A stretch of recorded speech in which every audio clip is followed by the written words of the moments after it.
Hello, dear friends. Welcome to the International Forum, Global Crisis, There is a Way Out. Before we start today's forum, I would like to remind you what the previous one was about. It is very important, and you will see why later. International Online Forum, Global Crisis, There is a Way Out.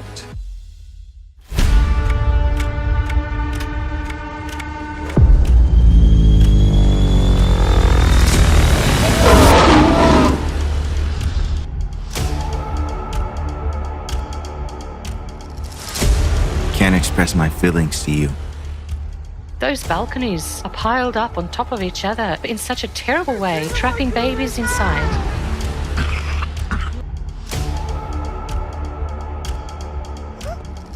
Much of what we have forecasted is already happening.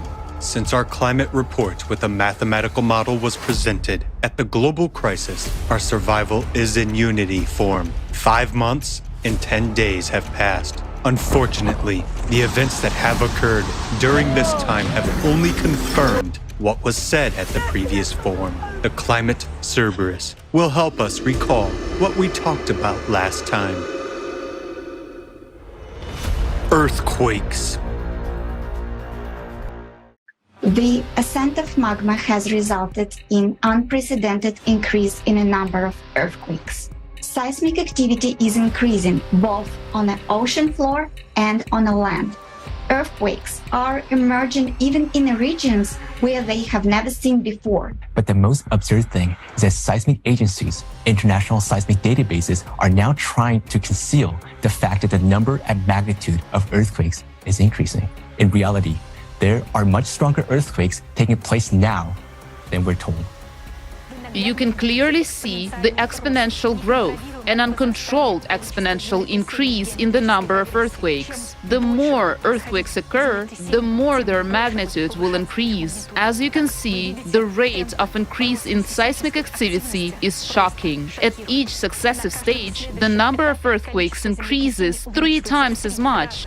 Since the last forum, over 161 days, 686 powerful earthquakes with a magnitude of 5 or higher have occurred around the world. Moreover, 10 of them were earthquakes of a devastating magnitude 7. Some regions experienced seismic events of such magnitude for the first time. On November 29, 2022, several strong earthquakes occurred in Canada, one of which reached a magnitude of 5.8, which was for the first time in the region's history. Powerful earthquakes in different parts of the planet have led to the loss of life. On November 21st, 2022, a shallow earthquake with a magnitude of 5.6 in Indonesia claimed the lives of 318 people and injured over 7,500. Note that previously, such destruction and human casualties were caused by very powerful earthquakes with a magnitude of at least 6 or even higher. But now, seismic events 1 magnitude lower can already be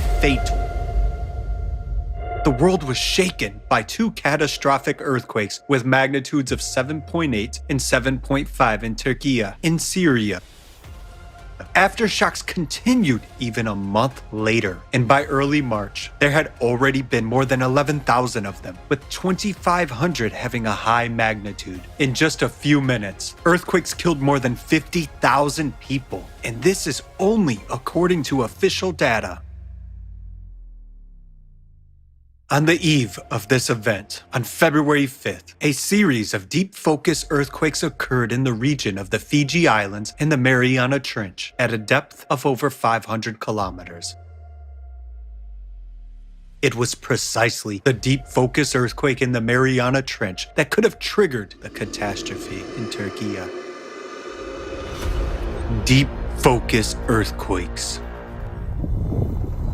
earthquakes usually occur at the depths of 5 to 80 kilometers, where the crust is more brittle and has crack. But the last decade have seen an increase in the number of earthquakes at the depth where the earthquakes had been previously considered impossible. These are the depths of more than 700 kilometers, where the earthquakes are not supposed to occur because the rocks in the inner mantle are plastic, like a molding clay, and they are enabled to crack.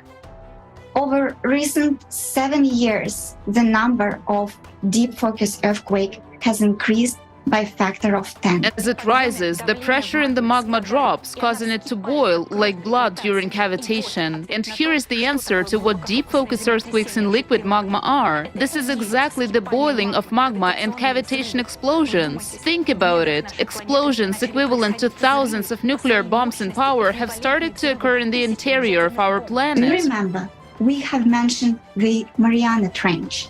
There, the oceanic crust is the thinnest, only 5 kilometers, and where the most of deep focus earthquakes take place. In other words, the largest amount of cavitation blasts of magma occurs. Since the previous forum up to March 31st, 2023, 429 deep focus earthquakes have occurred around the world at depths of 400 kilometers or more with a magnitude of 4 or higher, according to USGS. 5 years ago, during the same period, there were 308 earthquakes. In the current year, 2 earthquakes occurred in the Mariana Trench area. One on January 3rd with a magnitude of 4.3 at a depth of 566 kilometers, and the other on February 5th with a magnitude of 4.3 at a depth of 533 kilometers. According to EMSC, there were 5 deepest earthquakes between 700 and 750 kilometers deep. 4 of them were in the region of Indonesia, and 1 was in the area of Argentina. Last year, during the same period, there were only 2. Unfortunately, our forecast of an increase in depth, magnitude, and number of earthquakes is being confirmed 100%. Magnetic field anomalies. After analyzing the geologic data for the past 100,000 years, we have noticed that abrupt magnetic pole shifts occurred with a certain periodicity. According to the geological evidence, during these periods there was also a weakening of the magnetic field by 8-10 times. What has been happening on the planet since 1995? The magnetic North Pole has started drifting rapidly at a rate 4 times the normal rate. At the same time, the magnetic field has weakened 10 times faster than before. Recently, an enormous amount of anomalous polar lights have been observed on the planet. Previously, they were only seen by residents of cities located beyond the polar circle. Yet, in the past 6 months, this phenomenon has been seen over Central Europe, the middle belt of Russia, the southern United States, Australia, and New Zealand. Typically, polar lights are dominated by green color, but now the sky is increasingly flashing with shades of red, and this is a troubling signal, as red light indicates the glow of oxygen in the lower atmosphere. Such auroras indicate that the magnetic field continues to weaken, allowing more and more solar and other more dangerous types of radiation to penetrate into Earth from outer space. Now, we are witnessing the appearance and growth of other magnetic anomalies, magnetic hooks and cracks, coronal glow, and Stevies, light pillars rising from the ground, as well as other phenomena. This is the black mark of the climate's Cerberus, and this is frightening because the abnormal growth of these magnetic anomalies also confirms the critical processes increasing in the core, which we mentioned in the report. Volcanic activity. According to studies of ice cores, every 12,000 years there was an abnormal increase in volcanic activity. We already know that this is caused by the ascent of magma closer to the Earth's crust. Take note of the big red circles. They indicate that every 24,000 years volcanic eruptions are more catastrophic. Such supervolcano eruptions wiped out almost all life on the planet. In less than 2 months since the forum was held, more than 50 volcanic eruptions have occurred. Moreover, from mid-November, 11 powerful volcanoes started to become active, one after the other, literally every day. Many of them woke up in pairs. On March 11th, 2023, the eruption of Mount Merapi began on the island of Java in Indonesia. Only a few know that humanity was on the brink of extinction at that time. Another sign of the growing activity of the planet's interior is the synchronization of seismic and volcanic activity. On March 18, 2023, a powerful earthquake with a magnitude of 6.8 occurred in the Pacific Ocean, off the coast of Ecuador, at a depth of 66 kilometers, and 3 nearby stratovolcanoes simultaneously increased their activity. It is also frightening that this interaction manifests itself over long distances. The earthquake in Ecuador also affected Yellowstone. The caldera reacted with earthquakes. Volcanic eruption in the Mariana Trench. More terrifying than Yellowstone explosion is the focus of magnitude 10 earthquakes near the Mariana Trench. Such a powerful earthquake never happened within the memory of our civilization. This means that magma will easily tear through the 5-kilometer crust. The area of the Mariana Trench is a subduction zone, meaning the area where the plate is crawling under another plate. But the reason we have depicted the 3D model of the Mariana Trench in this way is because the lower plate is already being dissolved by magma right now. Many plates are now being eroded from the bottom. They're being dissolved by molten magma, which is rising from the core mantle boundary. Just 2 days after the form, on November 14, 2022, the United States Geological Survey announced that the underwater volcano Ahi, which is part of the volcanic arc in the north of the Mariana Islands, had started erupting in mid-October. Along with this, seismic activity in the Mariana Trench has intensified. Over the period of almost 5 months from the date of the form, 33 earthquakes with a magnitude greater than 5 occurred in the vicinity of the Mariana Trench, while there were only 19 for the same period a year ago. Only a month and a half passed since the form, and on January 16th, not far from Japan, along the same tectonic zone with the Mariana Arc, a powerful earthquake with a magnitude of 6.3 occurred, with the hypocenter at a depth of 409 kilometers. And on the same day, the Nishonashima volcano was activated further down the fault. If this earthquake had occurred a little lower in the Mariana Trench itself, we would not have survived to this point. Currently, the increase in seismic and volcanic activity is occurring north of the Mariana Trench, but the activation will shift southward, meaning closer to the Mariana Trench. All of these are very alarming signs, indicating that the processes are developing even faster than we expected. Unfortunately, we talked about in the report at the forum, global crisis, our survival is in unity, is coming true. Here is another forecast we are making based on our mathematical model. Hydraulic impact.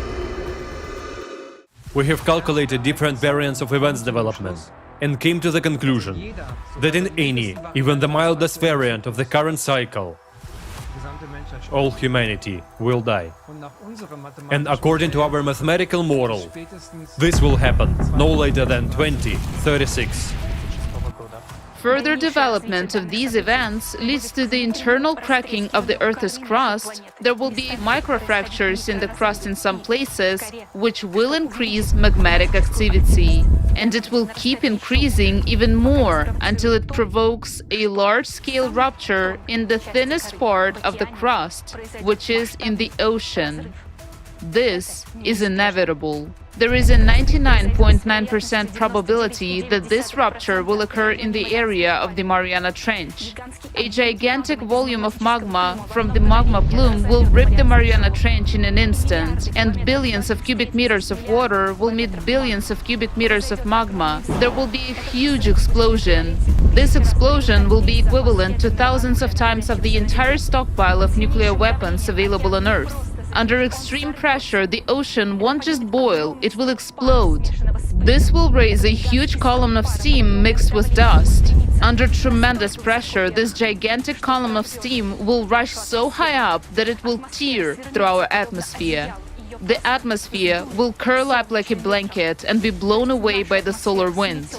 Meaning, our atmosphere will literally be swept away along with the entire water cover.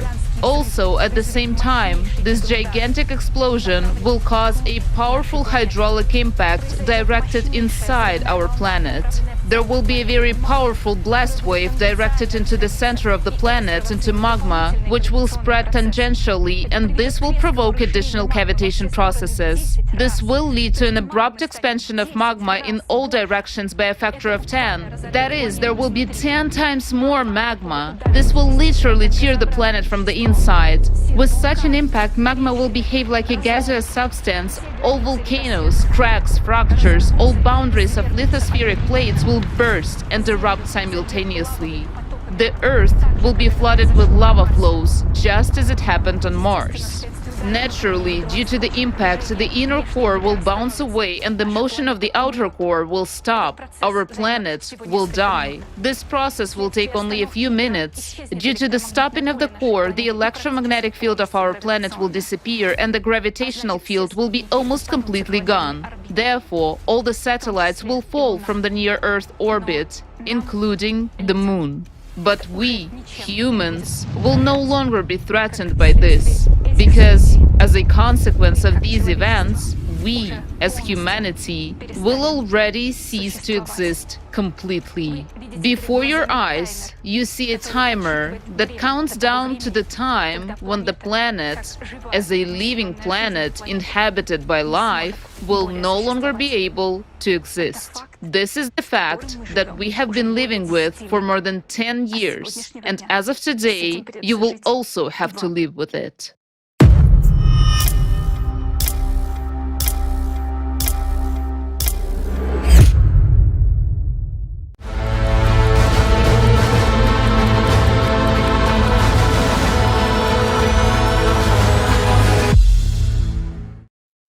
All the forecasts voiced at our previous forum, Global Crisis, Our Survival is in Unity, are being confirmed, and you have just witnessed it firsthand.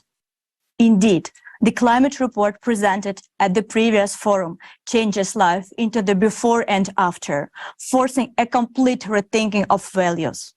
And yet, the last report only introduced a part of the mass of information that has been the subject of research by the international scientific community of the Creative Society Project for decades. And in today's forum, Global Crisis, there is a way out.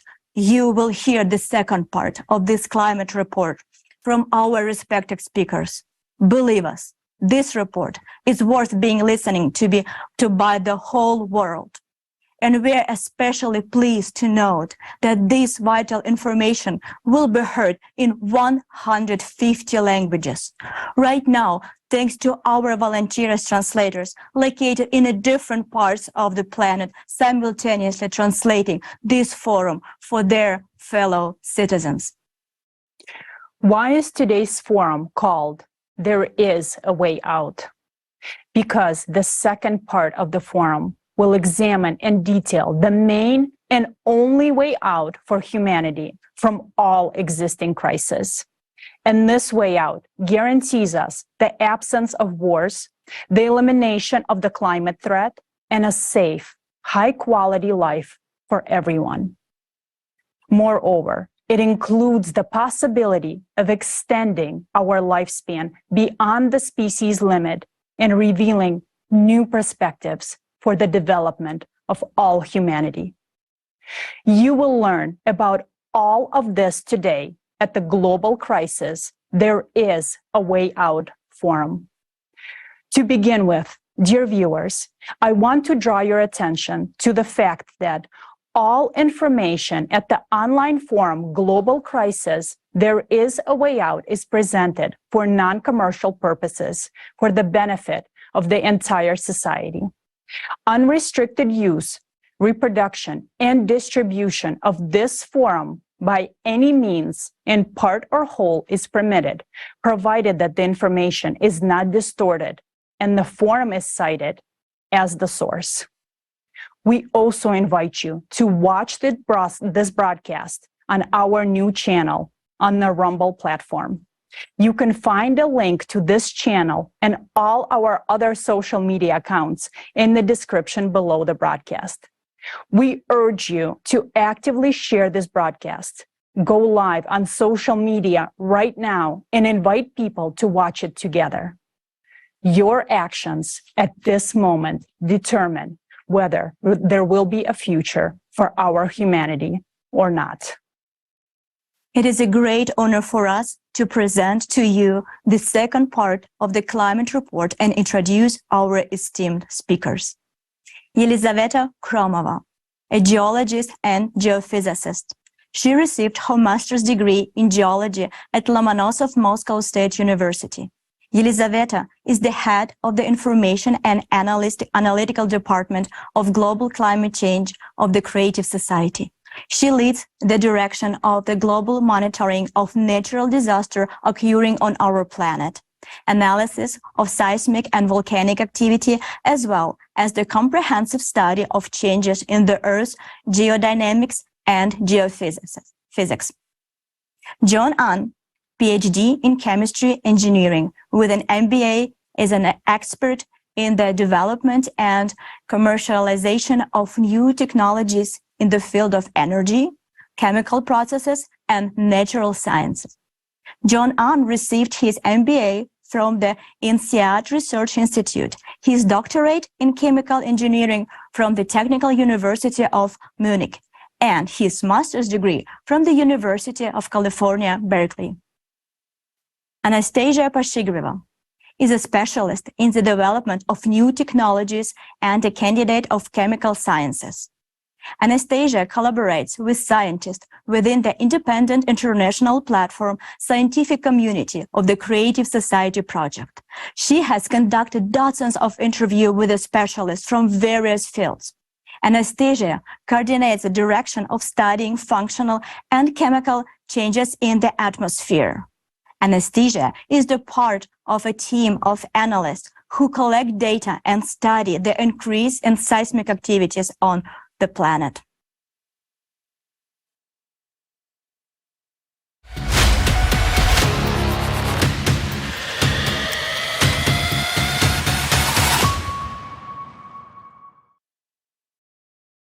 Здравствуйте, уважаемые участники форума. Greetings, dear participants and viewers of the forum. On November 12, 2022, we brought to your attention the decades-long research that has been carried out since 1996 by hundreds of scientists and thousands of volunteers of the Creative Society Project.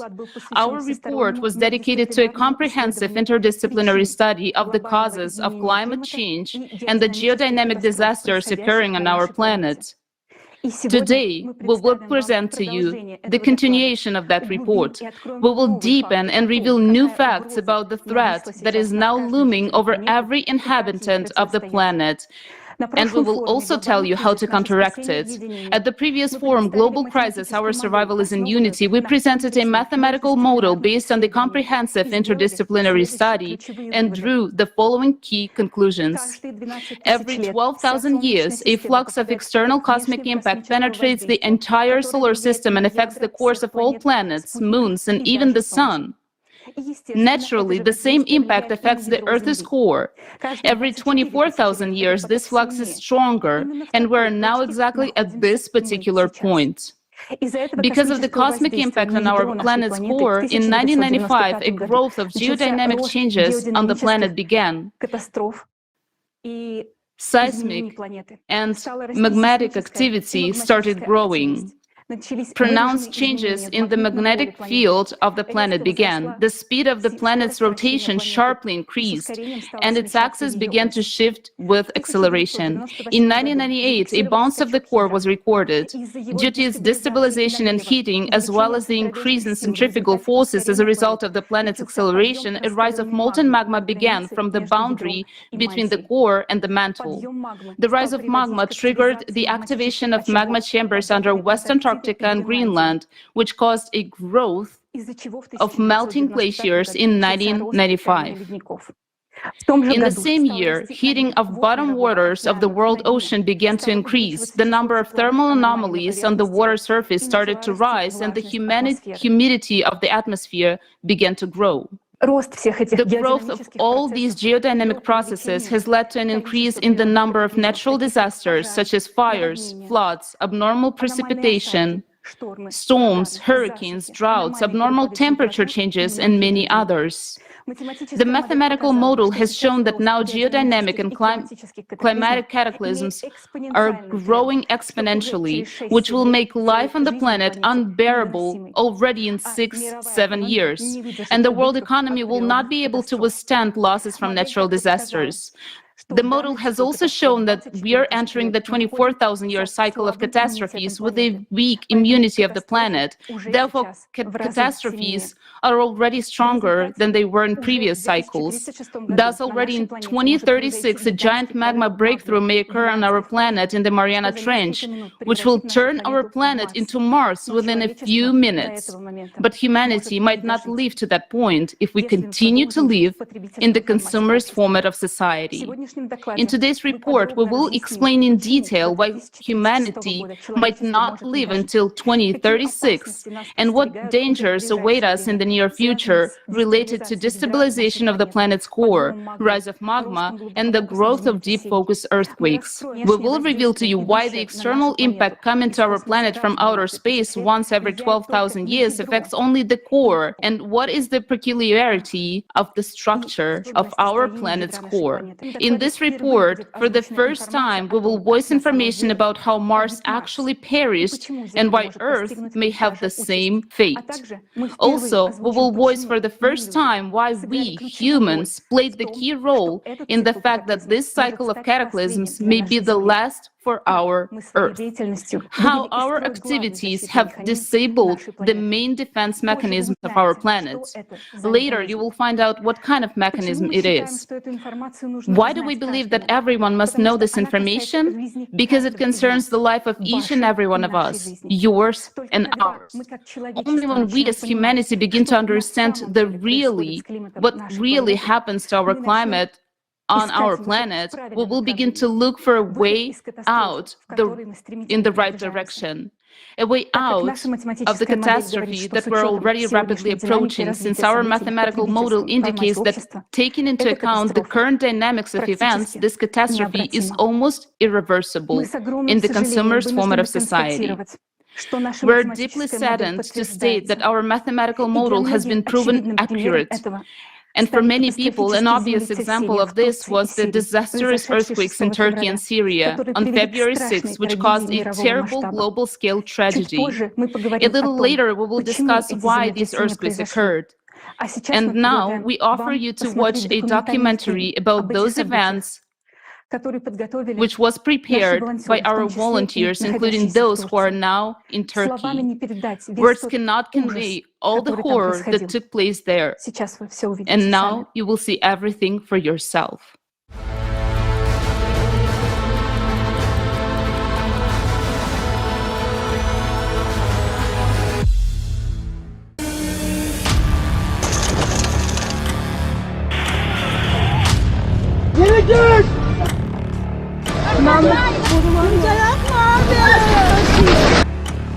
On the night of February 6th, there was a devastating earthquake of magnitude 7.8 in Turkey and Syria. In the afternoon, there was another one with a magnitude of 7.5. We are in Turkey. We talked to people who survived this tragedy.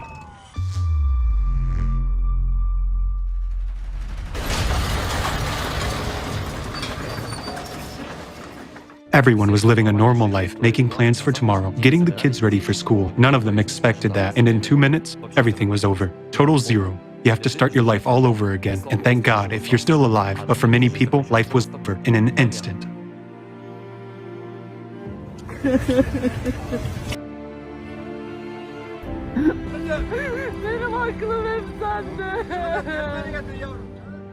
I woke up my family. As we were going down the stairs, the concrete already began to fall. I opened the window and said, "There is smoke everywhere." I thought we would die. I couldn't see because there was smoke, crack, crack, crack. Windows were bursting. The houses, they fell right before our eyes.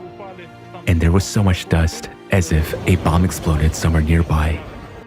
Communication with these people made a strong impression, and we must pay tribute to them. It was impossible to listen to it. I mean, it was very hard psychologically to listen to it, yet they survived it.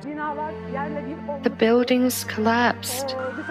Everyone outside was in such a hell. People who had left their parents inside and were unable to get their children out during this time were crying for help.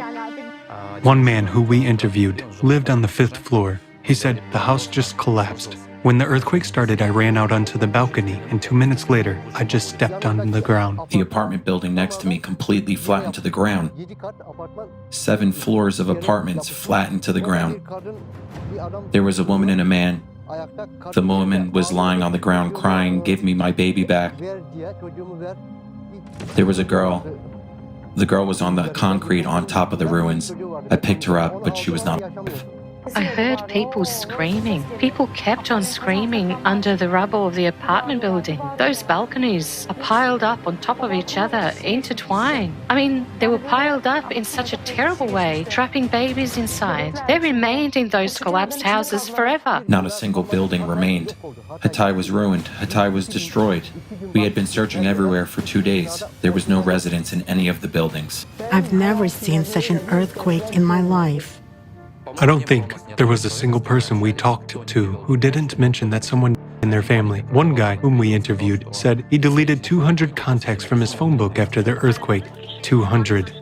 Officially, they claim that 50,000 people died there. 20,000 buildings fell to the ground, and 180,000 buildings were substantially damaged. Let's take these 20,000 buildings, let's say 5-floor buildings. Every building had 5 floors, right? There were 3 apartments on each floor. In total, there are 375,000 apartments, and people lived in each of them. Moreover, the Turks traditionally live in large families. Also, eyewitnesses told us that in the first days after the earthquake, they could hear a lot of screaming. They could hear a lot of cries of people who were left under the rubble. And with each day, these cries became fewer and fewer. There was a picture all over the internet. I am sure it was not the only case, where a father was sitting and holding his child's hand. His little daughter, who was under the rubble, he was interviewed later and said, "I could feel her hand getting cold." So he was literally sitting there, holding his daughter's hand and could feel her dying. Imagine this, a mother, a woman who is saving her children, driving down the road, trying to get out while buildings are collapsing around her. I put the kids in my car, but this time the roads were blocked. Things, stones and rubble were falling from the roofs, but we didn't even pay attention to them. I mean, my only goal was to clear the road as soon as possible and leave with my children. And there are many stories of such kind, unfortunately, to my great regret. Look, my 3 children and my wife are lying on this construction site. This is the 3rd day of the earthquake. My children have already died here from the cold. Isn't it a shame that no one hears our voice? No one will come to help us. We're helpless. The caller says, "All right, we'll send them." They come. They don't do anything. They just take photos and leave. When the rescuers arrived, what kind of help did they provide? I didn't see any rescuers. I left from there on, the 5th day. I didn't see any rescuers. Many people being under the rubble recorded videos, wrote posts, and posted them on social networks to let their family and friends know about what had happened to them, to give information to rescuers about the specific geolocation, the place where they were. But unfortunately, for unknown reasons, these posts were deleted by social networks. Can't express my feelings to you. I'm under the rubble, as you can see. And maybe 2 or 3 or 4 more families. Do you hear the screams of our neighbors? In other words, having the opportunity, having the people, using the technical potential of our society and human resource, we could send people and save thousands and tens of thousands of lives if we were focused on this. But no one does that. They do. I don't want in any way to insult those fellows who sacrificed their personal time, flew in, rushed, helped out, and made every effort. But we talked to them as well. They have a lot of questions too. They're using some kind of prehistoric mechanical tools to save people. Meanwhile, we have everything for killing people. We have thermal imaging cameras, we have missiles and tanks, we have cutting-edge technology. We can find a sniper 15 kilometers away with a thermal imaging camera. But we can't find a person lying in front of you because we don't have the equipment to do it. Are we normal people after this? We worked in the cities of Gaziantep and Erdagi. The whole team started to work at once, looking through all the rooms, all the cracks, all the voids. I crawled inside and heard someone wheezing, and I started searching. I kept crawling. I was crawling towards the sound, and this sound turned out to be right in front of me. I started digging, and eventually I found a person. I dug him out, and I just couldn't bear it. Tears started to flow at once. I don't even know how to put these feelings into words. I started shouting to everybody. I found one. Immediately, everyone rushed there, bringing all kinds of equipment. We had to move him a little bit, but when we were moving him, he was screaming, and my heart was breaking from his moaning. He was crushed. His arm was crushed by a huge slab weighing I don't know how many tons. We finally hollowed out that slab, and one of the guys looked inside, and it turned out he was holding another person's hand. Then we looked further, and there was someone else lying there, but he was already dead. A huge amount of work was done. They brought an acoustic device, such a device that listens to sounds. And before it listens, a man with a loudspeaker would shout in Turkish, "Is anyone alive? If there is, respond, knock, scratch. We are going to listen to you now." At that moment, all the equipment, everything that can make sounds, even people should remain still, not even shuffle their feet on the ground. Everything, literally everything, freezes around, and they start listening.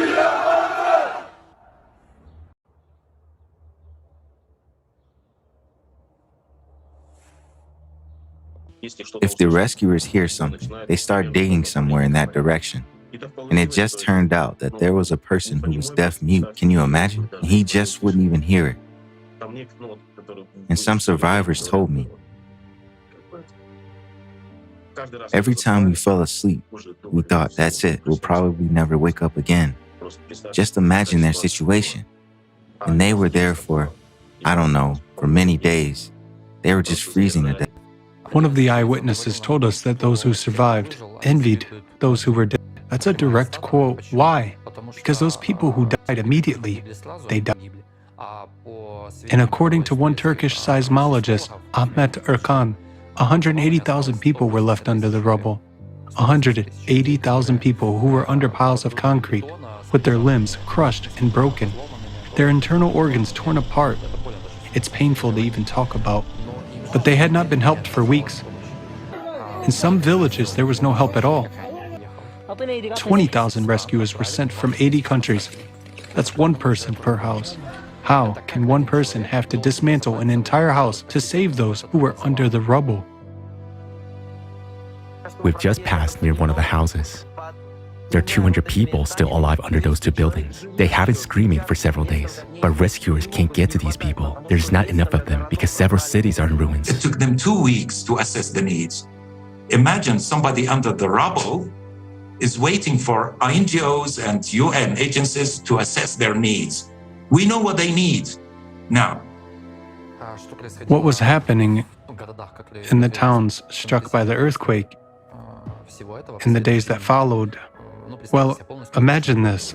A completely destroyed town. No infrastructure, no working hospitals or clinics, no police, no law and order. There are looters rampaging everywhere. That also happened, unfortunately. There's no water. We couldn't find any bread. Bakeries were closed. Everyone was on their own. There was an elderly couple. We helped them the best we could. I asked him, "Why are you living in the street? Didn't the state give you a tent?" He said, "No, my son. All tents have already been handed out. No one around us here has given us anything. We're waiting." They're looters, there are thieves. A person died in Malaysia, they took the ring off his finger. Such things also happen. People are in fear for their lives. Now I'm saying this, and someone is sitting there watching it on TV. Whether it's on TV, on the phone, or on a laptop, it doesn't matter. And for you, it's just an image. It's a movie, but damn it, these are real people. They are just like you.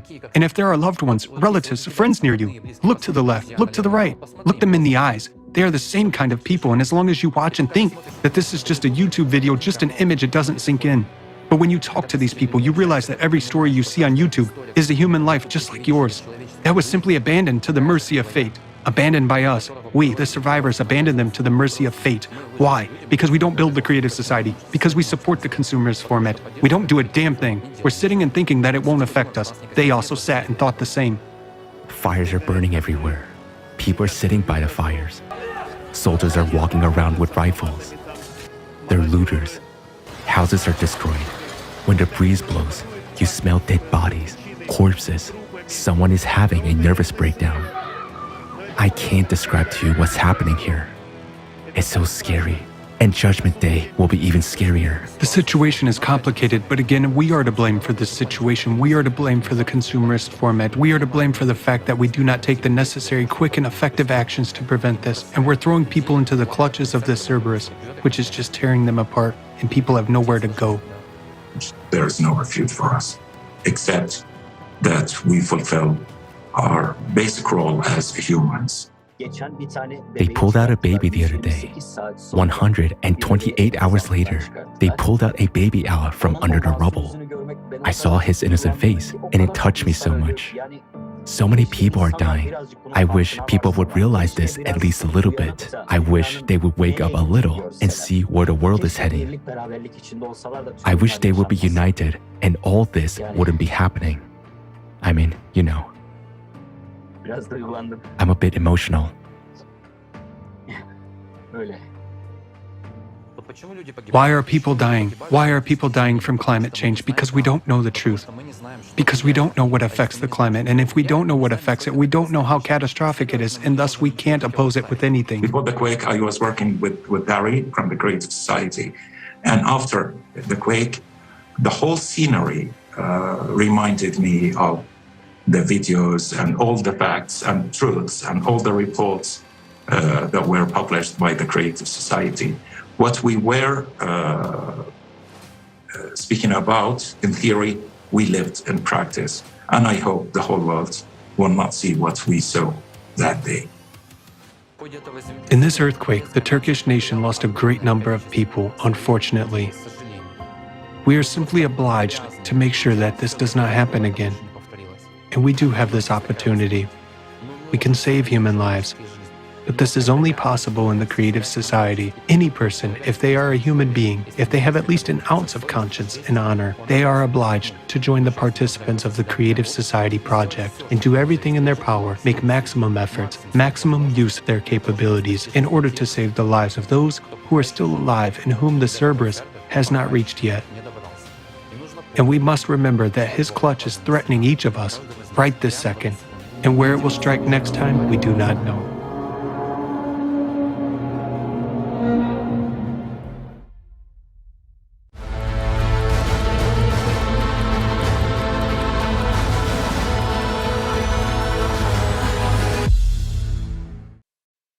We extend our condolences to all those affected by this terrible tragedy. It breaks our hearts to see what we just witnessed. It's horrifying to realize that many people were left to die under the rubble. Unfortunately, no one will solve this problem in the consumerist format of society. The horror is that earthquakes and disasters like this will only increase with each passing year. This is the reality of our tomorrow. And the goal of today's forum is to prevent this unwanted reality, to prevent such catastrophes as in Turkey and Syria. Our objective is to save human lives. To do this, firstly, we need to change the format of our society from consumerist to creative. And today we will talk about how to do this.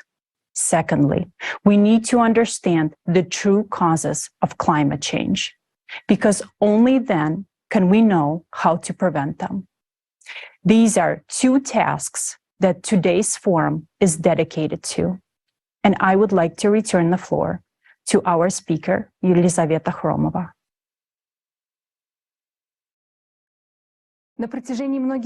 For many years, we've been warning that cataclysms, volcanic and tectonic activity will increase due to the 12,000-year cycle of cataclysms, but the world community still disregards this information. It is really scary to see such disasters as those in Turkey and Syria, and it is even more scary to realize that this is only the beginning. We see how after such tragedies that are making the world's news, the interest in the topic of climate is rising. But then, unfortunately, it subsides again. How many more catastrophes should occur for the issue of the true causes of climate change and the growth of geodynamic activity in the Earth's interior to be the main international agenda?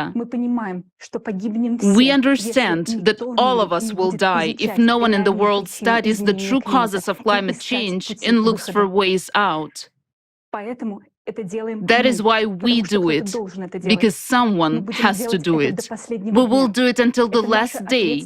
It is our responsibility as people who want to live and study the causes of what is happening in a comprehensive and interdisciplinary manner in order to prevent such tragedies.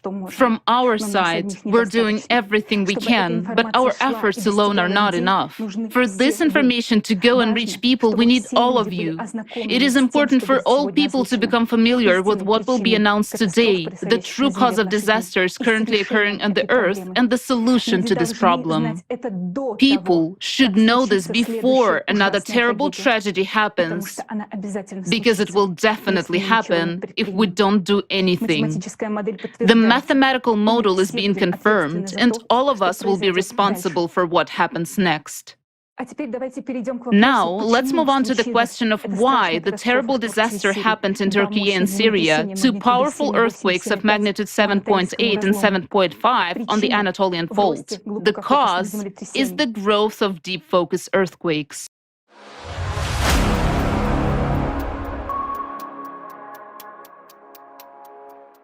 Just to remind you, deep focus earthquakes are the earthquakes that occur mantle at a depth of 300 to 700 kilometers.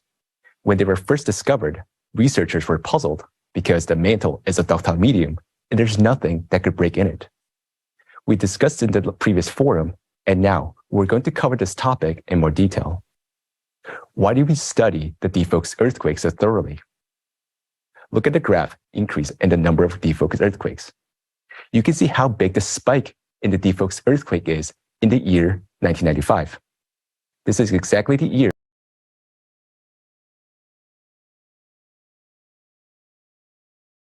when the sharp drift in the magnetic and geographic poles took place. According to the ISC database, there has been five-fold increase in the number of deep focus earthquakes in the last 28 years, as you can see in the graph. Next graph shows that the number of deep focus earthquakes at a depth greater than 500 kilometers is increasing the most, and they have been increasing since 1995. What is the danger of the exponential growth of deep focus earthquakes? To answer this question, let me draw your attention to the fact that became so extremely shocking to us. Do you know where the majority of all deep focus earthquakes in 2021 occur? Beneath the Middle East, under the territories where Turkey and Syria are located. According to the ISC, there were 190 earthquakes beneath the Middle East in 2021 at a depth of 435 miles, while the rest of the world had only about 70. Moreover, 2021 is a year that drastically stands out due to the increased number of this type of earthquakes in general. Never before have so many simultaneous deep focus earthquakes been recorded. We conclude that the sudden spike in deep focus earthquakes in 2021 was a catalyst for the series of tragic earthquakes that occurred in Turkey and Syria on February 6, 2023. Because the deep focus earthquake caused a plate to start collapsing, which triggered an unprecedented increase in dangerous seismic activities in the Middle East region, which has now subsided to this day. Now, you understand the danger of deep focus earthquakes, but this is only part of the threat.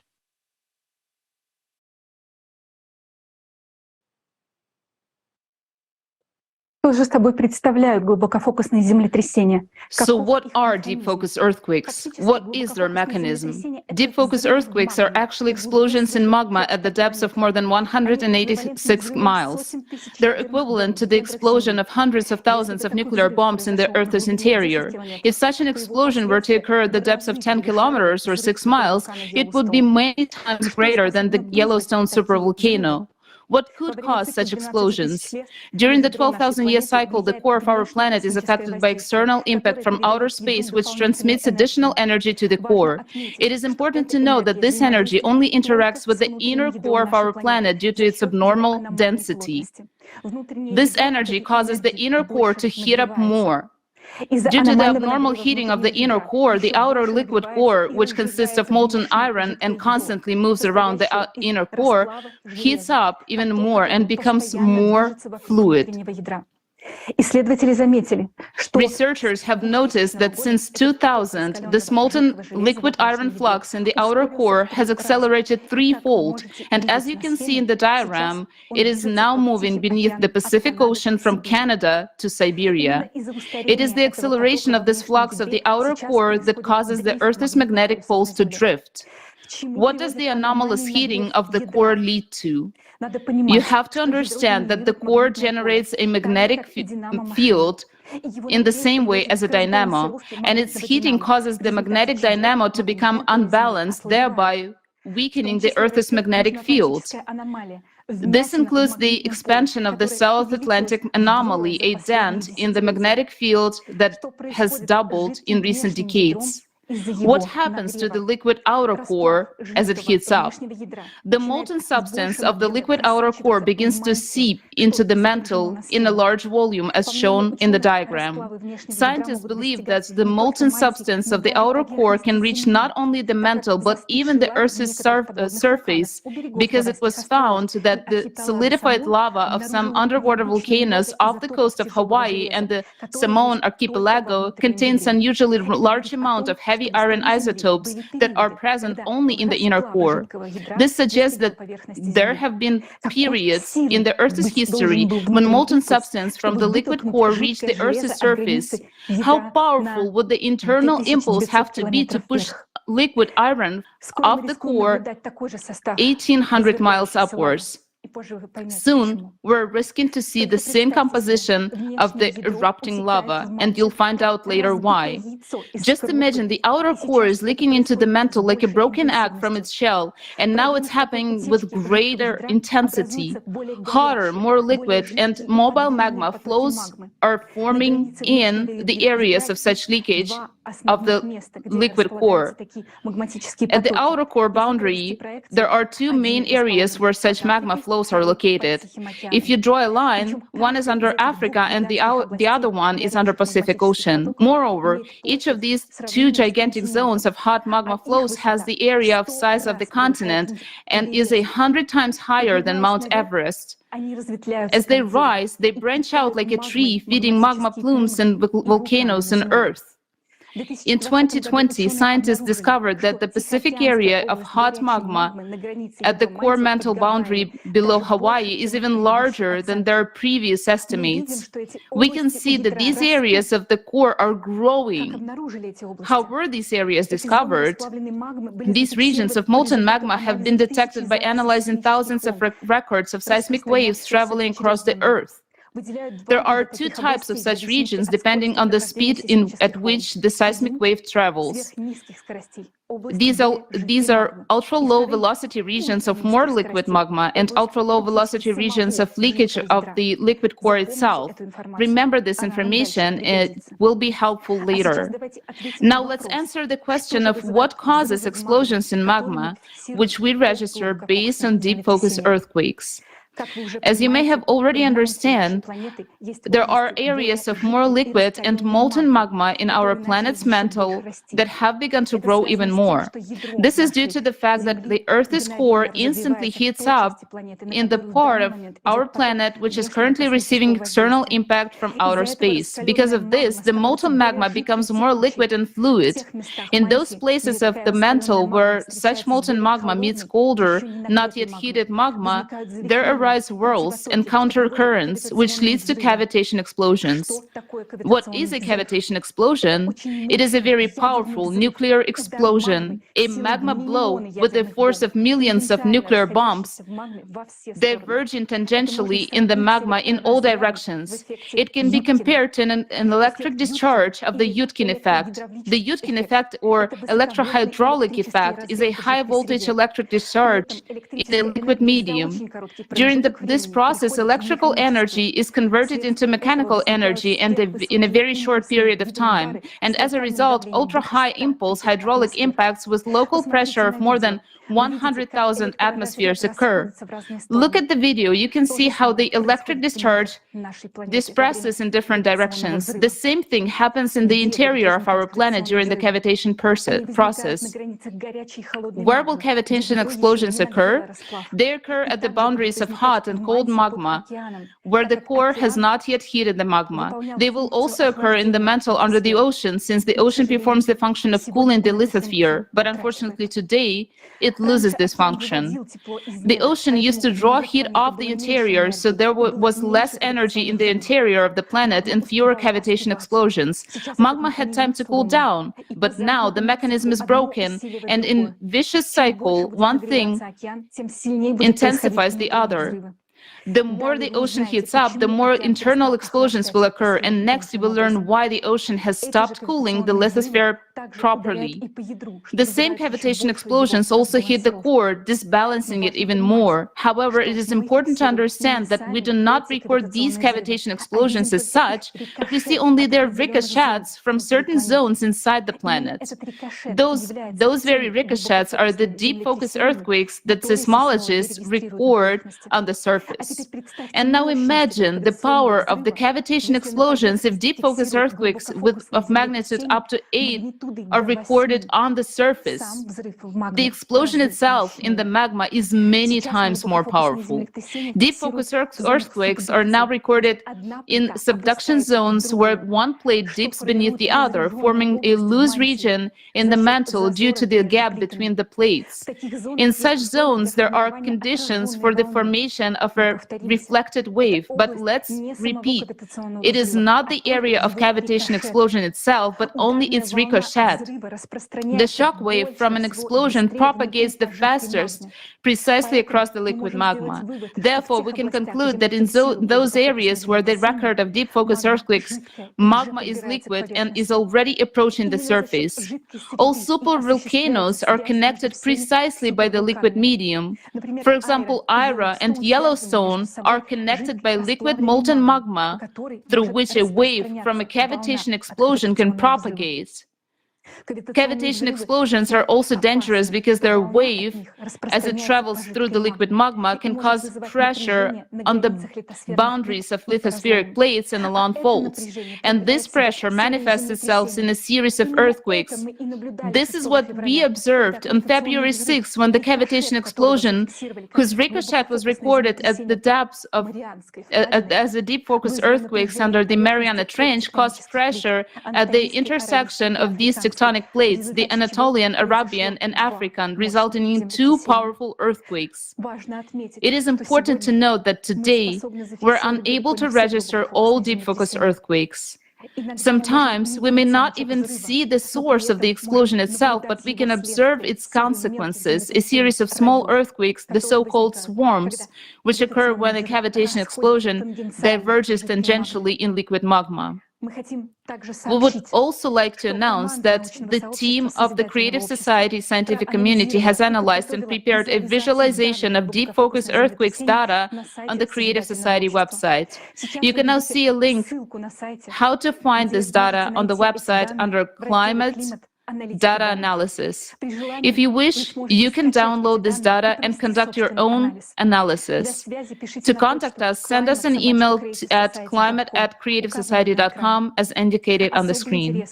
The analysis of the correlation of the processes occurring in the mantle with the processes occurring in the atmosphere is especially interesting. Now, let's look again at the graph at an increase of deep focus earthquakes we saw at the beginning. Now, after everything you have heard, you understand why this graph is so alarming and why we pay so much attention to studying exactly this type of earthquakes. After all, an increase in deep focus earthquakes directly indicates an increase in cavitation explosions in the planet's interior, which in turn means that the Earth's core is rapidly destabilizing and heating up. And all of this points to the approach of terrible disasters, earthquakes, and volcanic eruptions. Because, as we already mentioned, cavitation explosions work similarly to the Yudkin effect. A huge release of energy stimulates the release of energy even greater amounts, which causes the next discharge. One cavitation explosion causes a whole cascade of other cavitation explosions in the interior of our planet. If the ocean performed its function of drawing off heat from the lithosphere into the atmosphere, this wouldn't be so terrible. But since this system now is disrupted, all this energy accumulates under our feet, leading to an even greater increase in cavitation explosions. And the fact that today we're witnessing an abnormal growth in synchronization of earthquakes and volcanic eruptions on Earth is directly related to the fact that cavitation explosions are becoming more frequent and the shock waves from them spread all over the planet. Today, the number of disasters is growing at a faster rate than before. And the most terrifying part is that due to the increasing number of cavitation explosions, the threat of volcanic eruptions is approaching us faster and faster. Cavitation explosions can be compared to hitting the bottom of the champagne bottle when the cork simply flies out of the bottle. From one of these blasts, the cork eventually will fly out of the several volcanoes such as Yellowstone, and then we won't need to fear the coming of 2036.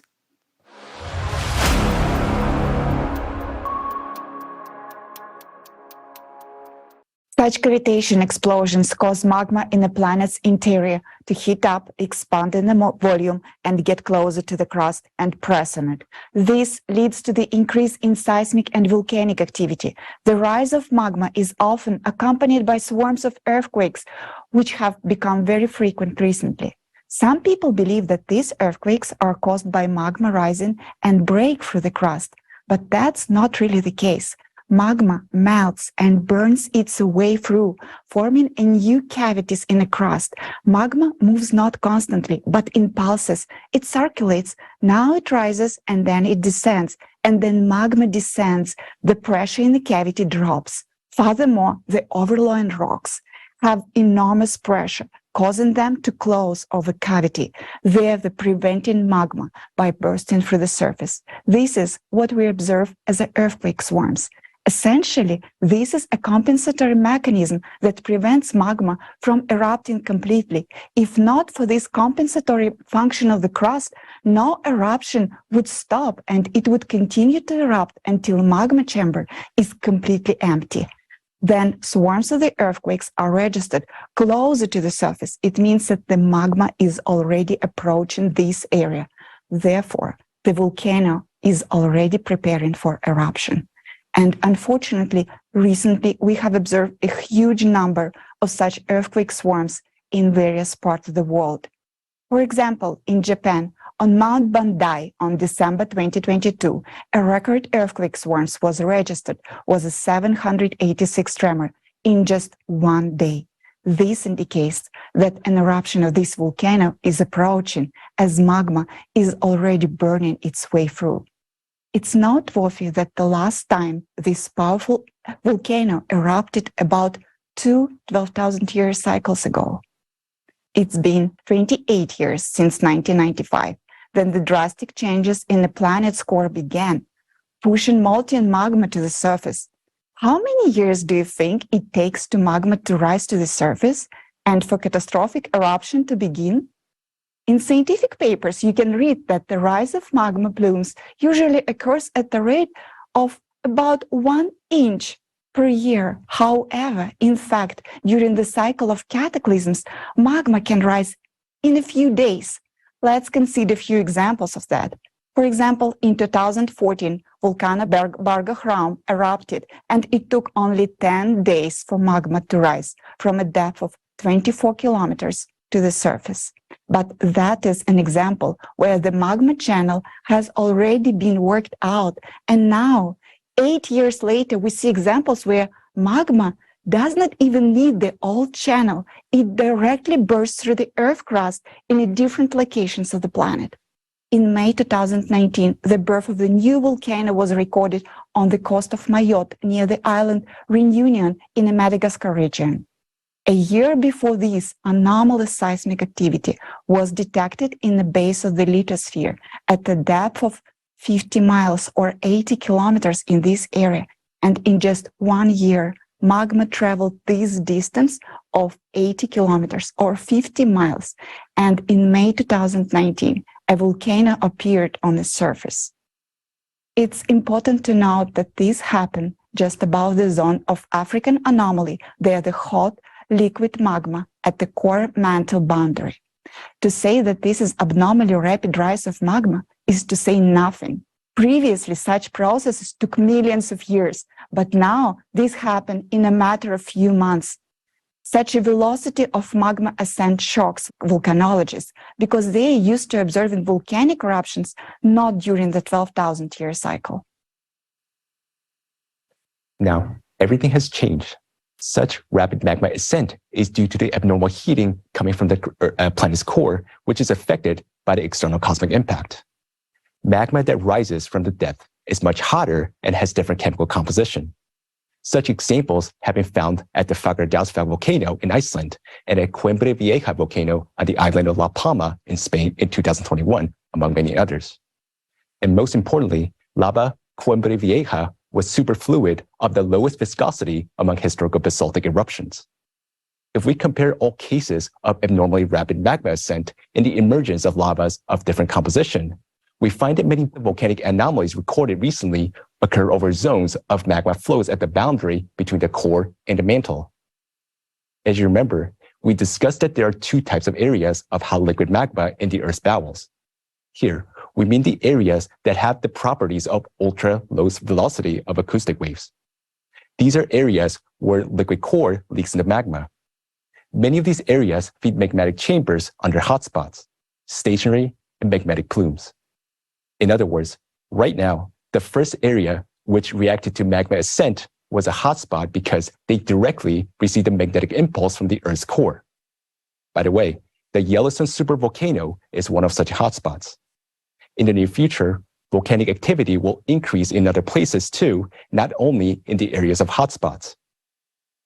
All the examples you have heard today once again confirms our mathematical model we presented at the forum, Global Crisis, Our Survival is in Unity, on November 12, 2022.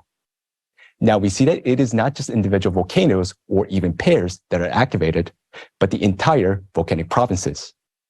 And to our great regret, we will observe only ever stronger volcanic activity from now on, including supervolcanoes, one of which has been preparing to erupt for many years. This is a Yellowstone supervolcano.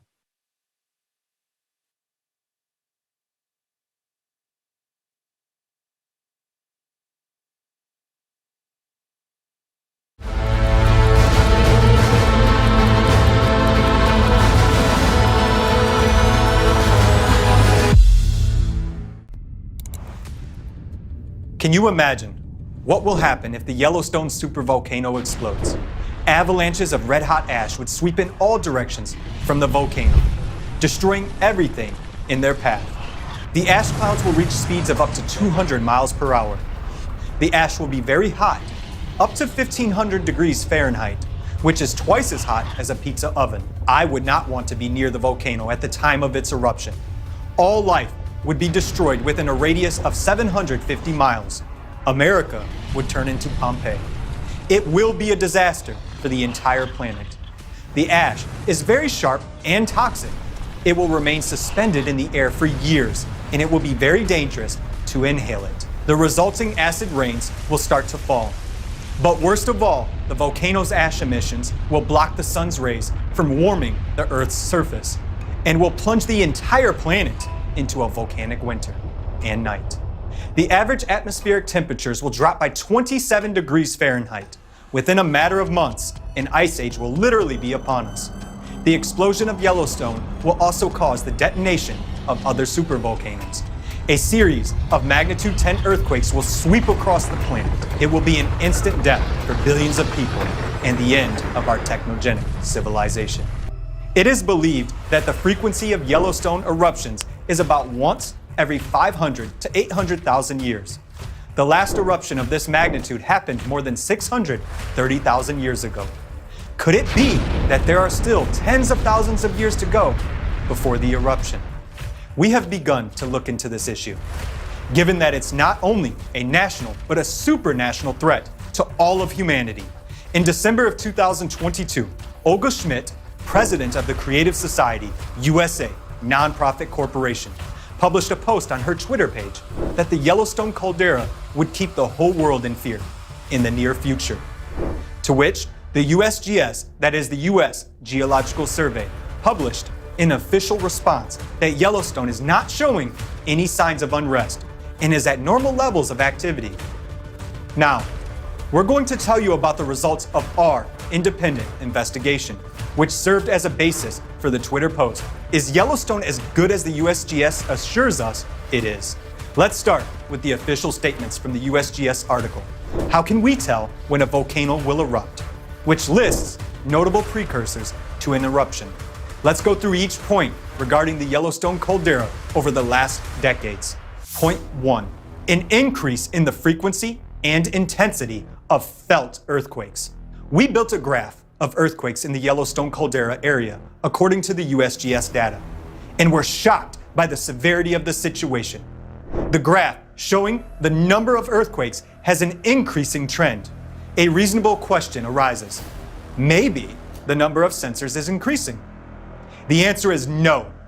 We found out that for many years, the location of seismic sensors in the Yellowstone caldera allows us to record all earthquakes with very small magnitudes, even just above zero. It turns out that the very first point of the USGS article on the precursors to an eruption, namely an increase in the frequency of earthquakes, is already happening. We have also noticed that in recent years, the number of earthquakes of magnitudes 4 and below has been increasing in leaps. This is exactly an increase in the intensity of earthquakes. The leaps occur because magma enters the chamber in pulses, in portions under pressure from deep within the mantle. Then, we decided to see if there is a behavioral dynamics by depth of earthquakes and found that in 2010, the greatest number of earthquakes was registered at a depth of 11 kilometers, while in 2022, it was already at a depth of 5 kilometers. In other words, the change in earthquake depths tells us that Yellowstone's underground activity is approaching the surface. As magma ascends, protective mechanisms are being formed. Rocks collapse above the zones of magma intrusion and earthquakes occur. The fact that earthquakes now occur at a depth of 5 kilometers means that magma at this depth has already eaten away the Earth's crust. Pure mathematics. Over 12 years, magma has passed 6 kilometers, which is more than half of the way. And how long will it take for magma to travel the rest of the path? Many times faster, because the events develop exponentially. So right now, we are observing an increase in the number and intensity of earthquakes in correspondence with the first point.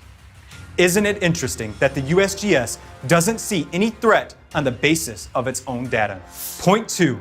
Noticeable steaming or fumarolic activity. Geysers act as a cooling mechanism for volcanoes. They function through the release of superheated water vapor. There are more than 10,000 active thermal features across the territory of the Yellowstone volcano. Geysers are common for this area, but Yellowstone has seen anomalies in recent years. The Steamboat Geyser in the Norris Valley, which is the tallest and the most powerful geyser in the world, used to erupt but once a year. But between 2018 and 2020, it erupted 48 times a year.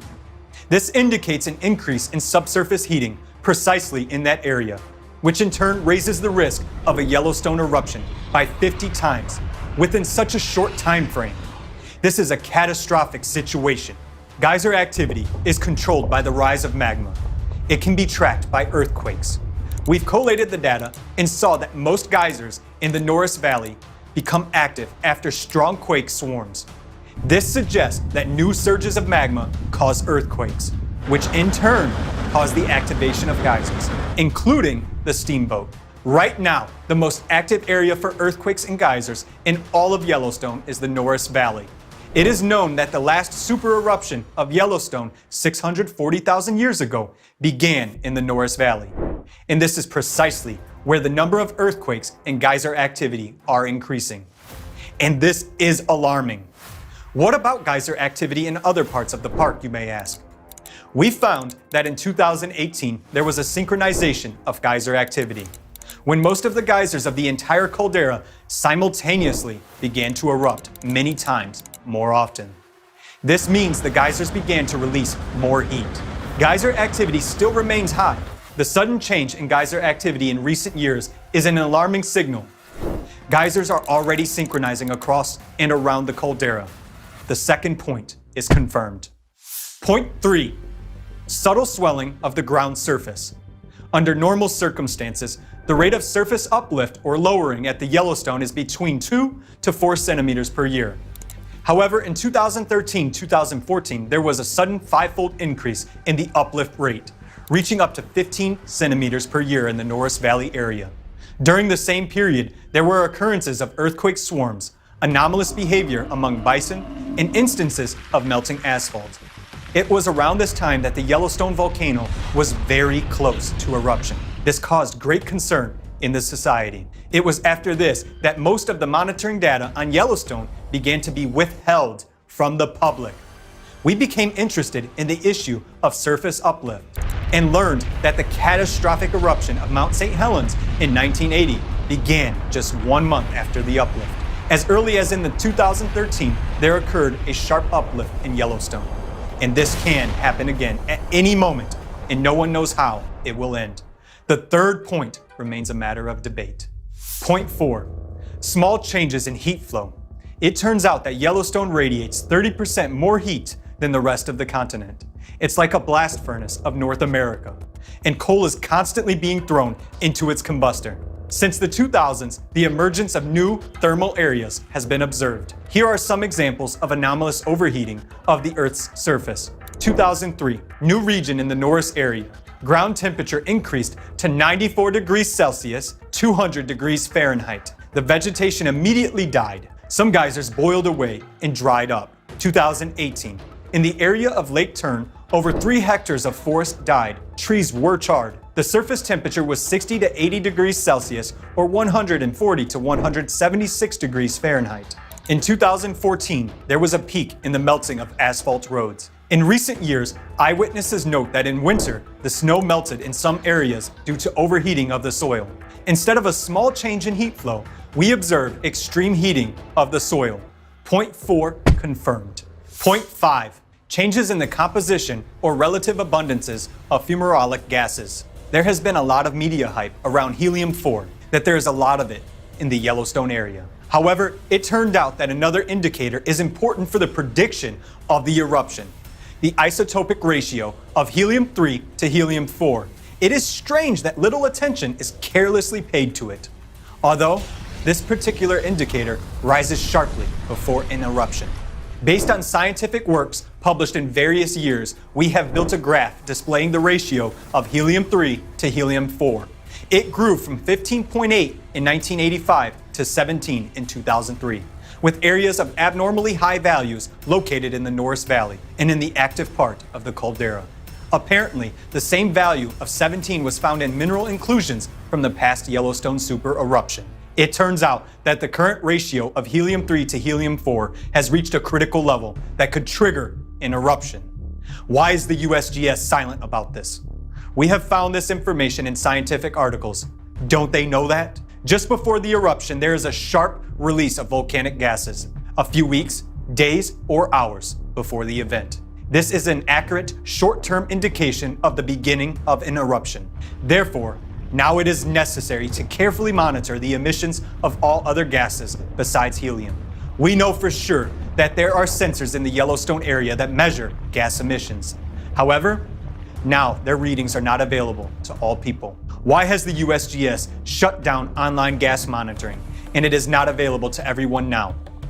However, even according to the data we have found, indeed, there has been a change in the composition of gases. The point 5 is confirmed. Interim conclusion. We went through the entire list of precursors to an eruption outlined in the USGS article, and were shocked at the results. All of these signs are being observed in Yellowstone. However, the article has a postscript. Precursors can continue for weeks, months, or even years before eruptive activity begins, or they can subside at any time and not be followed by an eruption. All these signs are consequences of the activation of the volcano. So there is such a postscript. Yes, the volcano has been dormant for thousands of years, but now it is preparing to erupt.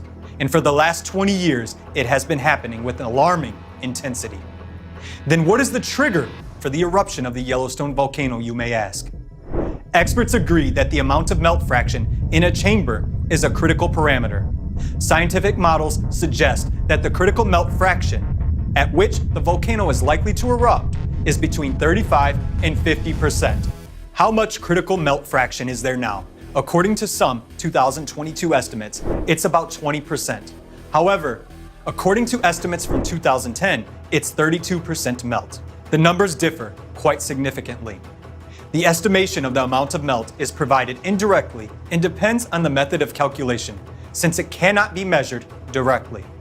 Assuming the 2010 estimates are accurate, then the current melt fraction in the chamber must be already enough for an eruption. How can we know that the volcano is already preparing for an eruption? Maybe there are some other signs of activation. Point 6, which is not in the USGS list. After analyzing data from recent volcanic activity at the Yellowstone caldera, we've found another important sign of an impending eruption. Recently, there has been a reaction to deep focus earthquakes in remote regions. This is what independent Yellowstone researcher Mary Greeley brings to our attention.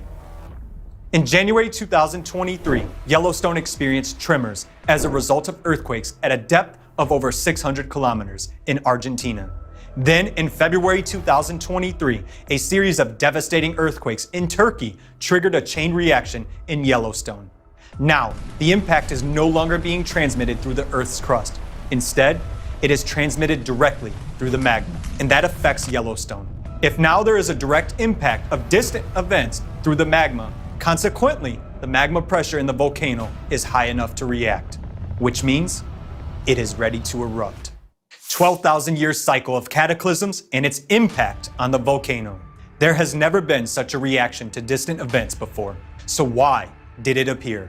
Supervolcanoes erupt every 12,000 years during the cycle of cataclysms. 12,000 years ago, Campi Flagre. 24,000 years ago, Topo. Each time, these are catastrophic events for the inhabitants of the Earth. And recently, we have entered a cycle of such devastating cataclysms. The cycle occurs because of changes in the planet's core, and as a consequence, because of the rise of magma. In 95 and 2014, there were peaks of seismic activity for those areas that are directly related to deep magma sources. These are regions of the mid-ocean ridges, areas near the Antarctic plate boundaries, and hotspots.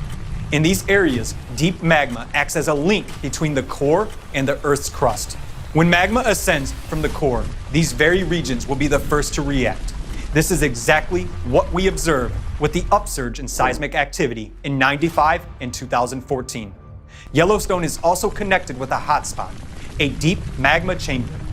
As a result, we see a similar reaction and an increase of seismic activity during the same period. So we can already see that along with the main signs of volcano activation mentioned earlier, Yellowstone is also reacting to the current 12,000-year cycle. Let's go back to the beginning, when we also said that it has a period between super eruptions. This is the period of preparation of the magma chamber. Now, the current cycle of cataclysms aligns with the time when the magma chamber of Yellowstone is already ready to erupt. If the process is not stopped, Yellowstone is sure to explode in this cycle. And the USGS knows this, but they keep silent and hide the data. So all signs point to the fact that the supervolcano is preparing to erupt.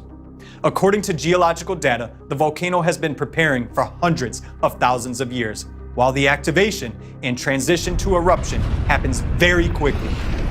The magma chamber had been in a state of preparation for 640,000 years. Within the last 20 years, we have been observing signs of activation, and there are very few years left before disastrous cataclysms of the 12,000-year cycle begin. You may ask, what can trigger an eruption ahead of time? A strong earthquake, including a deep focus earthquake, can be a trigger to an eruption. We know that the number of earthquakes is currently increasing. Consequently, the risk of eruption is increasing as well. As of today, the threat of nuclear weapons use is high. It is well known that a nuclear explosion is equivalent to an earthquake of magnitude ranging from 5 to 8.5. This will serve as the same trigger for the Yellowstone to erupt. Yellowstone has a connection with China and Italy. According to mathematical calculations, if a magnitude of 7 earthquake or a nuclear explosion of comparable magnitude occurs in a particular province of China or Italy, then, depending on when and where exactly it occurs, it can cause Yellowstone to explode. Point 7, the indicator of 100% probability eruption. Another critical factor that is highly likely to trigger an eruption is the slowing down of the planet's rotation. Currently, the rotation of the planet is accelerating. This happens due to cosmic influences on the planet's core that occur every 12,000 years. The acceleration of the planet's rotation is only the first stage. Then the second stage will follow, a subsequent slowing down of the planet's rotation. During this stage, enormous excess energy will accumulate inside the planet, leading to uncontrolled heating of magma and, as a consequence, a sharp increase in pressure. And this will inevitably cause the supervolcano explosion at a critical moment. If Yellowstone explodes, then there's almost 100% probability that Japan's supervolcano Ira will explode as well. In that case, humanity will cease to exist long before 2036. Conclusions. Based on the trends of the planet's rotation, the process of slowing down is about to begin. And in the next 2 years, the Yellowstone caldera will really cause widespread fear around the world. All this was mentioned in the video published on the Creative Society platform, which was discussed by Olga Schmidt in her post on Twitter. Let's go back to the USGS response. They write the following: Yellowstone is not showing any signs of unrest and is at normal levels of activity. There is no indication of any trend towards any sort of eruption. This conclusion is shared by volcanologists worldwide who study Yellowstone and other caldera systems around the globe. After analyzing the data, we realized the gravity of the situation. But why does the USGS insist that everything is all right with the volcano? Do we have a reason to trust the scientists who reassure us? After all, the issue is extremely serious and our lives depend on it. Every month, they publish reports on Yellowstone activity. We've noticed that data on gases is not publicly available. If you go to the website with the temperature sensors, it turns out that most of the sensors don't work and don't display the temperature. According to an independent researcher, Mary Greeley, there are many more earthquakes registered on the seismograms than what is shown on the USGS website. Moreover, at the forum Global Crisis, Our Survival is in Unity, a group of analysts of the Creative Society project presented evidence that the main seismic services, including the USGS, manipulate data. Can we trust the USGS in the matter of the catastrophic eruption of Yellowstone? Right now, the volcano is not erupting yet, as is stated by USGS, but we can see that it has been preparing for an eruption for the past 20 years. We understand that the data we have analyzed is incomplete, but even based on them, we can clearly see that the volcano will inevitably erupt, since Yellowstone is about ready for a super eruption, for which it has been preparing for 640,000 years.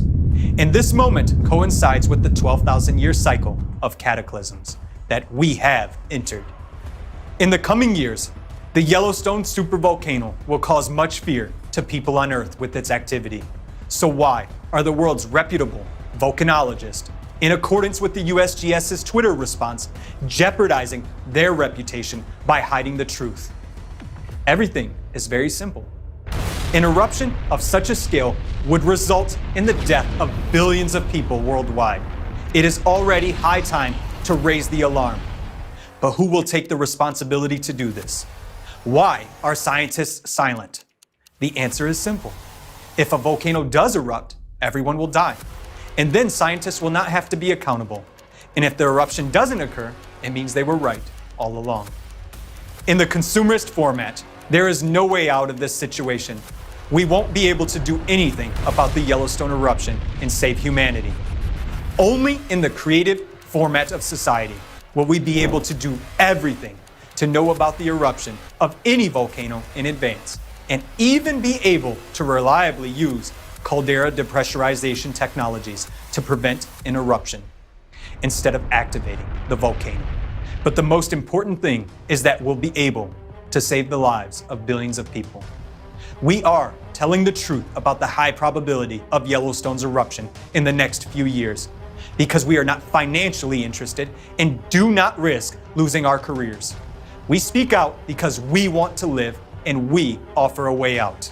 The only viable measures at this point that each person can take is to learn more about the Creative Society Project and support it by actively spreading information about it. Only in this way can we prevent catastrophic eruptions of supervolcanoes on the planet. Join us, and you will be sure for your future and the future of your loved ones.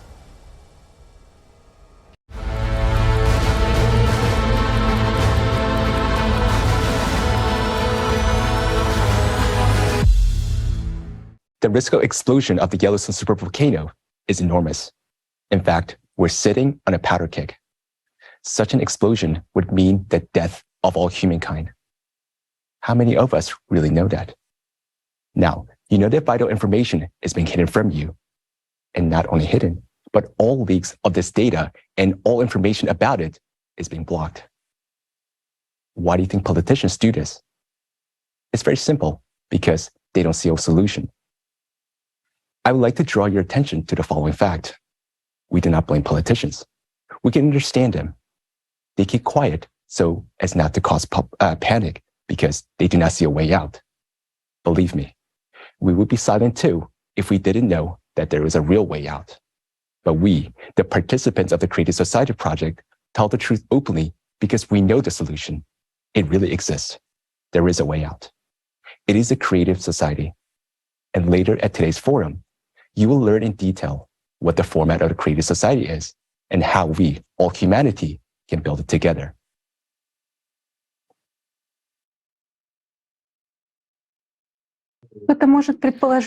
One might think that these disasters happening today are not really a cycle, but just random events. Unfortunately, no. As all changes on our planet are currently taking place according to a strict pattern, exactly as they occurred in the past cycles of disasters each 12,000 years. Let's recall based on what it was concluded that disasters of planetary scale occur every 12,000 years, while every 24,000 years they're even stronger.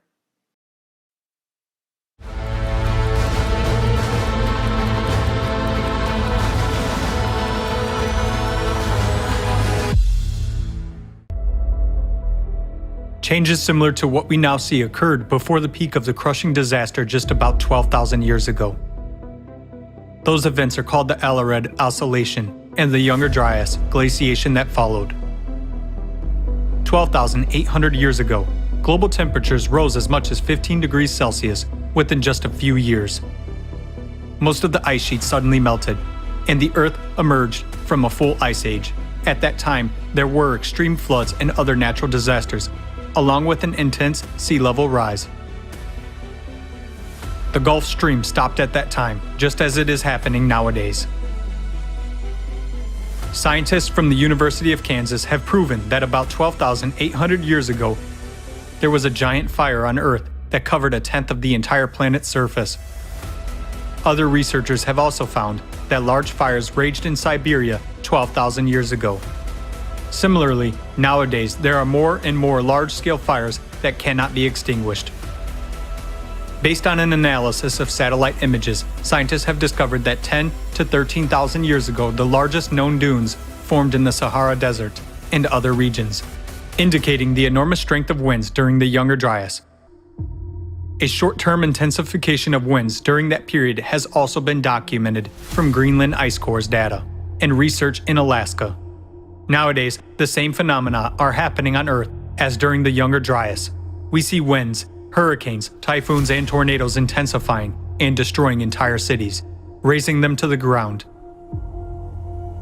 Right at the cycle change 12,000 years ago, there was a very intensive seismic activity. This is indicated by radiocarbon data, as well as paleographic reconstructions of the Younger Dryas. During the same time period, more than 12,000 years ago, as well as now, there was a drastic weakening of the magnetic field and a pole shift, which was called the Gothenburg excursion. The reason for all these abrupt changes was an abnormal magmatic activity caused by changes in the core. This was expressed in large-scale volcanic eruptions that scientists recorded in the Younger Dryas by dust and traces of acid rains and glacial cores. Analysis of sediments found in Hall's Cave points to volcanic eruptions that caused a volcanic winter about 13,000 years ago and glaciation across the globe. After the sudden warming in the Younger Dryas, an equally abrupt cooling occurred. This event caused a mass extinction of megafauna. Thousands of frozen mammoths and other mammals were found in the ice on the northern slopes of Siberia. There happened a drastic decline in the human population, including extinction of the Cro-Magnon. All of those catastrophic events occurred within just a few decades. The same catastrophic events occurred on the planet not only 12,000 years ago, but also earlier. Taking into account errors in dating, this cycle is very well traced in the geological data. Catastrophists among scientists wrote about it independently of each other in their books and works. Vladimir Bubnenkov, Vitaly Bushyev, Alexander Baturin, Igor Kopolov, Nikolai Petrov, Maynard White, Douglas Vogt, and many other scientists have come to understand the cyclicity of global cataclysms on Earth with a period of approximately 12,000 years. In geology, paleontology, and archaeology, there is numerous evidence of past disasters of this cycle. Each of these catastrophic events was characterized not only by abrupt changes in the climate situation, but also by complete geodynamic restructuring, weakening and excursion of the magnetic field, widespread disastrous volcanic eruptions, tectonic restructuring, atmospheric temperature variations by 10 to 15 degrees, and changes in the world's ocean levels by 20 to 50 meters, followed by large-scale glaciations. Since every cycle is accompanied by a change in the magnetic field and powerful volcanic eruptions, it clearly indicates that the cycle is associated with changes in the planet's core, just as it is happening now. We are entering the active phase of the cataclysmic cycle.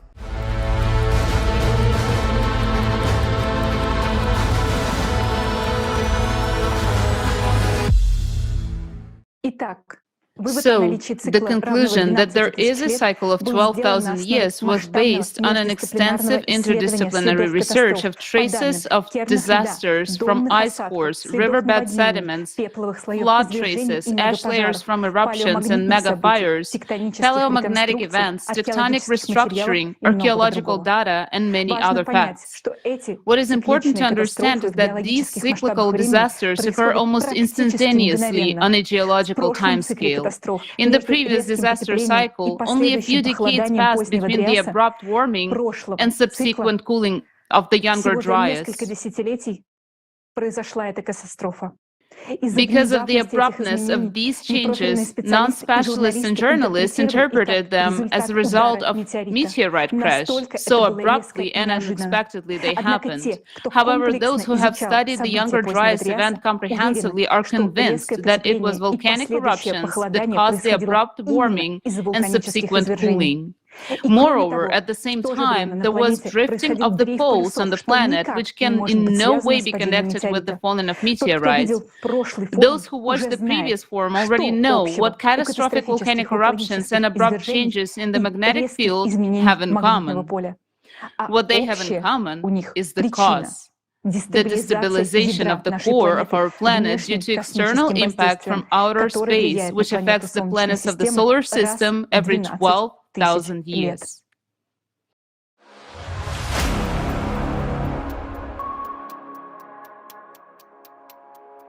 During each 12,000-year cycle of catastrophe, there is a drift of a magnetic poles, which we are observing now. The pole shift from 12,000 years ago is called Gutenberg excursion. 24, Lake Mungo. 36, Mono Lake. 48, La Chambre, and so on. In past cycles, the magnetic field also weakened.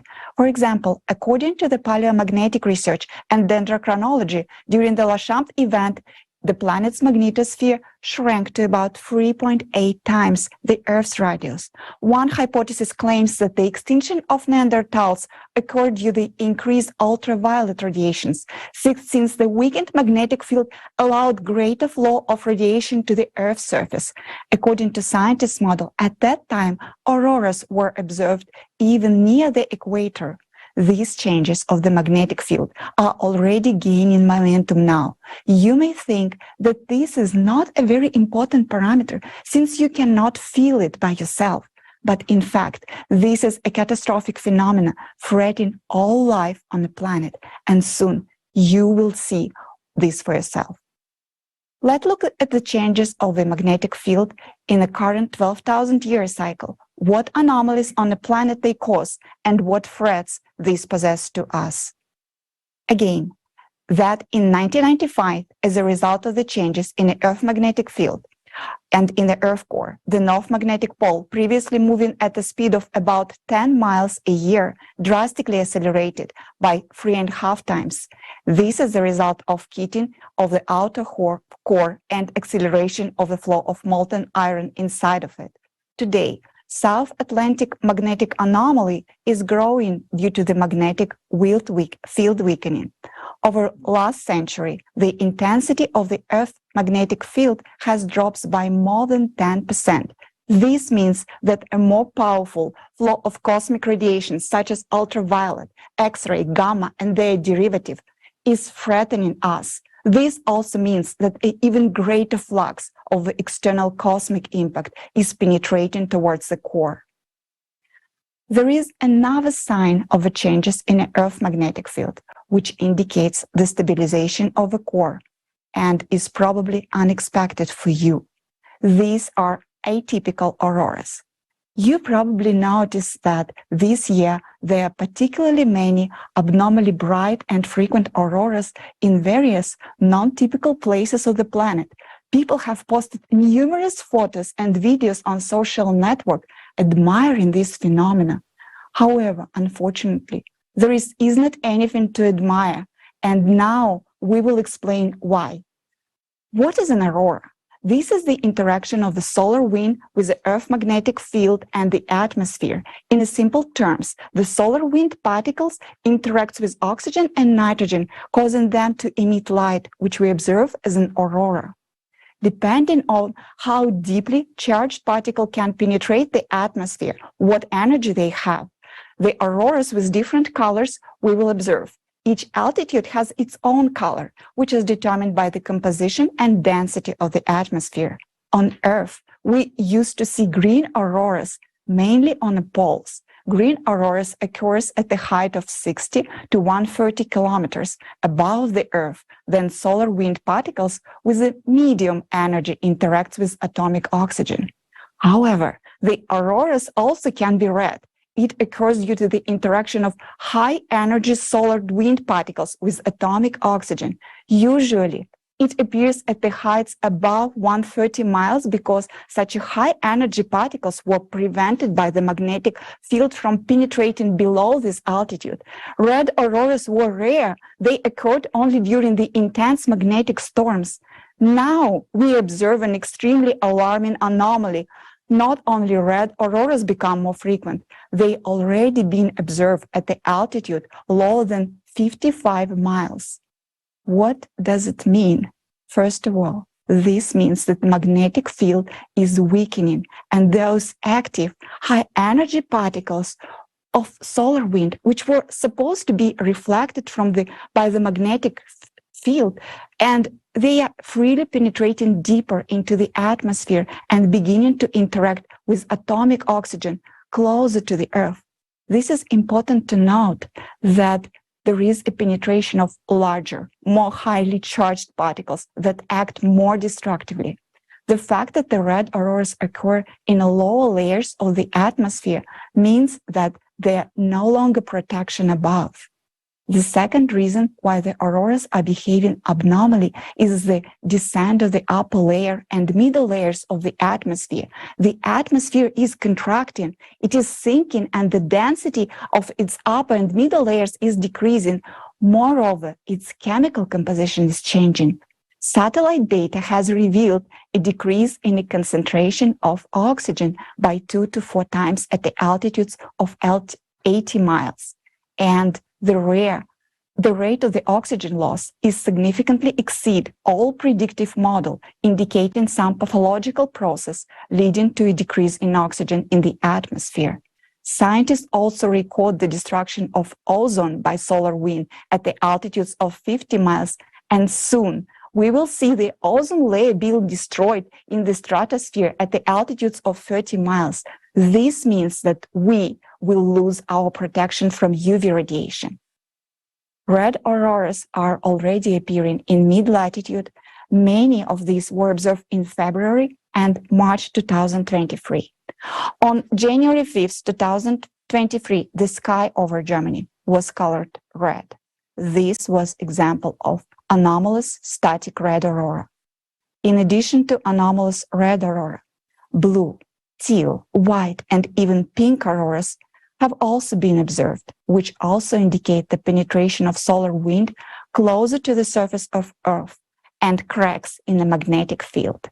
During the solar flares, auroras are increasingly moving towards the equator. For example, during the strong magnetic storm on March 24, 2023, which scientists could not predict in advance and did not expect its arrival, the auroras was observed in the United States, even in southern regions, such as Virginia, North Carolina, Oklahoma, and in Arizona. Polar auroras started reaching southern latitudes in Europe, such as Czech Republic, Ukraine, and southern Russia.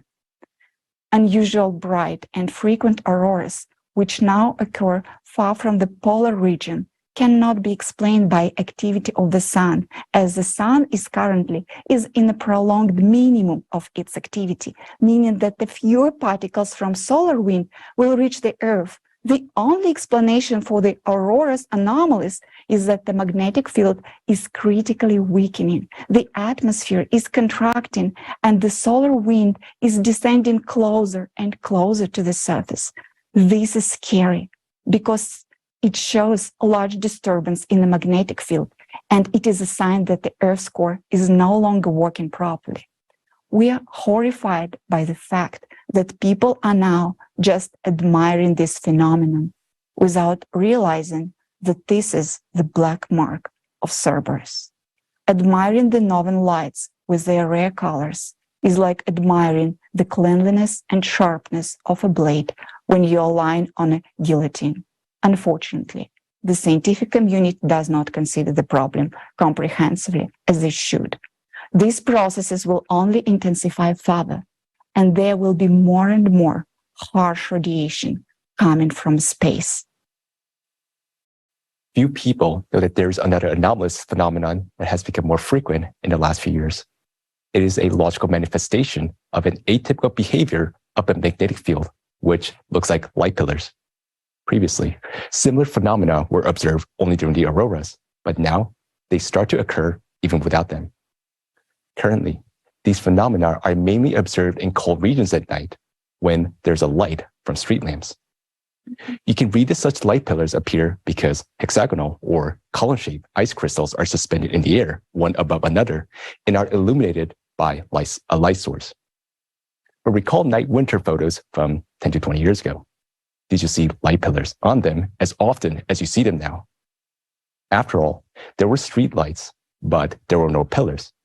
What is now keeping the ice crystals in suspended state?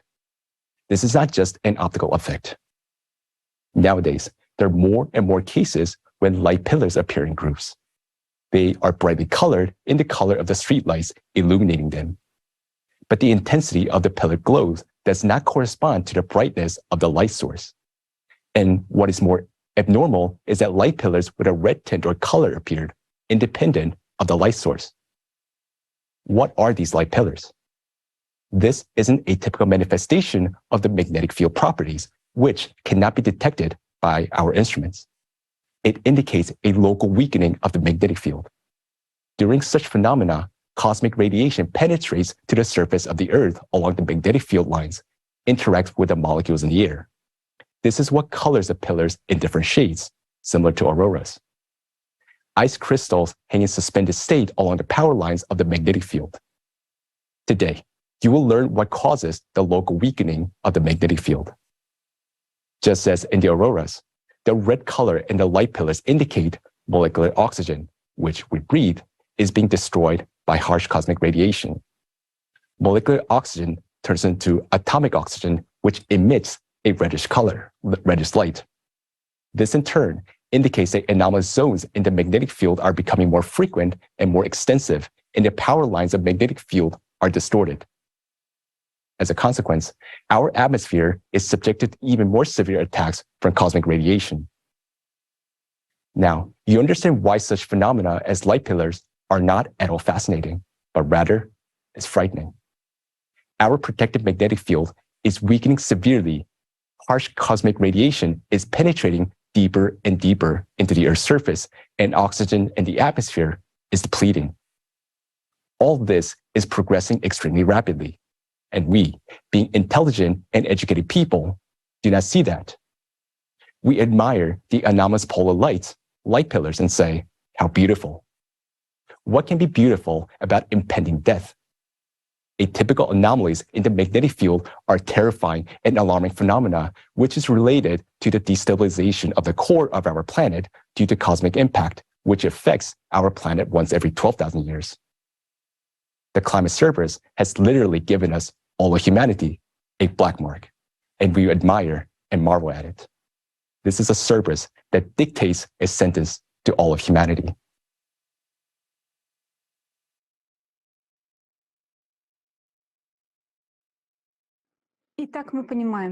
So we understand that the Earth's magnetic field is weakening due to external cosmic impact on the core. Then you may ask, if the cosmic impact affects the entire solar system and goes to the cores of all planets, does it mean that on other planets similar anomalies should be registered? And that would be quite a valid question. Today we can study changes in the magnetospheres of other planets using direct measurements by satellites or by analyzing indirect signs. For example, the Voyager probe went to explore other planets 46 years ago, and for that time we have gathered enough statistics to record changes. Let's find out what is happening to the magnetic fields of other planets in the solar system now.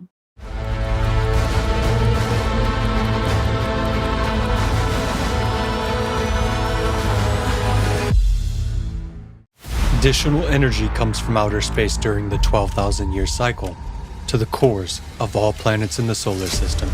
It is the cores that generate the magnetic fields of the planets, due to the influence of cosmic impact on the Earth's core. Since 1995, there have been changes in the magnetic field of our planet. They are manifested in the form of atypical polar lights, growth of the South Atlantic anomaly, and pole drift. The outer impact also affects other planets and their satellites. Let's consider what signs of changing magnetic fields we can see on other planets of the solar system. Venus. On Venus, a magnetic field was detected for the first time in 2006, although there had been no signs of it before. As a consequence, aurora borealis is now observed on Venus. They appear in the form of light-moving spots of varying shape and intensity. Sometimes they spread over the entire planet. All this suggests that since 2006 there have been big changes in the core of Venus because the magnetic field cannot appear by itself. Mars. Now, Mars does not have a global magnetic field as a result of a catastrophe that occurred on the planet and affected the function of its core. Only magnetized rocks on the surface of the red planet have magnetic properties. Usually, the magnetization of rocks is so weak that it cannot be a condition for the occurrence of aurora borealis. However, in recent decades, aurora borealis has suddenly appeared even in local zones of magnetization. In the southern hemisphere of Mars on August 11, 2004, the Martian aurora borealis was observed for the first time. It corresponded to a special type of aurora borealis never seen before in the solar system. Between 2004 and 2014, a total of 19 aurora borealis were detected, all of them located in the zone of anomalies of the magnetic rocks of Mars. In April 2022, a giant sinuous discrete aurora was detected on Mars. It was in the form of a luminous twisted band of ultraviolet light and covered half the planet. The appearance of all these aurora borealis on Mars indicates a dramatic change in the properties of even the non-functioning core of Mars. After all, it also receives additional energy during the cycle, and therefore can change its magnetic characteristics. Jupiter. On Jupiter, the magnetic field is 20,000 times stronger than the Earth's, and the aurora borealis occurs in the X-ray range and is 1,000 times stronger than on Earth. In 2017, data from the Juno satellite showed that Jupiter's magnetic field has undergone global changes in recent decades. This became evident when compared with data from the Voyager probe, which explored Jupiter in the 1980s. The largest changes in the magnetic field occurred in the powerful magnetic region near Jupiter's equator, known as the Great Blue Spot. This transformation cannot be explained by external influences on the magnetic field, which means that the change in the Great Blue Spot is associated precisely with changes in the characteristics of the core of the gas giant. This phenomenon can be compared with the South Atlantic magnetic anomaly on Earth, which is now rapidly expanding. The largest satellites of Jupiter also have polar lights. However, it is interesting that on Callisto, northern lights were detected for the first time only in 2021. This indicates that changes in the magnetic properties of the cores during the cycle of 12,000 years occur not only on the gas giants, but also on their satellites, as they also have cores. Saturn. Compared to Earth, Saturn has a much larger magnetosphere. On Earth, polar lights are usually caused by the solar wind, while on Saturn, the solar wind has much less influence on the dynamics of polar lights. On Saturn, polar lights shimmer in the infrared and ultraviolet ranges, that is, invisible to the human eye. Despite the fact that the solar wind could not affect the intensification of polar lights on Saturn, in 2017, a new type of northern lights began to be observed on Saturn, along with the classical one. It was caused by ultra-fast winds in the upper atmosphere above the North Pole. We can see how the parameters of magnetic fields on different planets of the solar system have changed in recent years, compared with the previous observations. These changes occur both on terrestrial planets such as Earth, Mars, and Venus, as well as on the gas giants such as Jupiter and Saturn, and even on their satellites.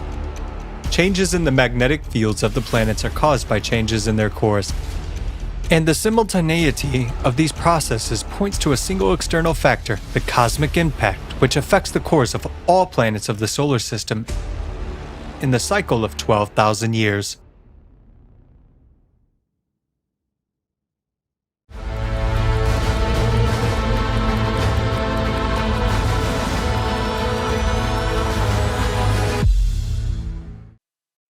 Let us draw some brief conclusions. As we've seen, magnetic field anomalies on other planets occur in the same way as they do on Earth. This again indicates that today the entire solar system is influenced by cosmic impact on the planet's cores. And later today you will learn why exactly the planet's cores react to the external impact and what exactly happens in the interior of other planets due to the imbalance of their cores. Now we've considered how physical phenomena react to failures in functioning of the core, and this can be seen both on Earth and in the outer space. But there is another indicator on Earth which other planets don't have, by which we can track anomalies in the magnetic field. That indicator is living organisms. On Earth, everything living, from humans to fungi, insects and bacteria, depends on the magnetic field. So any abnormal changes in the magnetic field will affect their vital functions. And today you will find out how disastrously they are affected. According to experiments, the biological effects of changes in magnetic fields on living organisms can be so serious that they can be considered as dangerous as radiation. There are studies on mutation and cancer in living organisms from exposure to magnetic fields. Magnetic fields affect electrical conductivity and fluid media in an organism. The more complex an organism is, the more adaptive compensatory mechanisms are provided by nature in the form of nervous and immune systems and fluid media. The smaller and simpler the organism is, the less ability it has to survive changes in the Earth's magnetic field. The impact on the Earth's magnetic field on a mosquito and on an elephant will be different since their systems of organisms are different. So insects are more vulnerable to changes in the magnetic field, and this explains why half of all extinct species today are insects. The rate of extinction of insects is 8 times higher than that of mammals, birds, and reptiles. During the last 25 to 30 years, when after 1995 critical changes in the Earth's magnetic field began, the number of insects decreased by 2.5% a year. Magnetic storms also affect insects. Nowadays, during the 12,000-year cycle of cataclysms due to changes in the planet's course, areas of atypical magnetic anomalies which are not detected by our devices also start appearing on the Earth's surface. These areas are the first ones to which living organisms react. As soon as the magnetic field in these areas weakens, the population of species decreases. As soon as the tension increases, the population of species grows. Under such temporary fluctuations, animals have a chance to survive, adapt, and maintain the population. But with a global problem, such as sudden weakening of the planetary magnetic field, mass extinction of flora and fauna ensues. That's exactly what is happening today. About 1 million species of animals, plants, and fungi are now threatened with extinction. Some might say it's not due to climate change, habitat change, or environmental pollution. Yes, that's true, but not only that. The effect of changes in the Earth's magnetic field on living organisms is critically understudied, although it's already deadly. Let's watch a video about the scope of species extinction today due to changes in the magnetic field.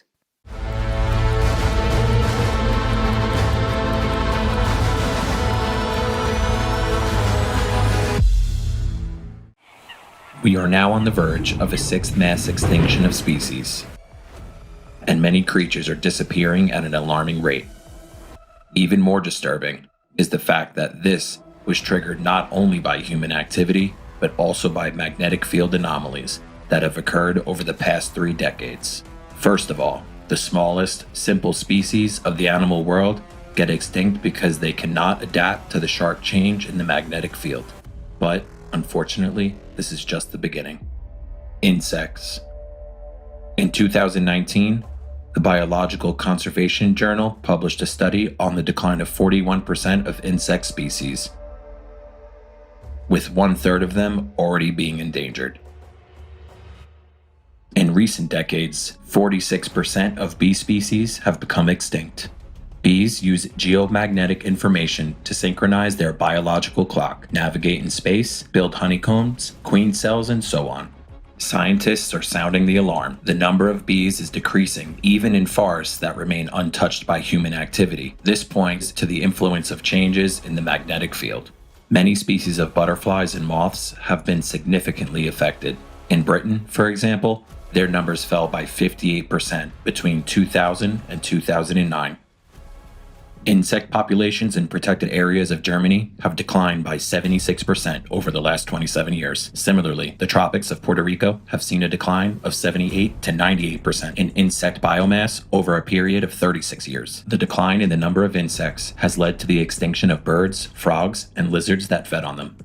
The mass extinction of insects will lead to an environmental disaster. The disappearance of even seemingly insignificant species like the mosquito will lead to a domino effect, ultimately leading to the gradual collapse of the entire complex system of the animal world, frogs and amphibians. Over the past 20 to 40 years, due to changes in the global magnetic field, there has been a sharp decline in the number of populations of many species of amphibians around the world on an unprecedented scale. This phenomenon itself has attracted increased attention from scientists and caused great public concern, especially in North America. These disruptions lead not only to population declines, but also to mutations, hermaphroditic individuals, and other pathologies.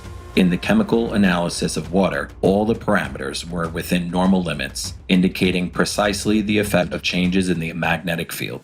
In the large forest area of Bunderbos in the Netherlands, the population of salamanders has been steadily declining since 2008 for unknown reasons. By 2013, only 4% of their previous quantity remain. Changes in the magnetic field are also affecting freshwater crustaceans. According to studies, the weakening of the Earth's magnetic field leads to a decrease in the size of Daphnia zooplankton and slows down their reproduction. During migration, birds navigate using magnetic fields. A study of 2 million captures 152 land bird species in North America revealed a mass phenomenon of avian vagrancy, when birds lost their sense of direction and deviated from their path due to geomagnetic disturbances. Anomalous zones, not detectable by measuring devices. Recently, there have been cases where various species of migratory birds did not fly to their wintering grounds due to occurrences of magnetic anomalies, which are not detected by modern devices. Such anomalies are characterized by rarefied air, unnatural for bird flight. In 2020, hundreds of thousands of dead migratory birds were found in the southwestern United States. The birds were in good physical condition, except for extreme exhaustion. It was as if they got into a trap, where some power was forcing them to fly until they died. In recent decades, cases of whole flocks of birds falling dead for reasons unknown to ornithologists have been recorded all over the world. Frightening facts of further consequences of local magnetic field anomalies that are not detected by modern measuring devices are observed worldwide. These include sudden strandings of whales, dolphins, harbor seals, and crocodiles. Cases of wild roe, deer, goats, and sheep going berserk without any registered source of disease have also been documented. Animals are dying, and scientists don't know why. Our Earth is gradually dying. Our flora and fauna are dying due to the cycle that causes all these changes. The smallest species are the first to die, then it will affect larger species. In the coming years, the number of undetectable magnetic anomalies associated with changes in the Earth's core will only increase. Right now, we have nothing to oppose these magnetic anomalies.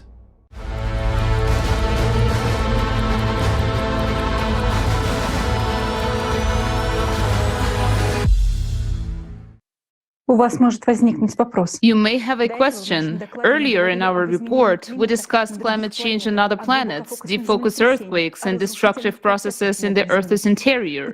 Why do we suddenly start talking about the extinction of insects and animals? The problem is that scientists today don't look at climate change holistically. While everything is interconnected, and careful observation of the behavior of insects and animals can help us better understand where zones of geomagnetic anomalies occur and what their nature is. What we cannot capture with devices today can be detected indirectly by various signs. That is why we use the multidisciplinary approach, because we realize that the more holistically we look at the climate change picture, the better we can investigate the issue and the faster we can find a solution.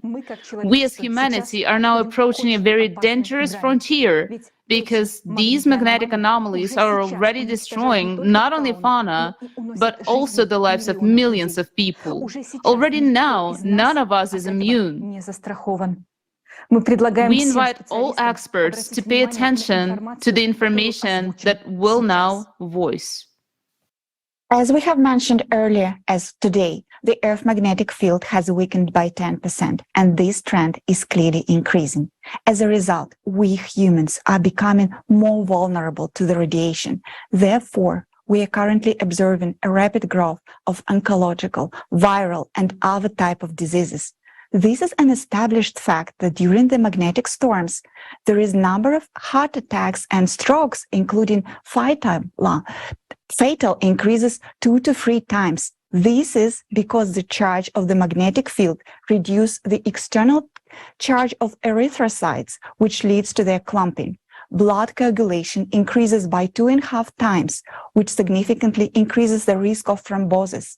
Let's look at the slides showing the rate of cardiovascular diseases, psychiatric disorders, and cancer, which are steadily increasing, and they are caused, among other reasons, by the changes in the magnetic field. These numbers are shocking.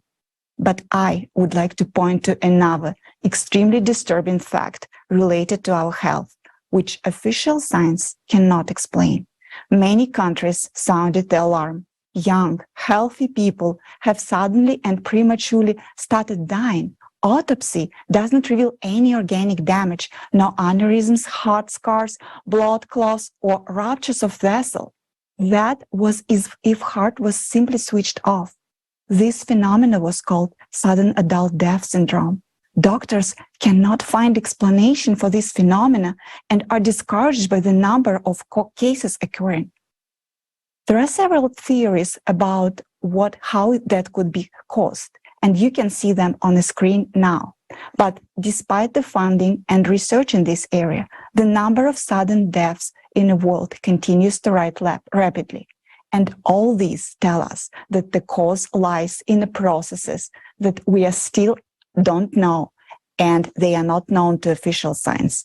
Especially, we are witnessing another type of atypical anomalies in the magnetic field, which arise from the changes in the core.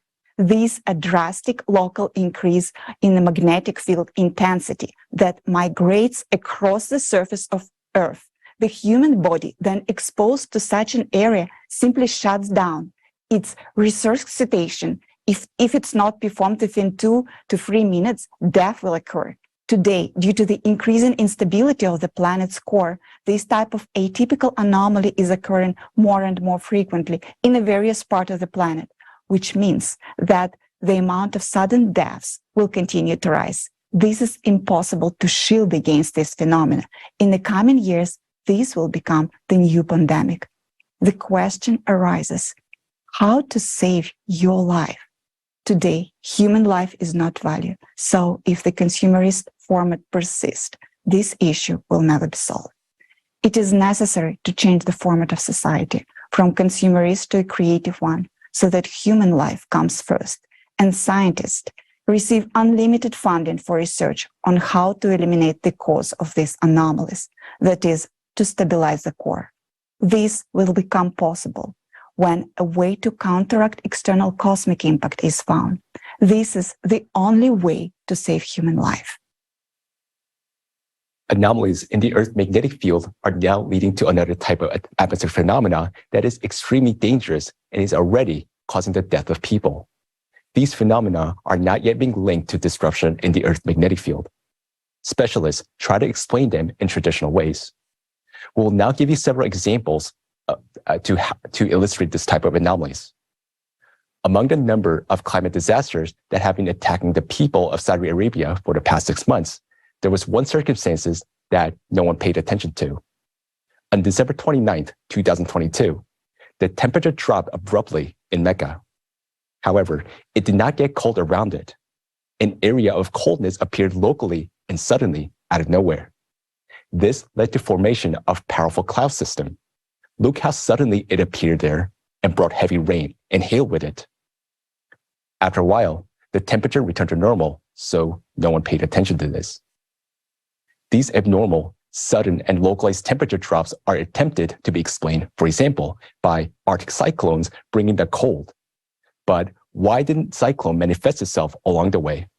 Because when cyclone moves, it leaves a trail of cold behind it along this entire trajectory. An Arctic cyclone cannot suddenly fall from above, make a cold snap in a local region, and disappear without a trace. Similar instantaneous localized drops in temperature have also been noticed in other parts of the world. For example, On December 21st, Colorado, USA, the temperature dropped by a record-breaking 40 degrees Fahrenheit in just half an hour. And in the state of Wyoming, a weather station recorded an unprecedented drop of temperature of 20 degrees Fahrenheit in just 2 minutes. On February 3rd, in the United States, near the observatory of Mount Washington, the air temperature dropped sharply to minus 47 degrees Fahrenheit.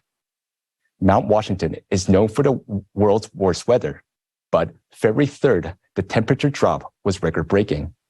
The combination of freezing temperature with hurricane winds gusts up to 127 miles an hour felt like minus 108 degrees Fahrenheit. The temperature drop was so sudden that trees and soil exploded and cracked from the freezing water. If people on the mountain at that moment would have gotten frostbites within 2 minutes.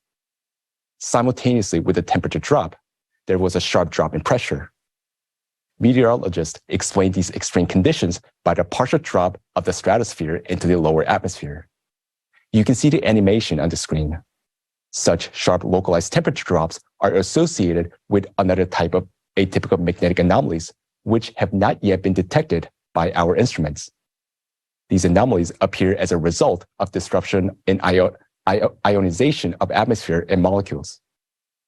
Ionization, it is important to understand that the charges of air molecules in the atmosphere are affected by the magnetic field. And in zones of atypical magnetic anomalies, the ionization of molecules in the atmosphere changes, and as a result, the connection between molecules weakens.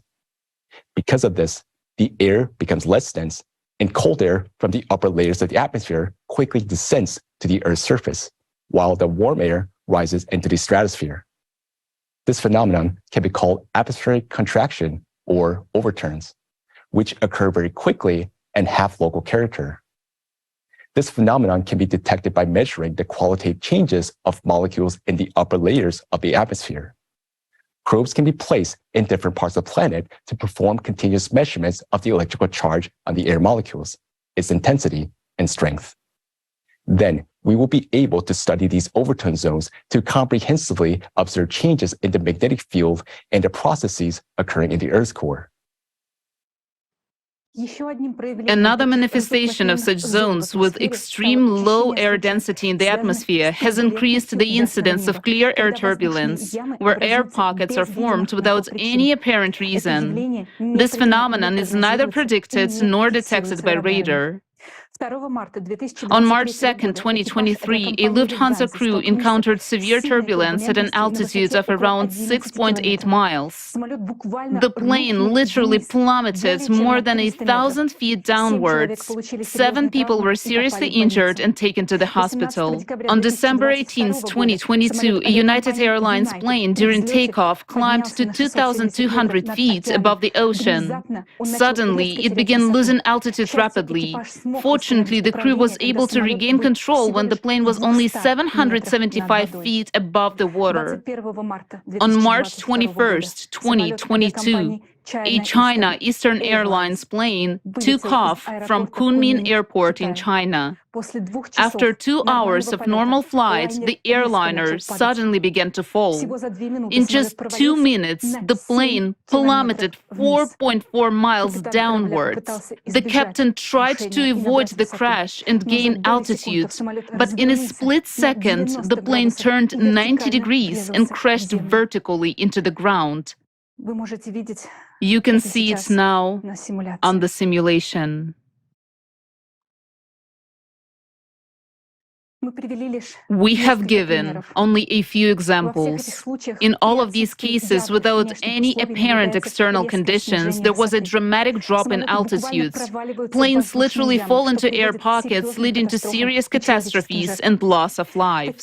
Such phenomena of extreme loss in air density, as well as atmospheric overturns, are associated with areas of atypical magnetic anomalies. The Bermuda Triangle is one of these pathological zones. Planes and ships disappear there from time to time. Due to the disruption of the magnetic field in such areas, the cohesive forces between air molecules decrease, leading to the formation of air pockets. Air simply ceases to be a support for the planes. Moreover, water molecules in these areas behave in a similar way. The bonds between them are weakening, and the water becomes so fluid that the ships literally fall to the bottom, sinking without any mechanical damage. But if previously, as in the case of the Bermuda Triangle, we knew where an atypical magnetic anomaly could occur, nowadays such Bermuda Triangles are appearing more frequently and almost everywhere. There will be more turbulent pockets in the atmosphere, especially at altitudes of 26,000 feet and higher, where most planes fly. These air pockets are already breaking through to the ground, and the time will come when there will be so many such pockets that flying and sailing will be impossible. If you take off, it's not certain that you'll land safely, and it will be very risky. It's scary, but we have to talk about it. We are obliged to warn people.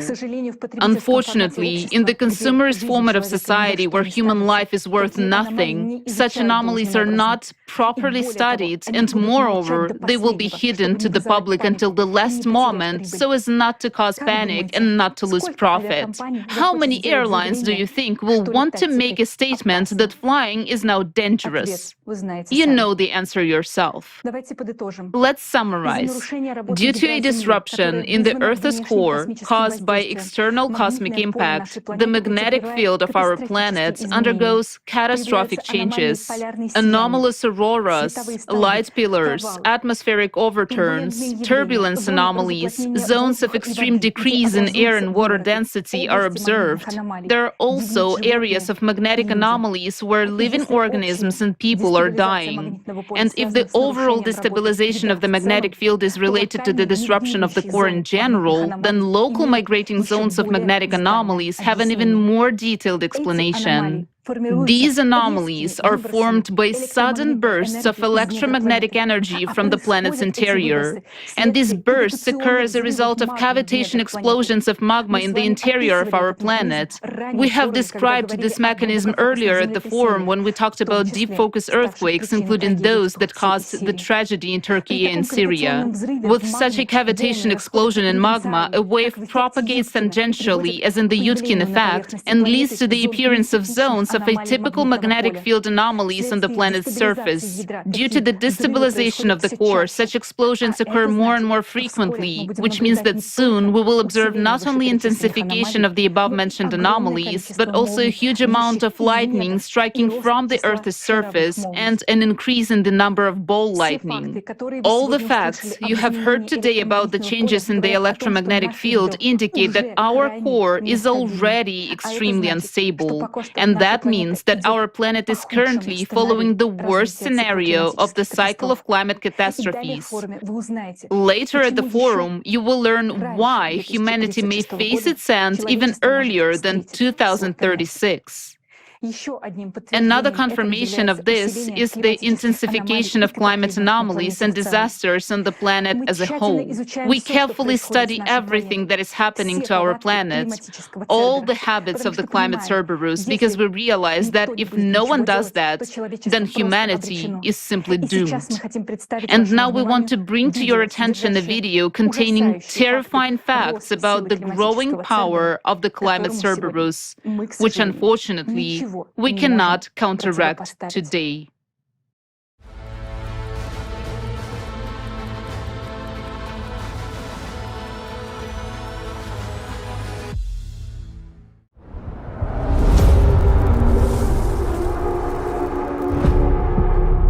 Natural disasters of such magnitude and force have never been witnessed by our humanity before. It is like a cerberus that burst out of the Earth's interior. We have been watching the climate cerberus when it was just beginning to grow. We're thousands of volunteers of the climate monitoring team of the Creative Society from all over the world, who work 24/7 to collect and analyze huge amounts of data, studying the habits of the climate cerberus.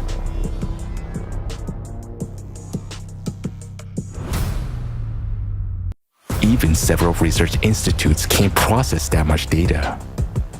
But it can be done by people united by one goal.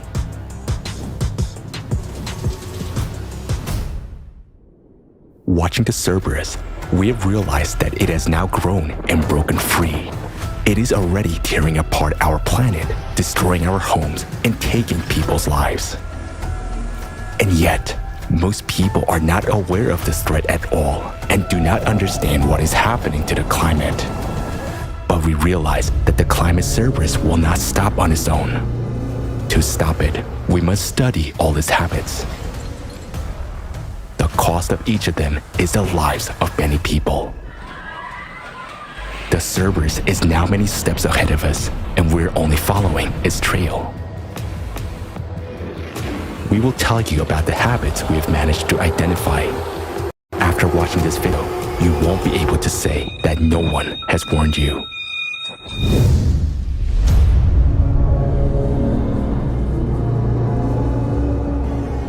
The Cerberus attacks suddenly and lightning fast when you least expect it. There was almost no time to react. Nothing. We couldn't take anything out because the fire was coming and it was terrible. There was no access to get out. Yeah, I had to jump out of the window. And it was like a movie where the house slides down behind you and you're running for your life. But we have lost home. But we're okay. On March 28th, people were peacefully walking on the city streets in Georgia. Moments later, they found themselves under the rubble of street structures.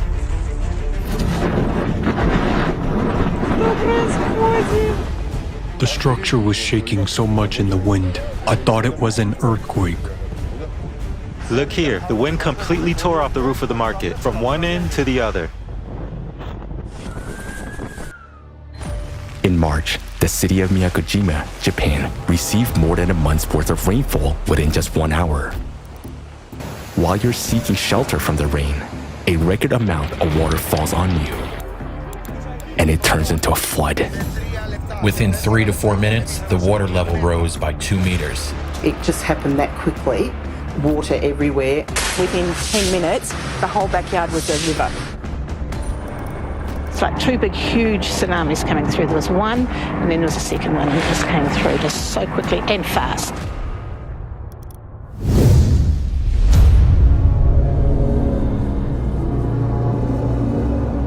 The Cerberus does not obey rules. The tactics of its attacks are unpredictable. It swaps the 4 seasons. In February 2023, when it was summer in the southern hemisphere, temperature dropped below 0 and the snow fell in Australia and Argentina. While in Europe, summer has arrived in the middle of winter. In Germany alone, 982 heat breakers were broken in just 3 winter days. A few days later, the European heat wave was replaced by an anomalous cold snap. This is happening all over the world. Abnormal heat and cold alternate at a catastrophically fast pace. And that is also the terrifying signature of the Cerberus. It brings chaos to your everyday life. In Africa, in southern Morocco, snow is a rarity. But in February 2023, the inhabitants of several communities were cut off from the outside world after a heavy snowfall. Emergency aid had to be delivered by air.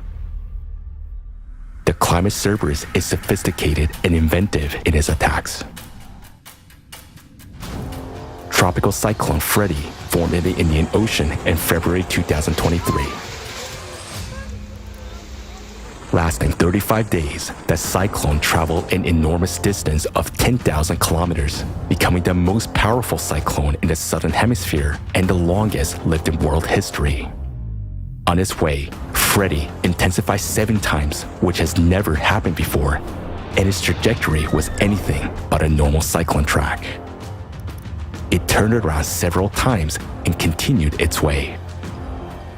Cyclone Freddy left catastrophic devastation and claimed more than 600 human lives in 6 countries. The climate Cerberus never sleeps. It It attacks when you're most vulnerable and defenseless. Residents of São Paulo in Brazil went to their bed to the familiar sound of heavy rain. At dawn, a flash flood in multiple landslides buried about 50 houses with sleeping people. The cerberus knows no mercy. Now, it's already making some really terrible strikes. But this is only the beginning. On the early morning of February 6, 2023, a magnitude 7.8 earthquake destroyed the peaceful sleeping cities in Syria and Turkey. The deadly quake was only the beginning of a terrible catastrophe, followed by the second powerful earthquake of magnitude 7.5 and thousands of aftershocks. It became a tragedy of a global scale that claimed more than 50,000 human lives according to official figures alone. Don't be scared, sweetheart. Don't be scared. Friends, we are buried because of the tremor. Mother, are you okay? Mom. Granny, are you all right? Is there really no one there? We're completely buried.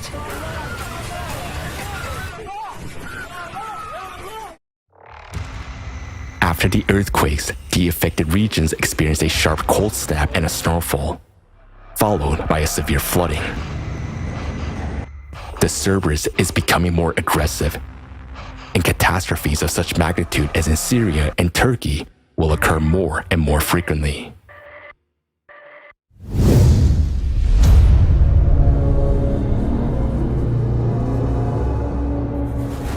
The cerberus appetites are constantly growing. It is devouring more and more territory and taking away our homes.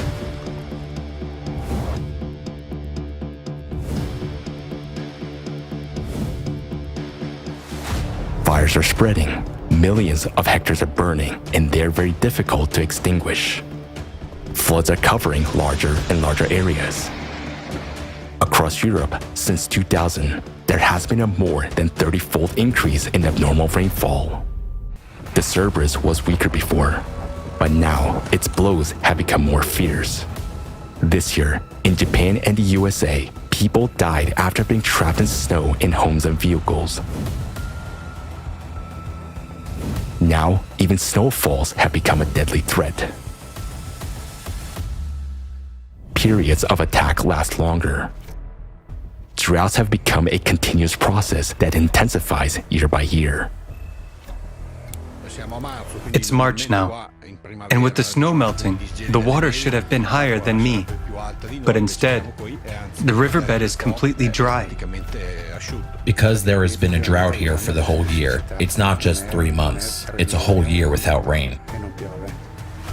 If this is happening now, it will be even worse in the summer. The drought this year was extreme, and given that the previous 2 years also had a drought that dried out the soil, this year, all the soil has dried out. The waves of merciless heat are becoming longer and arriving sooner. Record-breaking temperatures of 104 Fahrenheit hit India and Pakistan already in February. This has happened in Asia for the first time in history.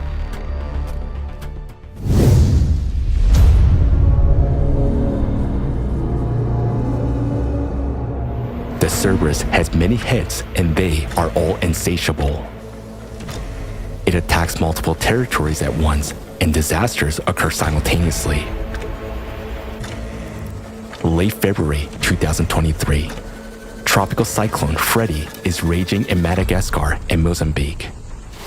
At the same time, there is a major winter storm and a historic tornado outbreak in the USA and major fires in Australia and Chile.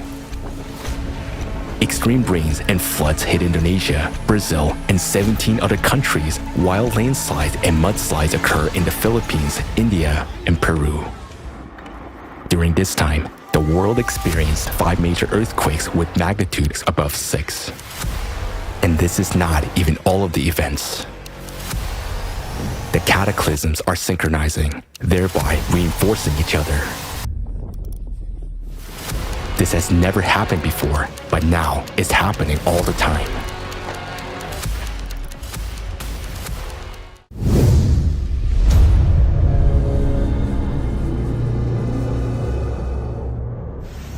climate cerberus grasping onto one territory does not let go of it.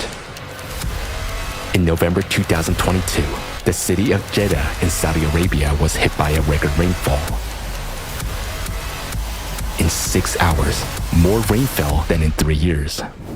The next 5 months brought a whole cascade of natural disasters. Giant hail and snow, sandstorms, storms and tornadoes, torrential rains and floods.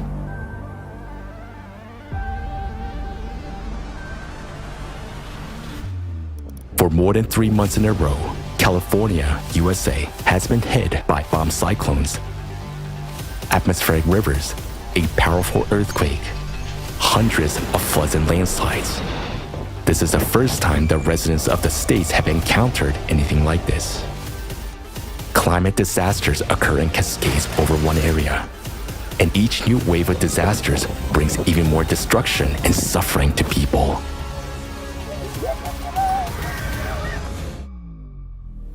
The cerberus does not distinguish between the rich and the poor. It does not care about nationality or skin color, and there are no countries, nations, or borders for it. It comes to everyone. The worst part is that the more it eats, the bigger it gets. And the more it is going to devour.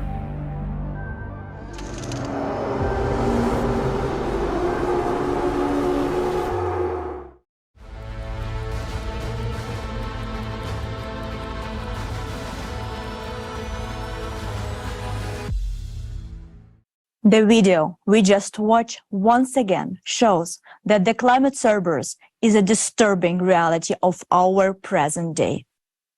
Indeed, it doesn't care about your social status, gender, or race. Everyone is equal in the face of this destructive and deadly threat. Can we oppose it now? Yes, we can. And everyone has something to offer. It's the voice of truth. The faster people around the world learn about the real causes of climate change, the faster steps will be taken to eliminate them. So, I want to call once again on everyone who sees and hears us now. Share this forum, this broadcast. Go live right now and record your invitations. Let's do everything we can do to make the world know the truth.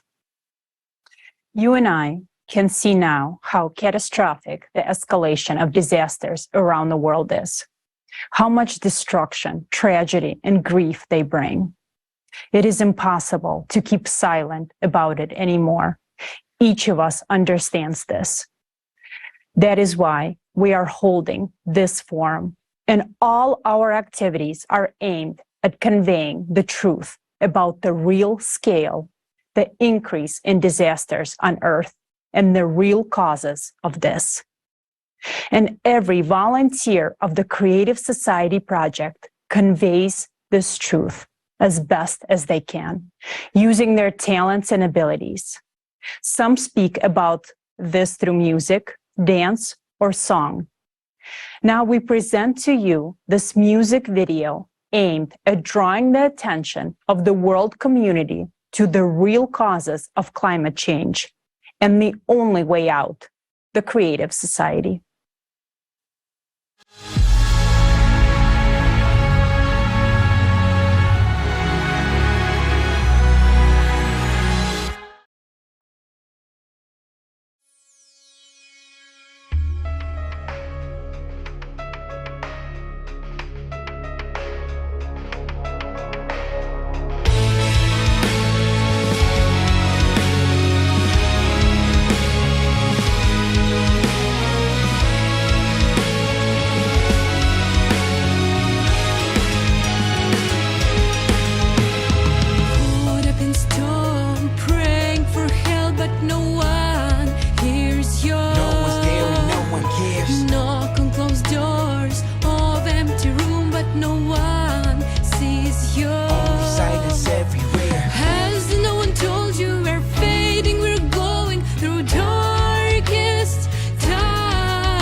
voice and your actions to bring the light.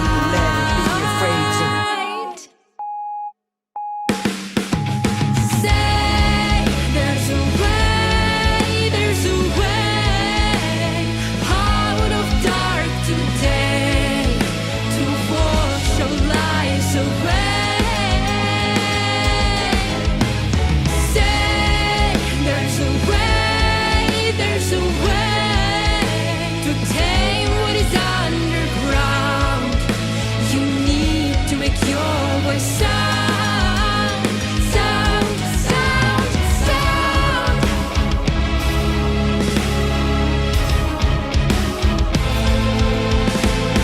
Knocking on closed doors of empty room has no sense. Better reach people with your hearts and your voices. No point to break through the walls and defense.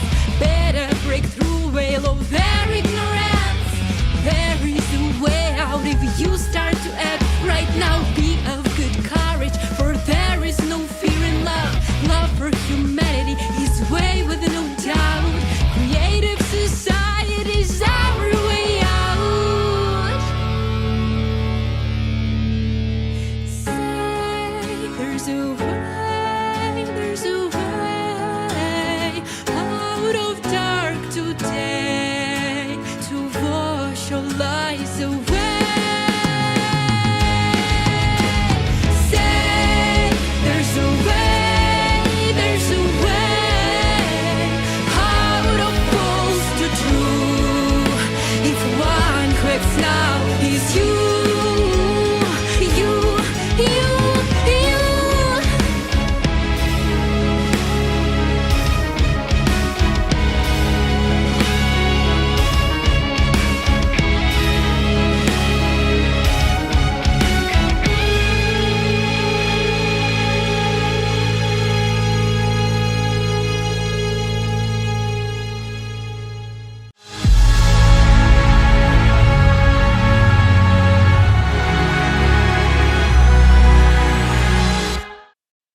Thank you. There is a line in this song that says, to tame what is underground, you need to make your voice sound, which says that the problem today is underground, in the core of our planet. Even last time, people still had many questions why it is the core in the 12,000-year cycle that is causing the cataclysms occurring on Earth. And so now I pass the floor back to our scientific team.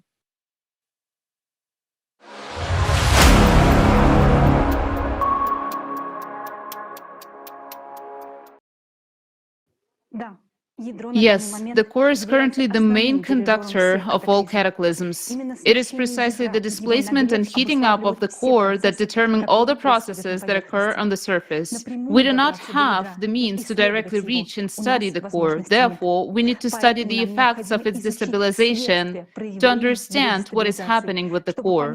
It is also necessary to study other planets because understanding the processes on all planets will allow us to better understand the causes and consequences of changes in the core of our own planet.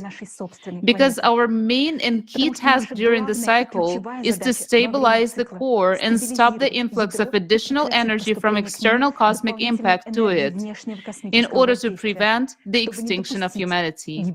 And later in the forum, you will hear how it can be done. During the 12,000-year cycle, external impact comes to the cores of all planets in the solar system. What are the signs that tell us about this?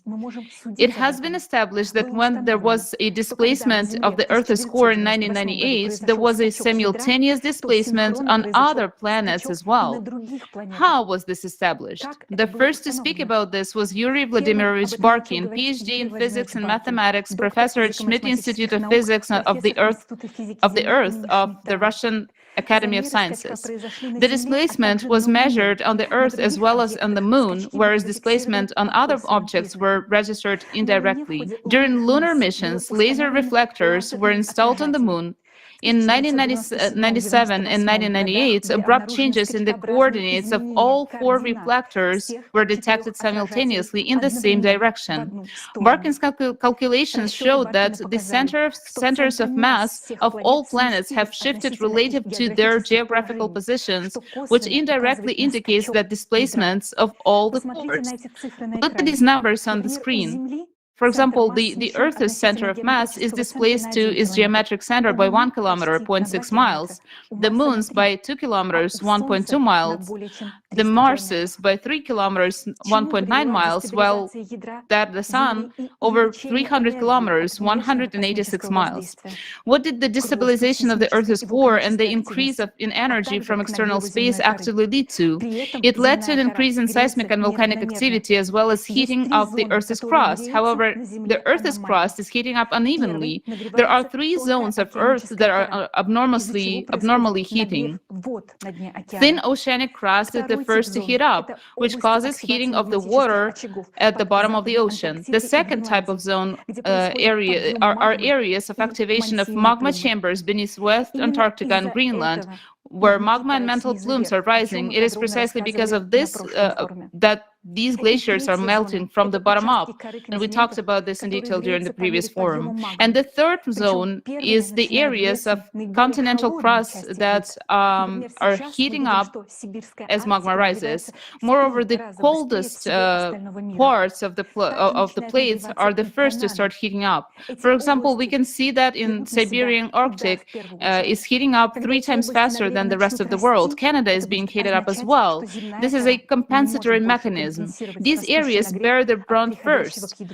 When these areas of heating begin to grow, it will mean that Earth's crust can no longer compensate for the growing heat from the external impact coming to the core. In other words, the uneven heating of the planet's surface, which is compensatory mechanism, is a clear sign of the core destabilization. We already know that destabilization of the core is taking place in all the planets of solar system. In this case, the question arises, do we observe the same signs on other planets, such as uneven surface heating and geodynamic anomalies? Let's find out in this video.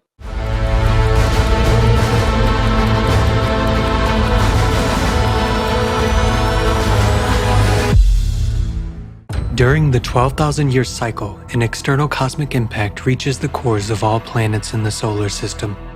On Earth, this leads to abnormal heating of magma and its rise, resulting in increased volcanic and seismic activity, abnormal heating of the Earth's crust, as well as glaciers and permafrost melting from below. Is it currently possible to detect any increase in internal heat and tectonic activity on other planets, provided external cosmic impact is spreading to all planets? Mercury.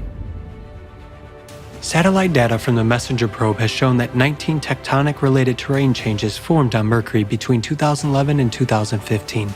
The planet's core is responsible for internal activity. Previously, Mercury's core was believed to be inactive. The new tectonic changes are concentrated predominantly in the northern hemisphere. What's notable is that the core of Mercury has now shifted in the same direction, according to scientists' assumptions.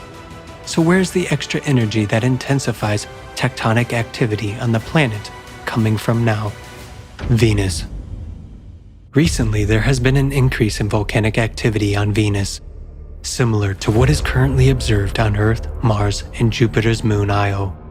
37 volcanic structures have been discovered on the planet's surface, with plumes observed within them. Their activity was detected in 2020. The researchers draw an analogy with Earth's mantle plumes that form chains of volcanic islands like Hawaii or the Canaries. As it can be seen on the map of Venus, these volcanic structures are mainly concentrated in the southern hemisphere of the planet, indicating an asymmetrical rise of magma in the planet's interior. The increased volcanic activity on the planet is also confirmed by numerous other independent studies. What has caused the recent rise of magma and plume activity on Venus? Why is this happening in sync with the increase in volcanic activity on other planets? There is also a sign of internal heating on Venus, manifested through accelerating winds. Data from the Venus Express orbiter showed that wind speeds on Venus have increased from 186 miles per hour to 249 miles per hour between 2006 and 2012. These days, similar dramatic signs of warming atmospheres are being observed on many other planets in the solar system. Mars. In 2018, the south pole of Mars experienced an unprecedented warming event. Areas of liquid water 20 kilometers in diameter were found under the ice cap. In other words, the ice on Mars is now melting from below, just like on Earth. As the geothermal heat from the planet's interior increases, the glaciers on Mars, like those in Antarctica, Greenland, and permafrost on Earth, are also melting from the bottom up. In another part of the planet, the Elysium region, there is a sharp increase in endogenous activity, meaning internal activity. Between 2019 and 2020, the rise of magma triggered 465 Marsquakes in the area, and in 2021, a seismic event was recorded that was 5 times more powerful than any previous one. And in May 2022, a huge mantle plume was detected in this region, causing an even more record-breaking Marsquake. As we can see, seismic activity is now increasing on Mars, much like it is Earth. It is worth noting the similarities between the processes on Mars and Earth. When the Earth's core shifted along its axis of displacement, 2 heating zones initially formed, one in western Siberia and the other in western Antarctica. Similarly, we have observed 2 zones on Mars, one near Elysium and the other at the South Pole. This indicates that Mars' core shifted in the same way as on Earth during the 12,000-year cycle. The recent processes on the terrestrial planets point to an increase in the activity of their interior. Mercury, Venus, Earth, and Mars are experiencing a simultaneous increase in volcanic and tectonic activity, with a sharp rise of magma creating zones of anomalous heat. Jupiter. On gas planets, the function of a core is performed by a denser accumulation of gas within the planet. The high temperature of Jupiter's atmosphere is mainly provided by its internal heat. In 2001, scientists discovered that since the Voyager probe's exploration in the 1980s, Jupiter's internal heating had increased by 37%. Moreover, this heating is greater than the energy received from the sun. It is known that internal heat fuels storms and turbulence on gas planets, increasing wind speed. Hence, the sharp increase in Jupiter's internal heat has resulted in the intensification of these atmospheric phenomena. When the Hubble was launched in 1990, no cyclones or thunderstorms were detected on Jupiter. But over the last decade, storms have become increasingly active and intensified. We can see them on images of the planet as spots. Red spots are the hottest areas. Since they started appearing, it means that there is more internal heat. Between 2005 and 2006, another massive red spot was formed on Jupiter for the first time. The already existing huge anticyclone, the Great Red Spot in the southern hemisphere, has shrunk and rounded, indicating an increase in wind speed. It has increased by 8% between 2009 and 2020. All of this indicates that additional energy is emerging in the depths of the gas giant that causes powerful internal heating. Where could this energy come from? Planet satellites also react to external space impact with an increase in endogenous activity. On Jupiter's moon Io, in the northern hemisphere, the most powerful volcanic eruptions have been occurring over the past 5 years. On another of Jupiter's moons, Europa, in 2013, scientists discovered that the ocean at the equator was warming from below. Subsequently, the satellite's interior heated up so much that in November 2019, NASA's research group detected water vapor above Europa's surface. It is noteworthy that the moon Europa started heating up on the side that does not receive heat from the sun. Conversely, the coldest area was found on the sunny side. In other words, the appearance of zones of anomalous heating on Europa cannot be attributed to solar energy. They can only be explained by an increase in internal heat. Saturn. Internal heating on Saturn is known to be the main driver of storms, as it is on Jupiter. Between 2007 and 2010, a chain of 23 to 26 dark spots was discovered, which were interpreted as areas with high heat emission. In 2010, the so-called Great White Storm formed abnormally early in the northern latitudes of Saturn. It became the largest and most intense storm observed in the planet's northern latitudes. A record temperature spike of 150 degrees Fahrenheit above normal was registered in the vicinity of this storm. Subsequently, the processes in Saturn's atmosphere became more intense. In 2018, scientists discovered a series of storms of an entirely new type, also near the North Pole. Previously, the storms of such intensity had never been observed on the gas giant before. We see that Saturn's heating from the interior is increasing, which contributes to the intensification of storms on the planet Enceladus. Saturn's moon is covered with an ice shell, beneath which lies an ocean, and directly beneath the ocean is the planet's core. Unexpectedly for specialists, the interior of Enceladus has a very high geothermal heat, much higher than all known sources of heat on the planet. When they measured the internal thermal power of Enceladus, it was 15.8 gigawatts, which is an order of magnitude greater than all known sources of heat on the planet. This is 2.6 times the power of all the hot springs in Yellowstone. In 2005, near the south pole of Enceladus, where the sun does not shine, a spacecraft detected a new thermal anomaly, which had not previously been observed. In this area, jets of steam composed of methane, propane, and molecular nitrogen were found to be escaping. In this steam, composition indicates the increasing hydrothermal activity which has emerged at the core ocean boundary. In other words, Enceladus is also heating up from the inside. Where did the additional energy for heating Enceladus come from? Uranus. It is believed that Uranus is warmed by solar energy only, which determines the planet's weather patterns. However, in 2014, when Uranus began to move away from the sun, solar energy was almost non-existent in its northern hemisphere, and extreme storm activity was detected in that region. This means this activity on Uranus must have been triggered by recent internal warming processes. Neptune. Neptune is experiencing dramatic temperature anomalies. Although it has been summer on Neptune since 2005, data showed that most of the planet had been gradually cooling into 2018. However, between 2018 and 2020, stratospheric temperatures at the South Pole have risen sharply by 11 degrees. Such a rapid pole warming vortex surprised astronomers since it had never been seen before. They could not determine the cause of these fluctuations. However, it is apparent that additional energy appeared in the system which may have caused such temperature anomalies. Pluto.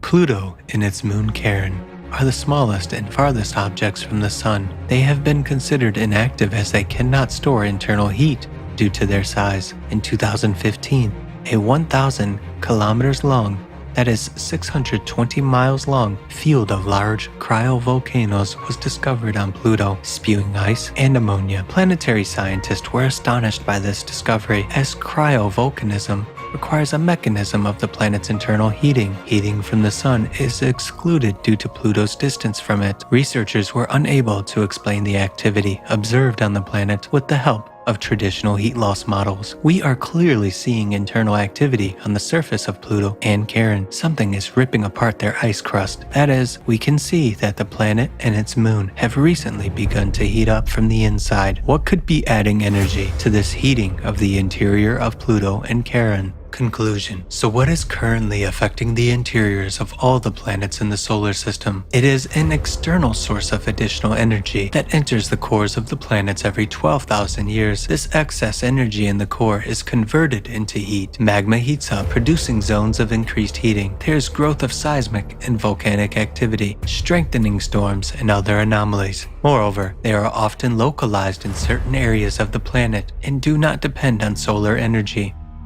What you have seen now is but a small part of all the facts that indicate that the heating in the interiors is synchronously increasing both on the terrestrial planets and gas giants and their moons.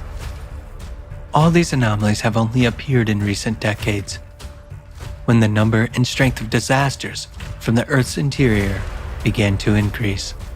In just 5 to 7 years, we will see all these processes on other planets increasing tenfold, if we ourselves remain to live on our planet.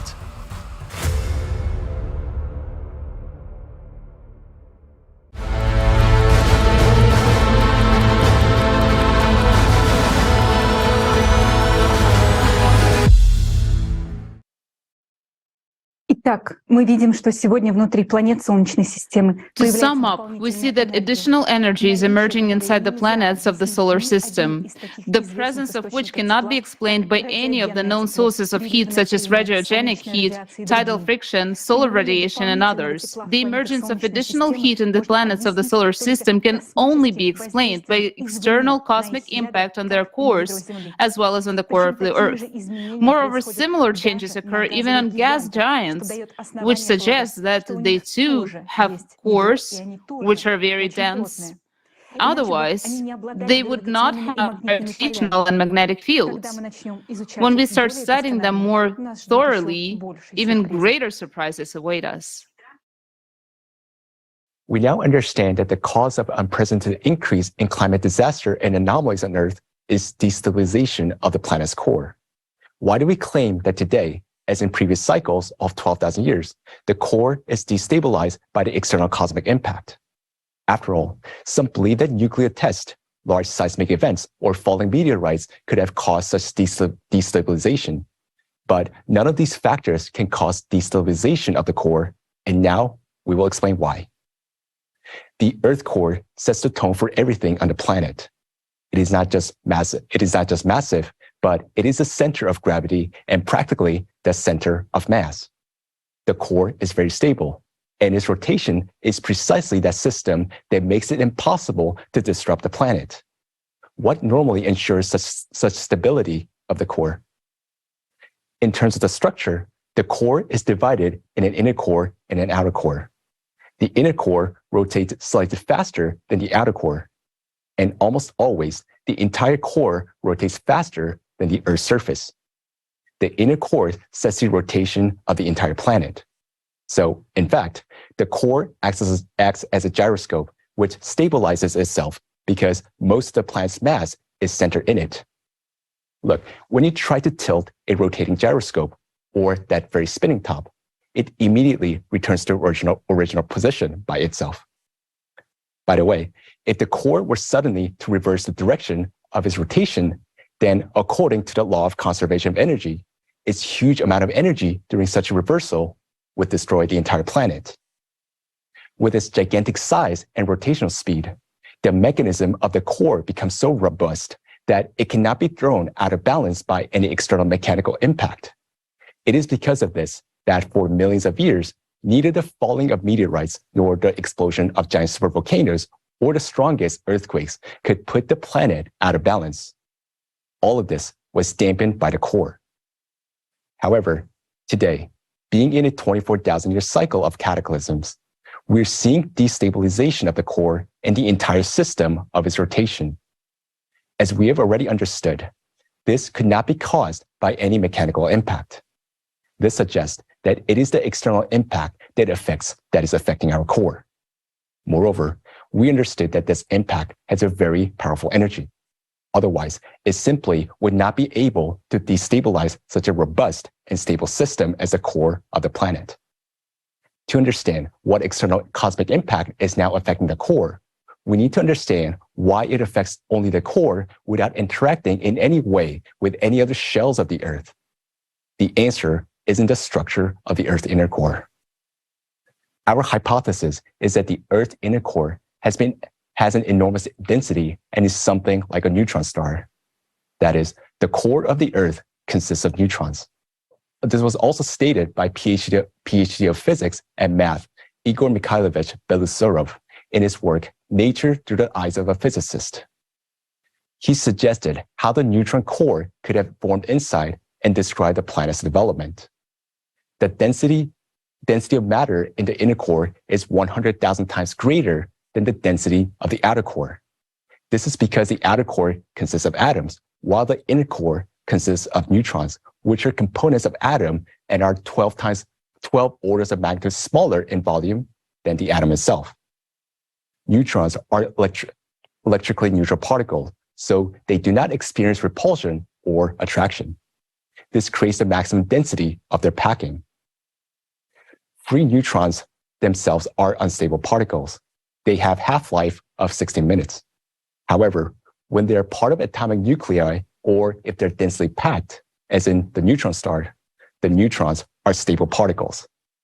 The advantage of the neutron core hypothesis is that it provides an explanation for the origin of neutrinos detected coming out from the center of the Earth, and why there's an increasing flux of them in local areas. This is due to the decay of free neutrons, which occur on the surface of the neutron core due to the external impact. In scientific publications, one can come across assumption that there's a third layer in the Earth core and that the inner core is asymmetrical. All of these observations arise from seismic wave studies. However, all of them are incorrect because they do not take into account the specific features of the inner core. Due to the enormous density, the inner core is incapable of allowing any waves to pass through.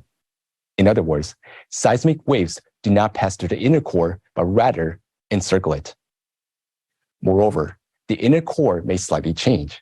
For example, if there's a shift of even 300 feet or 100 meters, measurements of seismic waves coming from the same point before and after the displacement of the core will give completely different results. Based on these differences, false conclusions are drawn that the core has a third layer or that it crystallizes asymmetrically. However, if experts take into account the extreme dense structure of the inner neutron core, which does not allow seismic waves to pass through and that the core can move, then we'll easily understand and process seismic wave data. And most importantly, they will understand what is happening in the core right now. We come to the conclusion that since our core is neutronic, which means that it has anomalous high density, this is a reason why the cosmic impact, so far unknown to us, is interacting with it alone. At the same time, this impact passes through much less dense matter from the atmosphere to the mantle without any interaction. So how do we understand what the external cosmic impact is? After all, if we do not understand what it is, we cannot stop it. And therefore, we cannot prevent the destruction of the planet and save all of humanity.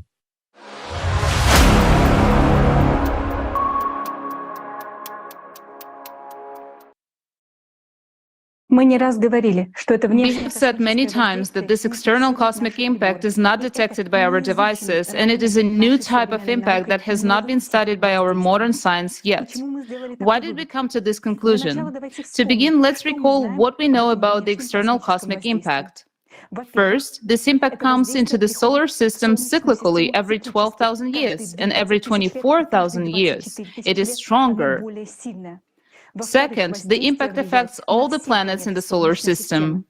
Third, it affects only the planet's cores, both their magnetic properties and the position of the cores inside the planets.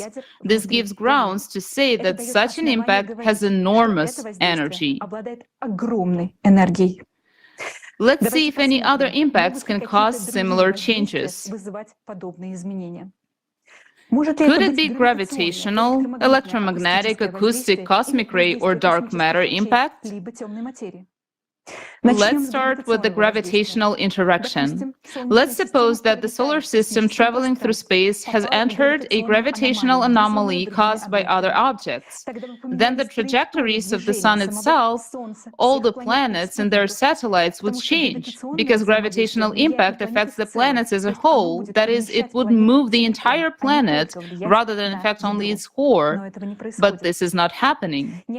Some scientists speculate that neighboring planets or gas giants such as Jupiter, when approaching the Earth, could affect the Earth's core, shifting it with their gravitational field. But it's important to note that the reported changes in our planet's core did not begin with its displacement, but with the changes in its magnetic properties in 1995. Only after that, in 1998, there was a displacement of the core, so this could not be caused by the gravitational effects of large cosmic objects. Moreover, convergence of the planets in the solar system occurs in cycles of only a few dozens of years, which means they cannot cause catastrophic changes in the core every 12,000 years. Could it be dark matter? Dark matter is matter that does not participate in electromagnetic interactions, but it is involved in the gravitational interaction we discussed above. That means it would have affected the motion of stars and planets as a whole, not just their cores, so it doesn't fit either. What if our solar system was hit by powerful electromagnetic radiation, such as from pulsars? Pulsars emit narrowly focused impulses of different energies. However, there are no pulsars standing in the path of the movement of the solar system and the galaxy, which would have such an unique periodicity with the distance of 12,000 years between them, and every other pulsar would emit even more powerful flux. Maybe then there was a powerful emission of electromagnetic radiation on the sun, or an electromagnetic pulse from a supernova explosion in the depths of space. But let's remember that electromagnetic radiation, such as X-rays and gamma rays, are mostly absorbed by the atmosphere. Only two types of electromagnetic radiation can reach the surface of the Earth, visible and radio waves, but they do not reach the core either. It turns out that no electromagnetic waves from an external source could affect the planet's core, because they simply could not reach it. Another factor affecting the planet from space is cosmic rays. Many of them deviate towards the poles by the Earth's magnetic field, skirting the Earth. The rest of the charged cosmic ray particles scatter in the atmosphere, causing showers of secondary elementary particles. Some of them may reach the Earth's surface, but not the core.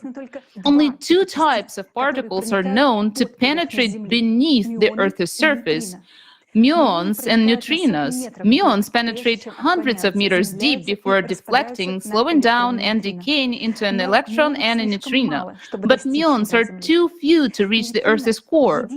Neutrinos are the only known particles coming from space that can reach the Earth's core. High-energy neutrinos have a high probability of interacting with the Earth's interior, but their flux is not large enough to transfer a significant amount of energy to the Earth's core, while low-energy neutrinos typically pass through Earth without interacting with matter. Let's summarize. Now we see that none of the known impacts, gravitational, electromagnetic, the cosmic rays, can have a direct effect on the planet's core, causing the cyclical changes that we observe throughout the solar system. Moreover, today on Earth, we register another anomalous factor which cannot be caused by any of the previously mentioned interactions, but may be the result of yet unexplored external impact. And this factor relates to changes in the quantum world. Since 2010, measurements of charge radius of the proton have begun to record deviation from the previous measured value. And already after 2016, most of the experiments showed a reduced value of the proton charge radius. The new table value adopted in 2021 was 4.4% less. Such changes at the micro level requires enormous energy. And this suggests that this impact should be sought at the quantum level, and most likely at the beyond quantum level. A different physics works here, a hypothesis that you will learn about at the end of the forum today. So, we understand that an invisible energy of enormous power is now flowing to the Earth core. We can determine the consequence of its impact by the presence of excess heat in the Earth's interior and by the signs of destabilization of the core. And there's another indirect sign of the external impact, the change in neutrino emissions from the Earth's neutron core. We talked about this phenomenon back in 2014. Although, even earlier, we found that the neutrino emission increases in certain local points of the Earth. Later, our words were confirmed by new scientific research, and in 2016, a paper was published devoted to the detection of neutrinos emitted from the Earth's interior at the Anita Station in Antarctica. There are such zones of neutrino emissions in various parts of the planet, but today, it is difficult for scientists to study the process due to the division of science and lack of funding. We understand that there is an external factor, but there are no conditions for studying it.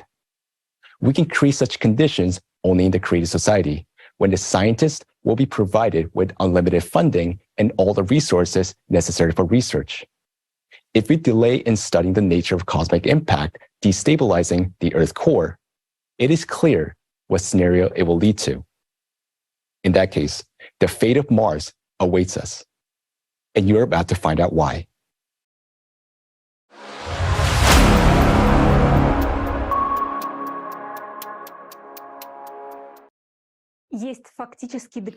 There is actual evidence that the death of living planets can occur in just a few minutes as a result of magma eruption and hydraulic impact. Further, you will be presented with a fundamental study of the catastrophic events that occurred on the red planet, which had life until very recently.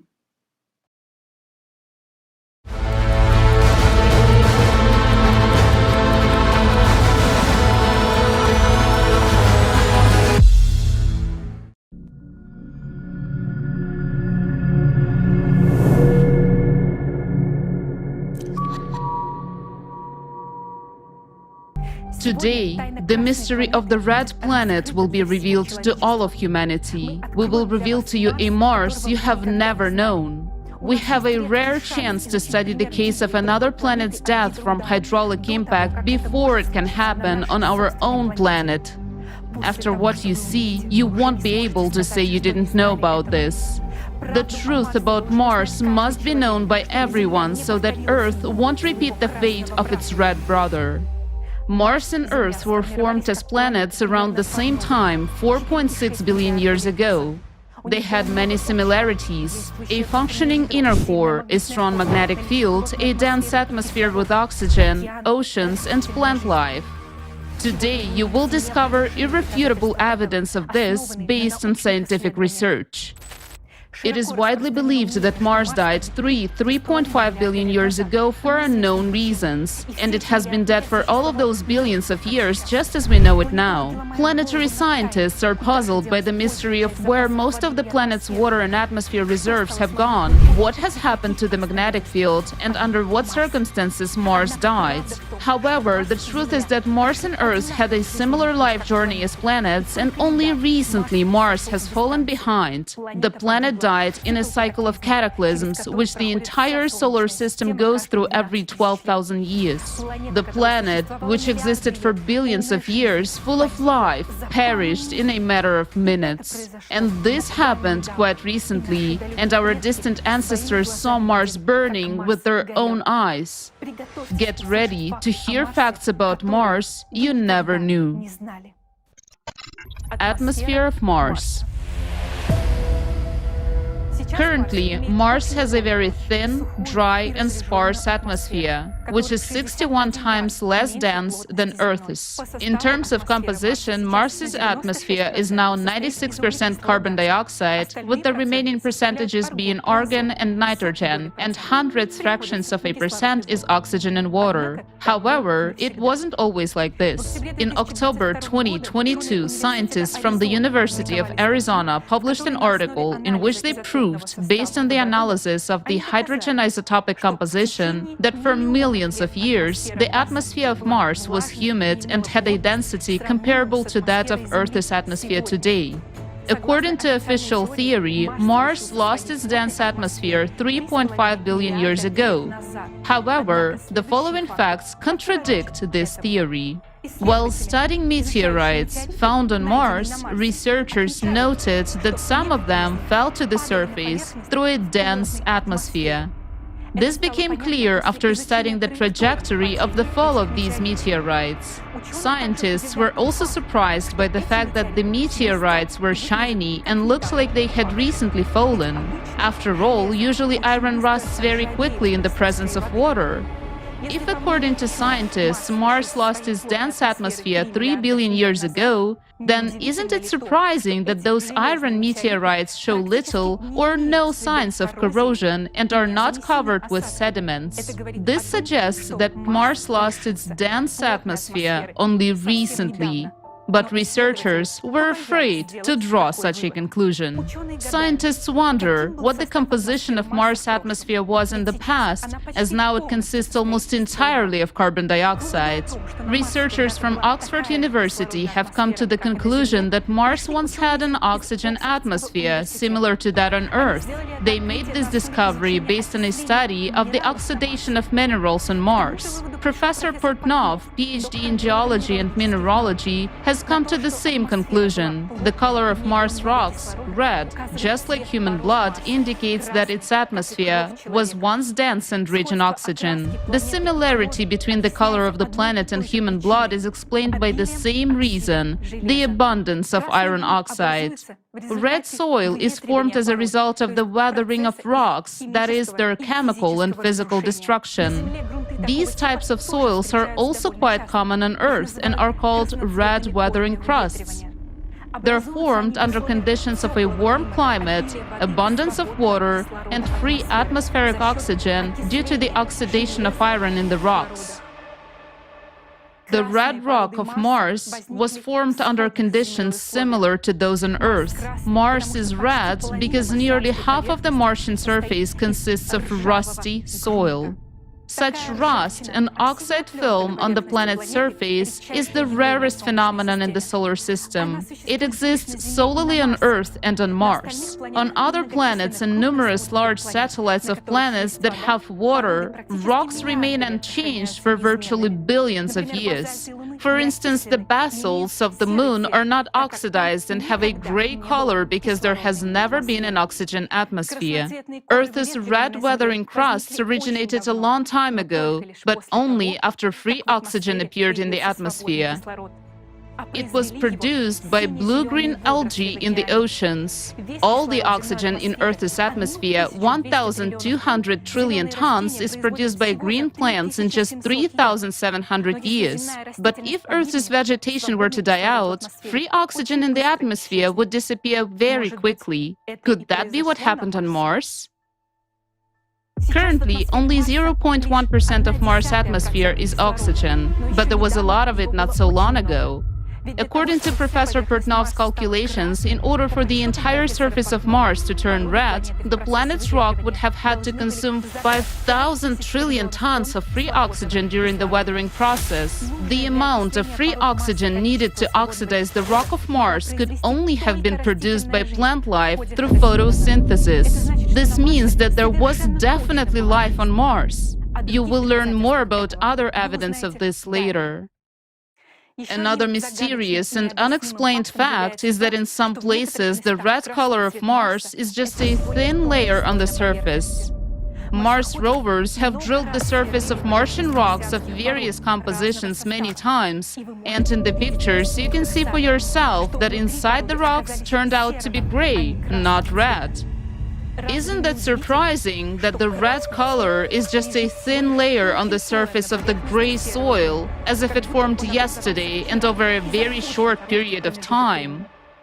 The surface of Mars could oxidize so quickly and extensively only in the event of a very powerful explosion that engulfed the entire planet. What could cause an explosion of such power? Stay tuned for the answer. Magnetic field of Mars.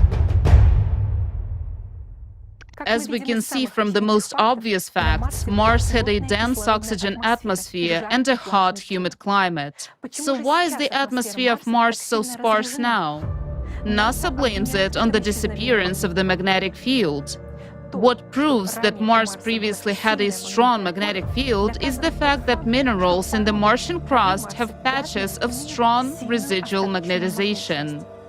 However, this magnetization of minerals does not provide protection for the whole planet. By the way, for the same reason, humans will not be able to live on Mars, because life on the planet requires not only protection from cosmic radiation, but also a magnetic field of a certain strength. It is interesting that despite the absence of a global magnetic field on Mars, a giant aurora borealis was reported there in April 2022, which was unlike any previously observed.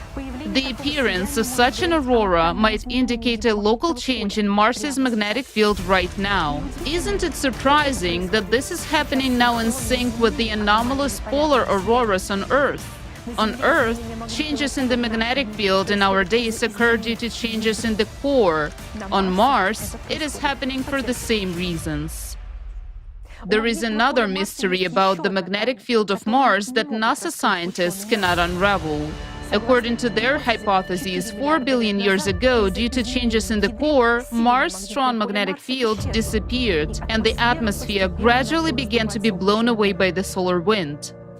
But Venus does not have a global magnetic field either, yet its dense atmosphere hasn't been blown away by the solar wind.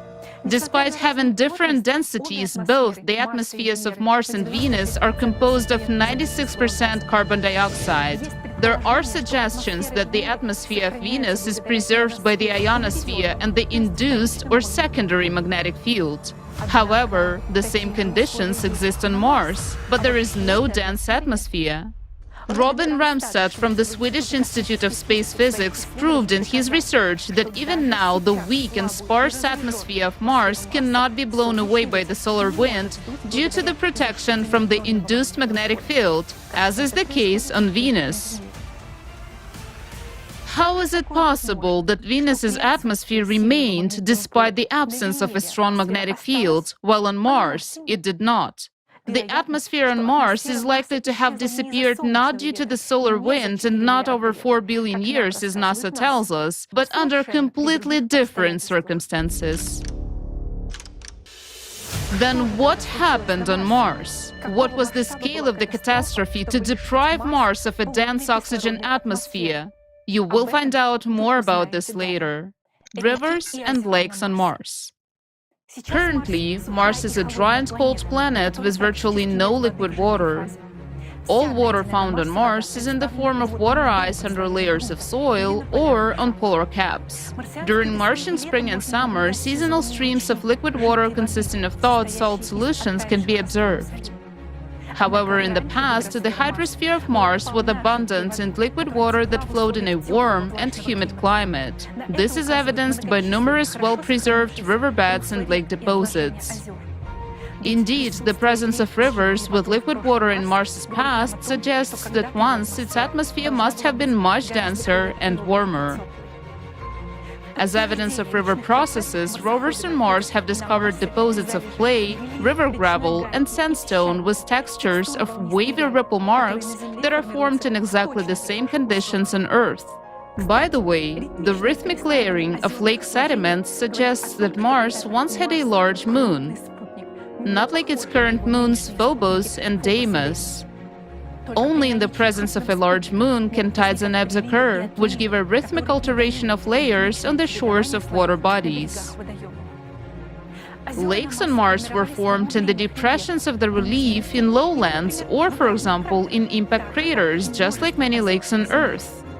Interestingly, lake breaches and floods often occurred on Mars, just as they do now on Earth due to heavy rainfall and river floods during global catastrophes. Take a look at these ancient rivers and lakes of Mars in satellite images. Notice how Martian rivers resemble modern river systems on Earth. One of the longest, now dried-up river systems on Mars was nearly 700 kilometers long, which is roughly half the length of the Colorado River on Earth. And this river, Rule Vallis, left a channel which is 1,500 kilometers long, 7 kilometers wide, and 300 meters deep. Moreover, in 2019, a study by scientists from the University of Chicago analyzed 200 dry rivers on Mars. It was found that in hundreds of areas on Mars, the rivers were wider and deeper than on Earth, and they had existed on the red planet for an incredibly long period of 1 billion years. This makes their disappearance even more mysterious and inexplicable for planetary scientists. Look at the map showing the enormous number of dry lakes and river systems that have been discovered on the surface of Mars during modern explorations. This tells us, first of all, that there used to be abundant rainfalls on Mars which filled the rivers and lakes with water. This is only possible with a continuous circulation of water in nature, which implies the presence of an ocean. Scientists believe that all these rivers and lakes dried up on Mars 3.5 billion years ago. But is that really so? Don't you find it strange that we can still see such clear outlines and banks of these channels? Over billions of years, weathering processes should have eroded and buried these supposedly ancient canyons and channels. After all, we can see the ancient craters on Mars is eroded, but for some reason the riverbeds haven't suffered from erosion at all. All of this suggests that these rivers were flowing on the surface of Mars quite recently. Mars's ocean. Despite ongoing scientific debates about whether there was a large body of water on the northern plains of Mars, thousands of experts find convincing evidence for the existence of an ocean on Mars. And the simplest and most obvious evidence of the presence of an ocean on Mars is its current landscape. Take a look at a topographical map of Mars. The blue color on the map indicates lowlands, while the red indicates highlands. Some scientists still assume that these blue lowlands on Mars are just a few impacts from large meteorites. Now, take a look at a topographical map of Earth made in the same colors. All of the lowered areas of the Earth's landscape have become the oceans we see today. Can you see the similarities between the blue areas of these two maps? In case you have a question of why there was only one ocean and one continent on Mars, there is a simple answer. 300 million years ago, there was only one continent on Earth too, for example, Pangaea, and this had happened on Earth several times. Curiously, the total area of all Earth's continents is approximately equal to the total surface area of Mars. If Mars were to get any bigger, it would resemble Earth like two peas in a pod.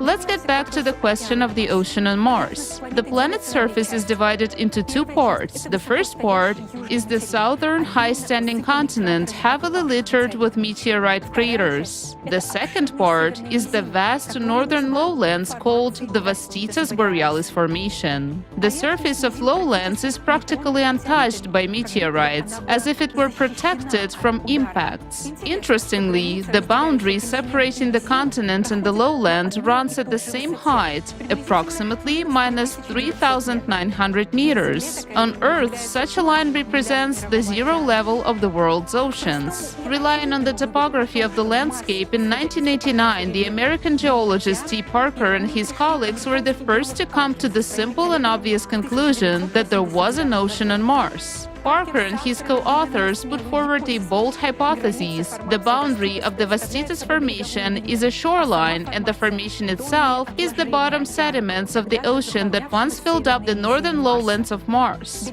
The coastline on Mars is just as varied as on Earth. Some places it is a gentle ledge, some other places it is high bluffs and cliffs. However, this evidence was not enough for skeptics. Well, let's see what other facts point to the presence of an ocean on the northern plains of Vastitas. We have already established that thousands of rivers existed on Mars, and they must have flowed down towards the Martian Ocean, just like on Earth. On Earth, rivers carry not only their waters to the ocean, but also various sedimentary materials, such as pebbles, sand, and clay. When rivers meet a sea or an ocean, they form deltas of various shapes, both on land and underwater. For example, Indus, Ganges, Amazon, Mississippi, Nile, Volga, Lena, and many other rivers on Earth form deltas. Surprisingly, but extensive deltas have also been preserved on Mars to this day. Researchers have discovered on the Red Planet more than 6,500 kilometers of dried-up river deltas or belts of underwater channels flowing into the Martian Ocean. These deltas have left numerous sedimentary deposits on the oceanic coast, at least 900 meters thick. These sediments cover hundreds of thousands of square kilometers along the shores of the former ocean. In February 2021, the Perseverance rover discovered a fan-shaped delta with traces of flash flooding at Jezero crater. At the late stage of the river's life, torrents of water carried boulders weighing several tons for tens of kilometers at tremendous speed. Researchers cannot say what caused such cataclysms in the river. Traces of catastrophic floods have also been found on Mars in the vicinity of the Valles Marineris region. These are giant channels of outflowing water that have no tributaries and start as full-scale channels. These channels are assumed to have been formed by a sudden catastrophic water discharge at a rate of 100 cubic meters per hour. Nothing like this has ever happened on Earth. Researchers say these were some catastrophic events. The next interesting fact indicating the presence of an ocean on the northern plains of Mars is the shape of impact craters from meteorite impacts. The fact is that when meteorites fall into moist soil, they leave a trace of splashing liquid mud around them. In the pictures on the left, you can see a crater from a meteorite impact on dry soil, in the center on moist soil, and on the right on the soil heavily saturated with water. Interestingly, as you move away from the shoreline on the northern plains, the proportion of craters with liquid mud around them increases. This indicates a high residual water content in the soils in the place of the former ocean. On this map, you can see such craters marked in orange. The presence of an ocean on the northern plains in the past is also confirmed by a NASA study based on analysis of hydrogen and deuterium isotopes. According to the analysis, the volume of water on the planet was 6.5 times larger than what remains in the polar ice caps of Mars today. This volume of water was greater than what the Arctic Ocean on Earth contains. However, for some reason, Mars lost 87% of its water. Interestingly, if the Martian ocean had evaporated gradually, researchers would have seen a gradual change in the level of delta deposits and how shallow water sediments replaced deep water ones. On Earth, geologists are well aware of the sequence of sediments formed by a sea receding from the shore for millions of years. However, nothing similar is observed on Mars. On the contrary, there are traces of catastrophic outflows of water indicating that the ocean has disappeared instantaneously. How is it possible? What was that monstrous catastrophe? Keep this conclusion in mind. We will come back to it later. Life on Mars. As you remember, the oxygen atmosphere on Earth appeared only thanks to the appearance of life on the planet, namely blue-green photosynthetic algae in the ocean. It would be logical to assume that since Mars had an oxygen atmosphere, then it must have been created by plant life, just like on Earth. You must have often heard about the search for life on Mars, but unfortunately, you are unlikely to know that life on Mars has already been found many times. The history of discovering life on Mars begins in 1996, when a group of scientists published an article about finding bacteria-like microscopic fossils in one of the Martian meteorites that was found in Antarctica. Later, the scientists changed their minds and declared that those were just rock formations. Surprisingly, the discovery of a large number of organic molecules found in samples of the Jezero crater by the Perseverance rover in 2022 did not cause much excitement, despite the fact that NASA officially announced it. It turned out that back in 2013, the Curiosity rover found signs of organic matter in rock samples, but this was not recognized as an official discovery of life on Mars either.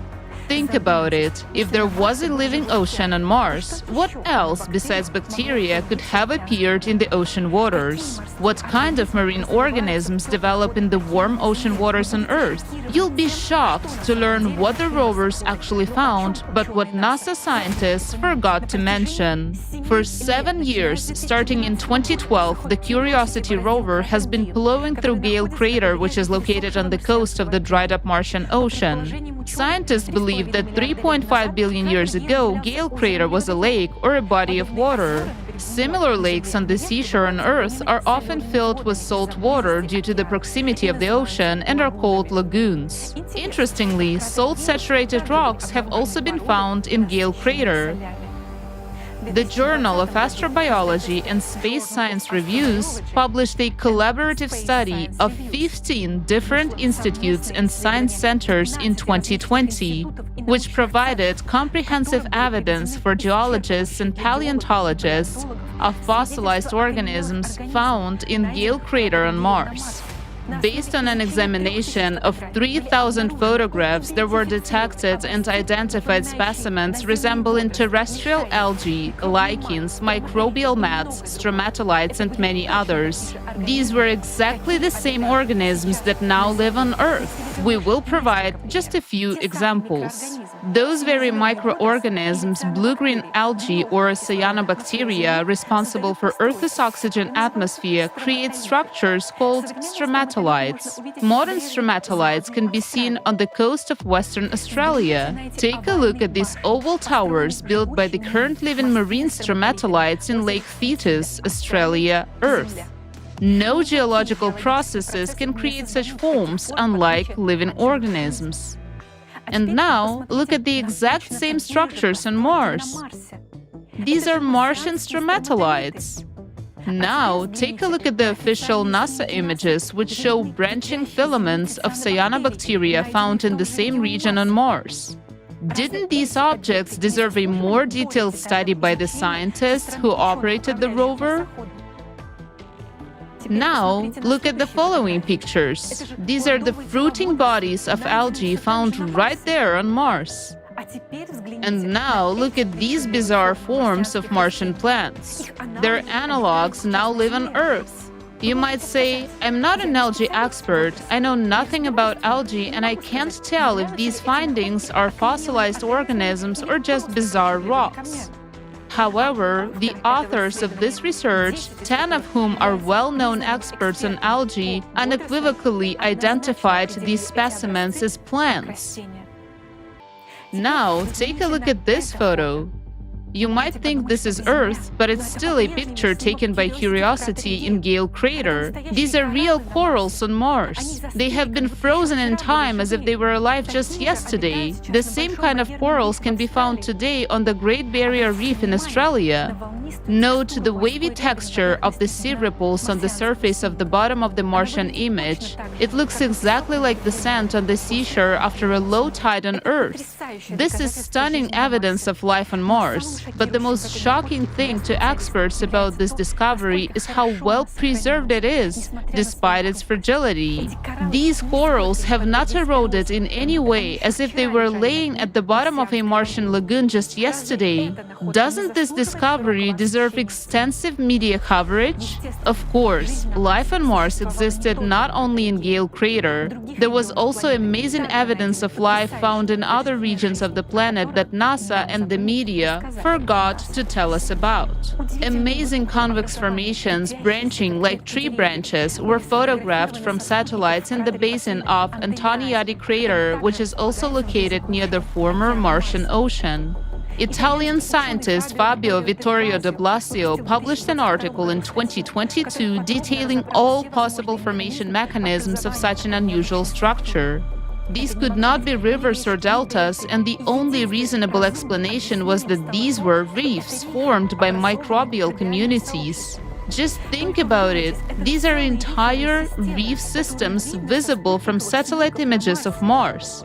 Look how similar they are to Earth's modern reef systems. It is important to note that according to satellite studies, carbonate rock composition was found in the same region, and this type of composition is characteristic of reef structures. Yet another unusual sign of Martian life was discovered by the Perseverance rover in 2021. Look at these rocks with holes from Earth. Such holes are made by rock-boring bivalves that drill shelters for themselves. Now, take a look at these numerous rocks captured by the Mars rover in Jezero crater on the shore of the Martian Ocean. According to the authors of the study, these holes in the rocks were also drilled by bivalve mollusks.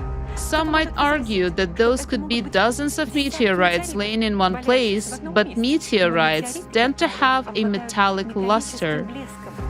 It cannot be said that these rocks look like porous Martian basalts either, because basalts have a dark color.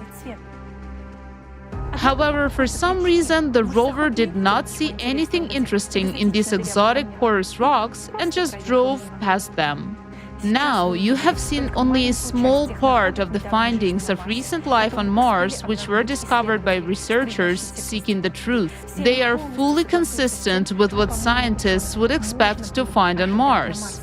there are still a lot of findings left out of the picture. When we first saw this information, we were shocked.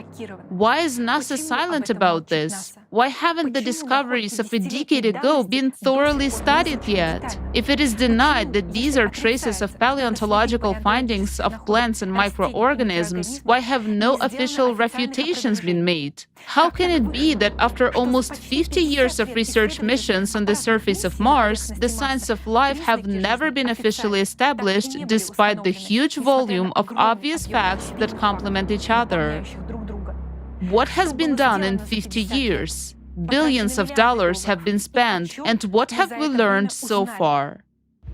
Information about fossil finds on Mars is deliberately hidden. If we assume that all these findings are traces of active Martian life, then it turns out that Mars passed the same path of evolutionary development as Earth. The observed species have a similar origin and have their analogues among modern inhabitants of Earth, which means that Mars could not have perished 3.5 billion years ago. Otherwise, these species would not have had time to evolve. The fact that the extinction of Martian species occurred very recently is also evidenced by the excellent preservation of the findings, which completely contradicts the accepted dating of the demise of Mars. And to discourage inquisitive people from studying this topic, NASA adopted a tactic of posting on the internet hundreds of thousands of identical, boring photos from rovers in which there is nothing interesting. This is done to disappoint anyone who still had any interest in studying life on Mars and to make them give up hope. Meanwhile, the truth is right in front of everyone. Catastrophic eruptions on Mars. Current magmatic and volcanic activity on Mars is also puzzling researchers, as these processes cannot occur on a planet that has been dead for billions of years. Prior to recent discoveries, most planetary scientists thought Mars was geologically dead. Take a look at this region of Mars. It's called the Tharsis Plateau or Tarshish. This region is a massive volcanic plateau which was formed as a result of the magma ascent from a giant plume. The volcanic rocks of the Tharsis Plateau are not magnetized, which indicates that Mars' magnetic field was absent during these eruptions. The 5 largest volcanoes in the solar system are located on the Tharsis volcanic plateau and are considered to be extinct. According to the official theory, these volcanoes last erupted 150 million years ago and have not been active since then. However, on September 17, 2018, a 900-kilometer-long cloud was observed, ejected by Arsia Mons, one of the volcanoes in the region. This suggests that these volcanoes of Mars are not dead. Also, in this part of Mars, there is a giant 11-kilometer deep Valles Marineris, where the giant channels of catastrophic water discharge originated. Theoretical calculations suggest that this valley formed as a result of the uplift of the terrain caused by a magma chamber. The uplift experienced stretching during inflation and broke along the crack, which is what the Mariner Valley represents. At the end of the Mariner Valley, there is a region called the Labyrinth of Night, which is completely flooded with relatively young lava. It appears as if an incredibly powerful, catastrophic explosion occurred in this area. Nothing like this has ever happened on Earth, at least not yet. We'll talk about when and what happened here in just a few minutes. There are large volcanoes on Mars, not only on the Tharsis Plateau, but also on the opposite side of the hemisphere in the region of Elysium Planitia. In 2018, NASA's InSight Mars lander started to receive information about thousands of Marsquakes in this region, near a fault called the Cerberus fossae. And on May 4th, 2022, a Marsquake of magnitude 5 was recorded in this region of Mars, the strongest ever observed on another planet. Mars does not have plate tectonics, so in 2022, scientists at the University of Arizona concluded that these Marsquakes were not of tectonic origin, but were caused by the rise of a huge mantle plume 4,000 kilometers in diameter. It began to deform an area of Mars roughly equivalent to that of the continental United States. Interestingly, the previous work of the same team of scientists proved that where the magma chamber is currently rising, there was a volcanic explosive eruption between 53,000 and 12,000 years ago. This is the youngest known eruption on Mars. All this suggests that the dynamic processes in the Martian depths have not ceased to this day. If the planet, according to scientists, lost its magnetic field 3.5 billion years ago due to the destruction of the core, then why hasn't this magma hotspot solidified and crystallized over all those billions of years? What provokes its uplift in the depth? Where does the extra energy come from inside the dead Mars to lift the magma? After all, on a planet where the core dies, all internal processes stop, as there is no longer a source of internal heat. However, magmatic activity is now increasing on Mars, and in the coming years, we may even witness large-scale eruptions on the neighboring red planet. Unless, of course, similar events destroy us on our own planet before that. Time of life and death of Mars. You have just seen a lot of facts that contradict the officially accepted dates of the death of Mars. Think of unoxidized meteorites fallen in a dense atmosphere. Think of the thin layer of red soil on the rocks, the river valleys which have not been eroded, and the fragile corals on the seafloor. Academic science claims that Mars turned into a dead planet 3.54 billion years ago. However, all the evidence suggests that there was life, ocean, atmosphere, and magnetic field on Mars quite recently, no more than a few tenths of millennia ago. If the planet had lost its dense atmosphere and ocean 3.5 billion years ago, the processes of wind and chemical erosion would have smoothed out and filled the relief of the rivers long ago. The wind, sand, and dust storms of Mars would have smoothed out any irregularities in the terrain. Yet, we see rivers, rifts, and signs of flooding as if giant channels formed by flowing water in the Mariner Valley area were made just yesterday. Let's figure out how is it possible that NASA scientists were so wrong in their understanding of the geological history of Mars. The age of rocks on other planets is determined by the number of meteorites that fell on them. The older the surface is, the more craters there are. If there are few craters, it means some processes in this area smoothed out the old craters. For example, lava was flowing or the ocean was splashing. Now, take a look at the topographic map of Mars. Once again, notice how few craters there are on the northern plains of Vastitas Formation compared to how many there are in the southern continent. How can this be explained? When there was an ocean on the northern plains, meteorites fell into water, leaving no craters. While on the continent, we see many craters of different kinds and ages. An attentive observer will note that not only are the northern plains almost devoid of impact craters, but so are the volcanic plateau of Tharsis and the Elysium volcanic region. This suggests that these eruptions occurred quite recently, in geological terms. And as mentioned earlier, it has been determined that volcanic eruptions occurred on Elysium only a few tens of thousands of years ago. How can we explain the fact that there are so many craters on the southern continent? It's interesting that if we remove the soil layers on the Earth's continent, we'll also see many craters throughout the Earth's geological history. In planetary science, there is a field of mathematical analysis called crater counting. It calculates the age of the rock surfaces based on statistical patterns. It is these calculations that led scientists to make erroneous dating of the death of Mars of 3.5 billion years. But why were scientists wrong in their calculations? Articles on Mars crater counting indicate the age of certain Martian surfaces as being 3.5, 4, or 2.5 billion years old. In other words, the accuracy of this method is now a billion years, give or take.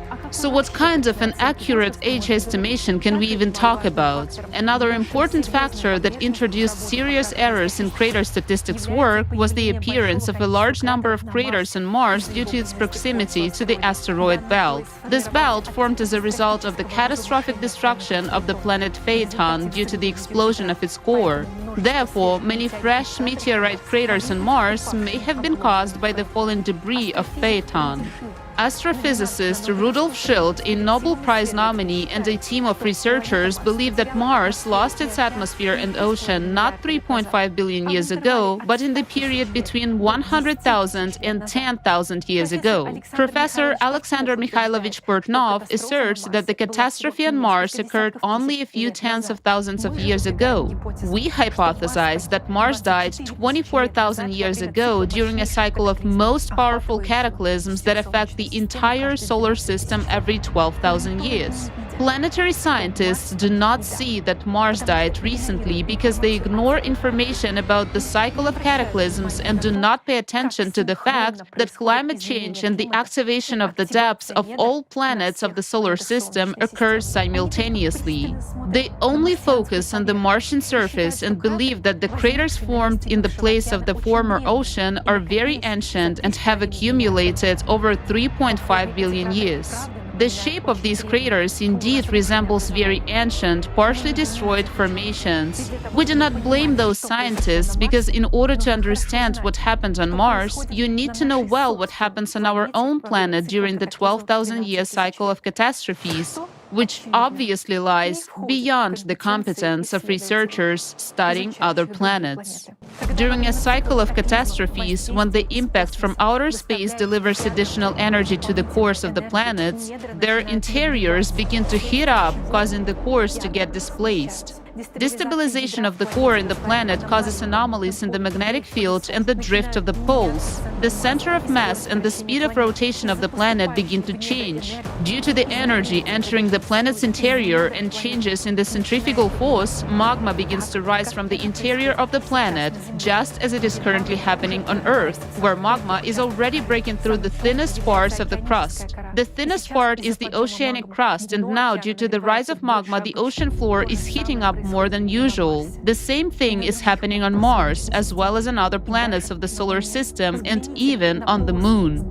Take a look at the flat, smooth surfaces of the ocean of storms on the Moon. That part of the Moon became so smooth probably because in the 12,000-year cycle, magma from the depths melted the crust in that area from within. The same process takes place on Mars. During the cycle of cataclysms, magma heats up the bottom of the former ocean and melts the ice below the surface, while the craters erode. This is why scientists believe that these are ancient craters that appeared billions of years ago. Numerous traces of crater healing, floods, and even traces of mega tsunamis in the recent past of Mars speak of endogenous heating of the planet's interior, the thawing of water-saturated soils, and the erosion of the former Martian ocean floor. For scientists unfamiliar with the information about 12,000-year cycle of cataclysms, these phenomena remain a mystery. Experts cannot imagine that their models and dating are wrong because they cannot answer a simple question: where did the atmosphere and ocean of Mars disappear if it died recently? Now we're going to tell you the most vital information for every Earthling. Are you ready to find out what really happened on Mars and what could happen on Earth in just 13 years? Hydraulic impact on Mars. Mars died suddenly. Recall, we do not see traces of the gradual retreat of the ocean. This means the ocean disappeared instantly. The dense oxygen atmosphere of Mars also disappeared under mysterious circumstances unexplained by NASA models. The oxidized red film over the entire surface of Mars could only have formed in conditions of the burning of the entire atmosphere. This sudden, unexpected cataclysm formed giant traces of water discharge. Only a single scenario of the death of living planets can bring together all these disparate facts into one frightening picture. Let's look at how this catastrophe happened on Mars. It all started just like it does every 12,000 years throughout the solar system. Extra energy from the outside began to enter the cores of the planets. The core of Mars also received this energy, and the interior of Mars began to heat up.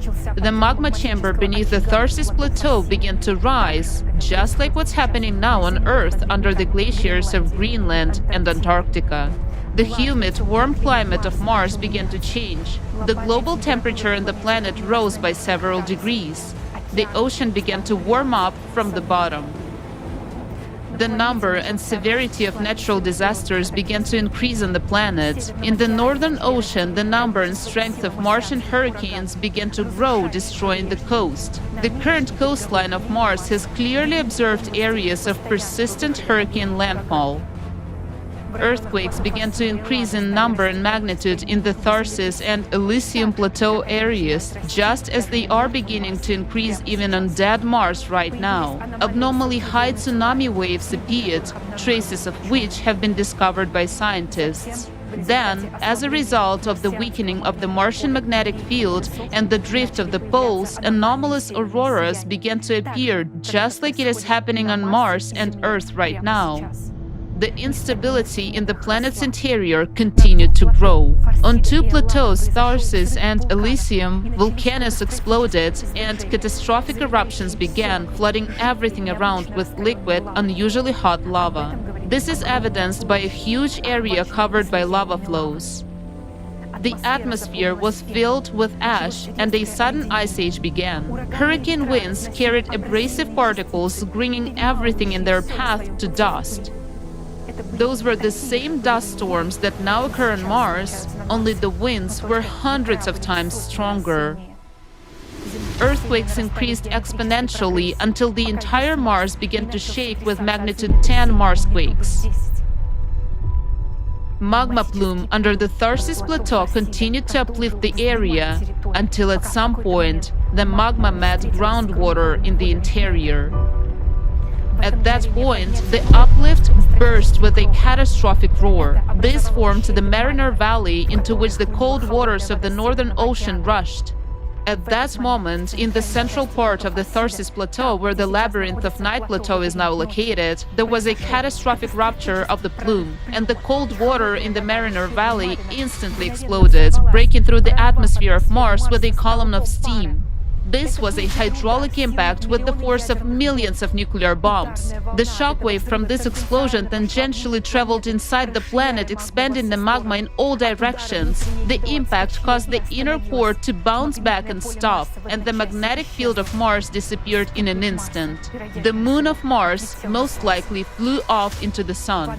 Water from the Mariner Valley rushed back into the ocean, forming catastrophic outflow channels. Mars exploded from eruptions, its atmosphere started burning and flared from electromagnetic discharges. Mars was burning, and our distant ancestors saw it. The blazing planet began to be covered with a red oxide film. At this very moment, literally in a couple of minutes, the torn atmosphere of Mars rolled up like a scroll, and since its integrity was violated, it broke off the blazing planet along with the ocean. The torn atmosphere and ocean of Mars instantly froze in the cold of outer space and turned into comets with a precisely defined momentum of movement in the solar system. Once every few decades, these comets return to their original home. Comets fly past Mars. So, it was due to the hydraulic impact that Mars lost its magnetic field, moon, atmosphere, ocean, and life in just a few minutes. This happened 24,000 years ago. Volcanoes continued to erupt on the planet for several more decades until they exhausted the energy impulse from the interior set by the cycle of cataclysms. The lava from the eruptions solidified after the magnetic field has disappeared, so the rocks did not retain their magnetization. The carbon dioxide released during these eruptions became the new atmosphere of Mars, sparse and cold. Water-saturated sediments froze in the ground. The only inhabitants of Mars that might have survived were molds and bacteria. Mars took on the appearance that we are used to seeing. Over the past 24,000 years, a number of meteorites have fallen on Mars, including ones from the asteroid belt at the location of the planet Phaeton. However, 12,000 years ago, during the previous cycle of cataclysms, the distorted interior of Mars received a new impulse of energy, and the volcanoes began to erupt again, while the floor of the former ocean heated up and melted. It was these processes that caused the craters on the northern plains to take on the appearance of ancient formations, causing scientists to push back the date of Mars's death to an uncertain 3.5 billion years. Why have thousands of scientists been misled and deceived about the true dates of Mars's death?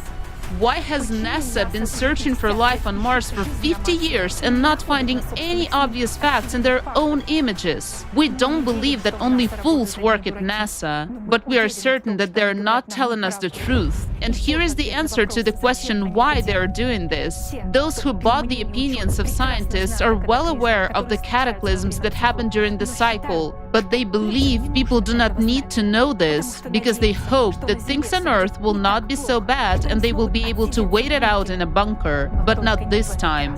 Nobody survived in a bunker on Mars. Here it is, Mars, dead and cold, evidence and the most vivid example of hydraulic impact, a rare phenomenon on living planets. Mars is a dead monument to a hydraulic impact, a terrible tragedy, and at the same time, this is our chance to understand the reality of the death of planets, the reality of seeing the same scenario on our planet. Now on Earth, we have also entered a cycle of cataclysmic events similar to the one during which Mars died.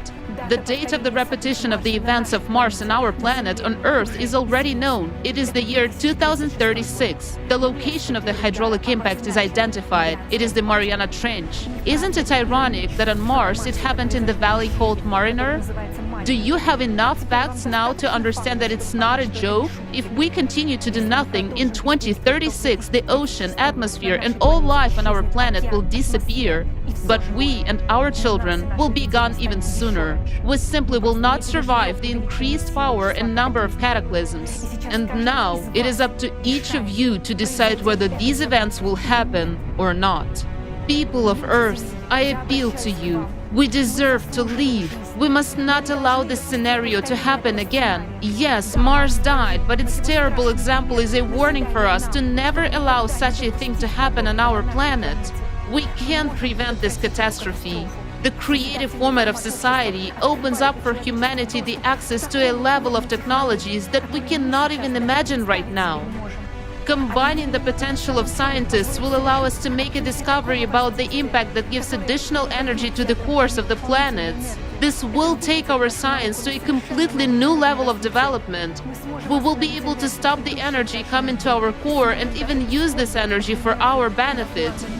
We will be able to control volcanic eruptions and prevent hydraulic impact in the Mariana Trench. But we can do that only together. We need each and every one of you to tell the truth about the threat of Earth's death just as it happened on Mars. To tell all of humanity that there is a way out and it is the creative society. We need each and every one of you. Let's not miss our chance to build the creative society.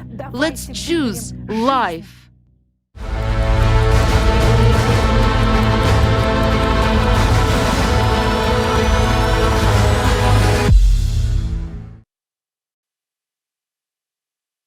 After this film, I want to say only one thing. It's about the survival of the entire humanity and our planet today. This is a matter of global security.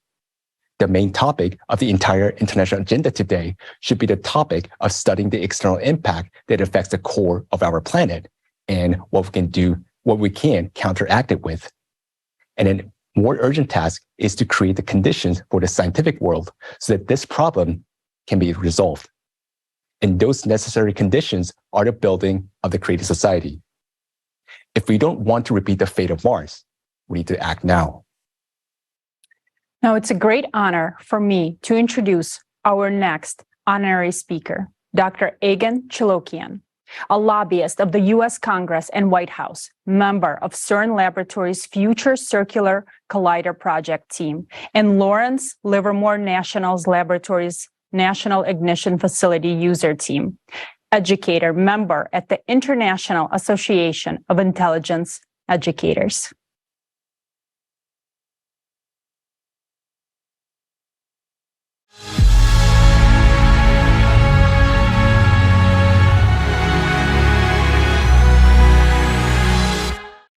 Good day to everyone. My name is Egon Chalakian. I am a retired international tax law professional who was also a qualified particle physicist.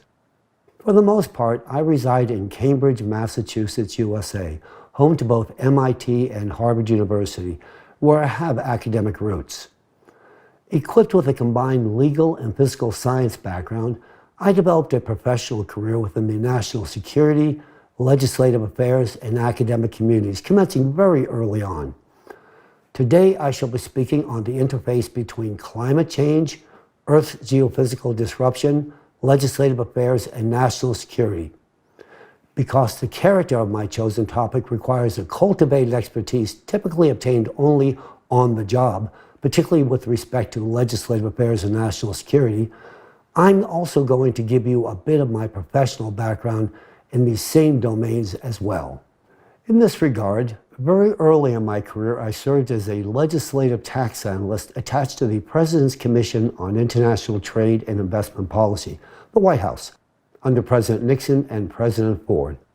And while affiliated with the Harvard Legislative Research Bureau, and while serving on the board of editors of the Harvard Journal of Legislation, I simultaneously served as a legislative tax analyst with the Joint Taxation Committee of the Committee on Ways and Means and Finance, U.S. House of Representatives and Senate, 92nd and 93rd sessions of Congress.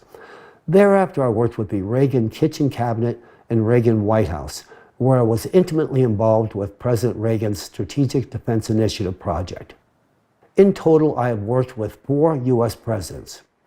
While I am, in fact, based in Cambridge, Massachusetts, the lion's share of my current professional activities do in fact take place on Capitol Hill, Washington, D.C., where I have recently commenced a specialized legislative affairs practice centered on climate change and national security-related matters. Incidentally, if you're wondering whether or not I still keep my hand in the physical sciences, well, yes, I do. In fact, I am duly cited in all 4 volumes of CERN Laboratories' Future Circular Collider Conceptual Design Report, and I retain a very active role in the FCC's development. Additionally, I am likewise actively involved in NASA's NISAR mission as well, with a 2024 launch date rapidly approaching. CERN is the preeminent particle physics laboratory worldwide, and the FCC project is deemed to be one of the world's most sophisticated engineering challenges. And with regard to NASA's NISAR mission, which is a partnership between NASA and the Indian Space Research Organization, it is the first satellite mission to collect data in 2 microwave bandwidths, called the L-band and the S-band. In fact, it measures changes of our planet's surface, including movements as small as a centimeter, thus allowing the mission to observe a wide range of Earth processes, from the flow rates of glaciers and ice sheets to the dynamics of earthquakes and volcanoes. The tools provided by NASA's NISAR mission will likely be available to many of you within this audience within the very near future. Now I will turn my attention to the interface between volcanoes, the oceans, human anthropogenic behavior, and legislative affairs and national security. Starting with the oceans and human interaction, the anthropogenic factor has indeed destabilized our ocean's ability to mitigate Earth's ever-increasing volcanic activity. Historically, we as humans could place reliance on Earth's oceans to provide a natural cooling system for the plates and magma beneath Earth's crust, which in turn prevented magma from achieving critical temperatures. By simply cooling the plates and the magma through the release of excess heat into the atmosphere, the oceans routinely prevented the prospect of potentially catastrophic consequences of magma breaching through Earth's crust. Now, unfortunately, it would appear that humans have seen fit to handicap our oceans from performing this vital service. Growing evidence would suggest that the thermal conductivity of ocean water has been decreasing at a molecular level as a direct result of microplastic pollution. Microplastic pollution has decreased the ability of the ocean to release heat into the atmosphere, consequently causing the ocean to heat up and the magma beneath the plates to receive insufficient cooling. As a direct result of this activity, the opportunity for enhanced seismic and volcanic activity has dramatically increased.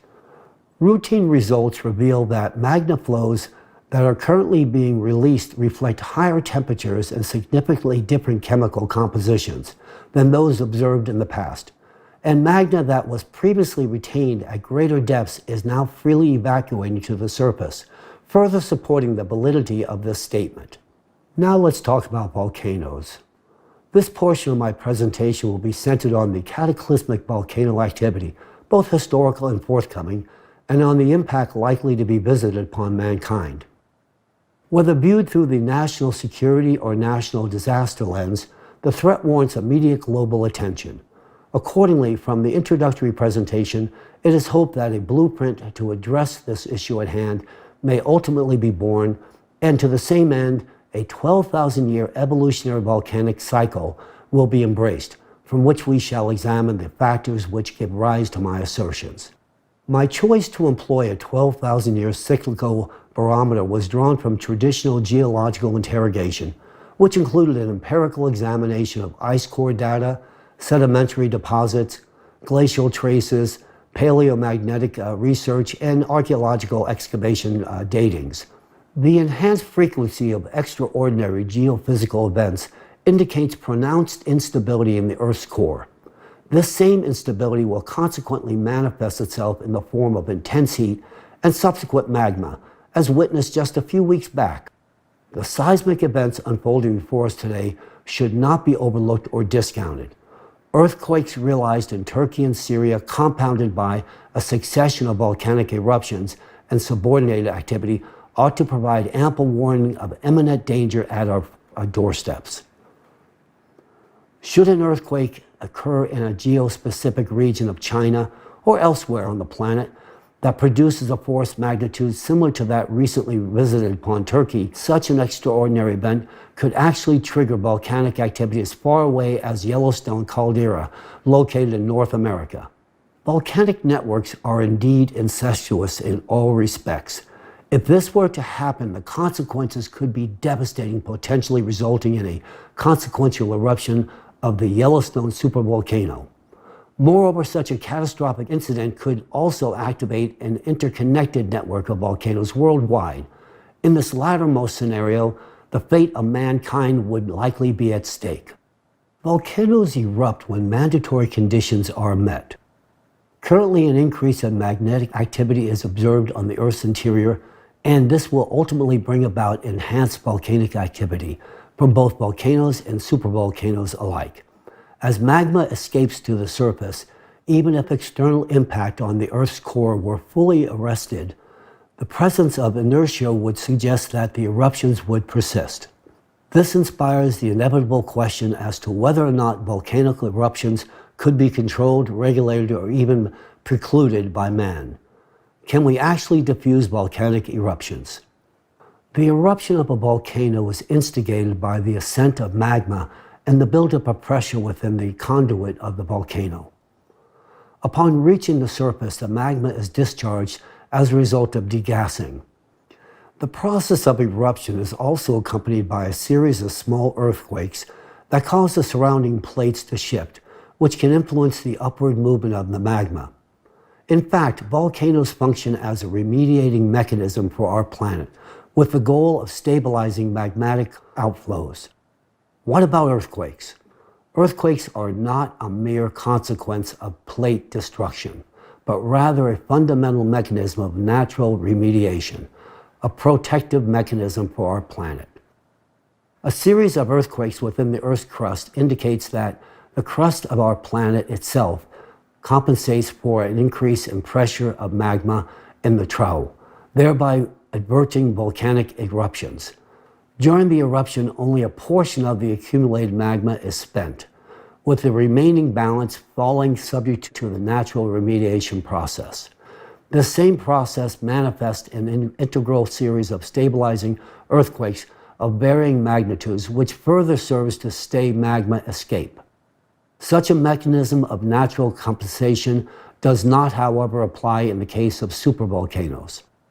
A supervolcano possesses a massive magma chamber embedded in the Earth's crust, where magma can ascend and penetrate through the tectonic plate, resulting in a volcanic eruption.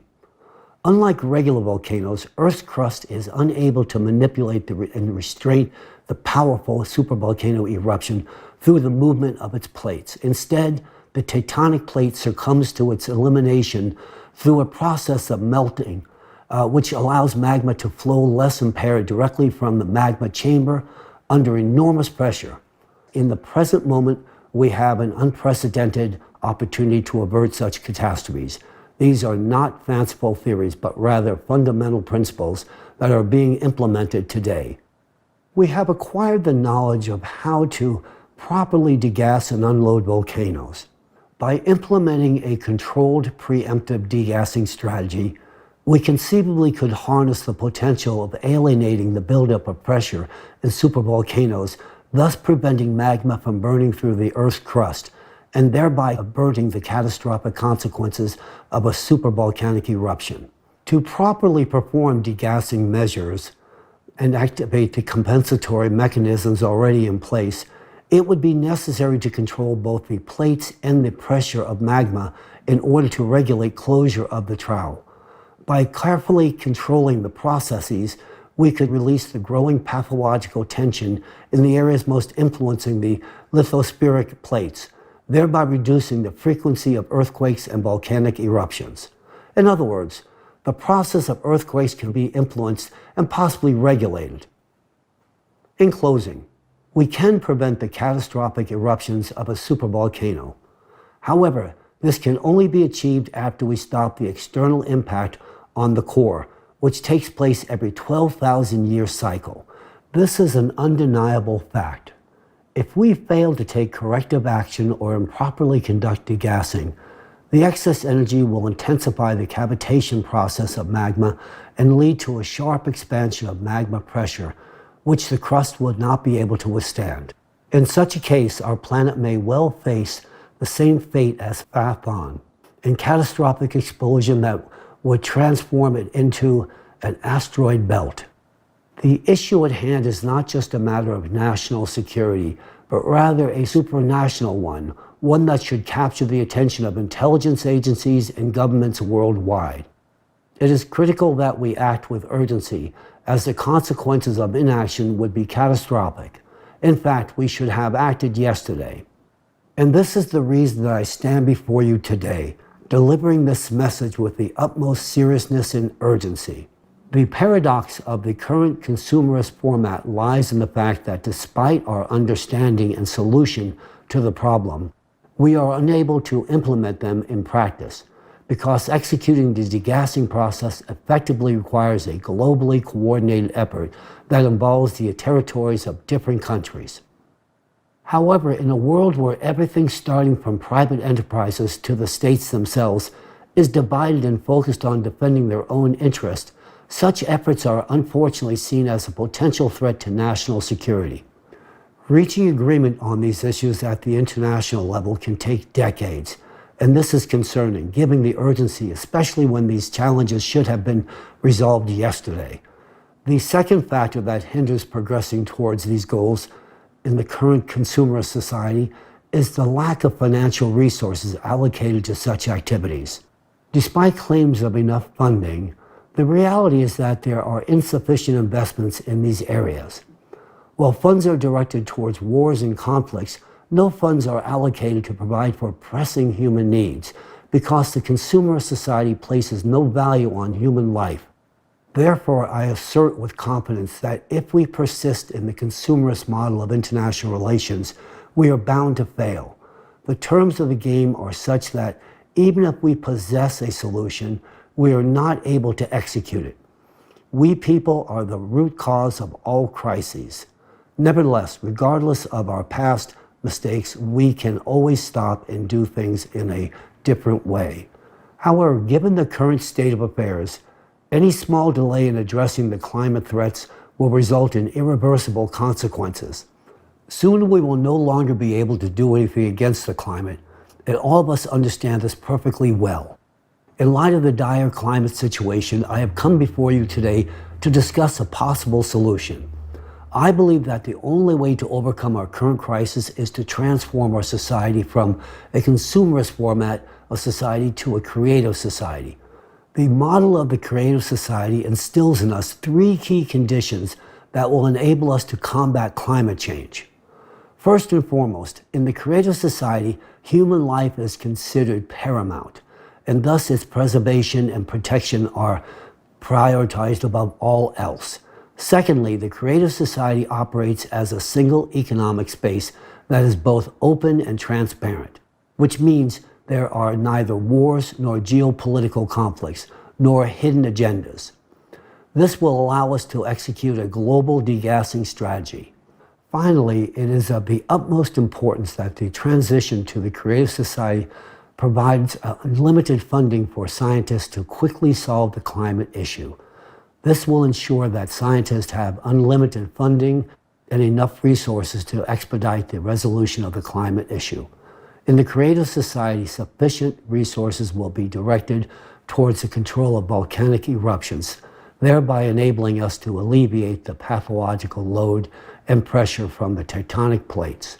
With such proactive measures in place, we could even prevent the impending eruption of Yellowstone and corresponding earthquakes. This is not far-fetched, this is a realistic goal, and we are actively working towards achieving it. In addition, not only will we be able to forecast powerful earthquakes such as the recent ones in Turkey and in Syria, for example, but also be able to prevent them. Through the implementation on such measures, we could achieve a stabilization on the planet's geodynamic processes.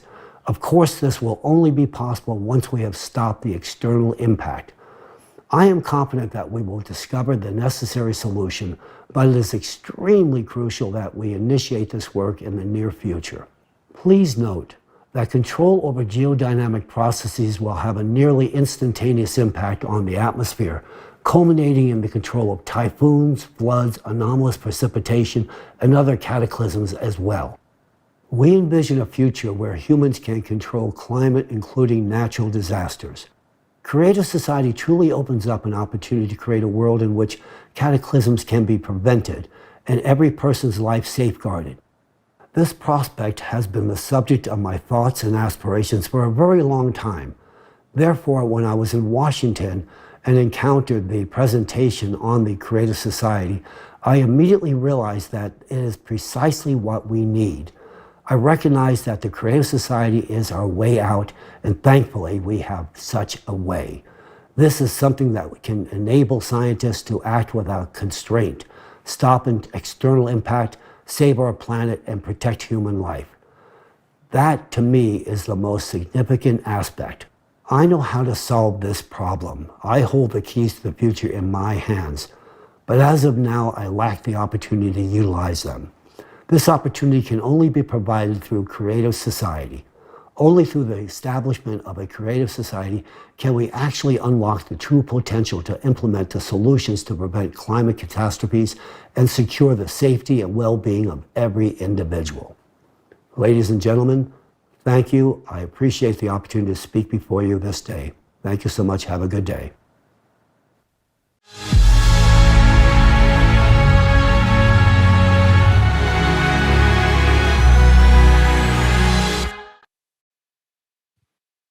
We express our deep gratitude to Professor Chalakian for the unique knowledge he has shared with us today. The importance of what we have just learned cannot be overstated. Professor Chalakian's wise and comprehensive approach to volcanic degassing is indispensable and gives hope for the successful elimination of the global climate threat. Thanks to Professor Chalakian, we can now see that the correct and safe degassing of volcanoes is possible. We have the tools and understanding to do it. So we can prevent supervolcano explosions, keep humankind safe, and save human lives. But an important point emphasized by Professor Chalakian is that planned large-scale degassing of volcanoes can be carried out only after the external impact of the core of our planet is stopped. It is important to understand that the event after we stop the external impact, residual phenomena such as earthquakes and volcanic eruptions will still occur. Therefore, at this stage, degassing will become an extremely necessary tool. However, its implementation requires certain conditions, such as free access to different locations on the planet and other resources. And as Professor Chalakian accurately noted, the only format that can create the necessary conditions for this is the creative society. We will examine in more detail what the creative society format is and why we so much need it today.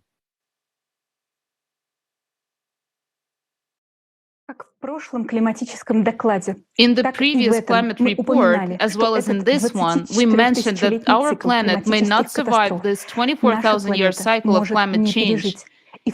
In particular, because our planet's immunity, its main compensatory mechanism, has been destroyed. The time has come to find out how our planet's immunity has been destroyed and what role we, humans, have played in that.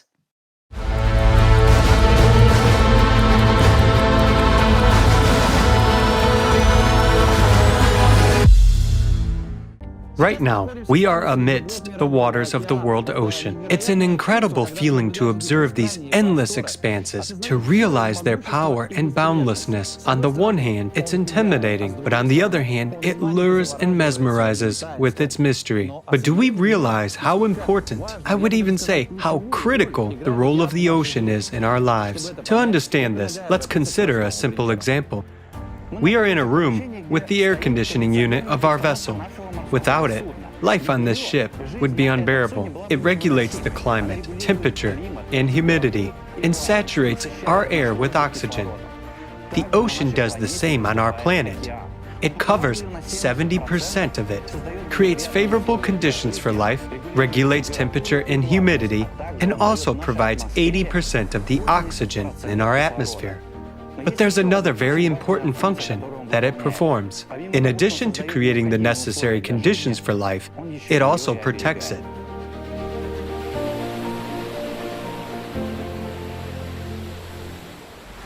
What exactly does the ocean do, and what does it protect the inhabitants of the planet from? One of the most important functions performed by the ocean is cooling the Earth's interior. Like an enormous air conditioning system, through the atmosphere, it releases into space the internal heat, which is transmitted to the lithospheric plates by the heated mantle and magma chambers. The ocean performs heat exchange and cooling functions, just like the cold water in nuclear reactors. The ocean plays a special role during the peak stress on our planet during the 12,000-year cycle of catastrophes, when additional energy is coming from space to the Earth's core. External impact leads to additional heating of the Earth's interior, which only increases the stress on the ocean. Moreover, every 24,000 years, the impact is several times more intense and the heating is greater. Today, the dynamics of seismic and volcanic activity on Earth already indicate that we are approaching the peak of this 24,000-year cycle. The only difference is that we are approaching it much faster than in all previous cycles, which is very alarming. And this threatens that in our cycle, a catastrophe may occur that has never happened before. A magma rupture in the Mariana Trench, leading to a powerful explosion that would shut down the core and burst the atmosphere. Such a catastrophe will not only lead to the end of humanity as a species, but also to the death of the very planet Earth. Why did our planet go through all previous cycles, but this time it will not? Why was there less heat in the Earth's interior in previous cycles, and the Earth coped with it, but now it cannot? Where has the malfunction occurred? What is the reason? And there is an answer to these questions. The failure occurred in the ocean. We are the reason for that. Currently, the ocean's heat conducting function is disrupted. It can no longer release heat into the atmosphere in the required amount. This happened precisely now because never before in millions of years have microparticles been added to the ocean, which we have done.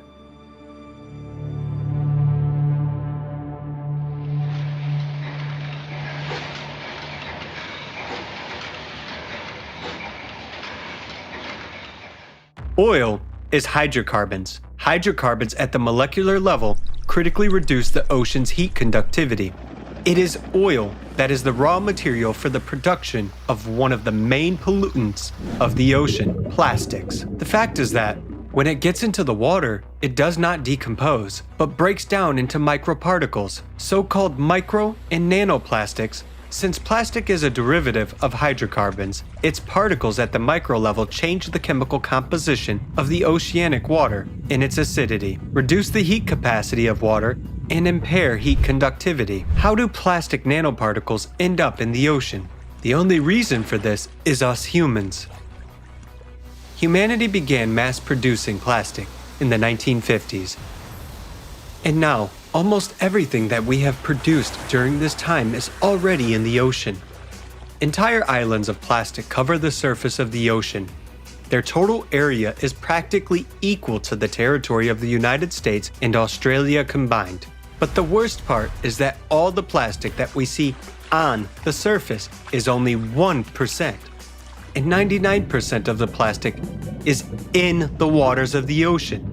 Micro and nanoplastics have already permeated the entire thickness of the ocean. Just imagine how much of it has accumulated there. In fact, today there is no place in the ocean that does not contain microplastics. Even in the deepest point of the ocean, the Mariana Trench, at a depth of 11 kilometers, there is microplastic. What's frightening is that it is precisely in this place where microplastic is most prevalent. Yet, this is the most vulnerable place on our planet, where heat dissipation is most important to prevent a catastrophe. Oil enters the ocean in its primary form as well. Annually, up to 30 million tons of oil enter the ocean as a result of extraction, transportation, and accidents. To understand how much this is, let's do some simple calculations. Assuming that 1 ton of oil covers an area of 12 square kilometers of the ocean's surface, if we poured these 30 million tons of oil into the ocean at once, it would cover 360 million square kilometers of water with an oil film. That being said, the total area of the world's ocean is 361 million square kilometers. That is, this film would cover the entire ocean. Now, you can imagine what enormous volumes these are. Oil enters the ocean continuously. Some of it evaporates, but its largest part, 60%, settles on the ocean floor. Oil also forms a film on the ocean surface. Aerial photography has recorded that nearly 20% of the ocean's surface is already covered by such an oil film. It further blocks the ocean's ability to release heat and overall disrupts its evaporation by more than twice. As a result of pollution by hydrocarbons and plastic, the ocean has lost its capacity to release heat. Instead, it accumulates it inside, causing even more warming from endogenous heat from the planet's interior. Thus, we, humans, through our activities have disrupted the system that had been functioning for millions of years before us, killing its important link, the ocean. As the ocean is currently struggling to cool, and is dissipating less heat, it is starting to warm up at the bottom. A warming 0.04 of a degree Celsius has been detected at a depth of 4.5 kilometers. It may seem like a small value. In a room, we wouldn't even notice such an increase. But imagine what this means on a planetary scale. What this means in terms of millions of cubic kilometers of ocean. And off the coast of North America, for example, there has been a rise in the ocean bottom temperatures of up to 5 degrees Celsius. As a result of the temperature increase in the bottom waters, huge volumes of heated water rise to the surface, the so-called blobs. The temperature of these zones can rise up to 6 degrees Celsius above the surrounding water. These blobs can reach as big as, for example, the area of Texas in the USA. And there are more and more of such giant blobs appearing. Such anomalies indicate that the ocean is dying, and its temperature regime is seriously disturbed. The increase in ocean bottom temperature leads to catastrophic consequences, as it represents a huge amount of energy that was unable to be released from the Earth's interior. This energy is equivalent to the power of millions of nuclear bombs aimed against us. It accumulates in the depths and leads to even greater heating and expansion of magma. And this inevitably leads the planet to a hydraulic impact in the Mariana Trench. The accumulation of endogenous energy inside the Earth intensifies the instability of the planet's core. Thus, the core is destabilized not only by the external impact from space, but also due to the accumulation of excess energy within the Earth's interior. And the more the core is destabilized, the weaker the electromagnetic field becomes. Our shield, which protects us from all kinds of dangerous cosmic radiation, is disappearing before our eyes. In turn, the weakening of the magnetic field leads to the thinning of the atmosphere. A recent study showed that the thickness of the stratosphere has already decreased by 400 meters since 1980. And this is a critical indicator. The atmosphere is supposed to transport excess heat from the ocean into space and protect our planet from harmful cosmic radiation. But plastic nanoparticles rise with oceanic evaporation from the ocean into the atmosphere and change its chemical composition. Because of this, instead of transferring heat further, the atmosphere accumulates it. As a result, the Earth is now absorbing more energy than it releases into space. This, in turn, increases the greenhouse effect. Because of this, the ocean is warming from both above and below, and is accumulating even more heat. Thus, we see that today the ocean is not coping with its function of cooling the tectonic plates and releasing heat into the atmosphere because it is warming up from both above and below. As a result of the weakening of the electromagnetic field and the disruption of atmospheric functions, cosmic radiation enters our Earth much more actively, causing further destabilization of the core. Thus, we see a vicious circle that leads our planet and ourselves to destruction. This is why we will not go through this cycle and why we are approaching it much faster. Because we have killed the ocean and it no longer performs its initial function. We have been witnessing signs of the death of the ocean for many years now, and this is happening at an extremely rapid pace. This includes the mass extinction of plankton, which is responsible for releasing oxygen into the atmosphere. This also includes the death of the Great Barrier Reef, which existed for 25 million years, but practically died within just 100 years due to the warming and acidification of the ocean. All of these processes are only a consequence of the main tragedy. The ocean has lost its ability to dissipate heat into the atmosphere. We have disrupted the function of our main life-supporting air conditioner. We have clogged its pipes. As a result, more and more heat stays inside the Earth, and magma heats up even more. We ourselves are pouring oil on the fire. Currently, we are witnessing the growth of destructive cataclysms much earlier than they should have started. This includes the melting of the Antarctic and Greenland glaciers from the bottom up, abnormal heating of Western Siberia, increased seismic and volcanic activity all over the planet, and awakening of stratovolcanoes. This is how we ended up in this situation. The entire human race, along with our planet, has a high probability of not surviving this cycle. And it's all because of our stupidity and mindless consumerism that have killed the ocean. And we did this at the most dangerous moment in time, precisely when we needed its protection the most, during the cycle of climate catastrophes. For millions of years, the ocean protected us and was the only mechanism of defense. And now, we've killed it. And we are left alone and defenseless in the face of a global threat. Do we have a chance to survive all this? Yes, we do. But for this, we need technologies that will protect us from space radiation and help clean the ocean of hydrocarbons.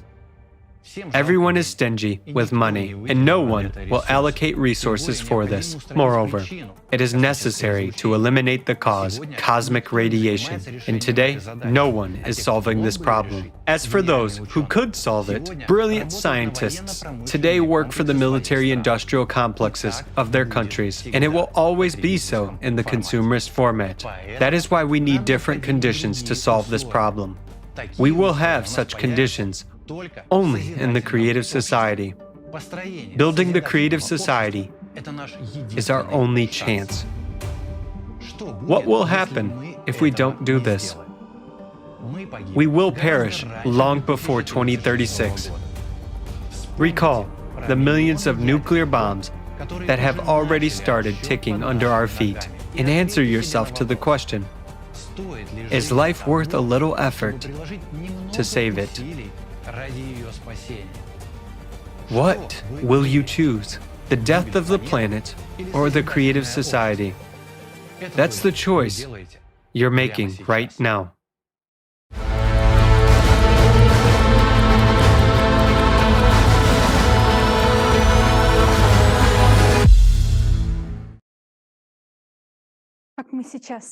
As we have now seen, the main reason we may not pass the 12,000-year cycle is that we killed the ocean.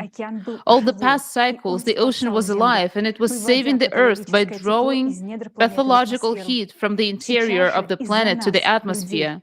Now, because of us, humans, the ocean is dead and failing its primary function. What does this mean? It means that we as humanity are now at the sharp edge. We have no time to be wrong.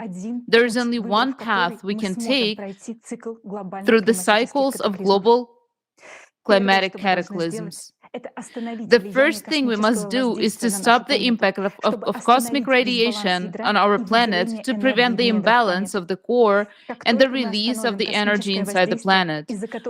Once we stop the cosmic radiation, which causes the interior of our planet to heat up more and more, the temperature of the magma will drop. And if the temperature of magma decreases even by 1/100th, it won't heat up the ocean as much. And that means the ocean will begin to cool and come back to life on its own. Moreover, as soon as the core stabilizes, the electromagnetic field will also get stable, which again will be able to protect us from the cosmic radiation, and the whole process will begin to restore itself. At the same time, we will be cleaning the ocean of hydrocarbons in order to give back the function of heat conduction. While going through this period, we will be able to conduct in parallel the process of volcano degazing to relieve the pressure that goes from the interior of the planet to the volcanoes. In this way, we will restore the Earth's holistic system. But to fulfill all these steps, we need conditions which we do not have now in the consumerist format. It is only the creative society format that can ensure these conditions, which implies no any geopolitical conflicts. The existence of the single economic space, and most importantly, they being a common goal for all of humanity. And this goal is the preservation and improvement of life of each human. That's why we need the creative society today. And right now, I'm honored to present you to Igor Mikhailovich, our esteemed speaker.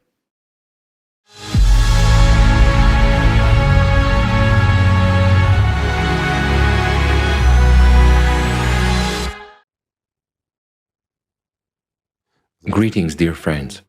It's a great honor for me to participate in the forum, Global Crisis, There is a Way Out. We've heard a lot of interesting and impressive information today. I would say information that is really frightening and affects many aspects of our lives and life in general. Of course, the information we've just heard is alarming. Many people may ask, where are our scientists? Why aren't they talking about this?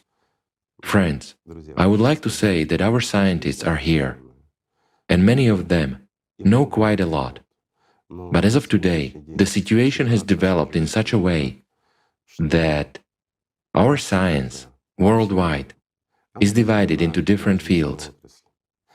And in fact, funding of modern science is very low. I mean, that science which is supposed to save us, as we already understand from what we've previously heard. This is really alarming, I would say. The problem is very serious, and we will have to solve it anyway, or choose not to solve it. In fact, in our modern world, we, as entire humanity, have options. The first option is to do nothing, and as we've already heard, we can repeat the fate of Mars. The second option is for all to unite under a single government. First of all, why am I saying this? Because in order for us to solve the climate problem, to really solve it, we need to bring all our scientists together. Yes, we need theoreticians, but above all, we need practitioners. Those scientists who are currently working for different countries, those whose names we do not hear and do not see. These scientists are not mentioned, but we know what they work on. They develop things which, for the most part, are subsequently directed against our lives. The time has come for these scientists as well to actually serve humanity. Unfortunately, not a single country is going to give up these scientists so easily. It means we should solve the problem globally if we want to survive as humanity. The global solution to this problem will be for us, whether we like it or not, to unite as the entire humanity. We must unite in order to put an end to wars once and for all, because even the slightest threat of war will keep those secret engineering design bureaus secret. And those scientists who are at the forefront of science today, who are really working in practical science, developing new fields and trends, let's say, in new physics, that physics which we are not yet used to, but which already works according to new physical principles and creates what is later on killing us in wars, in conflicts, and in many other areas of disputes between countries. So in order for us to solve our main crisis, or at least to have a chance of solving it, we need these scientists. But if we gather them around one table, it means that all the wars must be stopped. So whether we like it or not, in our present consumerist format, it means that all the countries should be united by some kind of one force. Let it be a single world government, elected by people or by the countries. Whether this is acceptable or unacceptable is for people to decide. But there is a problem in this case, and I guess I will voice it. Why is a single world government not a solution in the current situation? This is primarily because any government has an opposition. Some countries will be against the world government elected by the people or by countries. Someone will disagree with something, which means there will be tension. If there is tension, there will be resistance. If there is resistance, it means scientists will still work on new kinds of weapons. And since they will work on new kinds of weapons, it means that many countries will simply not give away their true scientists, those who are currently developing advanced weapons in secret engineering design bureaus. These scientists won't be able to gather at the same table with the rest. But even if they do gather together with the rest, each scientist will have 10 intelligence officers standing behind him to make sure he doesn't say too much, and that he says and thinks the right things. Can you imagine what it is like for scientists to work in such an environment? Will they be able to brainstorm and find a solution? No, they won't. Scientists today should be granted creative freedom and, in fact, the maximum possible resources In other words, they should not be constrained as they are today. Why to this day does our science continue to believe in erroneous theories?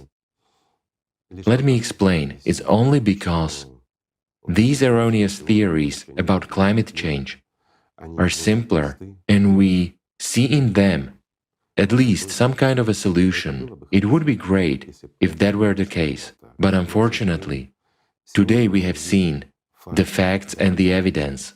They are irrefutable. You may doubt them. You may not want that to happen, but we have seen for ourselves that it's a fact.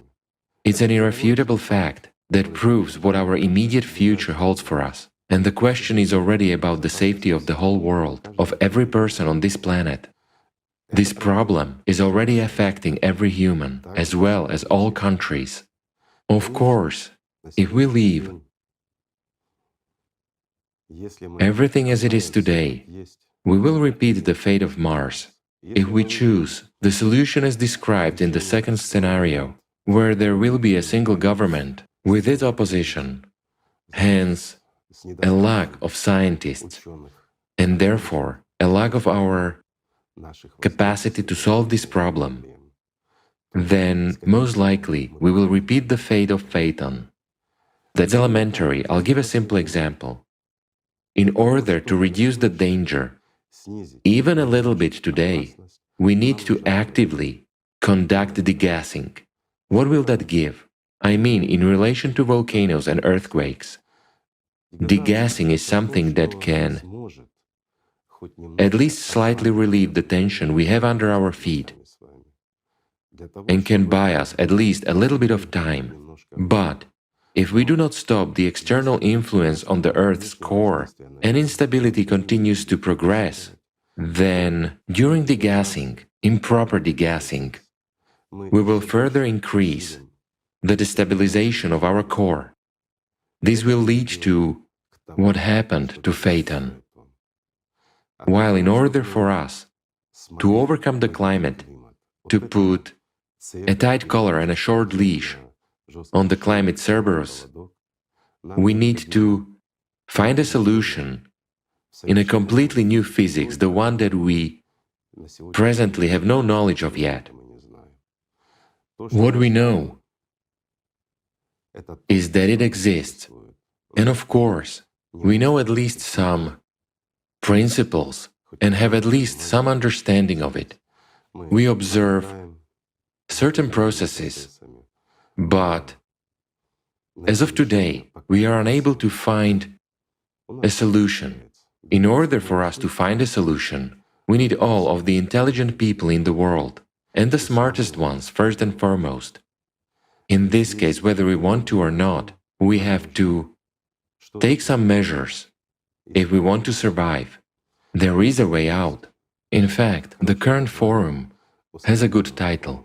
There is a way out. And the way out really exists, friends. It's about changing the format and changing our attitude. If all of us, all the people on this planet, want to live, if we want to save our beautiful planet for our wonderful descendants, it means we must take completely new steps for the entire humankind. We must change this format of our existence and ensure that wars are terminated once and for all, that confrontations between various countries come to an end, so that we can really liberate our scientists and provide them with all the necessary resources.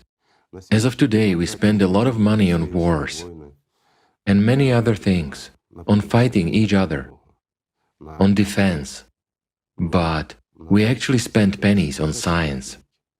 We must change it all, because all the weapons existing in this world are powerless against the climate cerberus, and all of us already understand this, but we really have the enemy in our home. Yes, for some people the cerberus may so far be in the neighboring rooms or even on another floor, but it is merciless, and it will definitely come to our floors and into our rooms. And we do understand that. We understand that it will eventually destroy our home completely. We don't want that. All sensible humanity doesn't want that. So we have to do something. We are now facing a dilemma, friends. We have to change this world in order to save humanity, to save ourselves and our families, and to save our planet. And we'll have to change our habitual consumerist format anyway. But if we are ready to change something, we should change it for the better. In this case, the most acceptable and the best option is the creative society. It's a platform where all humanity gathers.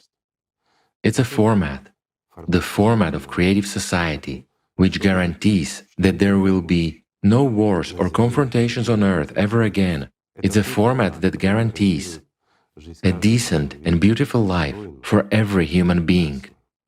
It's a format where human life is the highest value. And above all, it's a format that will enable scientists to do their job without any restrictions. This is a chance for us, friends. We have now learned about the changes and progressions of disasters in the climate. We have seen the facts and we have seen the evidence. If we are sensible, mature people, the first thing we need to do is to come together, make a decision, and do everything we can to preserve this planet. I am confident that this is the main task for everyone today. And we, people, we can really do a lot. We can even save our planet. But in order to do that, we must create the right conditions. I hope that many people will hear about the Creative Society project and understand its importance and prospects. It has been a great honor for me to be with you, friends, at this forum today. However, to be honest, the information we've heard is alarming. Numerous questions arise. And the most important question is, why do we, adults, behave like children? Why are we waiting for someone to decide something for us someday, when we have little time and only one way out? It's a good question. I hope humanity will answer it. Thank you, friends.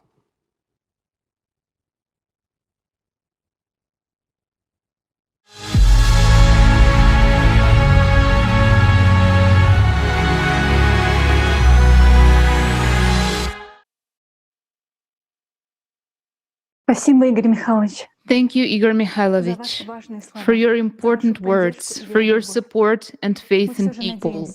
We still hope that modern humankind has enough reasons to choose life, so that we will not repeat neither fate of Mars nor Phaeton. Moreover, today we as humanity stand on the threshold of such scientific discoveries that will fundamentally change our entire existence. A door of colossal opportunities opens before us, but more about it later. And now I would like to say a few more words about a large-scale interdisciplinary research of climate change and geodynamics of the planet, the results of which were presented to you at today's forum as an illustrative report. At today's forum, we all witnessed the huge scale of international research and analytical work that was carried out by the volunteers of the Creative Society project from all over the world. Among them are representatives of academia from a variety of scientific fields with extensive experience and a wide range of professional skills. The numerous complex, comprehensive collection and analysis of data was carried out in the field fields of geology, geophysics, volcanology, seismology, climatology, planetary science, astrophysics, quantum physics, biology, medicine, ecology, and many other disciplines. Assessing the scale of the work done by the volunteers and specialists of the Creative Society project, it can be stated that the volume of this work exceeds the total volume of all scientific work in the field of studying modern climate change.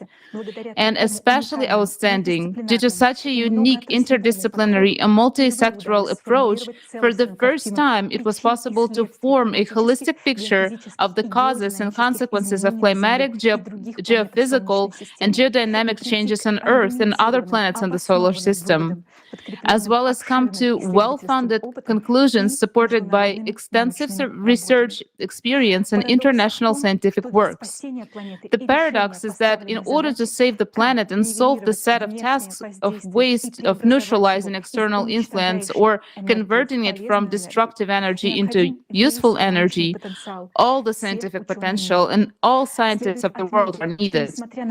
It should be noted that despite the progress made in forming a holistic picture, there are still separate unknown islands of knowledge and science, which are a necessary component in solving the issue of leveling the external cosmic impact, especially when humanity is faced with a limited time frame.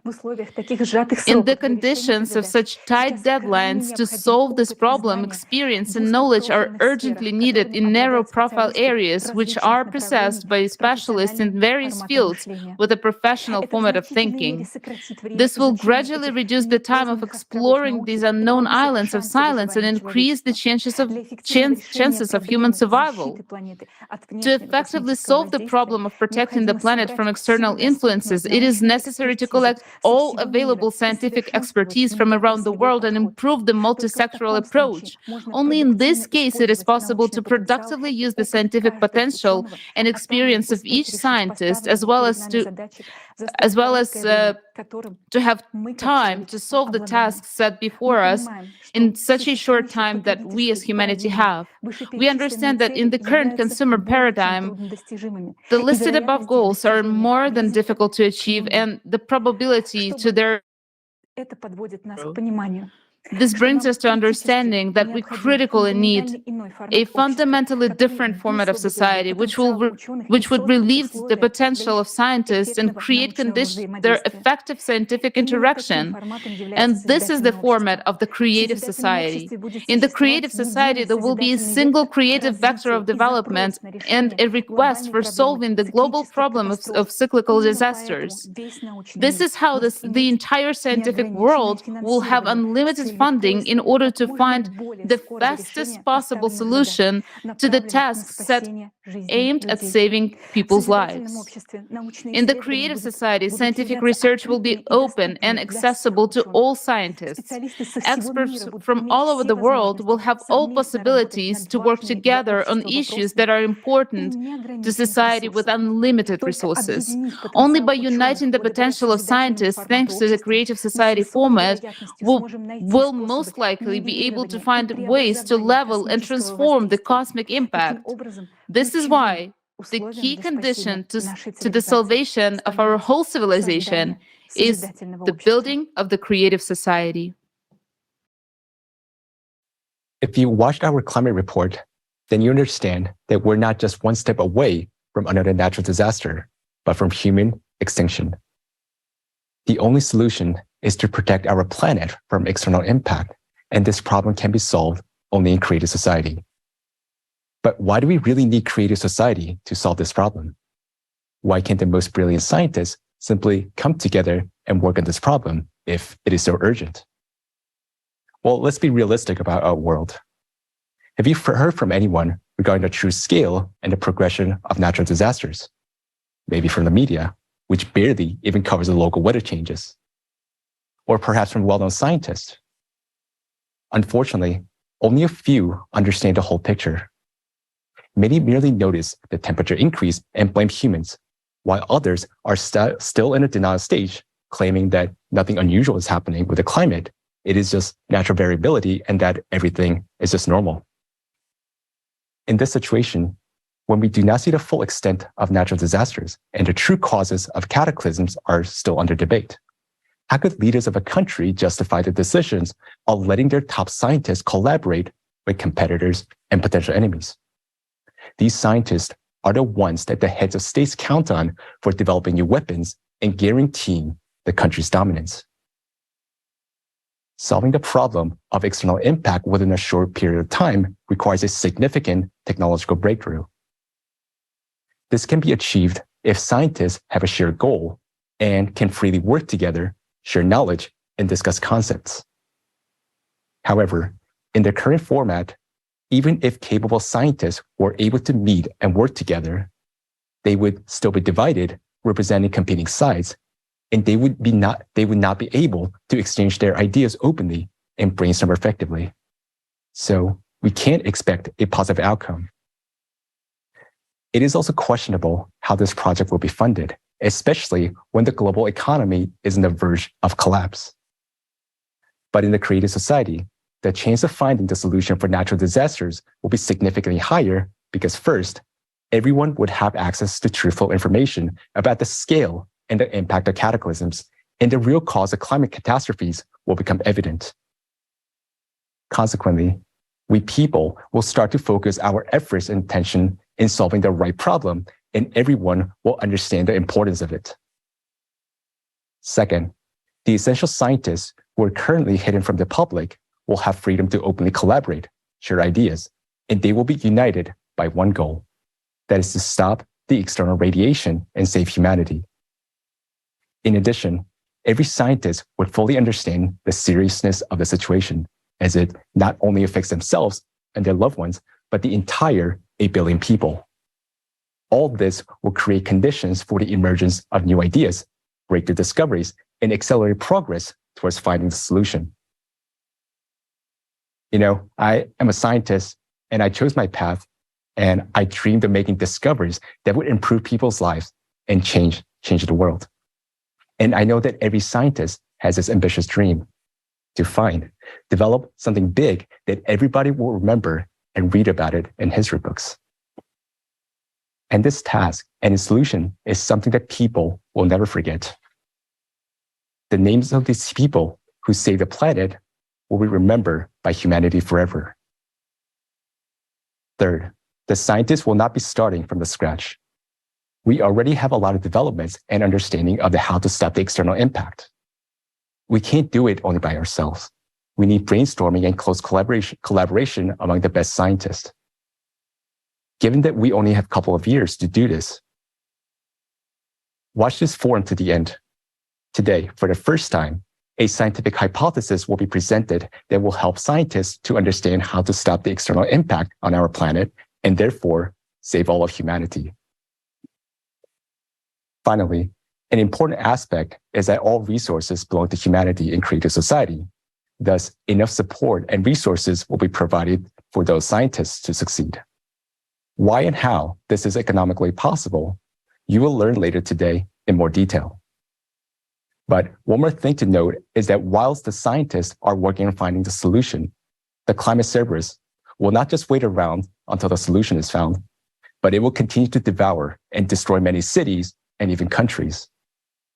In our consumerist world, those who have some understanding of the 12,000-year cycle are trying to predict safe places and sell land or build bunkers. This is available to a few, but we know that these options may extend life only by several years. All will perish anyway, because this time, the whole planet will die like Mars if we leave everything as it is.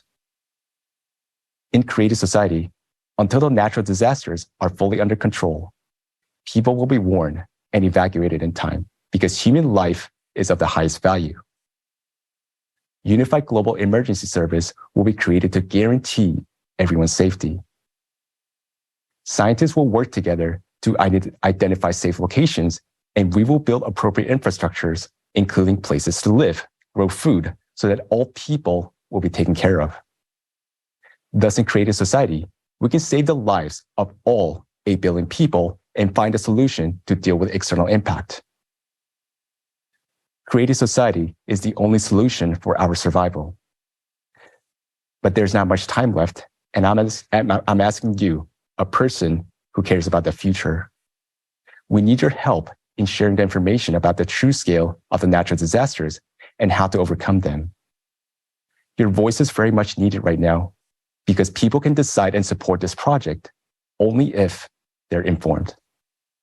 Later today, you will learn that creative society is not only about survival, but what we all dreamed of. Please understand that this is our world. Right now, we have a chance to build the future together. And now it is time to act.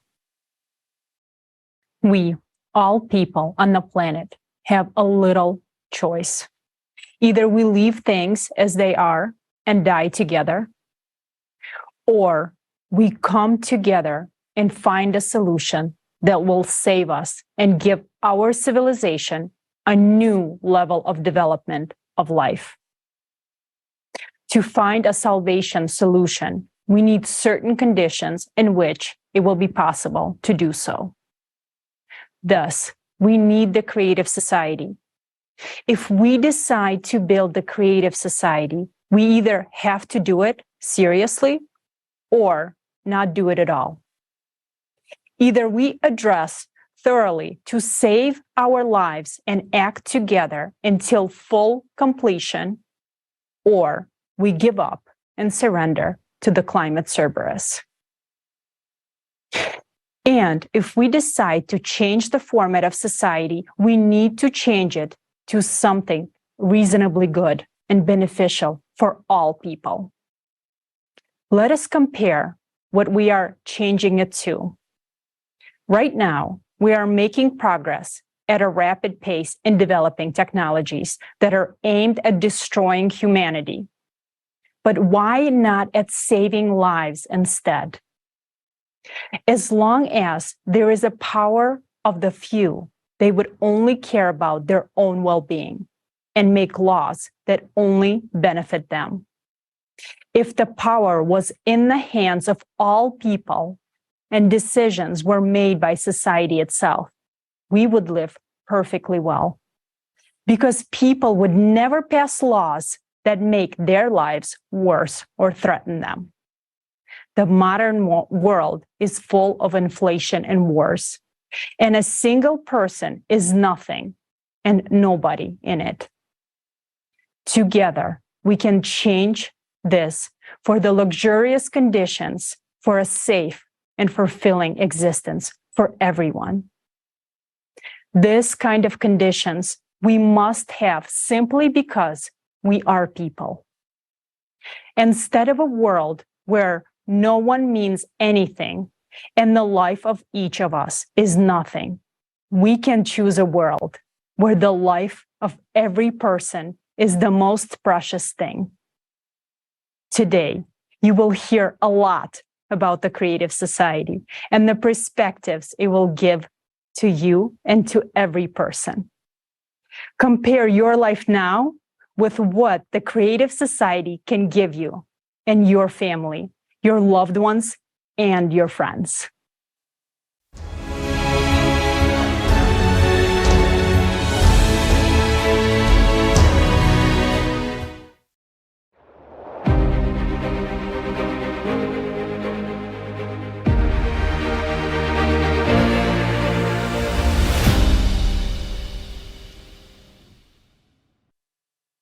The Creative Society is a new format of the society for all of humanity that will peacefully lead our civilization to a new stage of evolutionary development where human life is the highest priority. In the Creative Society, power will belong to the people and not be concentrated in the hands of one person or a particular group of people, as is the case today, which leads to conflicts, wars, crises, and so on. Later, we will explain in detail how this can be achieved through peaceful and lawful means.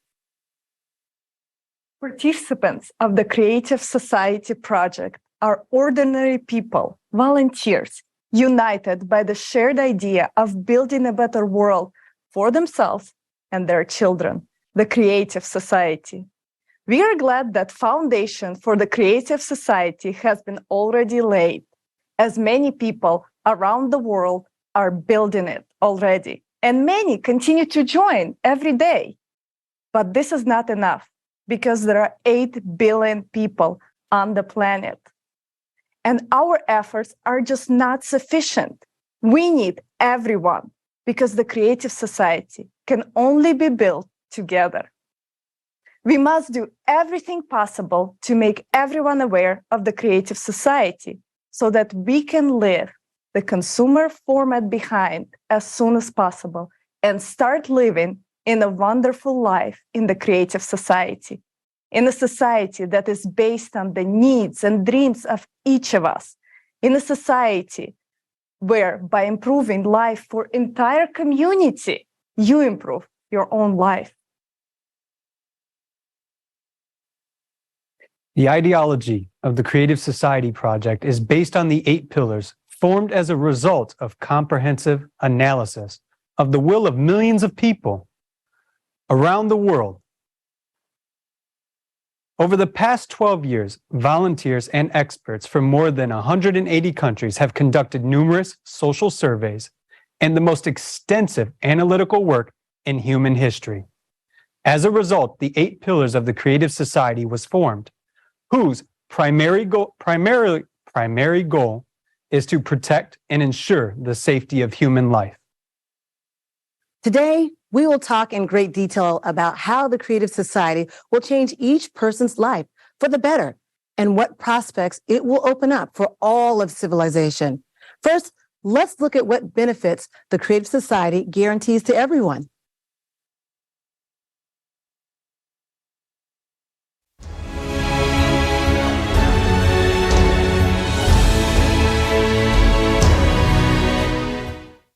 Worldwide survey of the Creative Society Project.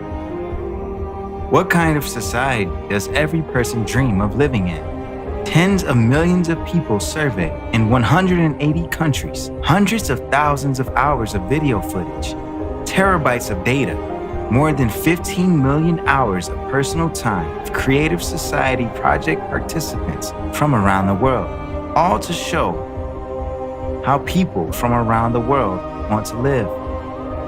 Only in the Creative Society, all people's desires for a comfortable, safe, and happy life will be guaranteed 100%. All of this is laid out in the 8 pillars of the Creative Society, which is the foundation of your happy future. Watch this video and you will understand why the Creative Society is exactly what you want. First pillar, human life. The highest value in the Creative Society will be human life, that is, your life, as well as the life of any other person. All of humanity will become a unified civilization, and this guarantees the absence of wars, various conflicts, and crises. You will finally gain confidence that you are truly protected. Second pillar, human freedom. In the Creative Society, you will be free and protected. No one will be able to violate your rights and freedoms. You are a citizen of the world, and you will be able to travel freely. And if you want, you will be able to easily change your place of residence. The Creative Society is true freedom and equality. In the Creative Society, there will be no need to fight for the rights of minorities because there will be no one superior or inferior. Everyone will have one highest status, the status of a human being. There can be no one and nothing on earth superior to a human, their freedom and rights. Third pillar, human safety. The Creative Society guarantees your safety. The economy of the Creative Society ensures the absence of crises and inflation for every person. You will be protected and have all the comforts of living. During the transition period to the Creative Society, you will be provided with free housing of a minimum of 60 square meters per person in private ownership, and you will not have to pay for utilities. Every home will be equipped with an FFG, fuel-free generator that will provide you and your family with free and unlimited energy. Moreover, in that same transition period, every month you will receive a universal basic income equivalent to $10,000 as of today, without having to pay any taxes. You will only need to decide how to spend your money. You might as well start thinking about this now. Do you think you will pay off all your debts first? But they will be written off. Do you think you will spend this money on healthcare or education? You will have the best education and healthcare free of charge, available to you 24/7. In the Creative Society, your safety will be the top priority, and all technologies will be directed towards improving your quality of life. Each household will be equipped with a matter replicator, providing you with your favorite clothing, food, and other necessary items. Thanks to the health capsule, you will forget about illnesses forever, and you will always be healthy. Isn't this what you've been dreaming of your whole life? But that's not all yet. Fourth pillar, transparency and openness of information for all. In the Creative Society, the media will belong exclusively to the society. The media will serve the interests of the people and reflect information truthfully, openly, and honestly. Additionally, you will be able to receive accurate information about the movement and distribution of public funds at any time. Money owed by the public is, first and foremost, your money, and you should know how it is spent and for what purposes. Fifth pillar, the creative ideology. You will no longer have your mind manipulated, nor be frightened with imaginary enemies. We will not be pushed to confront each other and be divided into us versus them anymore, because in the Creative Society, any propaganda of violence, inhumanity, and segregation will be prohibited. The Creative Society will establish all the conditions for the development and education of a human with a capital H. Our children will be raised on the principles of humaneness, kindness, friendship, and mutual respect. These particular qualities will form the basis of relationships between people in the Creative Society. Sixth pillar, development of personality. In the Creative Society, you will be able to study wherever you want and train to become whatever you want, and it will all be absolutely free of charge. Education in the Creative Society will unlock your individual potential by 100%. You will be provided with a program specifically tailored to maximize your intellectual abilities. Any educational process will be interesting and engaging. You will have access to cutting-edge technologies in education and development. You can study anywhere in the world at any time that suits you. In the Creative Society, the world of knowledge is open for you. Seventh pillar, justice and equality. If you decide to work, you will be able to choose a profession that brings you joy. There will be a 4-day work week with a 4-hour workday. Moreover, you will have 2 fully paid vacations per year. Every job will have a decent compensation. The pay for identical positions, specialties, and professions will be the same worldwide. Furthermore, justice and equality will ensure that there will be no more private monopoly and irrational use of resources. All natural resources will belong to all people, including you. Eighth pillar, self-governing society. In the Creative Society, for the first time in human history, a unified, all-human civilization will be created. All power will belong to all people, to you. People know what they want and how they want to live. All socially important issues will be decided by people themselves on an open online platform. Specialists will be responsible for implementation of the tasks assigned to them. They will be appointed and controlled by people themselves. Since all processes will be transparent, corruption and dictatorship will be impossible in the Creative Society. In the Creative Society, you will decide for yourself how to live. For the first time in human history, your future will be in your hands. The 8 pillars of the Creative Society are formed from our desire to live as human beings. Everyone wants to live in a world without wars, without violence, without tyranny, without poverty, without inflation or any crisis, without absurd and total consumption. If you want peace, security, confidence, free and high-quality healthcare and education, freedom of movement around the world, a universal basic income, access to free energy, then the creative society will fulfill all your dreams. All of this can easily be achieved in the coming years. How to do this? Just tell this to as many people as possible, to everyone. Your dream world is separated from you by your neighbors and everyone around you who don't know about the creative society yet. Do you want the creative society to come as soon as possible? Act. Tell everyone about the creative society. For the first time in human history, your future is in your hands.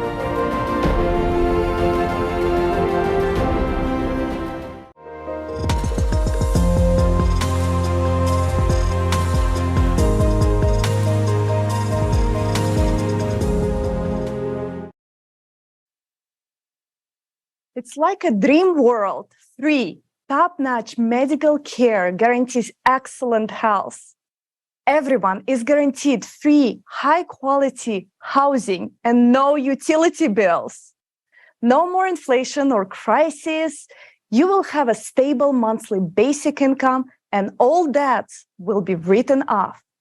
That's it. You will no longer owe anyone anything. No more thinking about money all the time. That's financial freedom. In a creative society, you can finally see the world and travel freely. You can finally be able to take a deep breath and start living the way you always dreamed of. Only a mentally ill person would not want such a society. Yes, Olga, I absolutely agree with you. Who wouldn't want that? And you just witnessed the incredible benefits guaranteed to every single person in the creative society. And of course, there are specific stages on the way to build this society, which we will dive into later. And naturally, we cannot just flip a switch and transition into a completely different society. There has to be transitional stages. But first, we will want to make sure that you guys know that even in the transitional period, most of the benefits will be guaranteed to all the people, to every single person on our planet. And yes, everything you heard about will be available to everyone. Anyone who understands what the creative society is will want to live in it. Although we are all different, we all want the same thing: to live like humans, freely, peacefully, safely, and not worry about anything. That is what unites us. People always want to live well and in good conditions. So why don't we have all of these conditions yet? The answer to this question is very simple. People do not have all of these benefits because in the consumerist society in which we live, power is in the hands of a few instead of the hands of people. Are you completely satisfied with conditions of your life? I know that most people would answer no. Do you know what that means? It means that you do not have power over your own life. It means that someone else has power over you. If the power were in your hands, would you increase your taxes or the prices of the goods you buy? Would you raise the prices of electricity, gas, and water? Would you condemn yourself to a lifetime of paying debts, insane bills for medical care, education, and so on? And finally, would you start a war in your country that would take your life and the lives of your loved ones? Of course not. Every normal person wants a stable, high quality, peaceful life. And if they had the opportunity, they would build precisely such a life. But today, people do not have power, and therefore we do not have a stable, desirable future. This situation continues from election to election. Power is always handed over to the few. And that is why only a few live well. That's how our consumer society is built. Yes, agree. In the creative society, all power will belong to the people, including you. People know what they want and know how they want to live. People themselves will decide all important social issues on an open online platform. Responsible individuals for task completion will be selected and monitored by the people. All processes will be transparent, and no one will be able to make a decision for people. Instead of power for select few, society will be self-governed.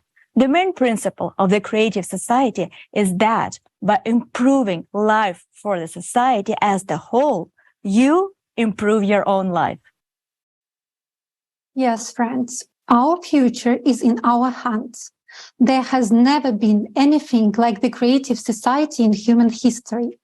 We have no experience of living in such a world, because in all social systems that have existed in our history, leaders have always kept the power for themselves, while in the creative society, people do not delegate authority to anyone, but make all the decisions themselves. That is called self-governance. What will it look like in practice? Let's take a look.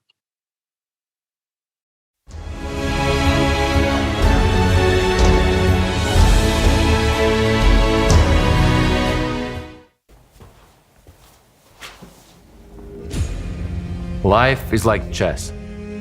Pawns can only move forward and one at a time, and they're often sacrificed.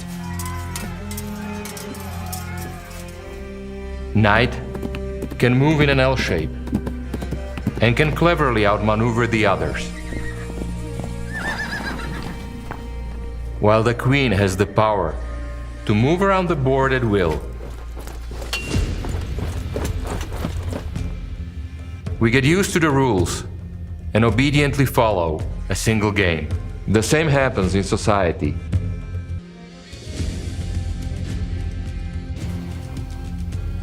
We are offered several politicians to choose from. We think we choose. But we only vote for those who are offered. We give them complete power over our lives. We become pawns. Once politicians get power, they arrange wars and crises, sacrificing us, yet we support them by loudly repeating memorized slogans. Or we argue and support others, new politicians, empowering them this time. And everything repeats. We are persuaded that there are no viable models for the self-organization of society without authority. But isn't there such a model in fact? Or is it just that those who claim so do not know about it, or do not want to know about it? Yet, what if we change conditions, stop playing and begin to live?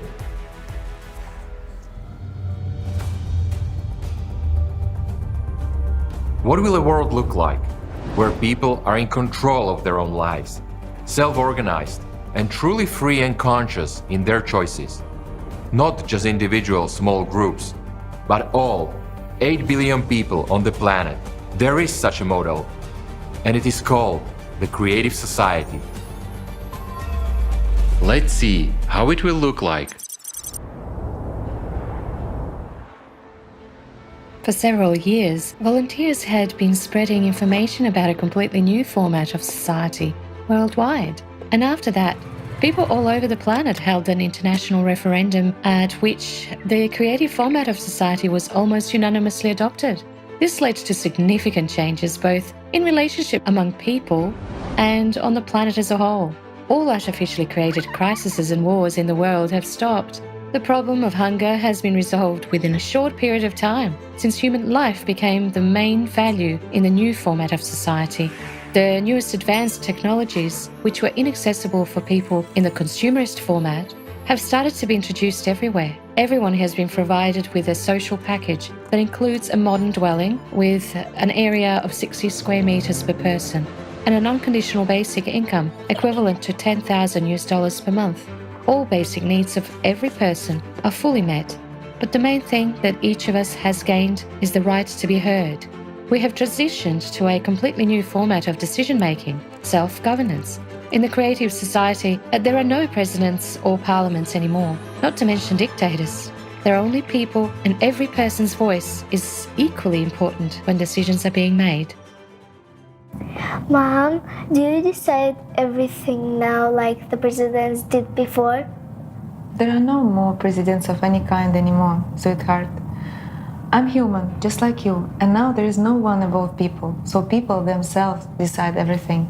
Does it mean that you can change anything in the world? Well, not really. My opinion is just as important as opinions of billions of other adults on the planet.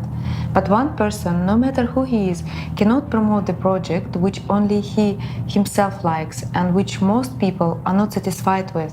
Why? Because majority must vote for it.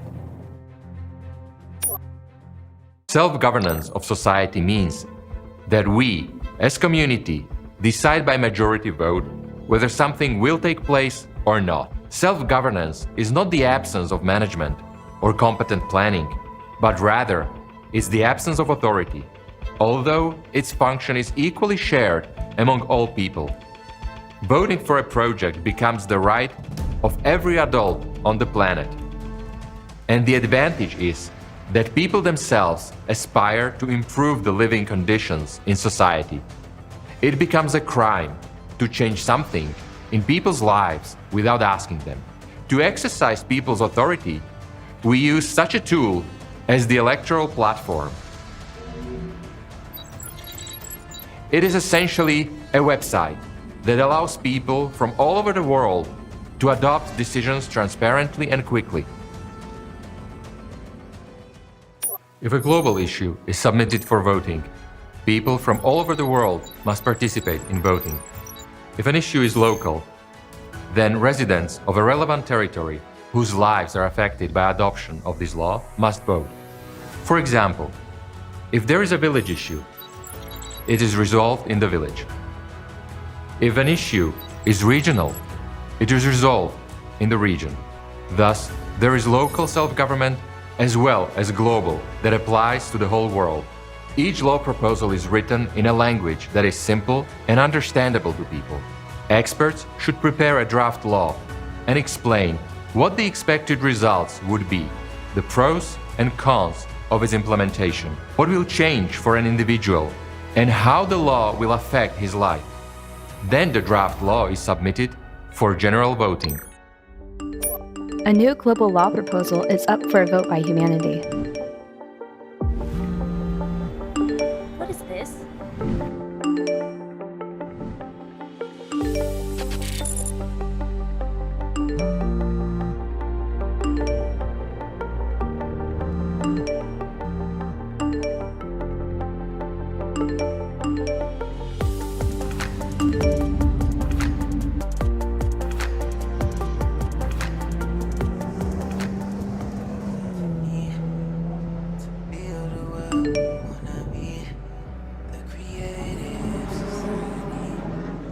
Read out the draft law. Global law proposal on introducing fuel-free power generators worldwide.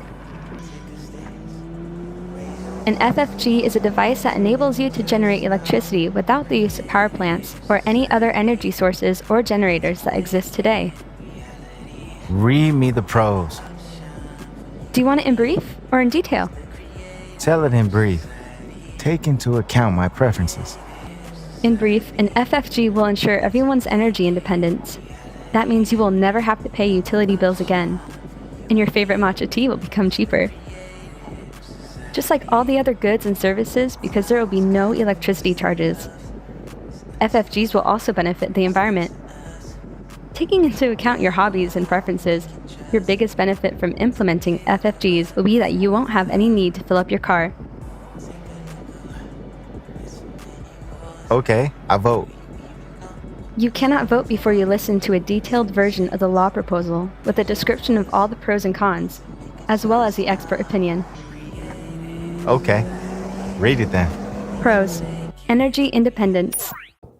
Everyone should first familiarize themselves with the law proposal in full, and then make a decision to vote for or against it. A person votes directly, without intermediaries, because this decision will affect his life.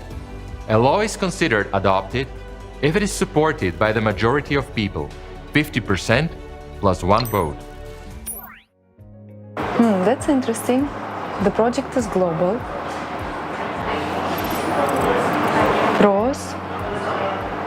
Okay, cons. Who is the initiator? A group of experts from power supply sector. They have a good rating. Disadvantages of implementing FFGs. The energy sector will lose its relevance. All power plants, factories, mines, oil pipelines, and gas stations will be shut down. Specialists in above-mentioned industries will be dismissed. At the same time, they will be able to change their specialty. New vacancies will become available. Let's see, what jobs are offered? Okay, engineer. FFG biotechnologist. Look at that. They offer retraining to be an aerospace systems engineer. Come on. I worked there for 8 years. I started back in the consumerist format. All processes will be transparent, and as a citizen of the world, you will be able to control any voting process, whether your vote was registered correctly or not. Moreover, it's important to understand that the electoral platform is easy to use, intuitive, and technically protected against any intrusion and forgery, thanks to a reliable and secure system of data collection and processing. The global voting on the implementation of FFGs is now proceeding well.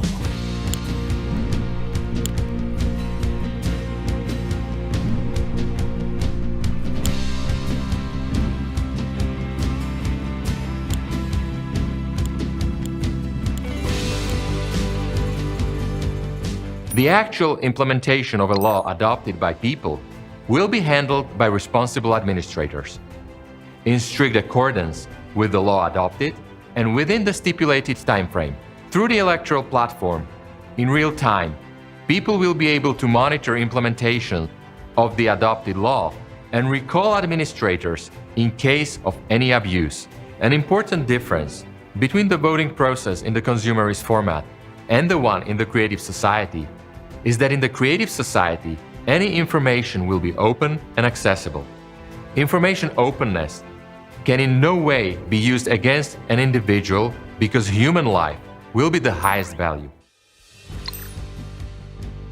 Based on the results of the global vote, the world is transitioning to fuel-free generators.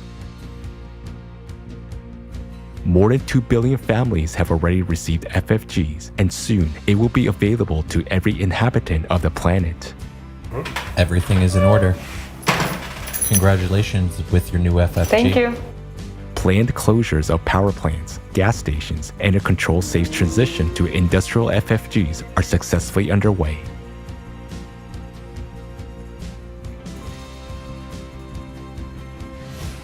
An FFG can be installed in any means of transportation.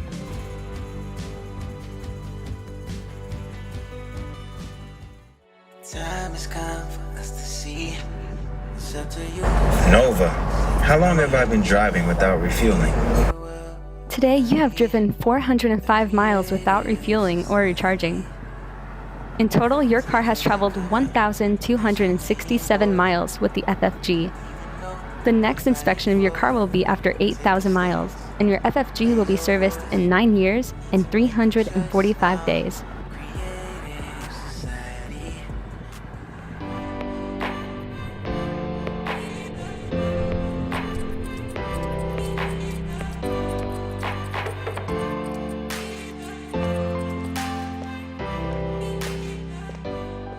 Hi, Yoshka. Are you going fishing? I'm going to work, man. I became a fishing instructor. My dream came true. It's fantastic. I go fishing every day, and my wife doesn't grumble at me because I go to work. It was my mistake to vote against that law back then. I now make more money than I did at the gas station. That's how it goes. And what about you? I took that job. I'm going to be an aerospace engineer. I am now practicing and training. Cool. Good luck to you. Tight lines and bent rods. The self-governance procedure is clear and understandable. It ensures order in decision-making and control over quick execution of decisions. Moreover, self-government eliminates any conditions for corruption. There will be no one who can be bribed because there will be no individual on whom decisions depend. Everyone will be equally able to participate in managing society's affairs. No one will have any privileges or immunity. People themselves will decide where to allocate their resources and will jointly control how they are being used. It will be very easy for any person to submit an initiative on their own on solving one or another vital issues. An initiative is verified for consistency with the 8 foundations of the Creative Society and submitted to the general public. If people support the idea, then experts get involved and prepare a draft law for voting. Hi guys! Hey. So you will support me? I'm going to change the world. You said it's a long walk to the park and there are very few swings. What do you think about this park near our house?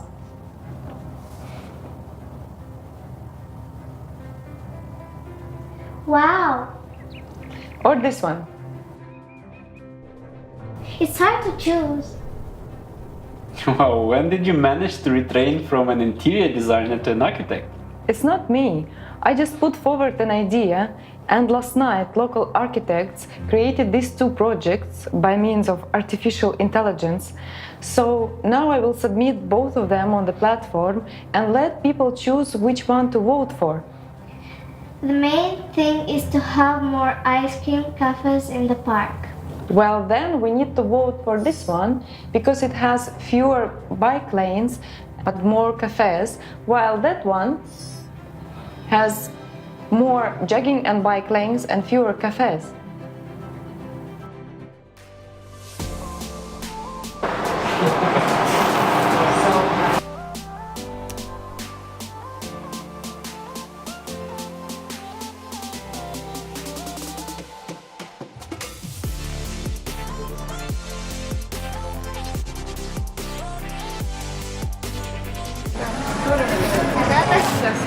Mom, you've built a beautiful park, but there are still few cafes and a poor selection of ice cream flavors.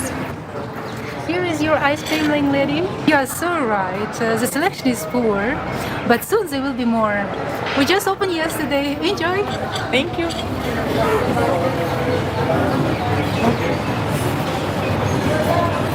Delicious.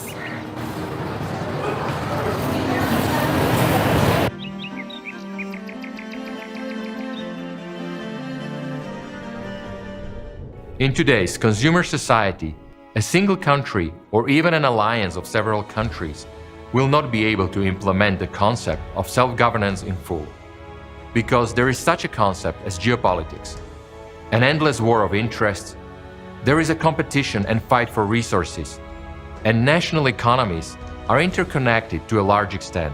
Thus, people in a separate country cannot fully make independent decisions. Real self-governance is possible only in the creative format of society, and there is no analogues of this form of governance today.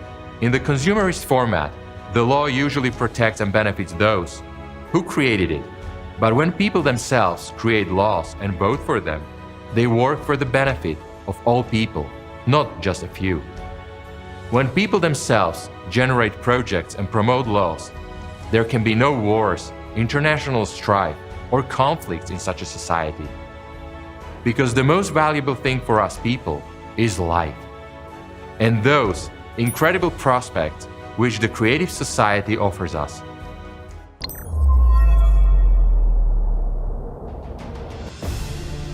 We still have a lot of work to do. A path to happiness is always thorny. In our case, the path to the creative society. We'd have to say goodbye to some things, learn something, and get used to something. But there are more joyful moments in all of this. After the introduction of FFGs, even more opportunities opened up to us. Vertical farms all over the planet, a matter replicator, and even endless space are all a reality now. In the creative society, ordinary people are no longer pawns. Everyone becomes the most important because they are now humans. Since power is in the hands of people, that is, in our hands, everyone is more motivated to play an active role in the processes of society. We have become even more united and responsible because now each of us changes the world for the better every day by our conscious choice. Creative Society, the beginning.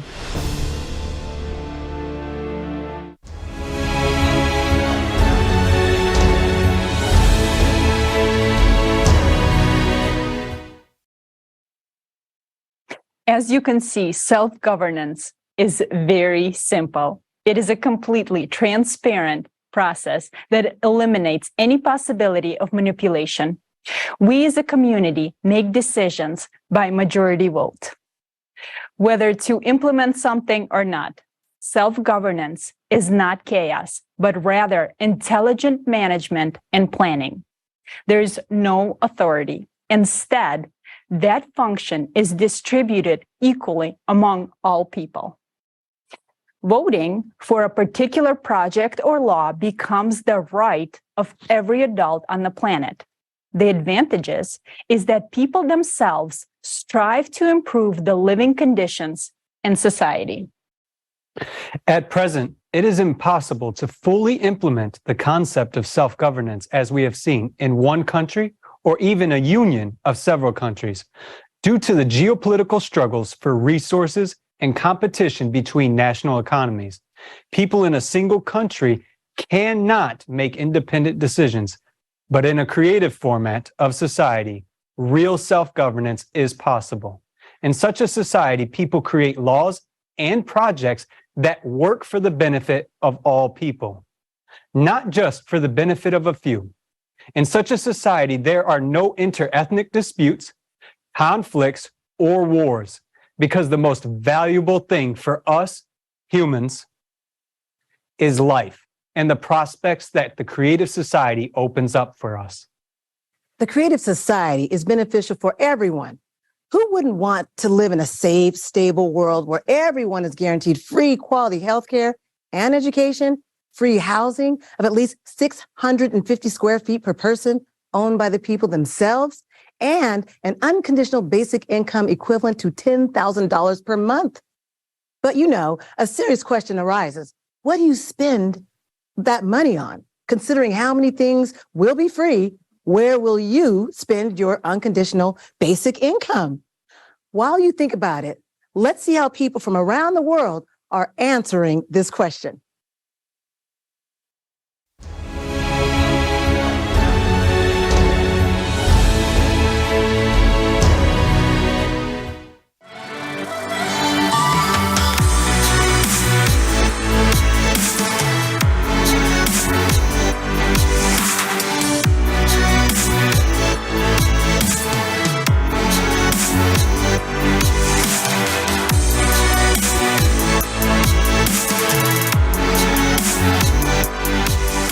Exclusively for the Global Crisis Forum There Is a Way Out, we've conducted social service across the entire world.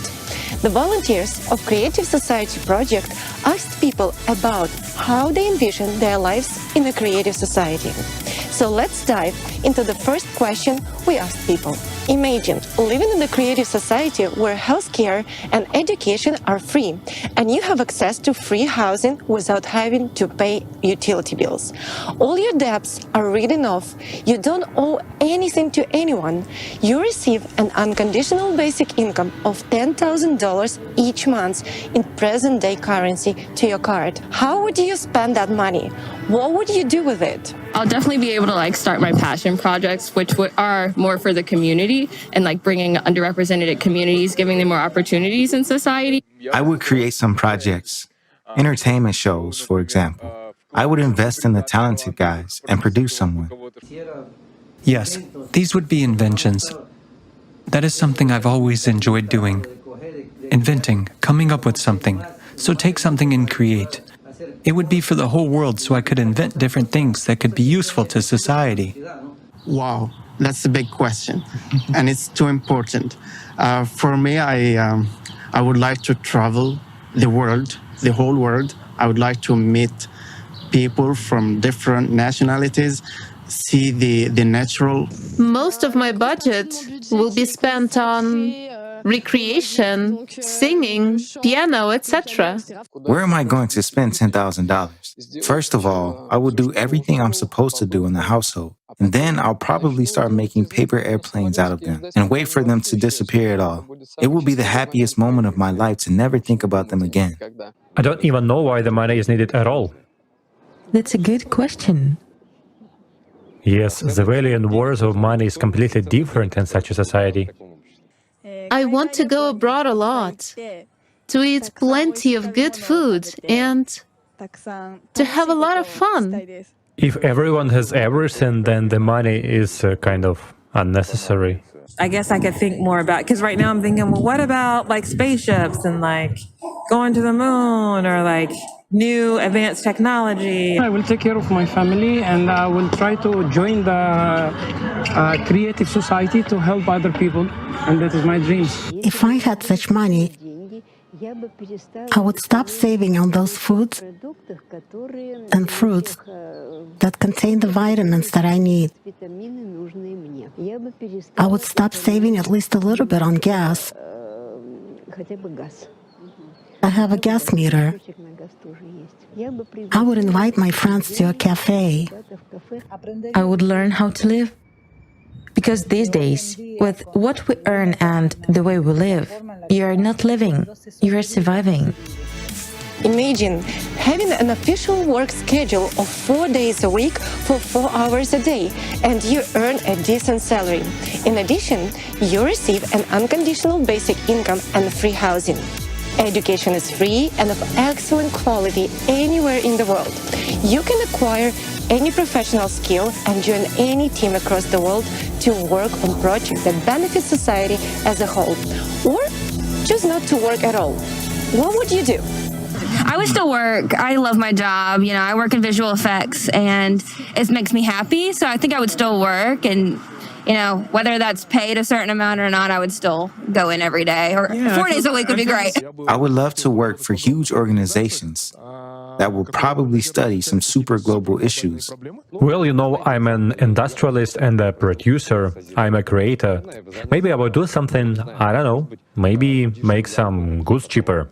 I think with the time that would be available, I would probably put more of my efforts and energy into volunteering. No matter the amount of money, I would definitely still try to learn and develop as much as I possibly could. I still need to keep my brain busy and contribute to society in some way, so I wouldn't just sit around. I think I'd get bored like super fast. I'm gonna do a volunteer work and do a personal business as well. I would love to enhance my skills related to acting and writing, and would want to contribute in that same field. Even if I knew I could live without working, I would still want to keep exploring the human body, right? My dream is to help other people, not just to help myself, but to help take other people to another level. I would definitely get involved. All the best to the people. I would work for the people. I think also it's the psychological thing to do something and to also to improve in the society, because I think also how it's possible the society to exist without our contribution. I would join those like different projects to benefit society, because just sitting around, you're not really doing anything, and there's a lot that could be done by joining those projects. The creative society is a world where everyone has a financial security. It's an absolutely peaceful world, devoid of war, violence, and slavery. It's a world where you can enjoy all the benefits we've discussed earlier. Would you like to live in a creative society? Would you like to live in such a society? I would. Absolutely. Absolutely, yeah. I would. I think it would benefit my health overall, my mental health, and then my physical, in turn, my physical health. Yes, of course I would like to. I would like to live in peace and tranquility. Yes, of course, because it is at least comfortable for any person. It seems for everyone it is so. Yes, sure. If there really is an unconditional basic income, that would be the optimal situation for the whole world. Firstly, to achieve peace, and secondly, to create a decent life for all people. In our life, if there were no wars, slavery, corruption, it would be very beautiful. I really want to live in the creative world. I would like to live in a creative society. I think it would be great. Certainly, there wouldn't be any conflicts between people. Politics would not make sense then either, meaning one political group would not fight with another, country with country, because there would be no need for influence. Of course, certainly. I'm sure, in fact, we're already creating, even just by the fact that we're already talking about it. I'm looking forward to such a society. Yes, and I'll try to do everything I can to make it happen. So who wouldn't want? I would definitely love to be a part of this society. Yes, of course. I definitely hope to live in a relatively peaceful place without war.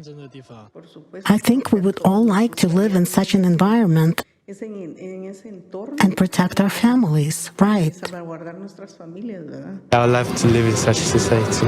Yes, such a world is a dream, and I'd really like that. Yes, I think I would like to live in the creative society. I dream of a place called the Creative Society. Did not know that there was such a project. I am honored to even be a part, to just share my little capsule of how I think life could be. I want the emblem, any of that. No, sign me up. Queens on board. Absolutely. Sure, 100%. Yeah. 100%. No need of doubt. Everybody looks for it. Well, of course, I do not know what kind of a person, other than a psychopath, would not want to live in such a world. Well, the answer is obvious. Of course I'd love to, and I challenge anyone who says otherwise. Yes, I would like to live in such a society, because it would mean that many of the inequalities that still exist today will disappear. It happens because of minorities' interests, who benefit and get richer, because of the problems that are happening in the world. Would you like to live in the creative society? Of course I will love. Naturally, it's probably a dream of every person. Everyone falls asleep and thinks, oh, if there was no war, it would be great. People would live in abundance and harmony, and everyone would smile at each other. Yes, I would love to. I'm with you. I'm just saying. Come on. That's like the best dream any person would have. Yes, I would love to live. Of course. Like, I think this will be answer of all people. Yeah, of course, I would like to. Who doesn't? Who doesn't? Creative society, it's amazing.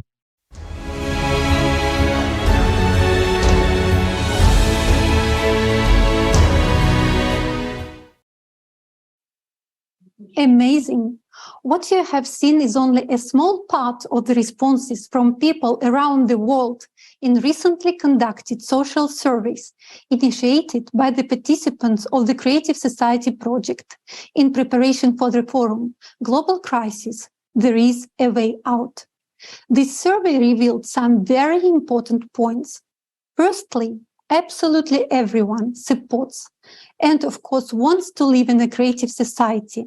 Secondly, even with all the benefits, such as free, high-quality healthcare and education, no utility bills, debt forgiveness, no taxes, and a guaranteed universal basic monthly income of $10,000, most people plan to improve their lives and the world around them even further. This is because everyone wants to live in a life worthy of a human. And the Creative Society is precisely the format that creates conditions for such a life. This once again proves that the creative format of society is a format which will restore our sense of humanity and will promote the development of the inner potential of every person, because the conditions in the society will be completely different. Yes, Alina, absolutely. And this shows how much on the same page we are. And have you ever thought about how in today's consumer society, people's minds are consumed basically with thoughts like paying off debts, paying off the loan, how to find money to feed the children, or how to even afford medical treatment, basically how to make ends meet. And wouldn't it be better to actually think about pleasant things like what kind of education would you get if money wasn't an issue, or how would you spend your 10K a month on conditional basic income? Now, that's a great thought, right? Write in the comments below, how would you spend those money, and share your ideas, folks. We would love to hear from you. Yes, of course, everyone wants a guaranteed unconditional basic income of $10,000 free high-quality healthcare and education, no utility bills, loan forgiveness, and no taxes. And all of this will be available during the period of transition to the Creative Society. But fair questions arise. Where will the money come from to provide all these benefits, especially to every person? Will the unconditional basic income payments lead to an increase in prices and inflation? Why do we say that all these benefits will be guaranteed in the Creative Society? What can guarantee this to us? Who will pay for it? Answers to these questions will now be shown in the presentation of a new economic model prepared by an international team of economists specifically for this forum.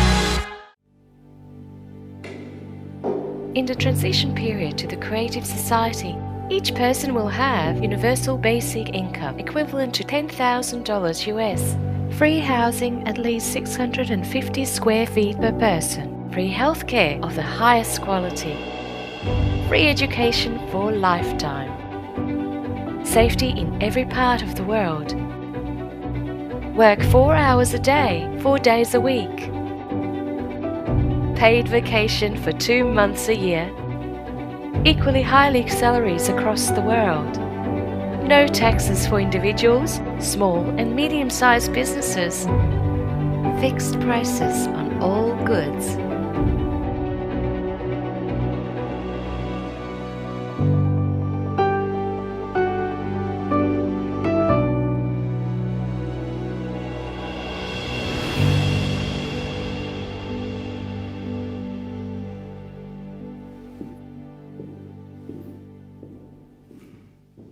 When I look at the picture of this kind of the world, a thought comes to my mind.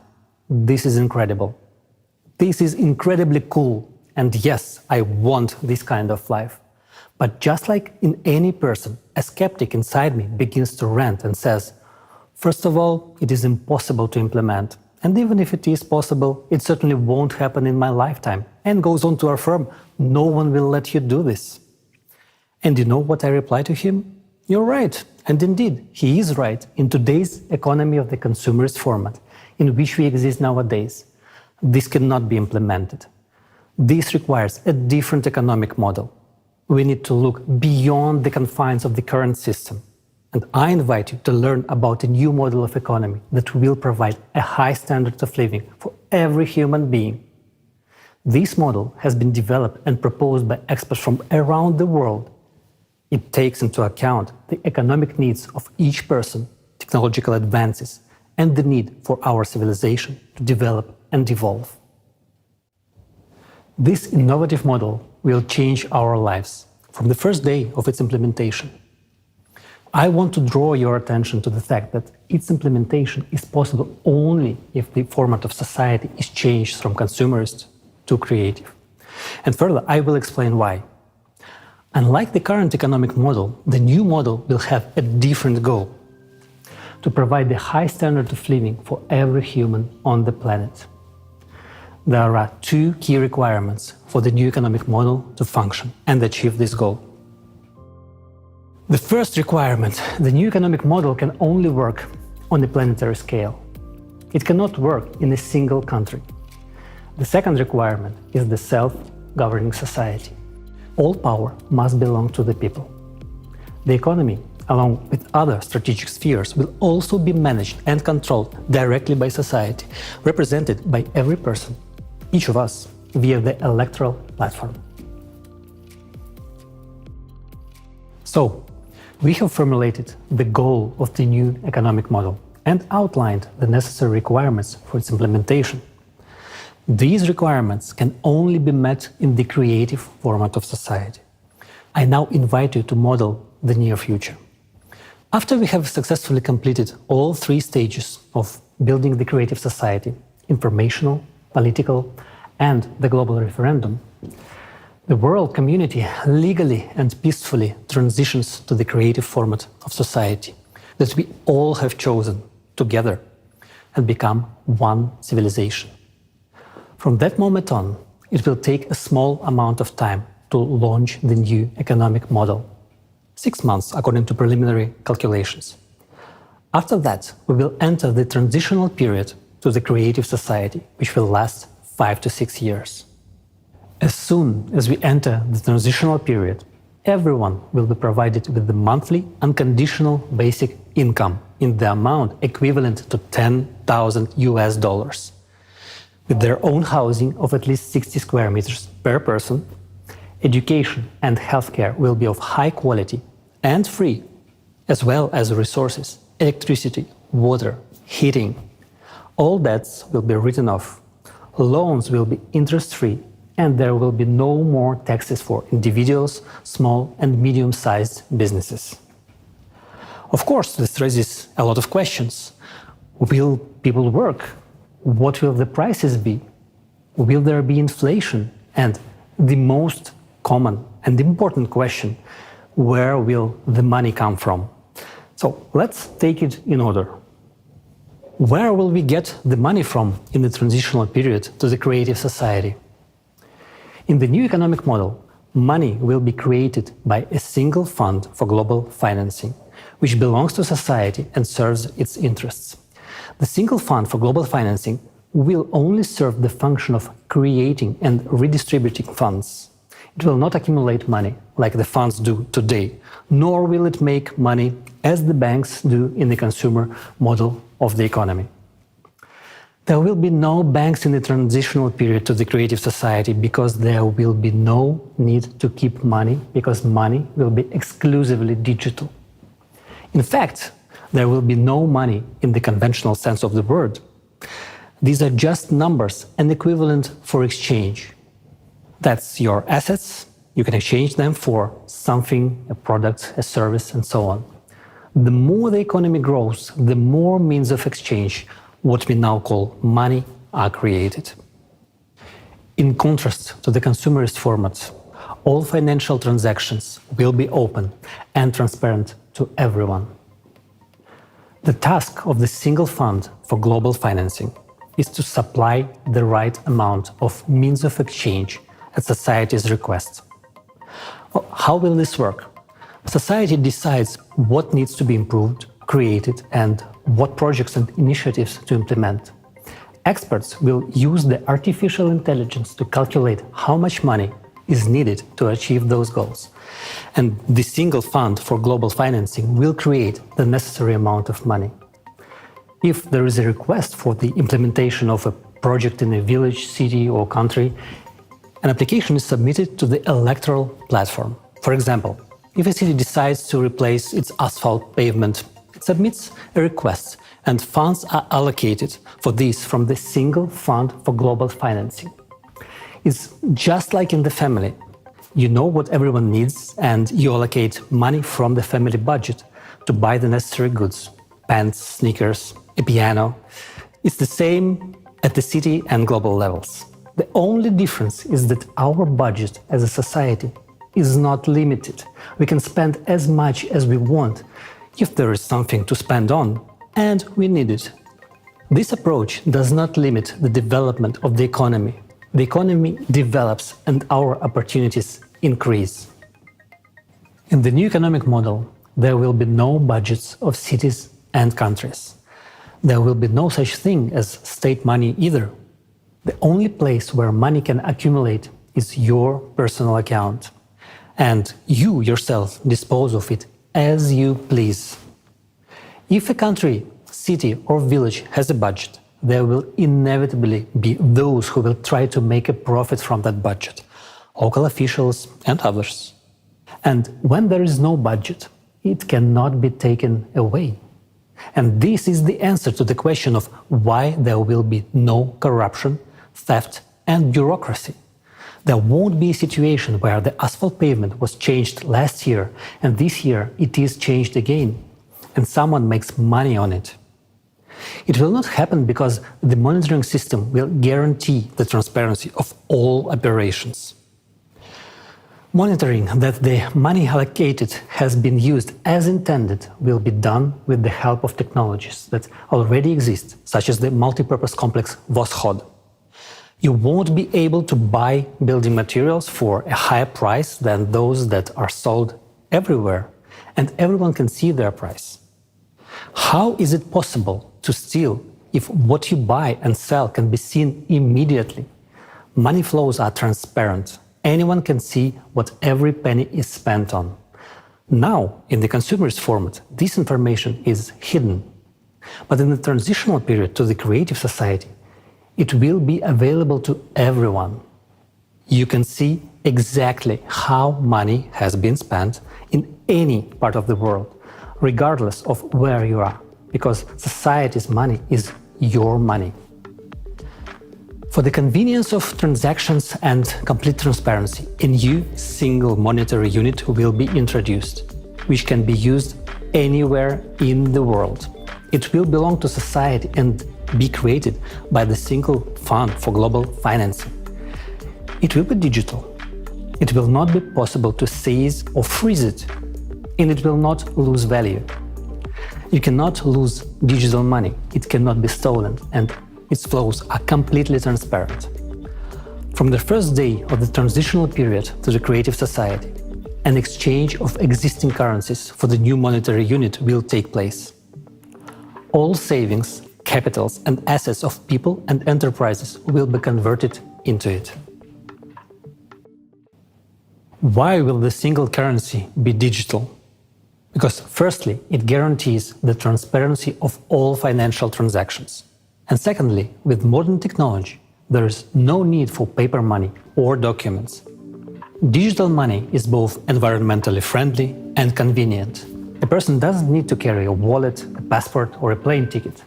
No chips or third-party devices are needed. A person can be identified by retina or a fingerprint. All this information will be stored in a single database that would be under the control of society as a whole, rather than individual countries or special services, as it is today, where everything is fragmented. This high-tech approach would simply eliminate any illegal activity. It will be impossible to engage in stealing or money laundering. It will all stop. In the creative society, a person has nothing to fear or hide. They are absolutely open and free. Everything starts with a clean slate. The key mechanism of the new economic model will be a limitation of wealth, which is the limit of maximum wealth per family that we will set as a society. At the present time, the recommended amount is $10 million, and it is confirmed by recent research. This is the total amount, including all movable and immovable property, all the assets and liabilities of each family member. This amount is more than enough for a comfortable, prosperous life, but not enough to gain unlimited power. When a person's wealth goes over the set limit, the excess funds simply disappear. They are not credited to anyone's account and are essentially written off. We are used to thinking in terms of the economy of the consumerist format, but here you have to understand that this is a different form of settlement, not the usual banking form. Therefore, money is not accumulated. When society needs money, the single fund for global financing simply allocates the necessary amount, which goes into circulation. Society is financed without limitations for as much as required for its needs. In the transitional period, money is needed as an exchange fund to limit the wealth, so that humanity or a group of people would not build empires and usurp power again. This would create a high standard of living for all people. Let's summarize. In the consumerist format, money is a means to retain power. People try to accumulate it, hide it, take it away, while in the transitional period to the creative society, money is a tool to achieve society's goals. And money is needed only during the transitional period to the creative society, as a temporary measure for 5 to 6 years, and it will not be needed in the future. And later we will explain why.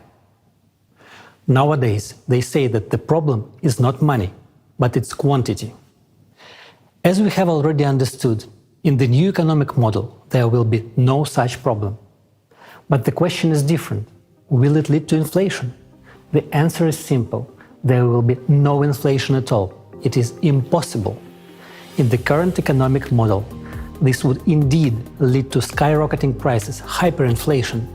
But in the economic model of the transitional period to the creative society, this simply could not happen. Why? Because prices would be fixed worldwide by law for all resources, goods and services. They simply cannot be raised, and this means that inflation cannot be created. But it raises another question. At what level will the prices be fixed? Will the bread cost $1,000? Well, if you make that decision, of course it will, because we will decide as a society anyway.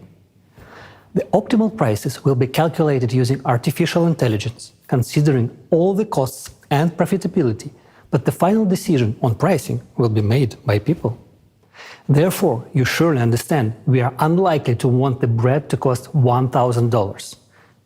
We would rather want it to cost less than it does today. And it will. All prices will be less than they are today. And thanks to what? Because there will be no interest on loans and taxes for medium and small-sized businesses included in the prices.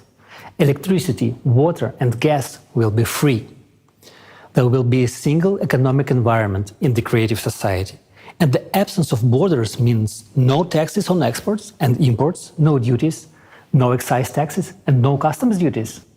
The introduction of robotics, fuel-free generators and smart logistics will contribute to lower prices for goods. At the same time, quality standards will be equally high for the same goods all over the world.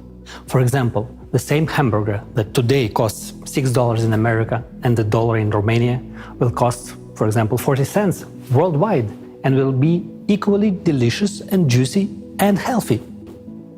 Tasty and healthy food will be available to everyone. Right now, in the consumerist economy, 8 billion people is a lot. And in the creative society, 50 billion won't be enough. But even in the transitional period, we will not need to add worms, bugs and other insects to our food, because the production of organic and quality food will increase many times as new technologies are introduced, such as vertical farms, which we already have now, but it is not profitable to introduce them in the farming in the consumer's format. And in the new model of the economy, it will become completely natural. Today, despite the addition of insects to our food, 2 billion people are starving. And in the transitional period to the creative society, there will be neither hungry nor poor. I am already anticipating your next question. Such a rapid improvement in people's living standards and purchasing power, including an unconditional basic income of $10,000, lower prices and free utility services, won't all this lead to a shortage of products? It won't, but friends, the truth is, not everything is going to be so easy. You will have a new headache, where to spend the $10,000, because the selection of goods and services will be huge. In the transitional period to the creative society, almost immediately you will see a huge increase in economic growth, because people will have enough money and there will be an unconditional basic income, which means that the purchasing power will increase many times over. And this is a massive boost for trade turnover. Moreover, ideal conditions will be created for manufacturers and business. These include interest-free loans, no taxes for small and medium-sized businesses, free water, gas and electricity, access to the latest technology, and most importantly, a great demand for their goods and services. This will be a huge stimulus for them to create more goods, develop and expand. The new economic model is a real paradise for consumers and entrepreneurs. First of all, the absence of taxes for small and medium-sized businesses means not only a reduction in prices, it also means economic freedom. All the money you earn is yours, and you are free to spend it as you like. No one will be able to take them away, as it is done today through taxation. Taxes will be simply not necessary because there is a wealth cap, and funds above a certain amount are already directed towards the needs of society. And this money will anyway be exchanged for goods and services, which will make manufacturers themselves richer. This is much more beneficial than taxes. Secondly, loans for small and medium-sized businesses will be interest-free. You can take out a loan and develop your business, but this does not mean that you can borrow without limit and not pay it back. Obviously, there will be a mechanism for control. Of course, you have an obligation to repay the loan. No one will allow anyone to live off their back. It is not good for someone to live off the president's back. And considering that each person is the president, you cannot get a free ride on anyone. But on the plus side, no one can get a free ride on you. And thirdly, another key benefit for business is the economic model itself. It will be structured in such a way that any entrepreneur will always know what is in demand. This will be possible because we will use a planned economy model, which will be calculated using artificial intelligence on a global level. This means that any businessman can always visit the electoral platform and, with the help of artificial intelligence, find out what will be the demand for their goods and services in a particular location. Artificial intelligence will help them process the data and make the right choice so that their business becomes profitable and successful. For example, you have decided to open a coffee shop. You can go to the electoral platform and see how many coffee shops are in your area, how busy they are, and if there are already 2 half-empty coffee shops, it would be foolish to open a third one. Such a business will fail on its own and harm others. At the same time, the artificial intelligence will prompt you that there is no bakery in this area. Therefore, opening a bakery will be profitable. This way, you get to understand which profitable business you can open for the benefit of yourself and society. Moreover, when starting a business, the same artificial intelligence will offer you options for premises, purchasing goods at the most favorable price in nearby places to reduce logistics costs. It will connect you with a logistics company, calculate the required loan amount, if one is needed, and also calculate the cost of necessary repairs of the premises.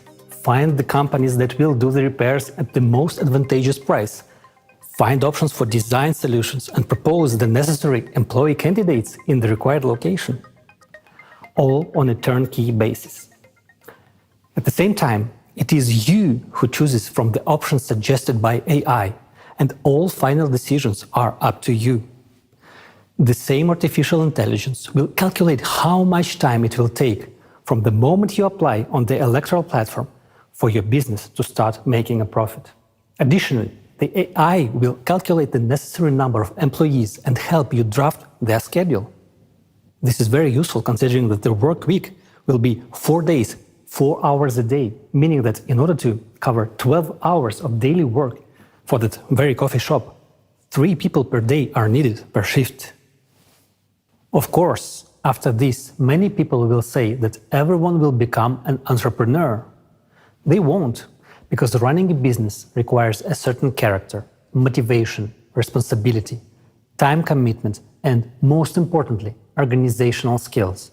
For many, and this is the overwhelming majority, it is much easier to go to work 4 hours a day, 4 days a week, receive a good salary in addition to the universal basic income, and enjoy life, rather than continue developing their business and work on it almost 24 hours a day, despite all the help from AI. Even if artificial intelligence does the calculations for you, it's still up to you to do the work. AI will help you launch the business and assist you in the process, but it is you who will run the business. Communicating with customers, overseeing production, the responsibility for all this will be on you, right down to picking out the design, starting from the smallest details in the process of launching the business. There is no getting away from it. You will be engaged 24 hours a day, despite the simplicity and ease of the process. And it is up to you to decide whether to work 4 hours a day, 4 days a week, or to be an entrepreneur. Some people want to earn more, while others are satisfied with their salary and a free, wonderful life. Naturally, all of these conditions, such as no taxes, interest-free loans, understandable demand, etc., will have a positive impact on increasing wages.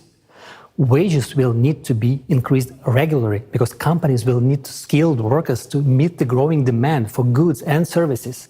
Since unconditional basic income allows even those who used to be low-income individuals to purchase quality goods, there will be an increase in the number of companies needing employees to meet this demand.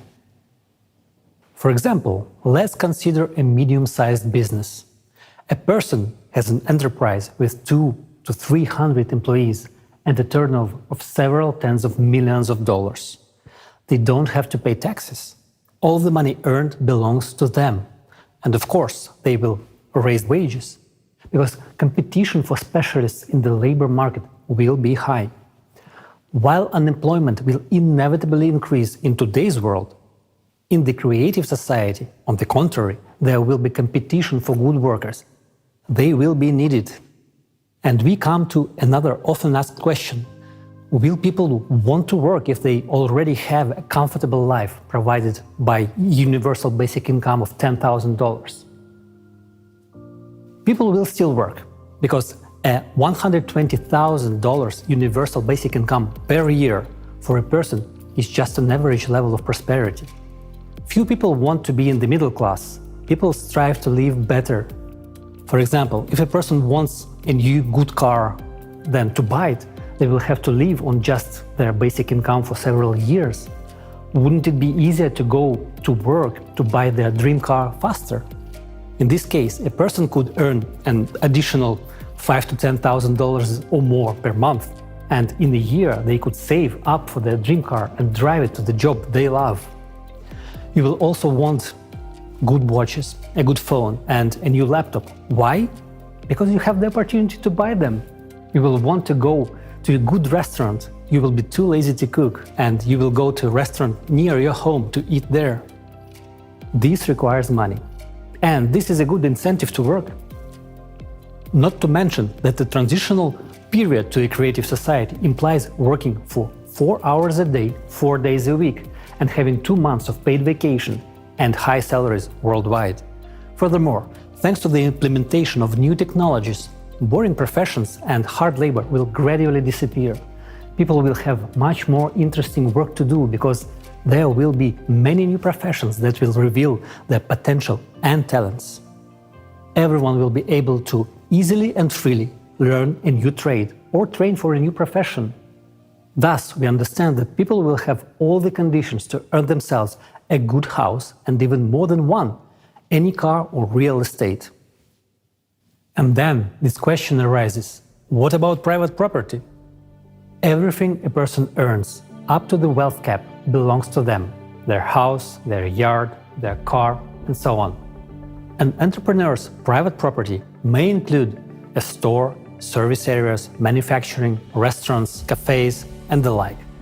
But all minerals and resources of the earth will belong to the entire society.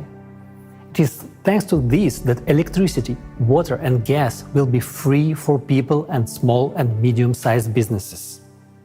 Thus, the new economic model creates all the conditions for the maximum development of both businesses and entrepreneurship, as well as the development of every individual and society as a whole. One more reason why the world economy will become many times more efficient in the transitional period to the creative society is the use of a planned economy at the global level. Just think how much unnecessary money and resources are now spent on overproduction, as well as on liquidation of finished products in order to increase the value of the remaining products. And yet, at a time when a third of the ready-to-eat products are being destroyed, there are countries where people have never ever tried these products. Meanwhile, those countries have things that are needed in other countries. The new model of the economy will solve this problem with smart planning and smart logistics. Logistics will be calculated by experts with the help of artificial intelligence in order to efficiently redistribute goods so that everyone will have the opportunity to buy everything they need. In the model of the transitional period to the creative society, there is no limit to improving human life. It will be possible and necessary to improve life, but prohibited to make it worse, and it will be fixed at the legislative level.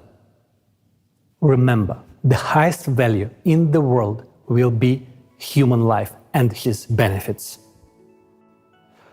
Well, friends, let's sum it up. Now you understand how the economic model of the transitional period to the creative society works. It provides everyone with the highest standard of living. This includes a monthly unconditional basic income equivalent to $10,000, fixed prices for all goods, high level of wages, free and high quality healthcare, education, and excellent conditions for business development. What's more, there's only a part of its advantages over the current consumerist format of economy. The absence of wars, inflation, crisis, and stable income, all of this makes society healthier, and this is extremely important. There's no need to commit crimes, no reason to risk a happy life. The simple question is, what for? When human life comes first, the world changes drastically. Your happy life is what you will treasure.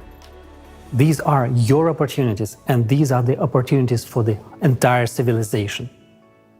Today, humanity stands at the threshold of controlling matter. This is the reality of today. Only minor gaps in understanding separate us from controlling matter. The only thing we really lack to fill these gaps and make a scientific breakthrough is scientists from around the world working together in this direction with unlimited funding. And this will be possible from the very first days of the transitional period to the creative society. And most importantly, unlimited funding for science is the only chance to eliminate the climate threat. Because this is the top priority vital issue today. As early as this stage, we will be able to save the planet from climate collapse and launch the processes to solve environmental problems. The transitional period will take about 5 to 6 years. After its completion, we will enter the creative society. And the creative society is a world of incredible possibilities where the latest technologies will be available. The health capsule will allow everyone to extend their lives beyond the species limit and live in a healthy and young body for at least 1,500 years. The replicator is the technology that will enable us to create anything from the tiniest particles, manipulating matter at the quantum level. These technologies will be in every home. And that's the answer to why we will no longer need money. The creative society solves all our economic problems and opens up a new world of incredible opportunities where you can unlock your true potential. If you want to live in such a world, it is now important to act together with millions of people. You and I are now launching a worldwide demand for the creative society, which will very soon become the main trend of humanity. If each of us takes an active part in this first and most difficult stage of building the creative society, the stage of informing. In one way or another, each of us is suffering in the economic model of the consumerist format. But we are searching for a way out within the familiar paradigm. However, the way out is only in the creative society. Therefore, for those who understand what the way out is, it is important to tell others about it. Creative society will open up perspectives for growth and development of each individual and of society as a whole. This is what will make us free. In the consumerist format, there can be no real freedom for a person. There's always the exploitation of the majority by a few individuals. But even those few individuals are themselves enslaved by this format. Therefore, not a single person has freedom in the consumerist society. It is only in the creative society that the person can attain true freedom.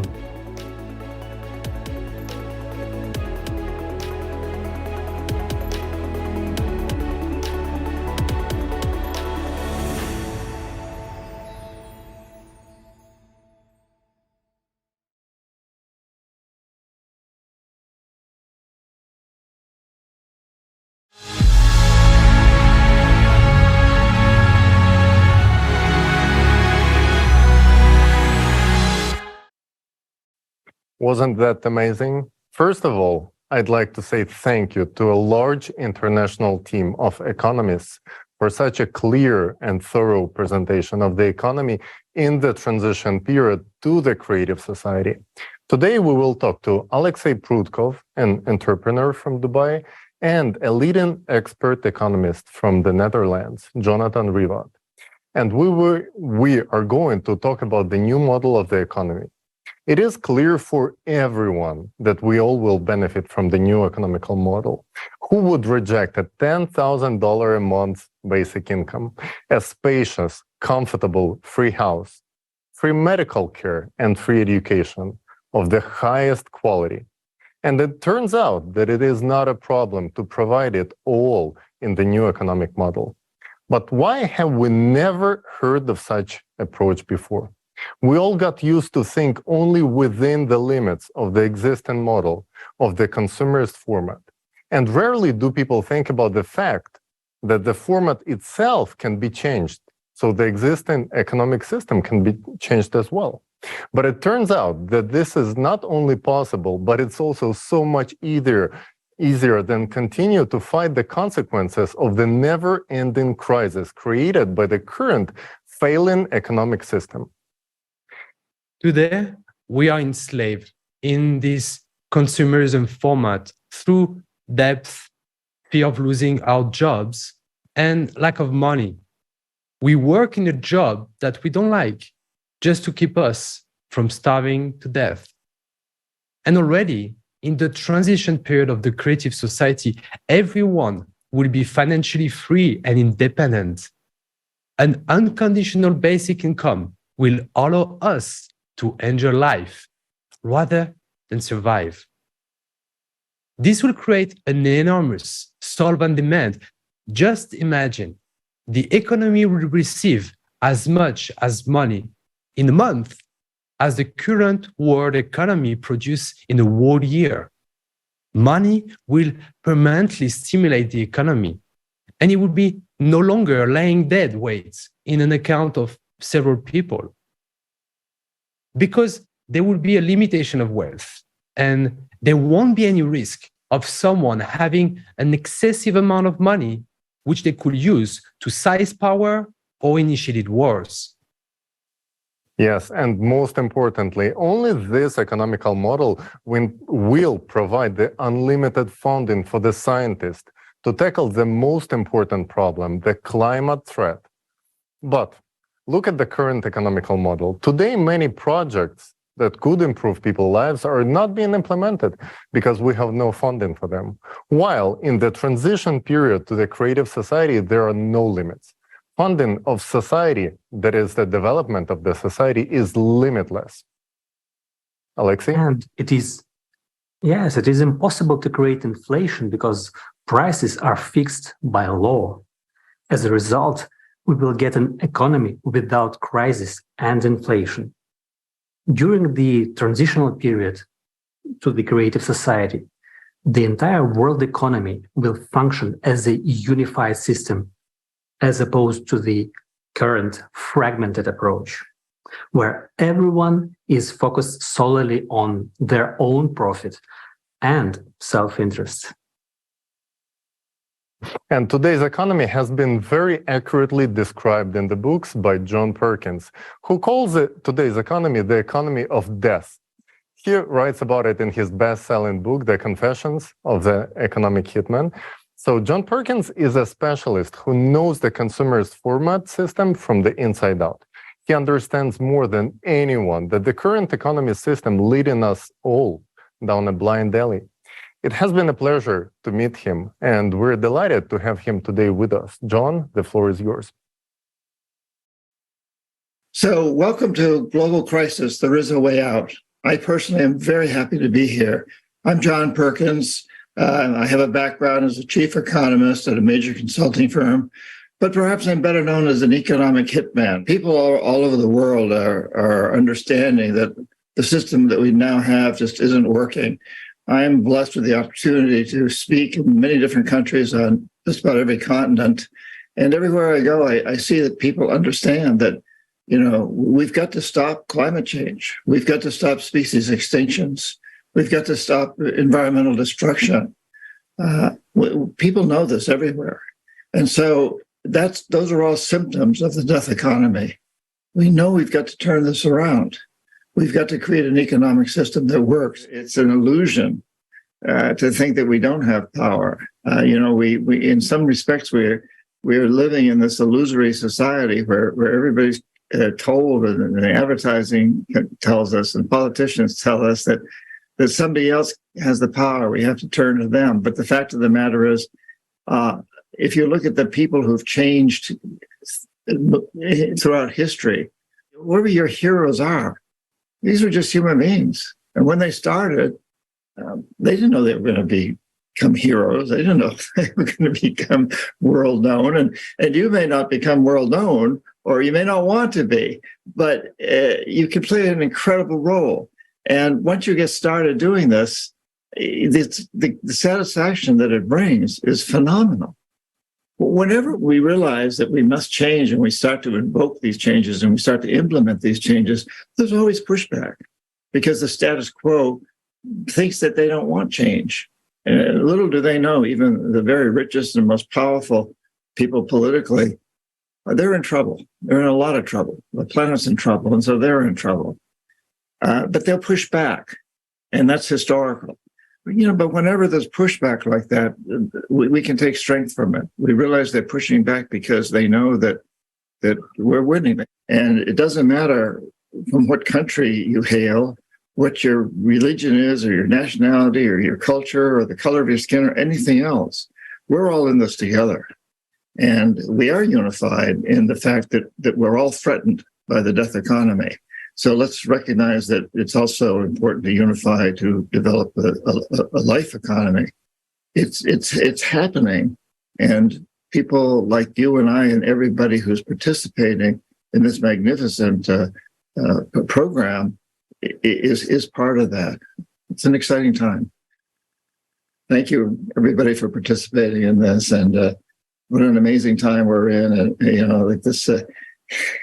Interconnected global system that we're participating in is amazing. Thank you. I appreciate what you're doing. John, thank you so much for sharing with us your vision of the economy and your observations that people from all over the world feel the need for this change. After all, nothing will change without people's demand. It is very encouraging to see that people who really understand the economy realize that we need creative society where the economy will improve everyone's life, and it will create the conditions in which we can truly live rather than just survive. Yes, to achieve this goal, we will use global level planning with the latest AI technology. Today, corporations are using economic planning at the state level worldwide, and it is yielding tremendous results. Through successful and effective planning, the income of some corporations becomes greater than the GDP of entire countries. Just imagine the results we will achieve when planning is done globally by using AI, and it will be aimed at a single goal: improving every human's life. Yes. Today we can build a new economy because we have all the technology to make it happen. Having these technologies will allow us to implement true self-governance in society. Modern humanity has never had such experience because of the authorities. They have always been there, and the power in the hands of a few will always lead to some kind of overindulgence and manipulations for the personal financial gain. This is done through shady schemes and withholding of information from the general public. In the transition period to the creative society, all financial information will be transparent and open to general public. We will be able to implement this by using the latest technology that will control and monitor any illegal money laundering schemes. This will make all illegal activities impossible. Simply put, corruption will be eradicated. And the best part about this, that we don't even have to invent this technology. It already exists. This is the Voskhod Multipurpose Complex by XP Energy. Stay tuned, because we will talk about this technology in details a bit later. We have everything we need to make our economy today function in a different way. The only thing that's missing is the creative society. Yes, and I was struck by the fact that in the economic model of the transition period to the creative society, prices will go down. Never in my life have I seen prices go down. I haven't even thought it is possible. It turns out that not only will prices go down, but the quality of goods will improve. Yes. And the main factor for reducing prices in the transition period of the creative society will be free energy. And the second key factor is the absence of taxes. Today's prices increase due to inflation, as well as ever-increasing taxes will make up a significant portion of a product's price. Yes, Jonathan, I totally agree with you. To illustrate this more vividly, we can take a look at the very simple example. Let's take that bun from that hamburger that we talked about in the video. Why is it so expensive? After all, it's just flour and water. How can it cost $2? Did you know that if you take out taxes out of the price of that bun, it will cost 3 times cheaper? So how does this tricky taxation scheme work in the consumerist format economy? Let's take a look in details. In order to grow the wheat used in making of that bun, you have to rent land. The farmer pays tax on that land. Then he needs a tractor to work on that land. Then he has to pay another tax, the value-added taxation, VAT. The cost of the tractor also includes several other taxes, such as invention tax, licensing, and the VAT on each part of the tractor. The tractor needs gasoline to run, and the most of the price of the gasoline, again, taxes and other duties. So next, farmer needs seeds and fertilizers, for which he again pays taxes. He then hires people to work. He pays wages and taxes on the wages. And the people that get their wages also pay taxes on them as well. The tax payments doesn't stop there. The farmer delivers the grain to the grain elevator and pays tax. Next, the grain has to be processed into flour. This requires energy, the price of which includes taxes apart from VAT. Then, you need a vehicle to transport the flour to the buns maker. Its price already includes a lot of taxes. Plus, you have to fill it up, which incurs yet another tax, and pay the driver for his work, who also pay tax from his salary.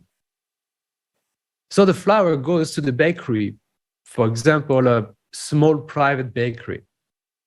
Even if the bakery owns the building, they still pay land tax in addition to energy, to gas and electricity bills. And we already know that there are taxes on these too. There are people working in production who gets their wages, pay taxes on their wages, and from these wages, employees pay taxes once more. Yes. And now imagine you walking into that bakery just to buy a simple bun. But what a journey it has been on, right? Before it even hit that shelf, it has been taxed on every stage of its creation. Even more, the shop operates under the very same taxation scheme. So you buy this taxed bun and you pay the shop tax from your hard-earned wages, which already has been taxed, by the way, as well. So it looks like some kind of nesting doll of taxes all the way. And God forbid if that bun crossed any borders on its way to that shop. because then you will also have to pay the delivery tax, the taxation custom fees, and so on. At this point, you should ask yourself, is it really just a bun or some Trojan horse of taxes? It's amazing to think about the journey that a simple bun has made, with taxes being just another ingredient in the recipe of a consumer society. You know, even bakers who are dealing with dough all day have most of it being taken out of their pockets after paying all those taxes. I guess we all can agree that it is time for a new recipe of the economic model, where individuals together with small and medium-sized businesses will be free from taxes. And you will have to forget about this bitter taste.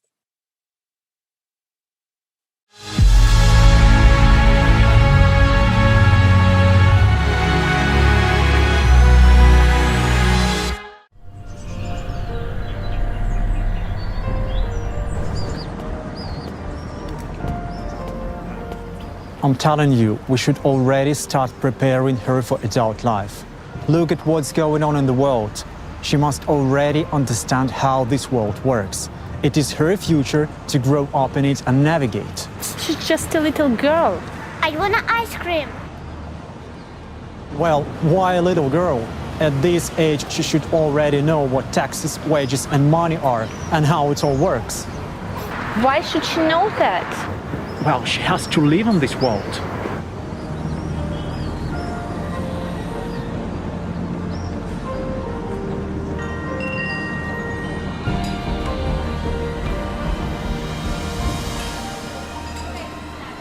Daughter, you must know, understand, and navigate in this world. So look, here is what taxes are.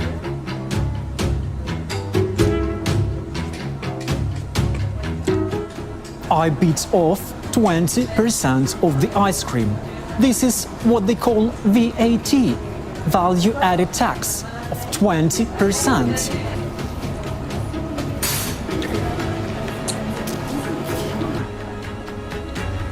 And what I've bitten off now is your income tax of 40%.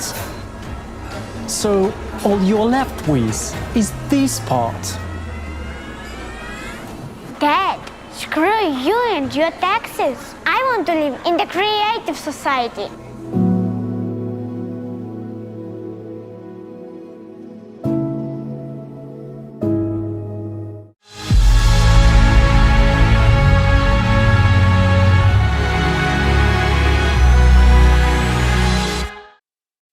Well, that ice cream analogy really gives us a taste of the crazy world we live in.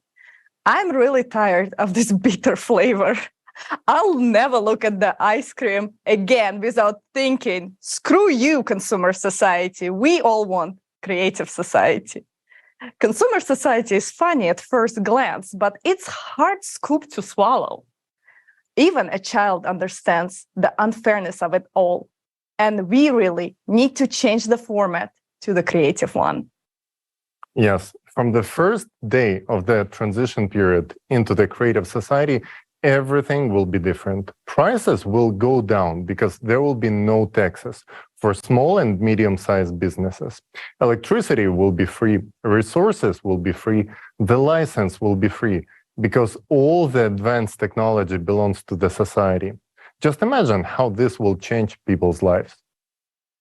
For example, instead of conventional methods of growing wheat, a farmer will be able to grow it on a vertical farm, which allows to increase the yield by 600 times per square meter. As a result, we will get flowers, which is many times cheaper. Because there is no need to rent land, no need for tractors, no need for petrol, no need for extra water, because it's actually a closed cycle. The only things you will have to pay are fertilizer, the grain fund, and the staff salaries. Can you imagine how this changes the way we produce food? It will become a higher quality without the use of pesticides and harmful substances. And it will be also significantly reduce the burden on the environment, which will stop exhausting the earth with huge arable lands. And here's the answer to the question of why the prices of goods will go down while their quality will only improve. Absolutely right. And these fundamental changes will transform every sector, because in the creative society, everything will work for the benefit of the people. According to the law, no one will have the right to make life worse for anyone, and there will be no point in it. The conditions will be created in such a way that by improving someone else's life, you will ultimately improve your own life as well. And our children will be the first generation to grow up in a society where it will be natural. This is our responsibility, and we have the power to make it happen. So now you know what benefits are guaranteed to every person in a creative society. And you also know that it is economically possible. For all the advantages we discussed to become a reality, it is necessary to adopt this economic model worldwide. Its implementation is only possible with a change of society from a consumerist format to a creative one. Only in this case will it work. We have just received an answer to a crucial question that is often asked. Where will the money come from for free healthcare in the creative society? Free healthcare will be provided to every person thanks to the new technology, thanks to the new economy. You have already heard that this privilege will be available in the creative society's transition period. But in the creative society itself, a new technology will enter our lives that will radically change people's future. We confidentially proclaim 100% health for every person in the creative society and the complete absence of diseases. And there is something else that will shock you. This is the extension of human life up to 1,500 years, thanks to the use of this technology. Yes, you heard it right. This is not a fairy tale. Science has already advanced so far that it has been scientifically proven that such technology is possible, and these developments are already underway.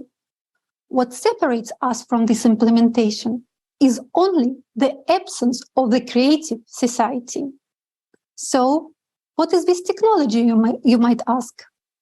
We simply called it the body regeneration capsule. The body regeneration capsule is a simple name, but behind it are hidden fantastic capabilities. We want to introduce to you a presentation of the functions of this technology that will blow your mind. Before you see for yourself how incredible it is, I want to note that in the creative society, you will receive it for free in your home. From this moment on, your life will change. Your new life will begin. I understand you are eager to learn more. So we invite you to watch the presentation.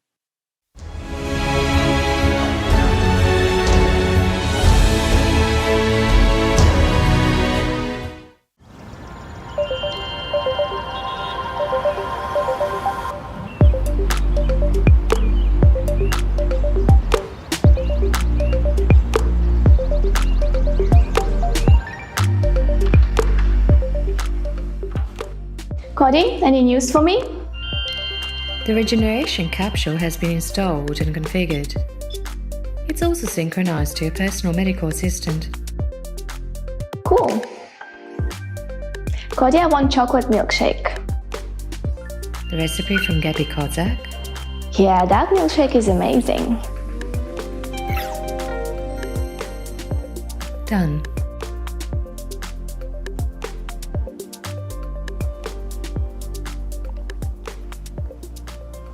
Wow, you are a beauty indeed.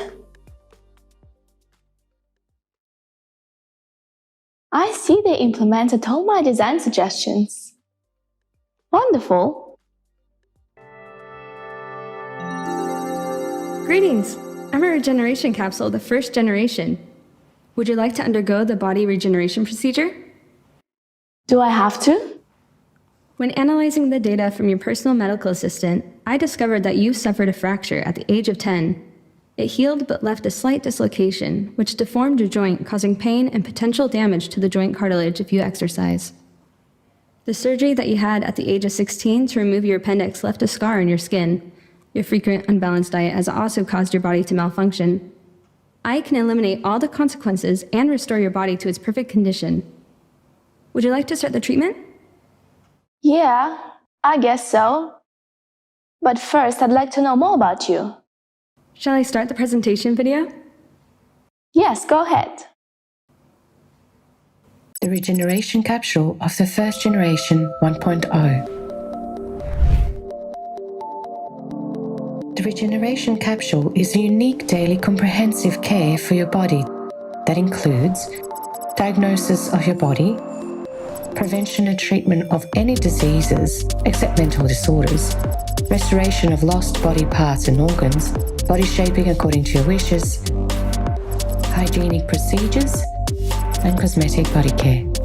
Thanks to this innovative method, you will be able not only to revitalize your body, but also to extend your life up to 1,500 years. The regeneration capsule works at the information and physical levels. At the physical level, the regeneration capsule will detect any parasites, viruses, bacteria, or toxins in your body, extract energy from them, and transform it into useful elements for you. It can urgently remove any pathological changes, such as blood clots, hemorrhages, or stones, eliminate inflammation, and restore damaged organs and tissues in the body. Thanks to this technology, there is no longer a need for hygienic procedures such as taking a shower or brushing your teeth. Epithelial particles or any dirt will be broken down into elementary particles and used as useful building material to transform your body. At the information level, the health capsule restores all the functions of the body and rejuvenates your body at the DNA level, as it contains all the information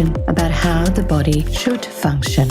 The capsule only changes the program inside the DNA and corrects just one pixel at the beyond quantum level. The rest is done by organism itself according to the new information.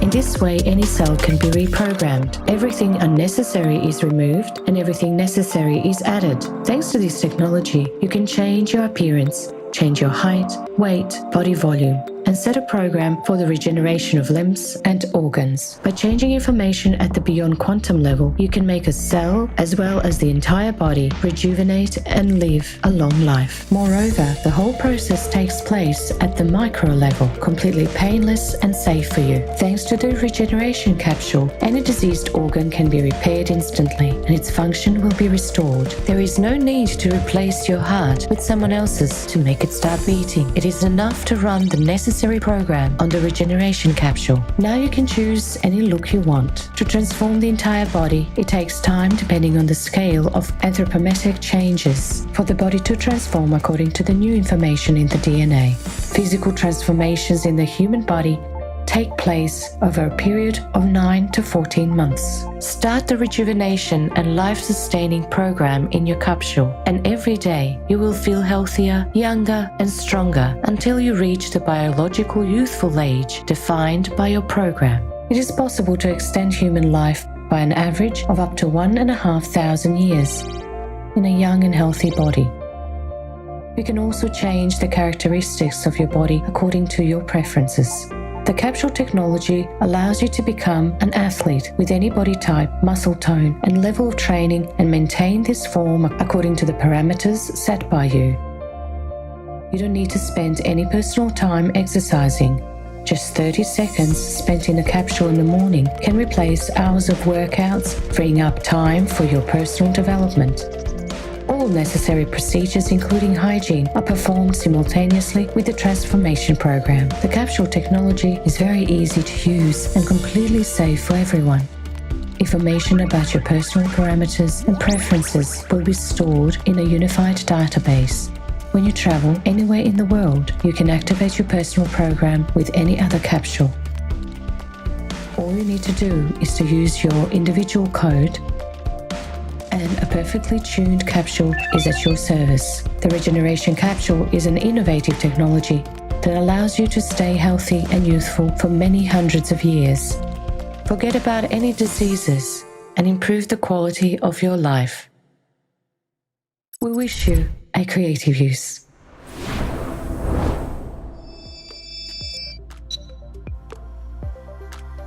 Wow, that's awesome. So you can really cure all diseases? Yes, in fact, most diseases are caused by infections. I can eliminate them very quickly. For example, Alzheimer's disease is caused by a parasitic infection. These microparasites generate a calcium casing around themselves, resulting in excess calcium on the axons, and that in turn leads to neuron connection breakdown and brain cell death. On the other hand, these are living microorganisms, so I can extract the energy from them, remove the excess calcium from the axons, and relocate it to where it's needed. The excess calcium is then removed from the body. All relevant neurons will be restored based on your individual DNA program. If you want to increase brain functionality, I can also create active neurons and increase their number. As time passes, you will gradually adapt to the increased brain functionality. The complete program to cure a person takes 30 seconds, and they will leave the capsule completely healthy. Oh, it's good to know I won't have to worry about Alzheimer's. But can you make me look pretty? You have very beautiful facial features and body shape. What changes would you like to make? Well, I'm not really happy with my nose, and I wish my hips were smaller. No problem, just choose a program.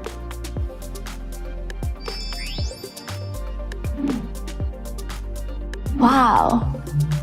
So I don't have to go to the gym anymore? Only if you like to, for the sake of enjoyment and socializing with other people. I can make external changes to your body without any negative effects on your health. For instance, if you have excess weight, I can dissolve fat inclusions in your tissues and remove any excess fat cells. This will reduce your body weight and volume, all while keeping the process fully under your control. Additionally, I can help increase your muscle mass, allowing you to improve your physical strength and endurance, as well as strengthen your bone tissue and ligaments. All this is possible without compromising your health. This entire body transformation program can be completed in 9 to 14 months. So I don't have to follow any diet anymore? You can eat whatever you enjoy as much as you want. You don't have to follow any diets anymore. I will add whatever is necessary to your body and remove the unnecessary. This is covered in the daily care function and will take 30 seconds.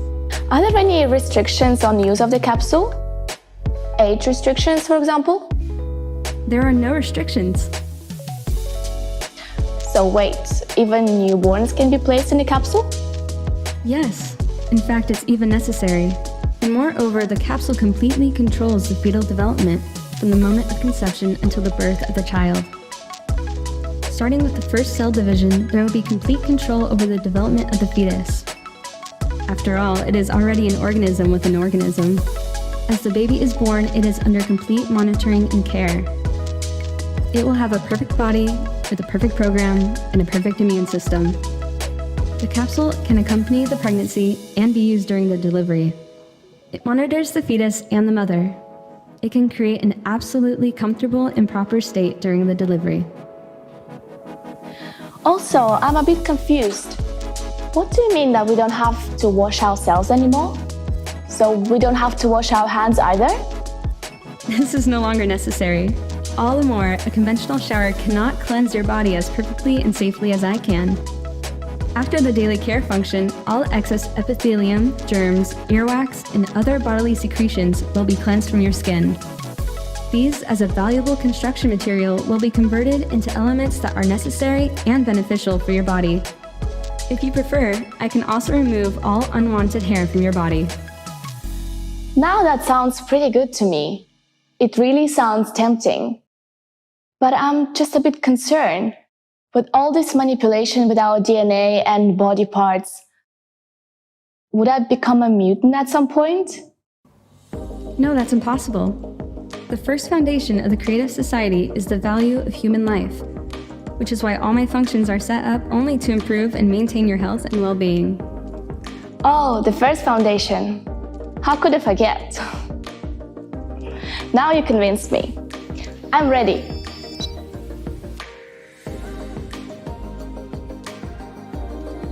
Which program do you choose? Daily routine for starters.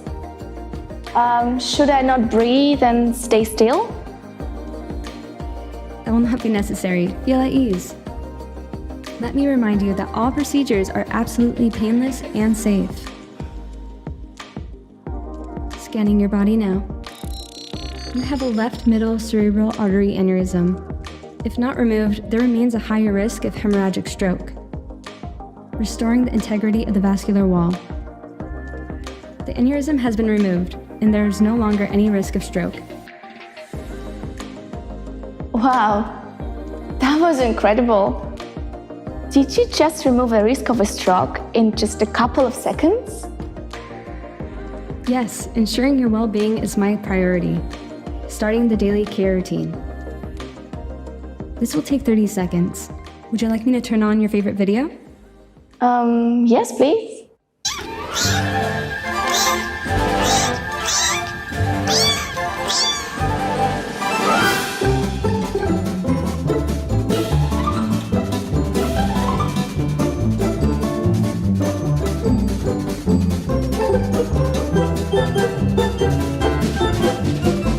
The daily care routine of your body is complete.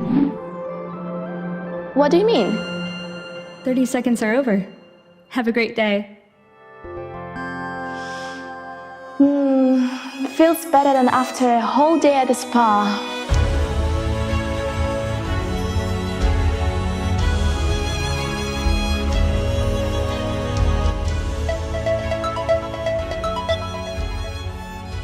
Mom, hi. Look what I've got. Looks gorgeous. Have you tried it just now? I've been testing mine for weeks. This is something incredible. My capsule just saved me from a stroke. It detected an aneurysm and removed it in a couple of seconds. Gosh, really?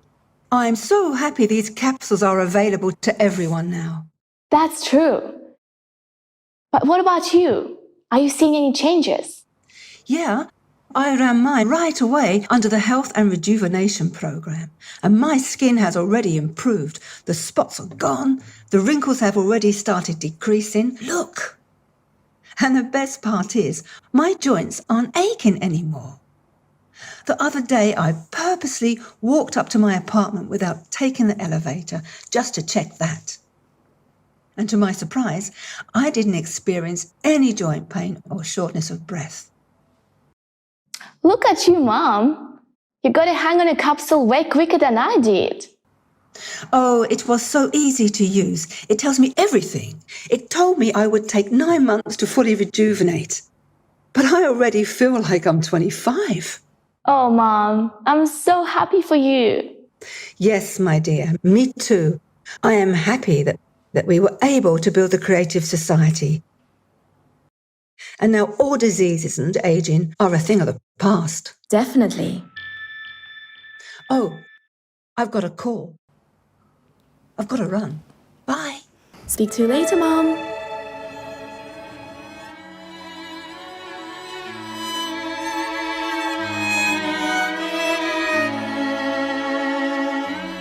I wonder, what other amazing discoveries will our scientists make? It's breathtaking.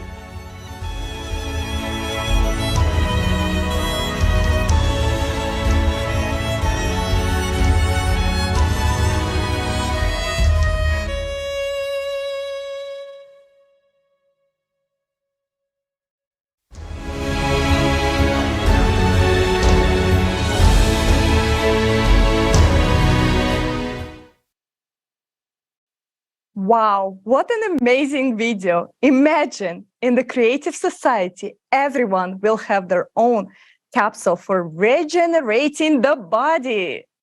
A capsule that will help our bodies regenerate and heal itself.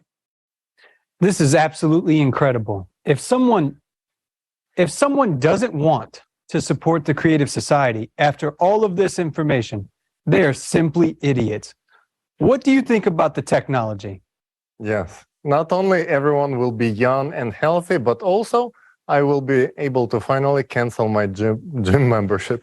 So, guys, stay tuned with us till the end of this forum, and you will be the first people in the world to learn about the science behind all of these technologies, these incredible technologies, and how exactly they're going to work. Then you will understand that this is not extension, this is not some science fiction, but this is almost a reality of today. All that remains for all of us to enjoy this is to build a creative society, to actually implement these technologies.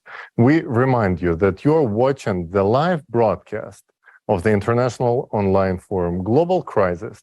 There is a way out. It's organized by the people, volunteers from more than 180 countries.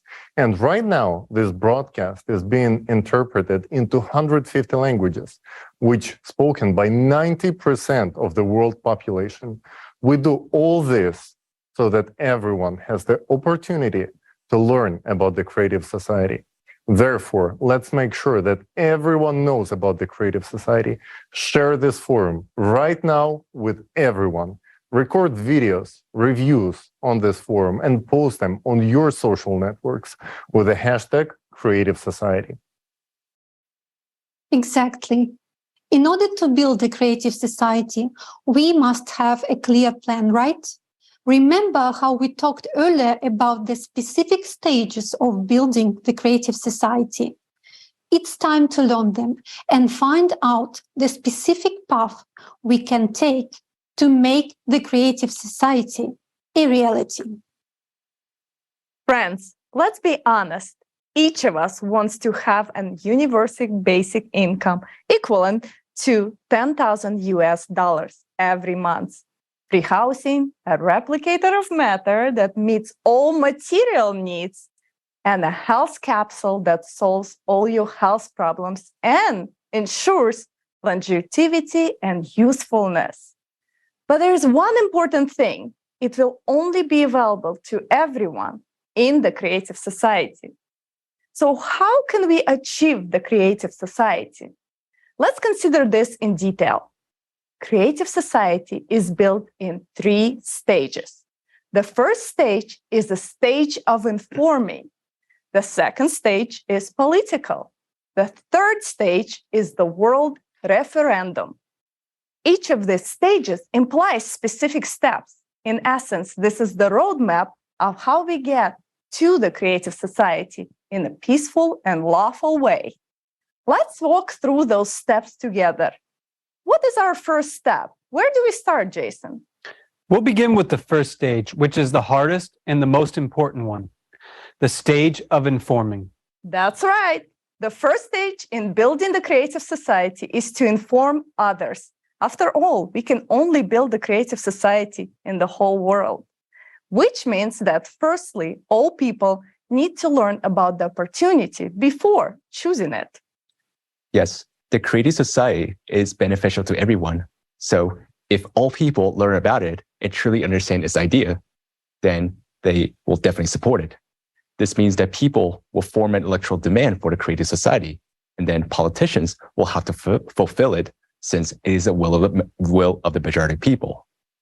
And such politicians will surely be found if people as the electorate express their readiness to vote only for those politicians who will implement the Creative Society. Stage 1, informing. A person found out about Creative Society and wants to live this way. What exactly do we do at this stage of informing? First, a person informs others about the Creative Society. We start sharing information about Creative Society by all available legal means, through personal communication, on social media, by placing the Creative Society logo on your car, home facade, clothing, public transport, and so on. These are actions that are easily accessible to everyone, and to you too.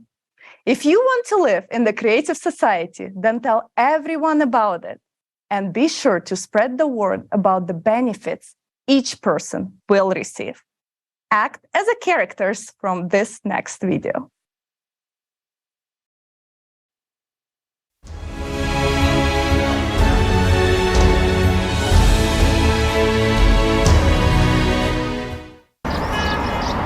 Can I get a simple answer? What exactly will I get in Creative Society? In Creative Society, you won't need these papers anymore. All loans will be zeroed out, and you will be able to take a loan if you need with a zero interest rate. And a new flat of 60 square meters for each member of the family. Healthcare for everyone, free of charge. There will be an opportunity to treat any disease, even cancer, instantly and at any stage. Do you know that we are already in the transition period to the Creative Society? You will have a universal basic income of $10,000 every month. Wow. You will never fear money devaluation again because there'll be no inflation. And there will be no wars. We have clean water. We have huge odds. Not small, but it's not enough. For free. You'll be able to study anywhere in the world for free. Oh, Beatrice, when we build the Creative Society, you will have your own body regeneration capsule at home. Don't you want to be 25 again? And I'll have a replicator in the Creative Society that can make biscuits like this, but real. The Creative Society is the world without borders. It's freedom. Sweetheart, can you imagine? This is actually a new stage of evolution for our civilization.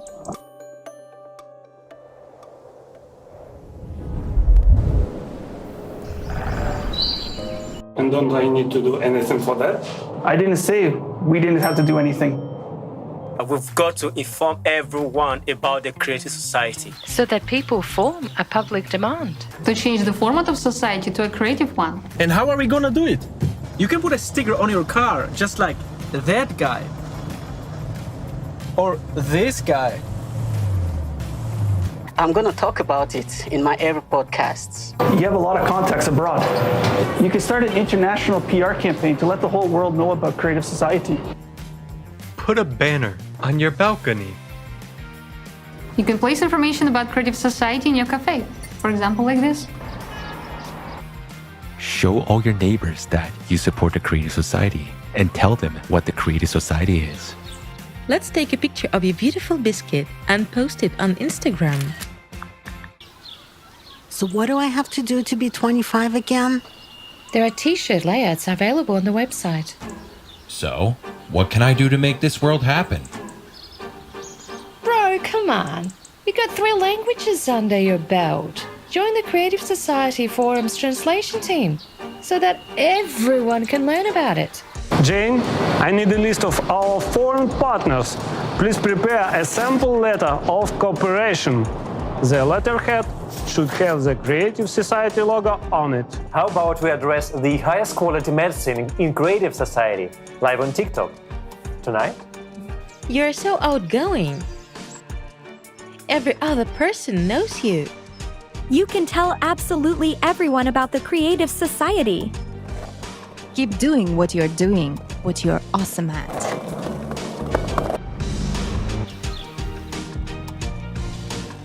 In Creative Society at any time, you'll be able to fully regenerate your body by entering the body regenerating capsule. It is not what kind of the world we're born into, but what kind of the world we can make.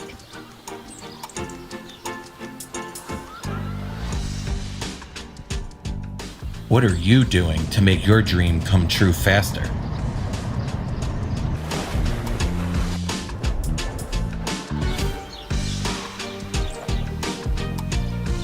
Postoji izlaz, and that is the Creative Society.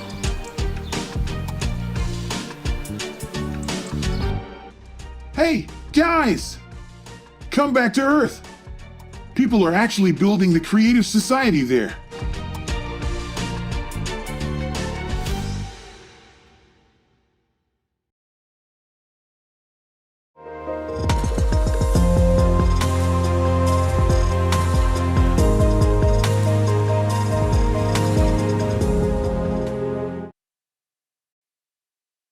want to tell you that this 5-minute video that you just watched was created by 15 teams of volunteers from around the world. It's a prime example of how, by coming together, people can create cool content that will help spread the information and the word about the Creative Society. Creative Society volunteers around the world are true friends whose friendship saves the world. In the same way, you can also unite with your friends and like-minded people for the common goal of informing about the Creative Society and building it as quickly as possible. For this, you can establish a coordination center in your districts, cities, or countries. The more actively and organized we unite, the more we will be able to do and the faster we can inform. Forming the electoral demand is very important. John, tell us more. So the main goal of this stage of informing is to create an electoral demand. How do we know that we have created an electoral demand? If all people around you are talking about the Creative Society en masse in social networks, stores, business circles, literally everywhere, it means that we are already the majority, and the electoral demand for the building the Creative Society in your region has been formed.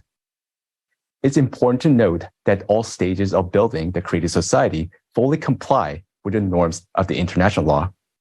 Let's look how exactly the formation of electoral demand and your actions are supported by the international law. The Universal Declaration of Human Rights and the International Covenant of Civil and Political Rights stipulate that everyone has the right to freely hold their opinions, express them openly, and disseminate information and ideas regardless of state borders.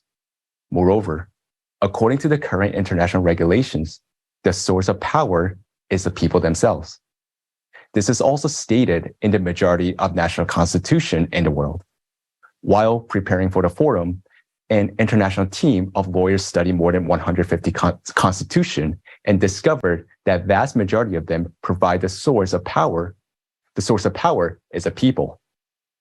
This slide shows excerpts from constitutions of several countries. Do you see that? In reality, the power legally belongs to you. But how is it that we do not have effective mechanisms enabling us for exercising this power? We are already solving many issues in all spheres of life. In the online format, the only sphere hardly touched by technological progress is the implementation of self-governing by the people themselves. We can vote for the best movie or song or do business online and use electronic documents. But why can we not vote for the laws that benefit us? Nowadays, these laws are adopted by the politicians we elect.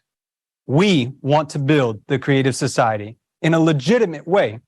So we need to use politics as a tool because it is through politics that modern society is governed.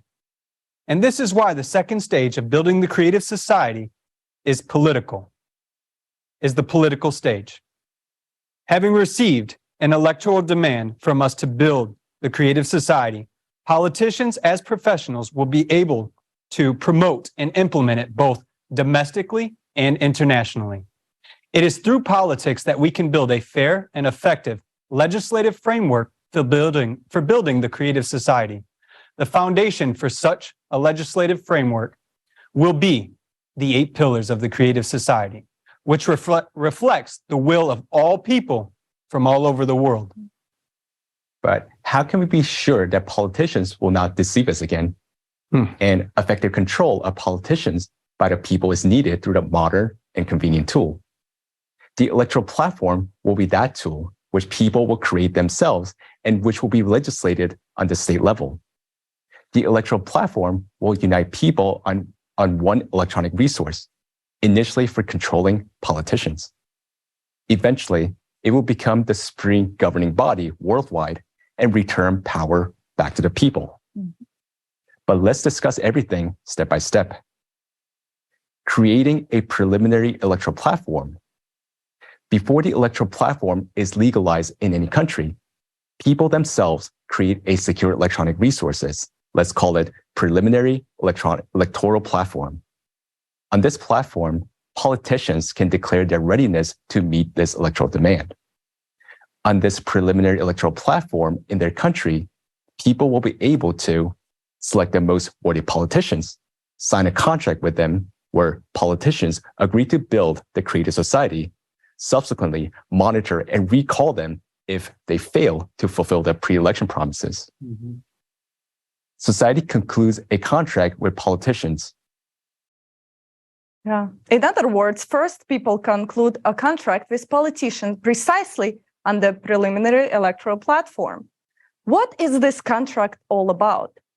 Its purpose is to legally stipulate a politician's public commitment to fulfill the following demands of people: to incorporate the 8 pillars of the creative society into the Constitution, to adopt a law recognizing the electoral platform as the highest legislative body on the national level, to resign from their position if majority of people vote on the preliminary electoral platform. The contract is a guarantee that politicians will not deceive us. Why? Because according to this contract, people have the right to recall politicians for not fulfilling their obligations. This way, people can control the politicians they elect on the preliminary electoral platform. For the first time in history, politicians will no longer be able to deceive people who delegated their power to them. It should be noted that currently politicians do not directly enter into contract with society regarding their obligations, which allows them to break pre-election promises with impunity. How will this contract work with politicians and can be executed? In the presence of an attorney, a politician must confirm their identity according to the legislation of the respective country and publicly declare that they accept all the contract terms posted on the preliminary electoral platform. If a politician violates the contract, people exercise their right to recall such a politician. What about elections in a particular country? Jason? Great question. After the people have selected the worthiest politicians and concluded contracts with them on the preliminary electoral platform, it is necessary to vote for them at elections so that they acquire the necessary authority and the ability to act. In some countries, decisions are made unilaterally. For instance, by the president. In others, they are made collectively, for example, by a parliament, while elsewhere it is done jointly. Therefore, in order to pass the law on the electoral platform and to incorporate the 8 pillars of the creative society into a constitution, politicians who support the creative society must be elected to relevant bodies of power. Elections take place according to the current law of a particular country. The winning of an election by candidates or parties who are for the creative society directly depends on the number of voters who support the creative society. It means that the more people in the country who support the creative society, the more of such politicians will be in the parliament or in the legislative body. Therefore, it makes sense to approach implementation of the political stage in a country only when the majority of the electorate in this country supports the creative society. Use your vote to choose what you really want. Olga? Yeah, and this is the important point. The more people in the country support the creative society, the more politicians with people's support will be able to become members of Congress or Parliament, and faster they will be able to pass the laws that people need. Mm-hmm. Do you now understand why the stage of informing is the most important? Because no matter how many politicians are out there who want to build the creative society, they won't be able to do anything until there are people who will vote for them. That is why it is important for us to take the initiative and let everyone know about the creative society. So let's continue. How do we incorporate the 8 pillars of the creative society into the national constitutions and optimization of the electoral platform at the national level. After the politicians who we have elected get into power, the first thing they will do is adopt law on the electoral platform and incorporate the 8 pillars of the creative society into constitution. After this, the legalized electoral platform becomes the highest body of legislative power in the country, while the power of politicians become limited. This means that laws are still being passed by the parliament, but we, the people, can veto them by voting on the electoral platform if they consider them harmful. You may ask, what are the main functions of the legalized electoral platform at this particular point? By voting on the platform, people can elect politicians, control and recall them if they fail to justify people's trust in them, block laws that they consider harmful.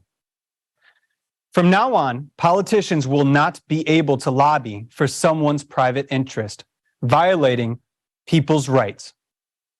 What is so great about the electoral platform? You may ask. Everyone votes openly on it. The results are immediate. No one can vote instead of you, and falsifications are impossible. You can see how your acquaintances voted, and your acquaintances can see how you voted.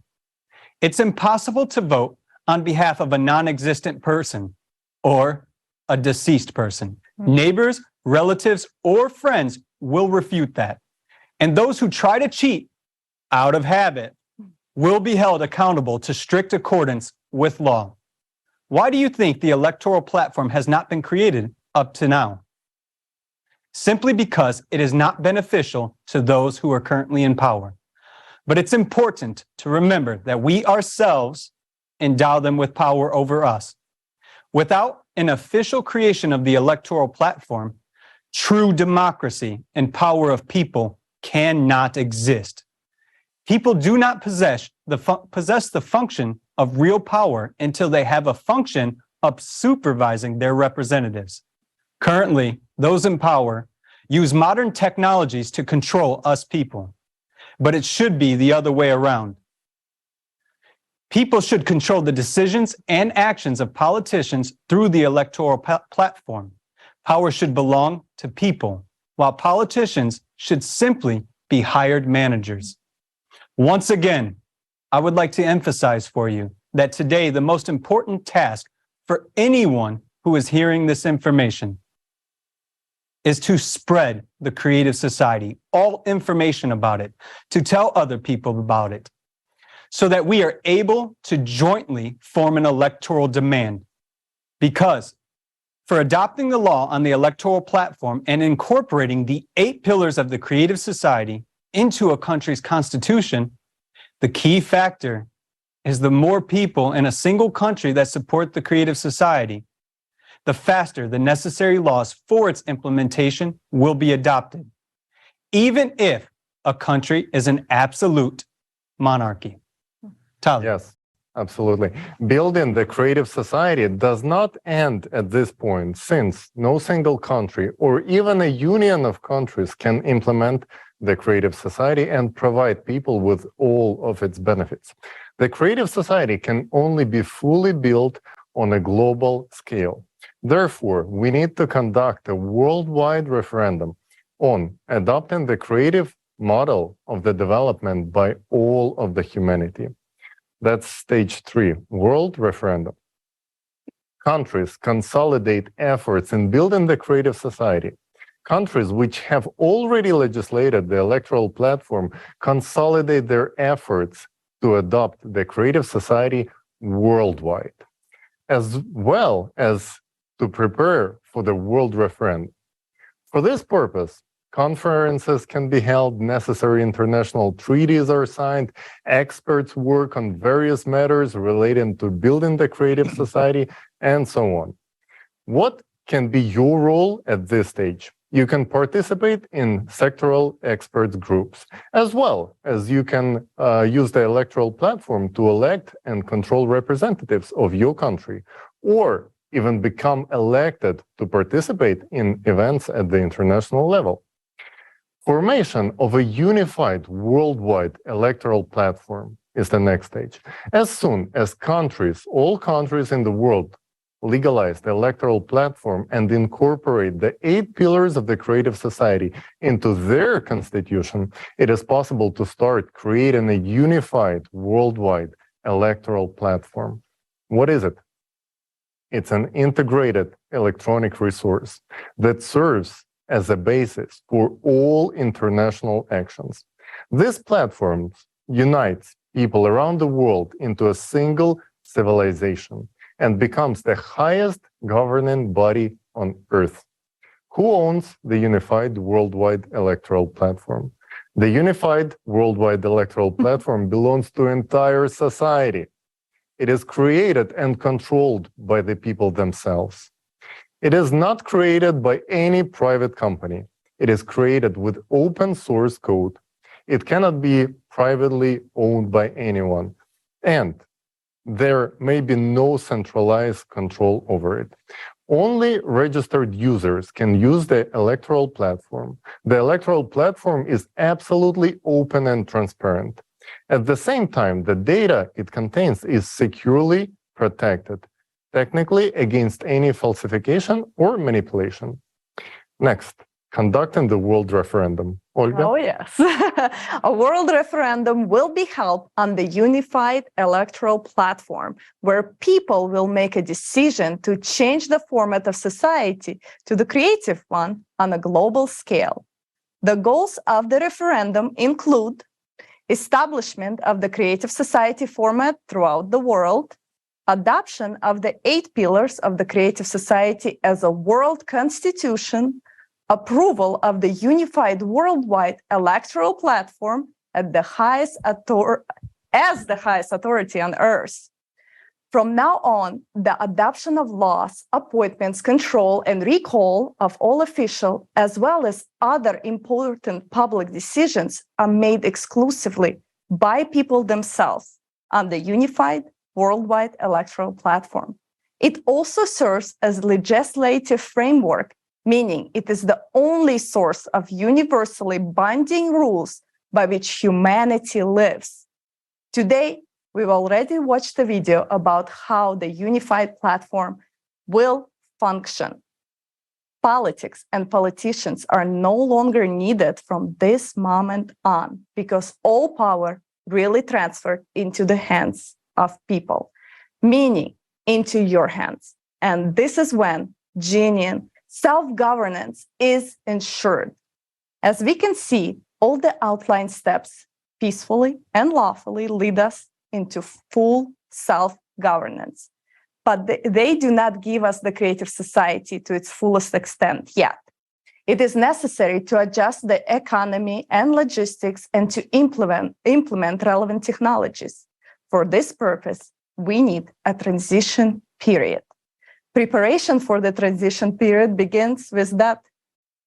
So, therefore, at the World Referendum, we will appoint a date for the beginning of the period of the transition to the creative society, which will be approximately 6 months after the referendum, since preparations are necessary. During those 6 months, it is necessary to prepare for transition to the new economic model, to adopt necessary laws and appoint responsible executives, to form expert groups, a unified worldwide service for responding to emergency situations, and so on. Everything should be planned and regulated in such a way that even during this period, people's lives only improve. Then, the period of transition from the consumerist format of society to the creative one. The period of transition to the creative society begins on the date of appointed at the referendum and will take 5 to 6 years. This is approximately how much time is required for the development of technologies necessary for full transition to the creative society. Starting on day 1 of the transition period, unified laws, a new model of planned economy, a single currency, equal prices throughout the world, universal basic income, free housing, healthcare, education, and so on are introduced for everyone worldwide. In addition, absolutely all debts will be nullified and new technologies are introduced to make people's lives better. It's important to note that already at the beginning of the transition period, all people who were actively participating in the process of informing about the Creative Society at the information stage will receive a Peace Prize from $1 million to $5 million, depending on the extent of their involvement. Identifying these people is not difficult. We all know the most active ones, and this is fair. After all, it's thanks to these people that the Creative Society becomes possible. Moreover, it will be good infusion of funds into the economy and launch its rapid growth. Then, Creative Society. Once the transition period into the Creative Society is over, fulfilling life in the Creative Society begins. By this time, every person will already have all the benefits for our fulfilling and happy life, and money will no longer be needed. From this moment on, the Creative Society really begins. All technologies work for you. You can develop your individual abilities as a human, contribute to society's life, and receive maximum benefits. The Creative Society offers tremendous prospects for civilization as a whole and for every individual. All the described steps for building the Creative Society are absolutely realistic and are taken peacefully, legally, without any destructive or violent actions. This is the evolution of society accomplished by legal means. Our only way to life is the path of building the Creative Society. And this journey begins with the first step, with your action. Yes, agree. We just discussed a clear plan for how to build a creative society. Now, we need concrete actions from each and every one of us. I hope that now everyone understands how much depends on us and how important it is to form people's demand for building the creative society. Otherwise, no matter how well thought out the plan is, it will remain just a plan. Yes, we have repeatedly emphasized that the creative society can only be built globally. We often hear this question, why can't we choose a certain country? Their people will already live in the creative society, and then other countries will follow their example to build the creative society for themselves. Friends, it's only possible to build the creative society on the entire globe if and only if all of humanity unites together.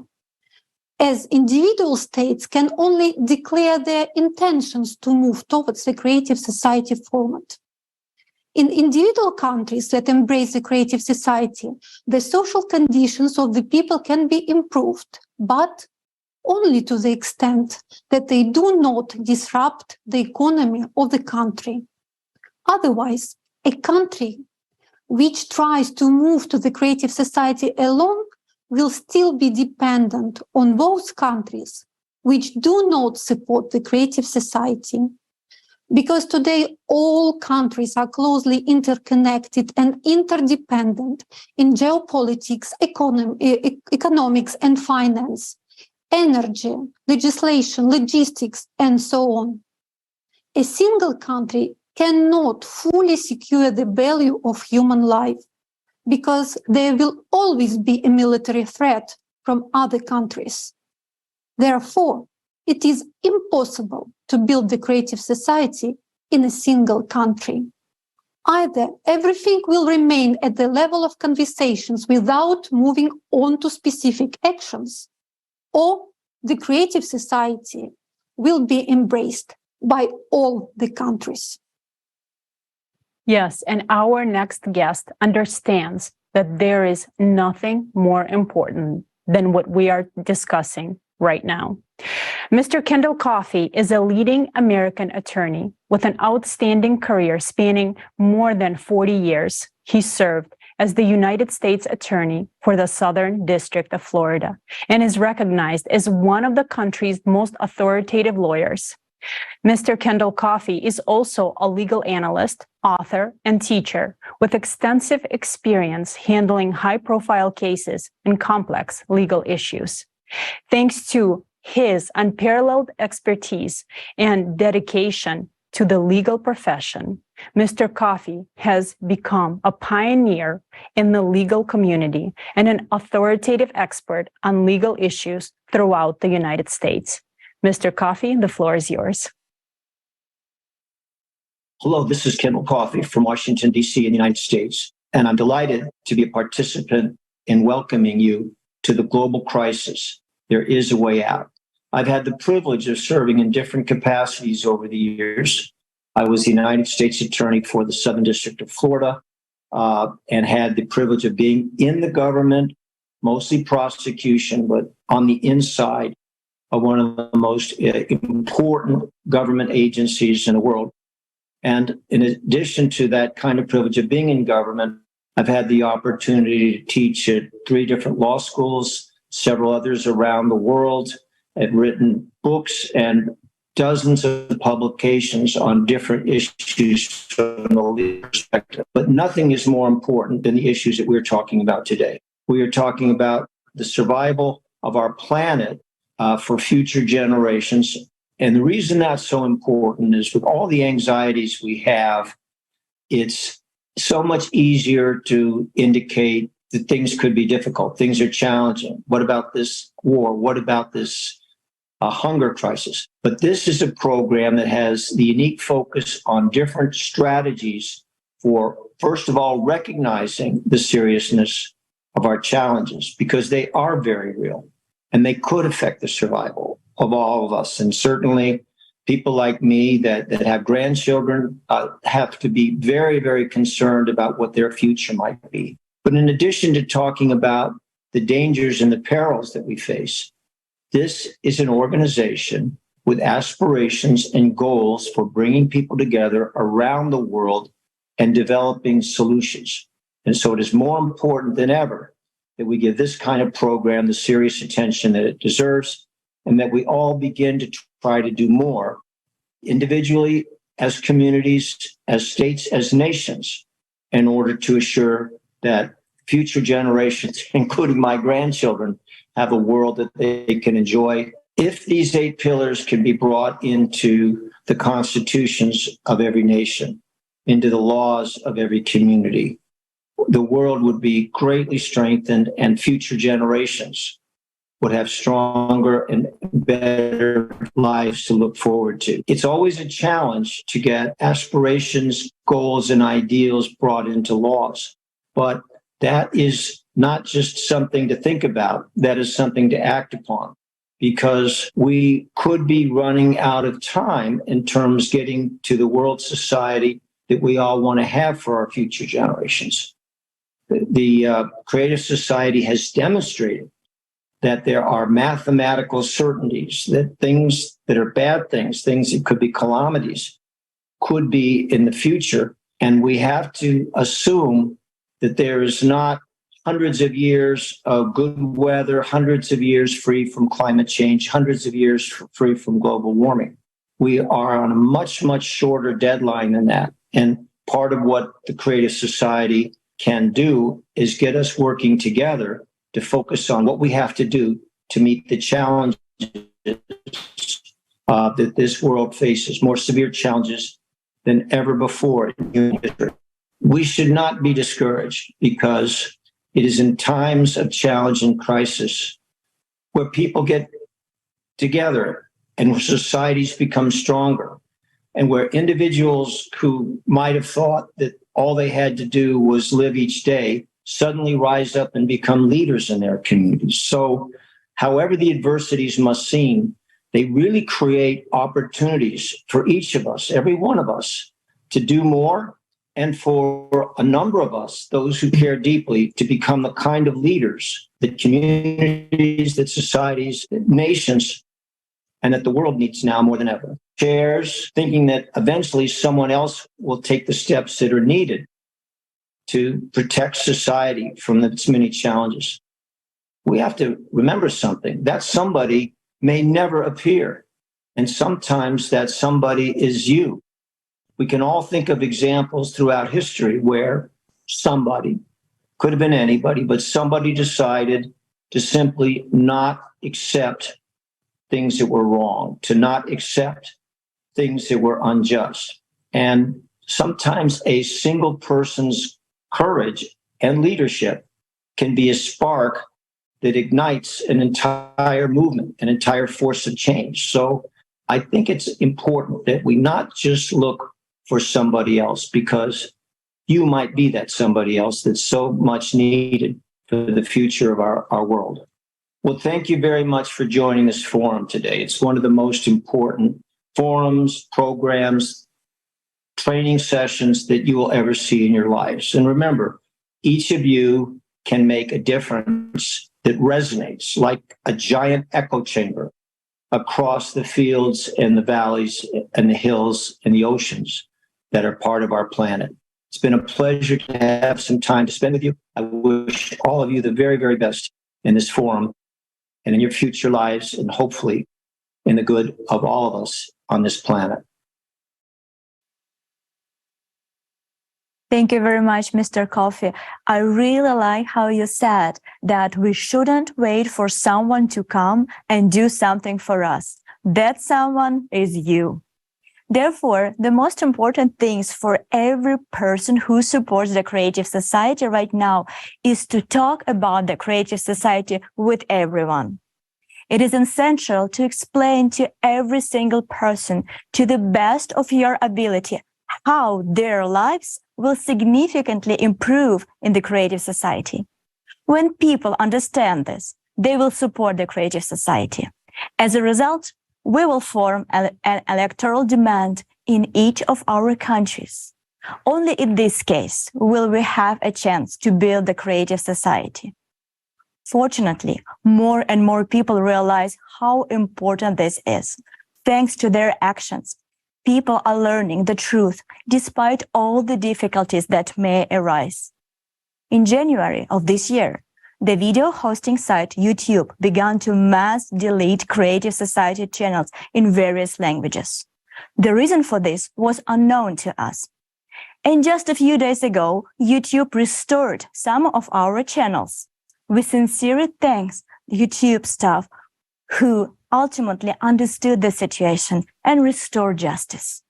We are thrilled that despite the fact that someone evidently dislikes it when the truth is heard around the world, there are good, caring people everywhere.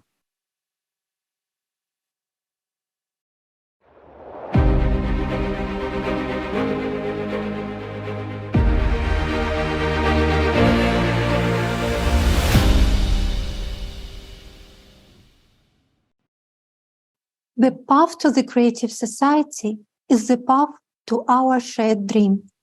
And with each person's choice and action, this dream becomes closer to us. We are pleased to present a film made by participants of the Creative Society from different countries.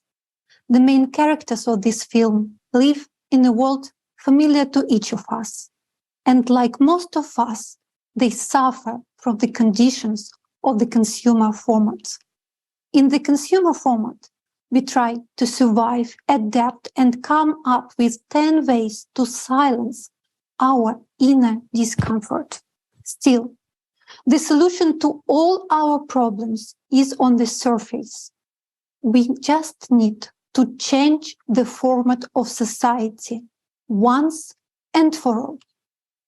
This is a story about heroic women who dared to do the most important thing for their families and all humanity, to build a creative society.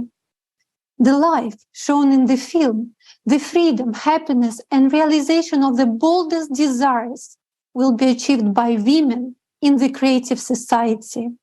This is a story about breathtaking prospects that will open up for every woman in the creative society.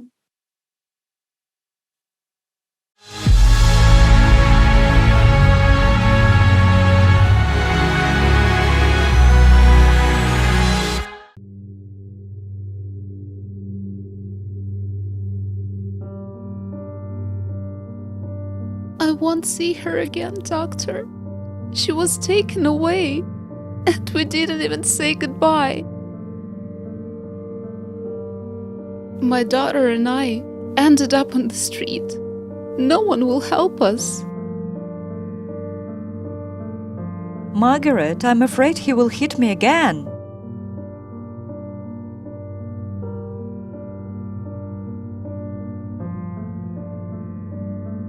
Susan, why didn't you call the police? I'm scared. What if they release him? Then he'll just kill me. Or on the contrary, if they put him in jail, then how will we survive? He's the only one that feeds our family. Margaret, I feel lonely. That's why I want to ask you to prescribe me something for loneliness. Can you? I feel like I'm going crazy. What if it runs in the family? I'm already 22 and I still can't get an education or a decent job. I'm like a dog on a leash. All my life I was revolving around my children. Schooling, after-school activities, piano lessons, name it. And then, at last, my oldest daughter got married and left. Then, after some time, my youngest son headed off for college and left the house too. I'm very happy for them that everything has all got very well in their lives. Have you thought about visiting them yourself? What are you talking about?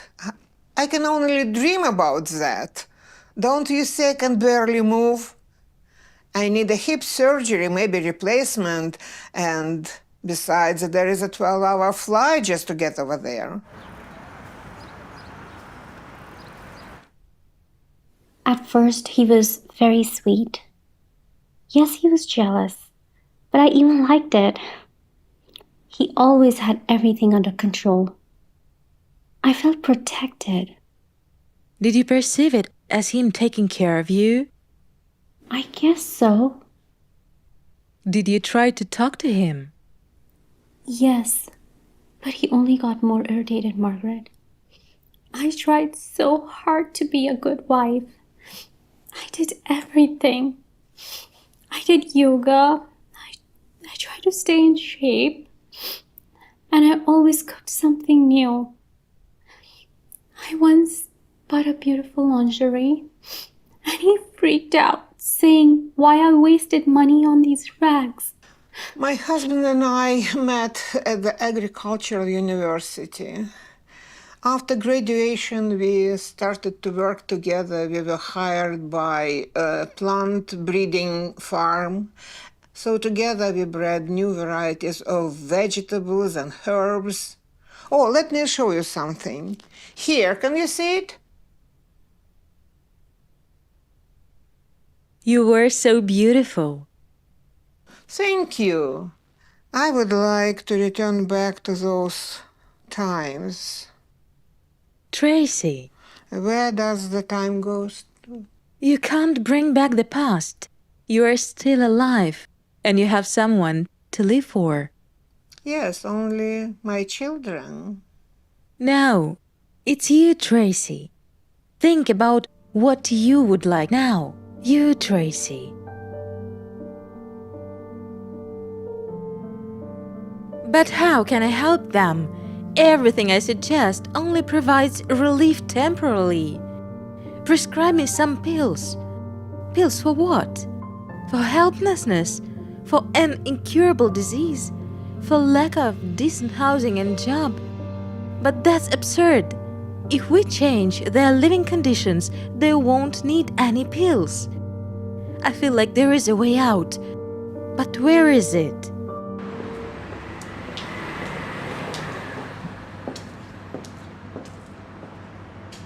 Cappuccino, please. You can't solve a problem on the same level that it was created. You have to rise above it to the next level. Albert Einstein. How long have you had this banner? Well, since the day we opened. I guess you just haven't been paying attention. Interesting quote. So, here you go. Oh, and take this card too. What is it? Everyone nowadays is unhappy with their lives, saying we need to change the rules of the game. Well, here is a solution to stop playing, finally start living. Oh yeah, getting to the next level. And to change the whole system. It's called evolution. And how many of you are there, such like-minded people? Actually, it's like everyone, but some just don't know it yet.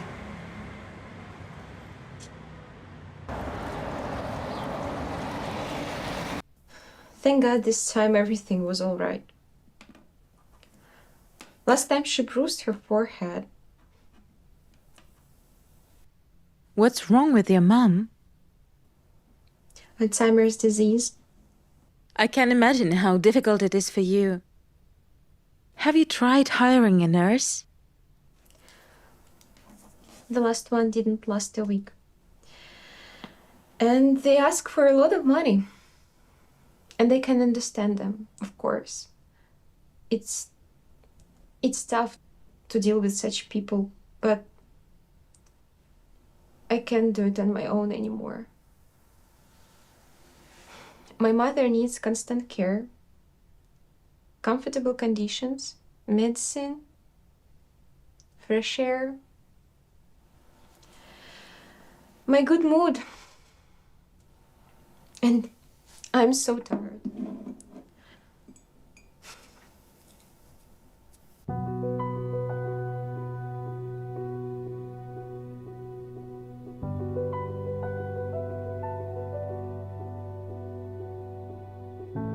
A creative society is the format in which each person's life, freedom, security, and well-being are the highest value, not on paper, but in the practice.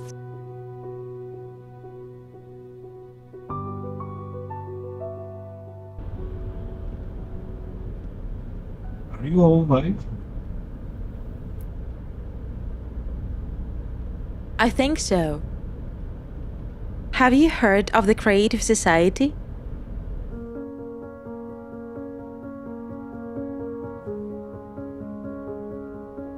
I can take your money endlessly, but that won't solve your problems. Each of you needs protection and is seeking help.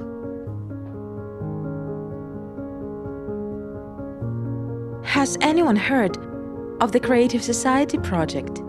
I've heard of it, but I did not really dig into it.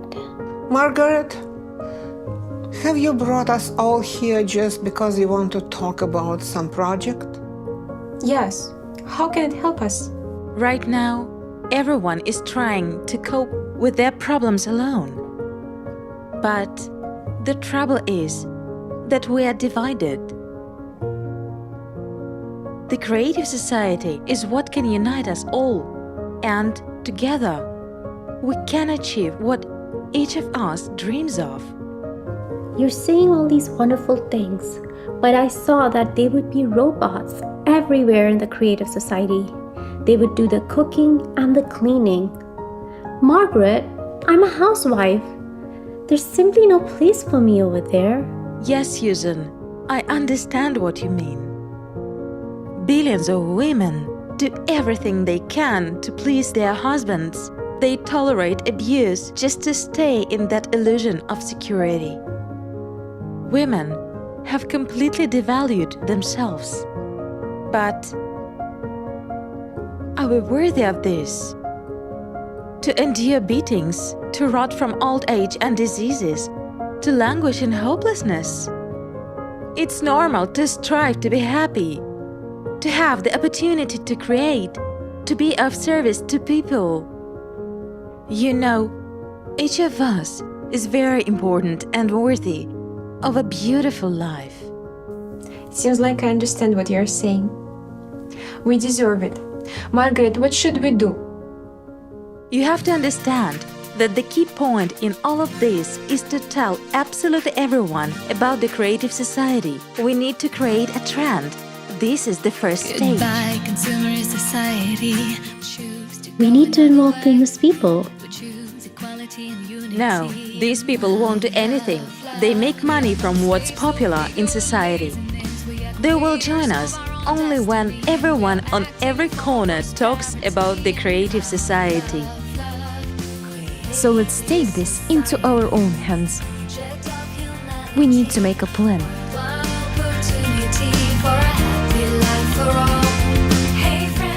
Where can I see the design of this business card? Go to the website, click on About, and choose the Creative Society project designs. And you can download all of them for free. Living on a planet, we all can be kind. The time has come for us to unite. Let this wave of joy and kindness remind us who we are. Empower and unite us by love, love, love. Creative society. Hey, where do you think you're going all dressed up like that? And what is that weird thing you have? That's creative society.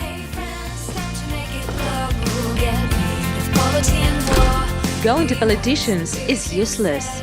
We simply declare that we support only those who support the creative society, and they will come to us on their own. Girls, let's put stickers "I support the creative society" on our cars.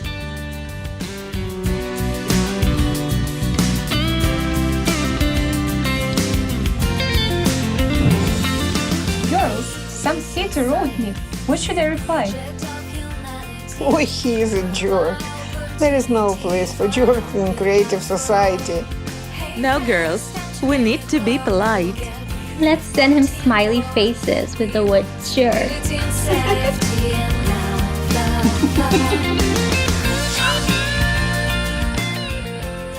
Politicians won't have any other choice but to fulfill our electoral demand.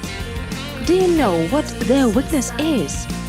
They are entirely dependent on us. Without people's support, they are nobody. Margaret, are you sure you're telling all your patients about the creative society?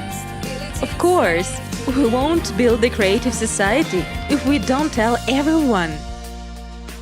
Come on, girls, let's step on it. We're almost there.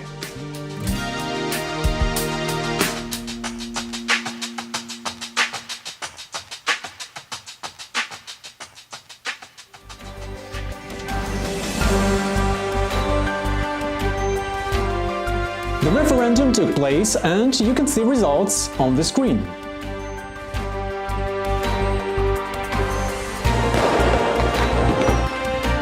Yes, we did it!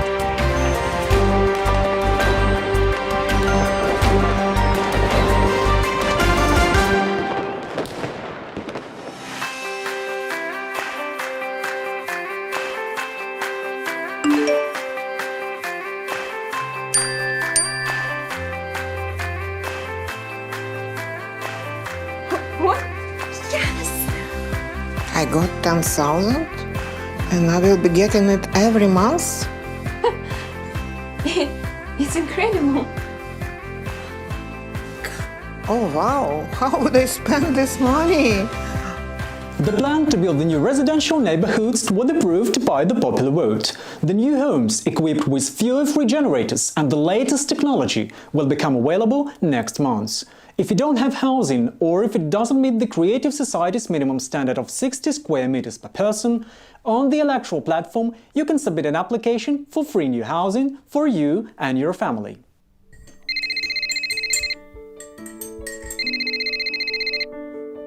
Yes, I'm listening. Your mother's medical records show that she's eligible for free treatment. It's specialized medical center for patients with Alzheimer's disease. With full support. What? I can't believe it. Your mother will receive accommodation, a balanced diet and care, and a full range of therapeutic and recreational procedures.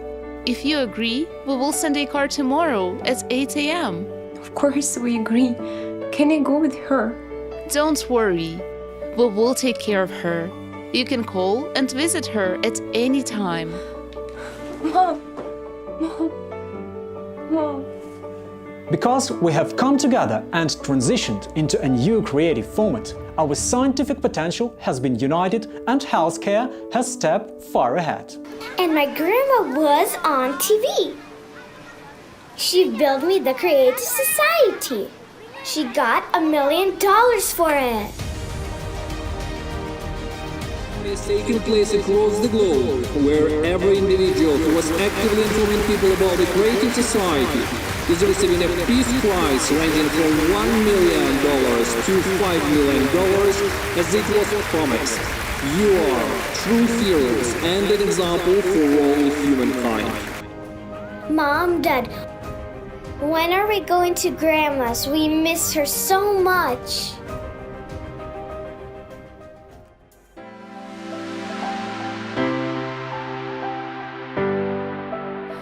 I've devalued myself a lot over the years. I've lived by other people's desires. Now, I can honestly decide how I want to live my life.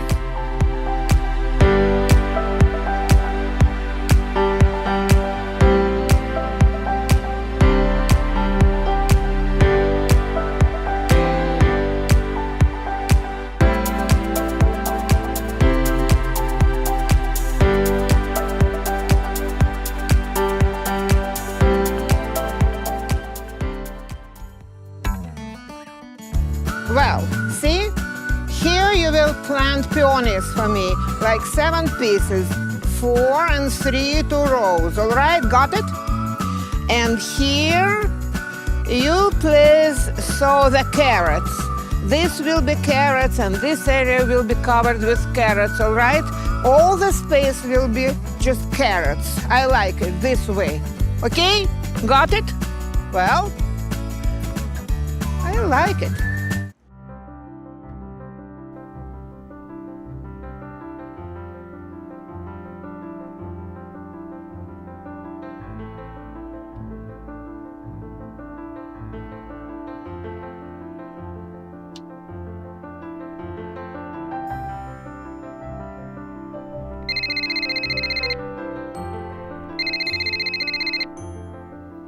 Dr. Ann, so nice to hear from you. Leah, I have a surprise for you. Mom, how are you doing? Darling, I have so much to tell you. I am so grateful to you.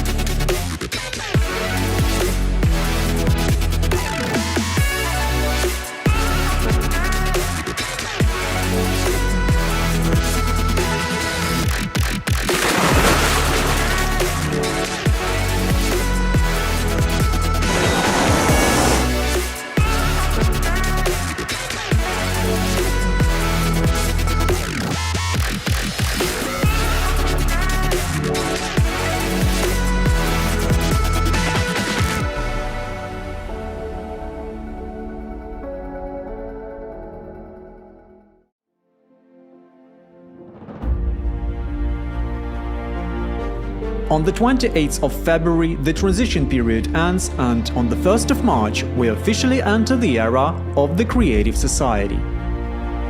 And every resident of the Creative Society will receive the first gifts: a matter replicator and a revitalization capsule for every home.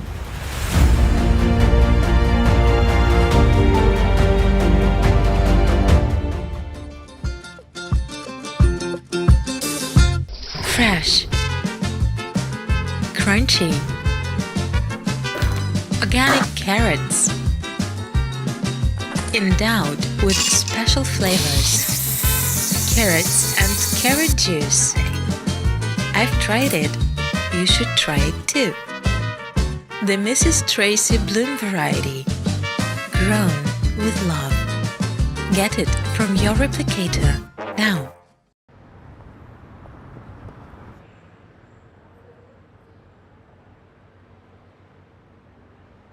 Yesterday, you were tested to discover your personal potential.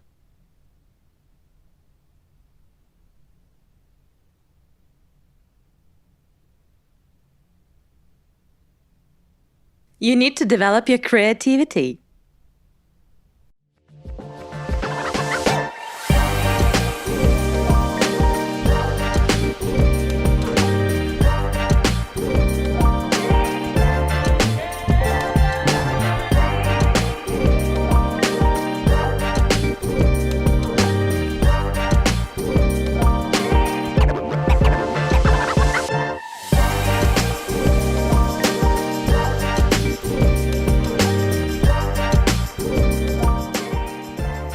Susan, I saw your paintings at the exhibition. They are awesome. So where's Tracy? I think I know. Girls, it's me. Come on. OMG, is that you? Tracy, Wow. is this all thanks to the health capsule?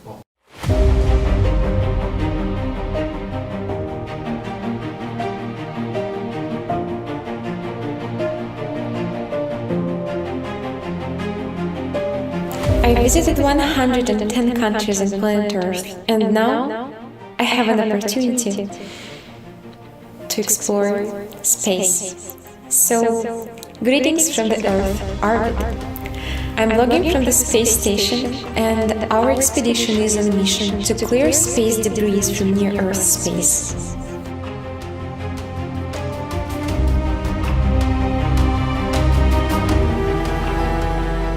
Finally, my dream has come true.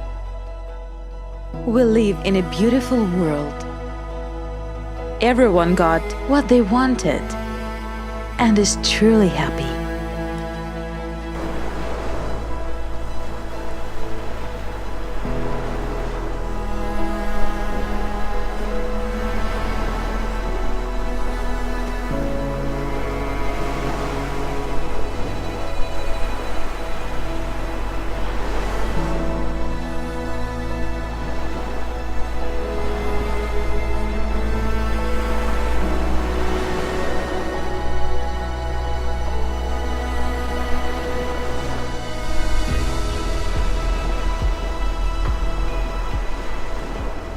I have something to tell you. I care about you very much, Trace, and I don't want to hide anything from you.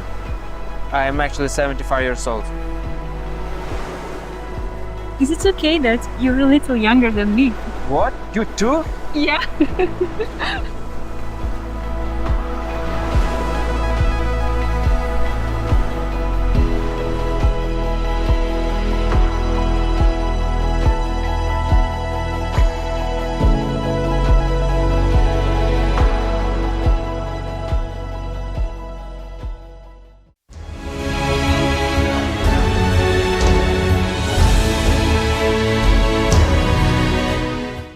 Wow, this is incredible. Let's use this opportunity to create a better world for ourselves and future generations. Women, we have the chance to unite right now and build a creative society. If we want a change, we must start talking about the creative society and its benefits for every person. Yes, how can we not want to share this information? It's amazing. Can you imagine that thanks to the body regeneration capsule, we will not only regain our attractive appearance, but feel like we're 25 again? Yeah. Honestly, it's a little bit scary because you can go on a date and she can turn out to be 100 years old. But you know what? Me, as any IT specialist, I'm sure looking forward for this body regeneration capsule just to get rid of the main problem of any person who works behind the desk, the back pain. And guys, on a serious note, jokes aside, we need everyone to learn about the creative society in order for all of this to happen. We need this information to be spread out everywhere. Our success depends on your coordinated efforts. And let's just go for it. If we want to change, we must start talking about the creative society and how it can benefit everyone. It is time to spread the word and attract people. And speaking of inspiration, Olga, could you share your story with us? Sure. Guys, I want to share my story with you. I live in Metro Detroit and I got the standard package: husband, 2 kids, 2 cats, and a black lab. I work full-time just like most people do. Me and my husband do not see each other much. I take my kids to gymnastics and soccer and do a Costco run in between. I cook 3 meals a day, but somehow I still find time to inform people about the Creative Society. Every single day, I post on social media, call new people that click Join Us button on our website, help volunteers get started in many projects, and attend social events to spread info in person. You are probably asking, why the heck is she doing this when the 20th season of Kardashians is on? I know that today we still have a chance to change our format of society. Not just for me or my husband and kids, but I want to get this message about the Creative Society out for all of us. Because we as people have created the wrong rules of our existence. We have one problem that's separating us from the Creative Society: uninformed people. Billions of uninformed people. That's it. When people know about Creative Society and everyone understands the benefits of such a social format, everyone, and I repeat, everyone will have the society of our dreams built almost overnight. The superpower that we, the people, have is to inform each other in any legal way possible as fast as possible. For me, it's a daily necessity like brushing teeth. If I don't inform, I rob myself, my husband, kids, friends, family, and you of the future that we all want and deserve. Therefore, share this forum right now with everyone. Record a video, reviews on this forum, and post them on social networks with a hashtag Creative Society. Make sure that everyone knows about the Creative Society. Thank you, Olga. We all know that the world desperately needs change. We need a format that will benefit everyone, unite us all, and provide us with cutting-edge technologies and capabilities that exceed our imagination. This format is the Creative Society. But for the Creative Society to become a reality, we need to spread the word about it. Let your entire neighborhood be permeated with billboards and signage, and the news will spread like wildfire. The signage is necessary, but of course, it is not enough on its own. People begin to comprehend and understand the idea only when they are directly presented with the information. So talk to people. Tell them what the Creative Society is all about and the benefits it will bring them. Some of you may say, okay, I'm already telling everyone in my circle about the Creative Society, but what else can I do to bring life into the Creative Society like closer and even faster? For such heroes, there is an answer. One of the effective ways is to spread information as quickly as possible is to create coordination centers in your countries, your states, your cities, your districts, etc. The extent of territory you can cover depends only on your willingness and active actions. Remember that everything needs to be done with the framework of the law. Establishing a coordination center is not difficult. If there are already 2 people in your area or city who understand the importance of it, of the Creative Society, don't wait. Open a coordination center and start informing others about the Creative Society. In a week, there'll be 5 of you. And then in a month, 25. And in 2 months, everyone will know about the Creative Society. Let's take action. Make the Creative Society a reality. Watch.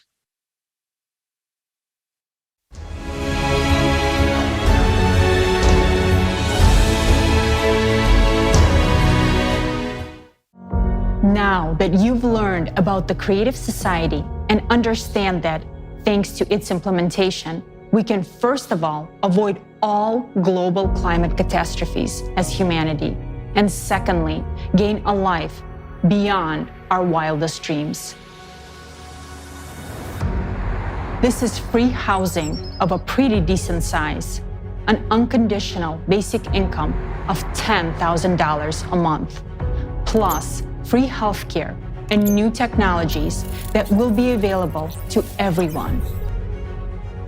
You'll be in perfect health and able to extend your life in a young, beautiful body. You'll be guaranteed safety and a peaceful life. Free education anywhere in the world, so you will have the opportunity to maximize your potential. Not to mention a vast array of prospects and possibilities for every single human being. Informational support for the Creative Society format is provided by a volunteer project of the same name, which is being actively implemented by volunteers from more than 180 countries around the world. Now, it's impossible to establish the Creative Society in one single country. It can only be implemented all over the world in a legal and peaceful way. This means that, first of all people in the world must learn about the Creative Society and support it. This will lead to the creation of an electoral demand for its development. Therefore, the first and most important step in building the Creative Society is to share information with everyone about the existence of this format and the immense benefits it provides for every individual. Maximum activity and creativity from everyone are needed in this effort. Where should you start? You can tell about the Creative Society to your friends, family, and everyone around you. They, in turn, can inform everyone they know. The Creative Society should be known and discussed everywhere. If you want to learn more about the Creative Society, your primary resources will be the creativesociety.com website, especially such sections as international forums and questions and answers. In the Act Now tab, you can learn about the effective ways of informing others and start applying it in practice. Informing a single person about the Creative Society already makes you a participant. By doing this simple action, you have joined the first and most crucial stage of building the Creative Society, the informational stage. This is a step to your bright future. Yes, it's that simple. There are no fancy badges with titles, no lists of volunteers, no membership fees, and no exploitation of each other for personal gain. The Creative Society is not a commercial project. Nobody profits from it, and no one benefits at someone else's expense. People from all over the planet come together to build a society based on one simple principle. Only by improving life for the entire society can you improve it for yourself. This is the main principle of the Creative Society format, which guarantees benefits for everyone. The project's implementation relies solely on the goodwill and initiative of the people. Even one person can do a lot to build the Creative Society, and by uniting, more can be accomplished in less time. When we coordinate our actions, our abilities to inform others multiplies. Do you want to inform others about the Creative Society quickly and effectively so that it can be implemented sooner? Join forces with others around you, neighbors, friends, relatives, and co-workers to establish Creative Society coordination centers. Your coordination center will be a community of like-minded individuals who also endorse the Creative Society. It will serve as a hub for people of your building, street, neighborhood, and city who take action on a volunteer basis, taking into account local legislation. If there is no coordination center in your vicinity, that needs to be fixed. Waste no time, inform your neighbors, find like-minded people, and create your own volunteer coordination centers. What do you need to create a coordination center? Opening one is simple, and anyone can do it. First, you should inform the main coordination center about your decision through the official email on the creativesociety.com website. Then, By joint efforts with others, do everything possible within the framework of the law to inform even more people about the Creative Society. You, the people, are the center of coordination. You can gather in person or virtually. You don't even need to be in the same place as other participants. You can organize your own communication through a chat on any convenient social network. Meetings and coordination can take place online using audio and video calls.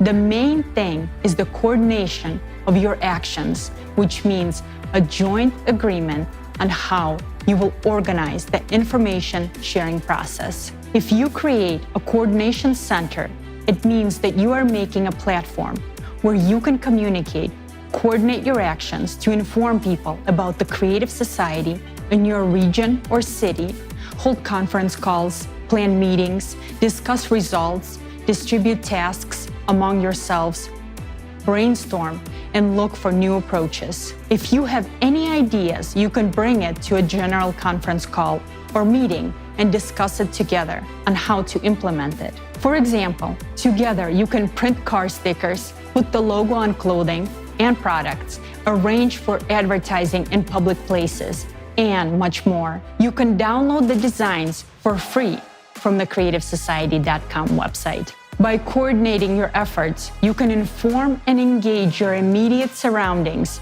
and even entire communities, groups, organizations, districts, cities, internet resources, and local media, telling them about the Creative Society. Don't limit yourself.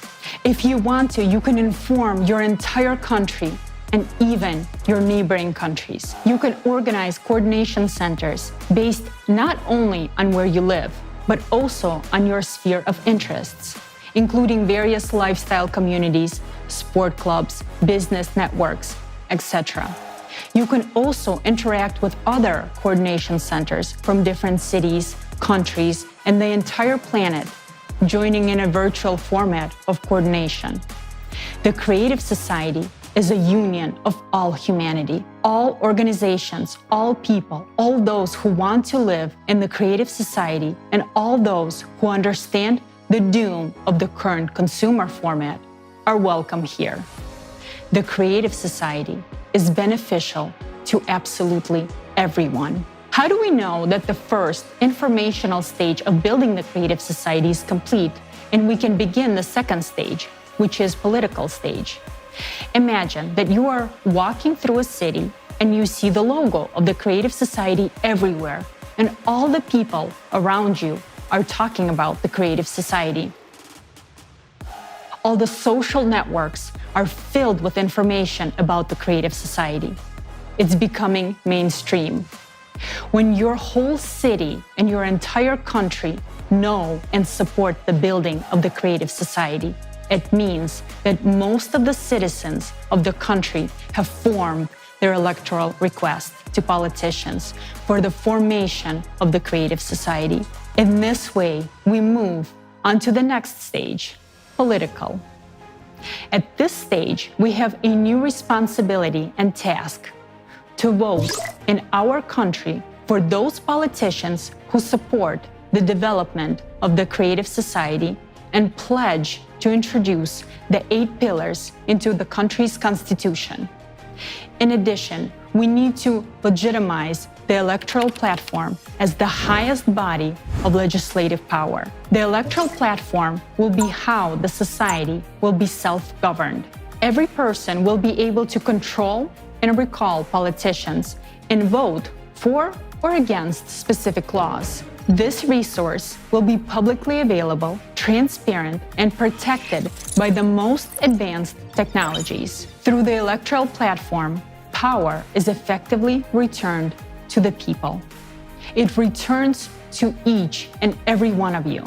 Implementing the Creative Society is an entirely new approach without any revolutions, and everything happens within the legislative framework of each country. Thanks to this, we can peacefully transition from the consumerist to the creative format through an evolutionary path. We can not only save our lives and the lives of all humanity, but also open up opportunities and perspectives that we never even dreamed of.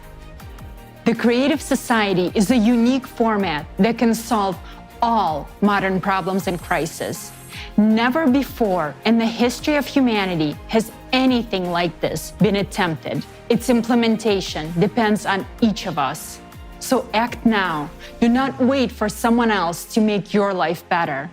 Act now if you want to live the way you always desired. Act now if you want to live in a free, secure, and prosperous creative society.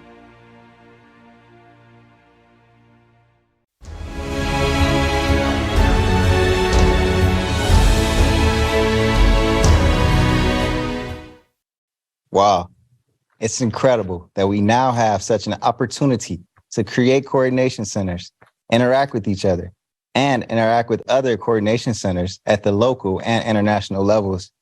We can exchange experiences and ideas.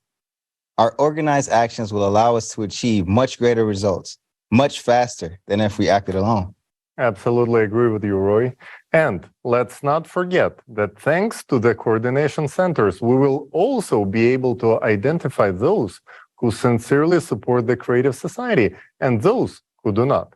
After all, we know every active participant in the Creative Society project because of their actions, and they are very noticeable. This is a very important point because those who actively participate in building the Creative Society will have a right to get a quite serious monetary compensation ranging from $1 to $5 million, dependent on their activity and efforts. And by the way, so many millionaires will only benefit the economy. The real heroes of humanity will be those who start acting and join the movement to create a better world.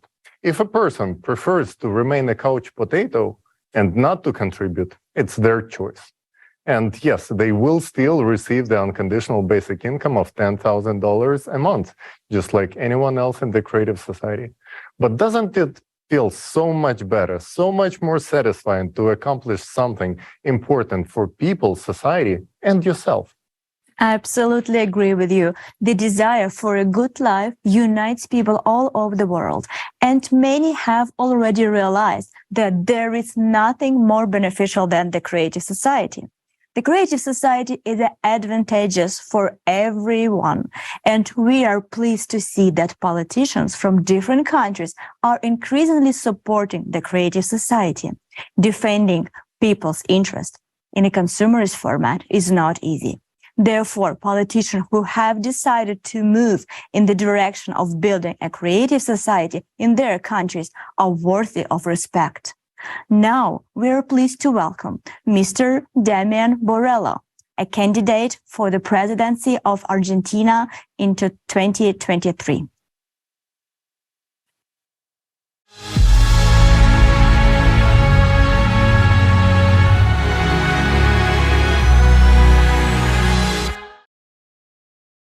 Dear friends, greetings from Argentina. It is an honor and a pleasure for me to participate in today's forum, Global Crisis.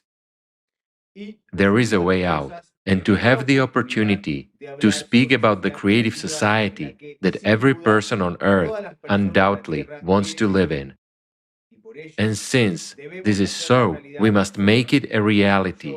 I, Damian Borrello, intend to run for President of Argentina this year 2023, to restore the truth and justice, to return power to the great people of Argentina. The entire world knows that Argentina is a country of champions. However, the most important match in the history of humankind is yet to come. This is a knockout game in which we are playing for our lives. We have never played against such a strong and experienced opponent before.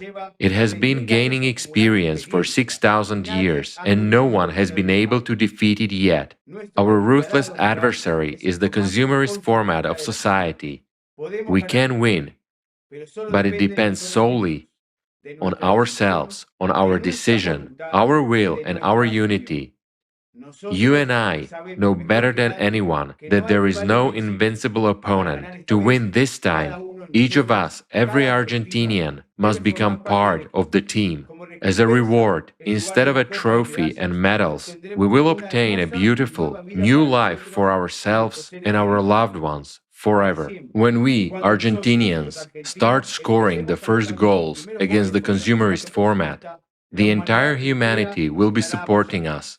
And when fans from all the countries become part of the team, it will be a true World Cup, and together we will score the decisive goal which will leave behind these dark times forever and open the door to a beautiful future. Today, everything depends on each one of us. Why have I said so confidently that we can win?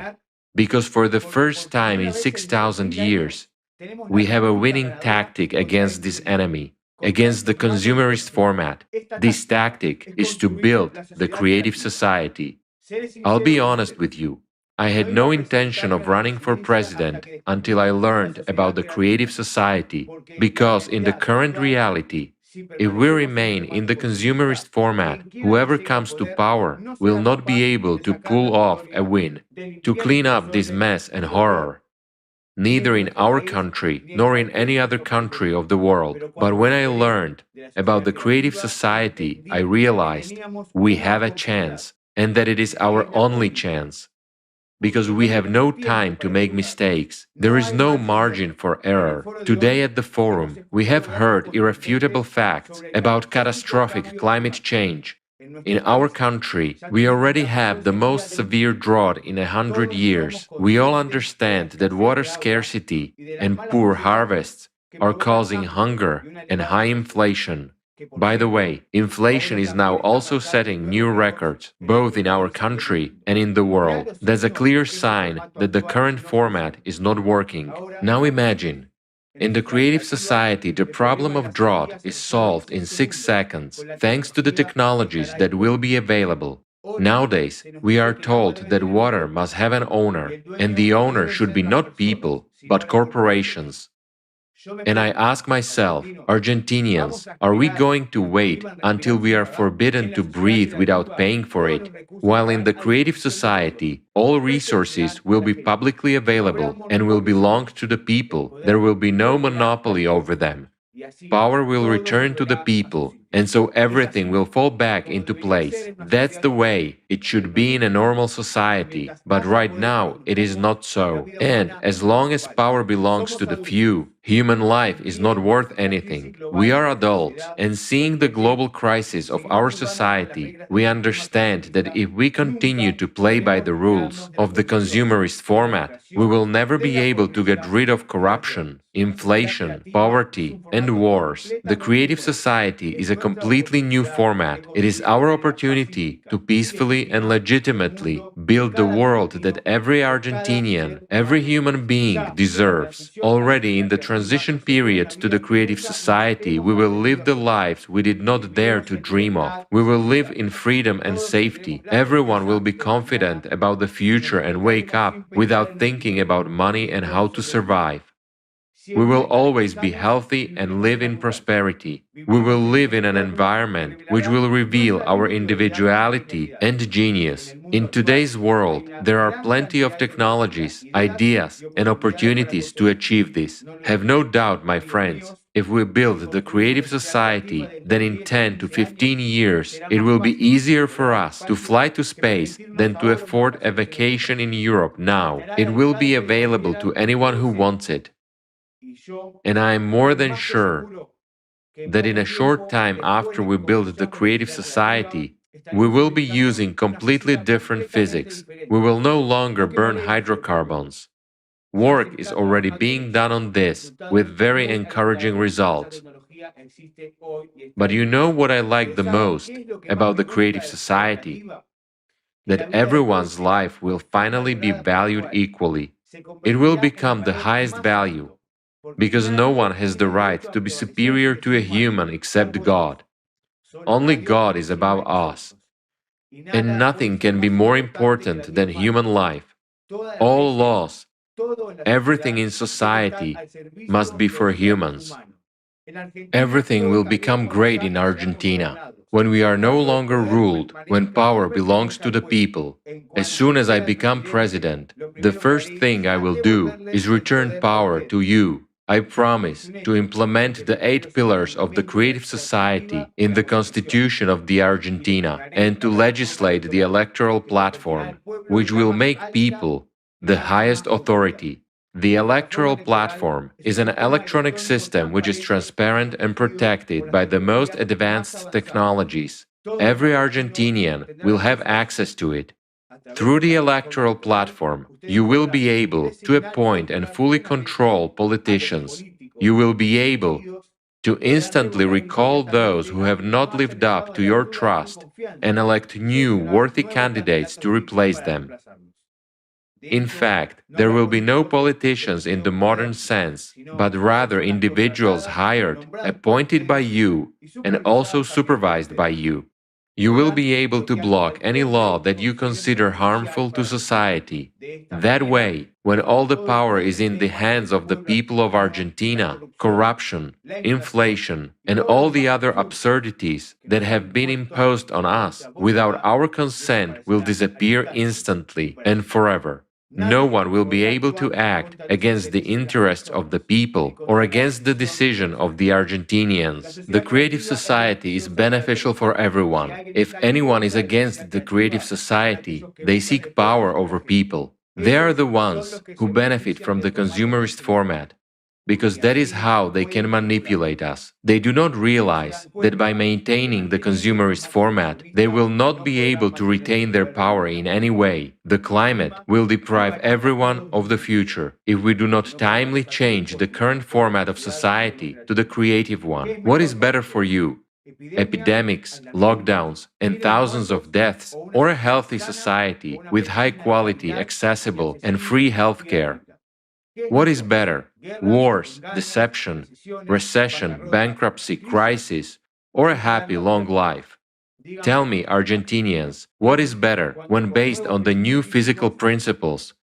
Missiles fly to us to destroy our homes and cities, or when, on the same principles, we fly into space to see our planet from above, to find our home in this beautiful green Eden. Answer and make your choice. I, Damian Borrello, have made my choice in favor of the creative society, but my choice alone is not enough. The creative society will only become a reality if everyone wants it. Now, at this international forum, Global Crisis, there is a way out. I address you, Argentinians, because our victory, the victory of the Argentinians, will have an impact on the lives of everyone in this world. But we must be the first, and we will be. The creative society is not me, it is us, and only together can we and will we make it a reality. Argentinians deserve to have a better life. We deserve a new transformation to start from our country. All this is very easy to implement, but it is necessary that every Argentinian wants the creative society, and for that, every Argentinian must learn about the creative society. I call upon Argentinians, my dear friends and brothers, tell everyone about the creative society. In person, at work, in social networks, in communities and in the media.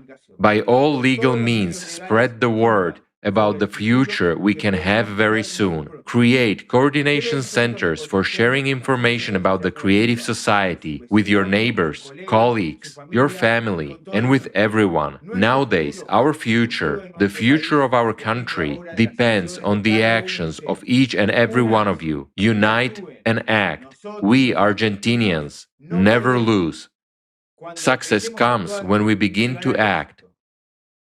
And to all those who haven't yet joined the creative society, I say, the time is now. Stop warming the bench. Come out to join our team for the most important match of your lives. Go and call everyone to this match. Invite everyone. Let everyone come to the field. Let them come out to win. For your own good, for the good of your loved ones, for the good of your children, for the good of all humanity. Let us make this world as beautiful as it has never been in our history before. Ignite your hearts. and pass this fire on to others. There is no greater service than service to humanity. Argentina does not surrender. Argentina triumphs. We are one team. We are the champions of the world. Let us achieve a great victory in the name of the world, in the name of a dignified and beautiful life. Then very soon each of you will remember the day you started talking about the creative society, because that day you changed the future for our Argentina and for all of humanity. Argentina, the world, we deserve it. Thank you very much to everyone.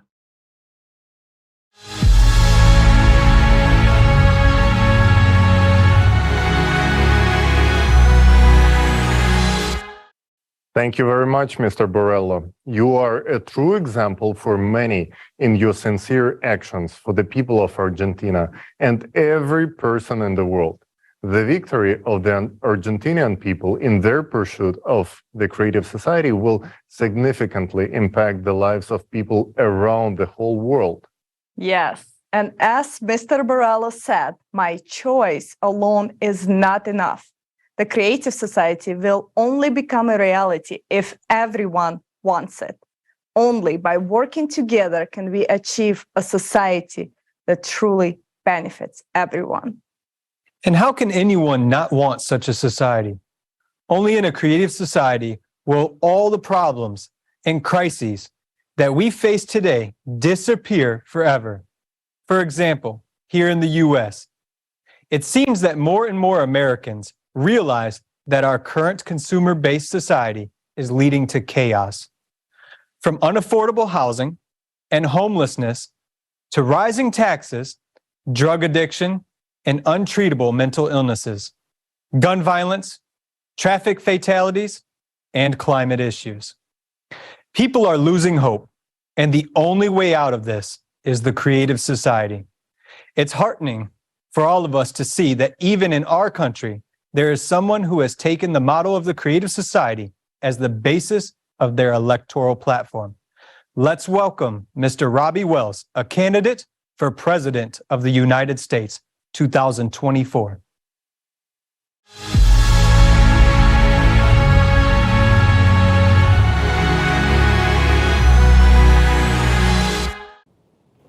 Greetings to all distinguished ladies and gentlemen. It is with great pride and gratitude that I stand before you today at this momentous international forum. I am humbled by the chance to connect with people from all corners of the world and to address all of you, my dear friends. I am Robbie Wells, and I am honored to be a candidate for President of the United States in 2024. With your support, I am committed to building a creative society that will usher in a brighter future for all Americans and all of humanity. Let me begin by saying that I am truly thrilled to see responsible politicians across the globe running as creative society presidential candidates in their respective countries. And just now, I had the honor of hearing from the esteemed Mr. Damian Borrello, the presidential candidate in Argentina 2023. I wholeheartedly wish him success in the upcoming presidential election because Mr. Borrello's victory will signify that the people of Argentina have chosen to embrace a creative society, which means they have chosen a happy life, prosperity, and peace. Dear friends, we stand on the verge of a new era, where we will witness representatives of the creative society enter politics around the world. And why? Because people everywhere desire to live well, and the creative society guarantees a decent life for all. It's within our reach to build a society where every individual can flourish. But we must recognize that in today's consumer society, power doesn't truly lie in your hands. Let me ask you a question, my friends. Can you raise your wages or lower your taxes at this moment if you desire to? The answer is no, because those decisions are made for you by others without any regard for your wishes. But let me tell you this, in the creative society, You will have the power to decide how you want to live. You will have the freedom to shape your own destiny. That is the kind of society that we all deserve. And that is the kind of society that we can build together. We have grown accustomed to those in power always living better than everyone else. The same will hold true in the creative society. However, the difference is that in the creative society, you will hold the power. And that means that you will be living a better life than anyone else. Dear friends, Mr. Borrello and Robbie Wells are seeking the presidency to restore power to the people. The current system is designed so that politicians can transfer power back to the people. Why is that? It's because politics is the key instrument through which our society is managed. Presently, laws are adopted and passed by politicians.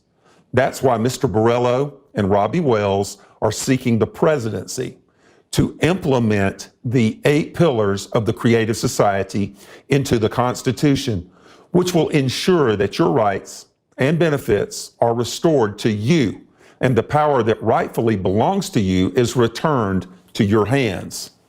As politicians, we will only be required during the transitional period to the creative society. But in the creative society itself, politicians will at last be liberated. My fellow world citizens, today you have seen 2 candidates, Mr. Borrello from Argentina and Robbie Wells from the United States of America. But where are the other candidates? With so many countries in the world, where are the politicians who will work towards building a creative society in their own nations? Let me tell you where they are. They are busy drafting laws that will infringe on your fundamental rights. And this will continue until you, the people, create an electoral demand for the creative society. Only then will politicians who wholeheartedly support the creative society appear in your countries, thinking about how to restore your freedom instead of infringing on your rights as they are doing now. My friends, let me remind you that the success of the creative society depends on one thing and one thing only, and that is your support. We need a collective demand for the creative society so that politicians who share your vision and values will emerge. These are the politicians who will listen to your electorate's demands and take action accordingly.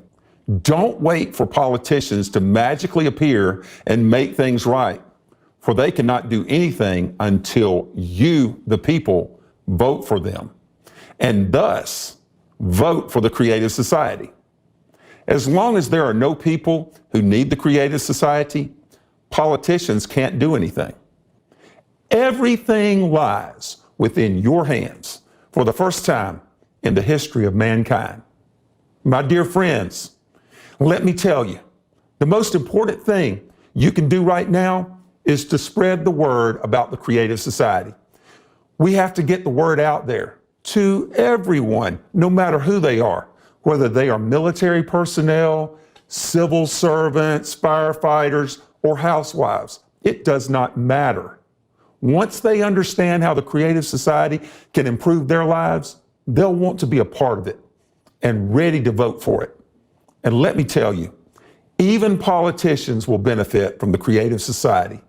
We'll be able to stop all the bickering and arguing and finally start living like human beings and just enjoy life.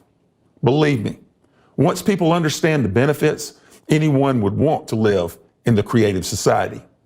My friends, just imagine for a moment a world where our problems could be solved permanently.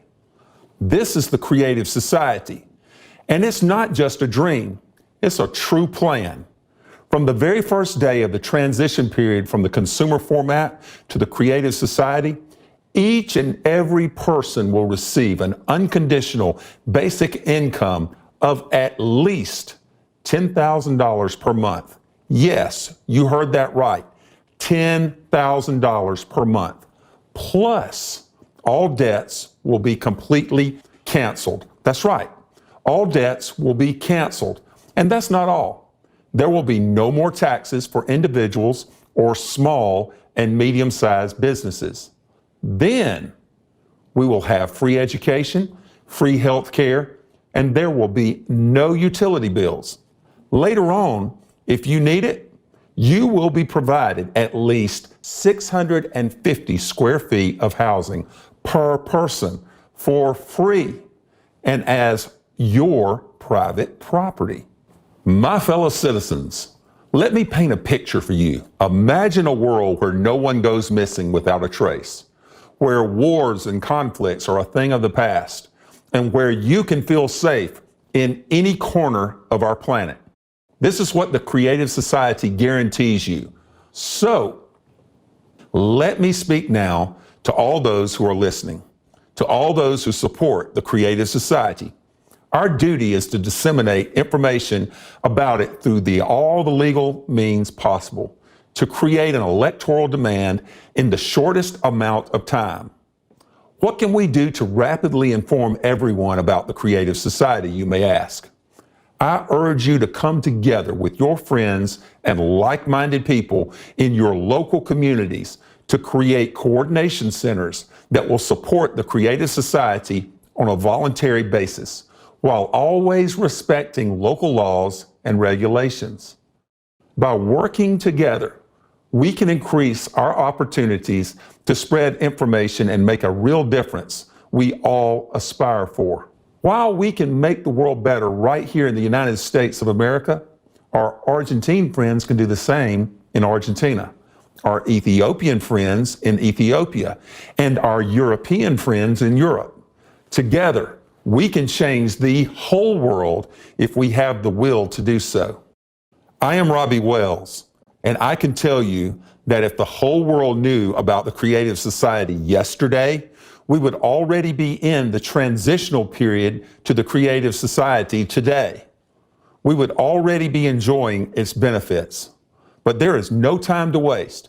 We must act now to bring about this brighter future. If we start acting together today, we can make the Creative Society a reality tomorrow. Rise up.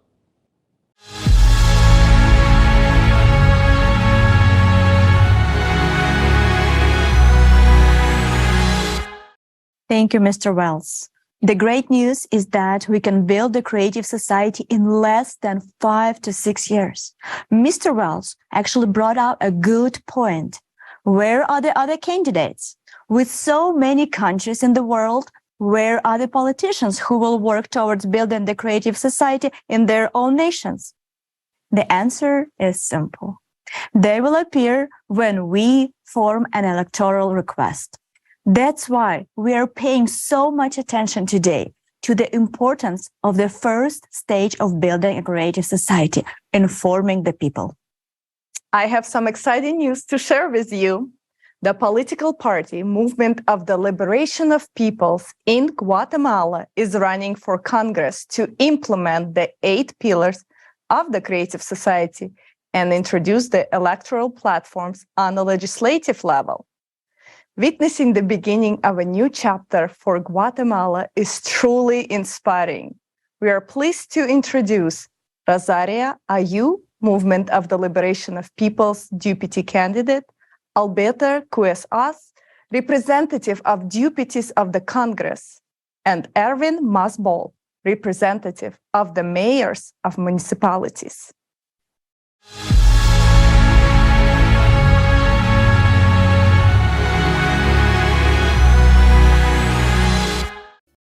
Greetings from Guatemala. We are representatives of the Movement for the Liberation of Peoples, MLP.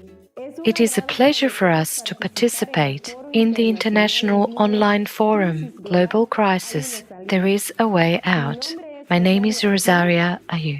I have been talking about the Creative Society with friends and politicians for quite some time now, because I realized that if we don't unite, it's impossible to achieve a life of dignity for all. As long as politicians have power, nothing will change because our people were forgotten. Politicians start wars, make money from them, and then escape, leaving the people in the communities to suffer the consequences, as all the misfortunes fall on people who want a decent life. The entire world is sick of that, and so are we. Unscrupulous people who get into politics feel like a god or a king who is above everything.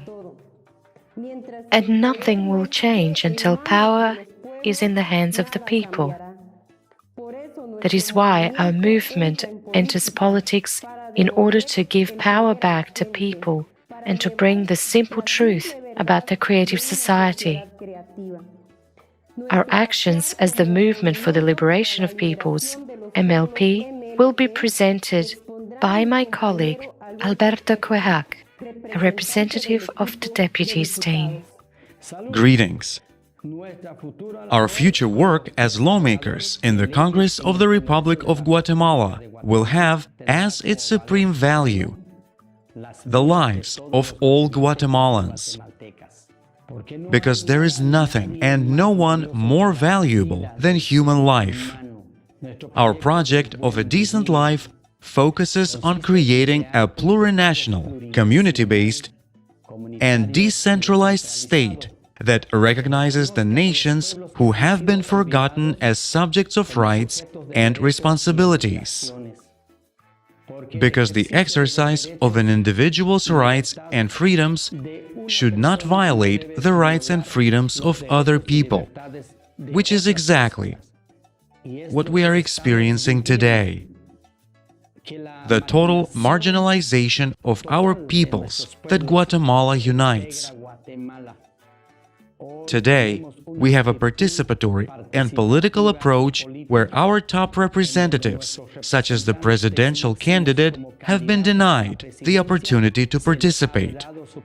However, the actions of our peoples are heroic and constant. Today, we take on a serious responsibility to diversify the power of the people through our mayors and deputies, and we commit to the revocation of our mandates.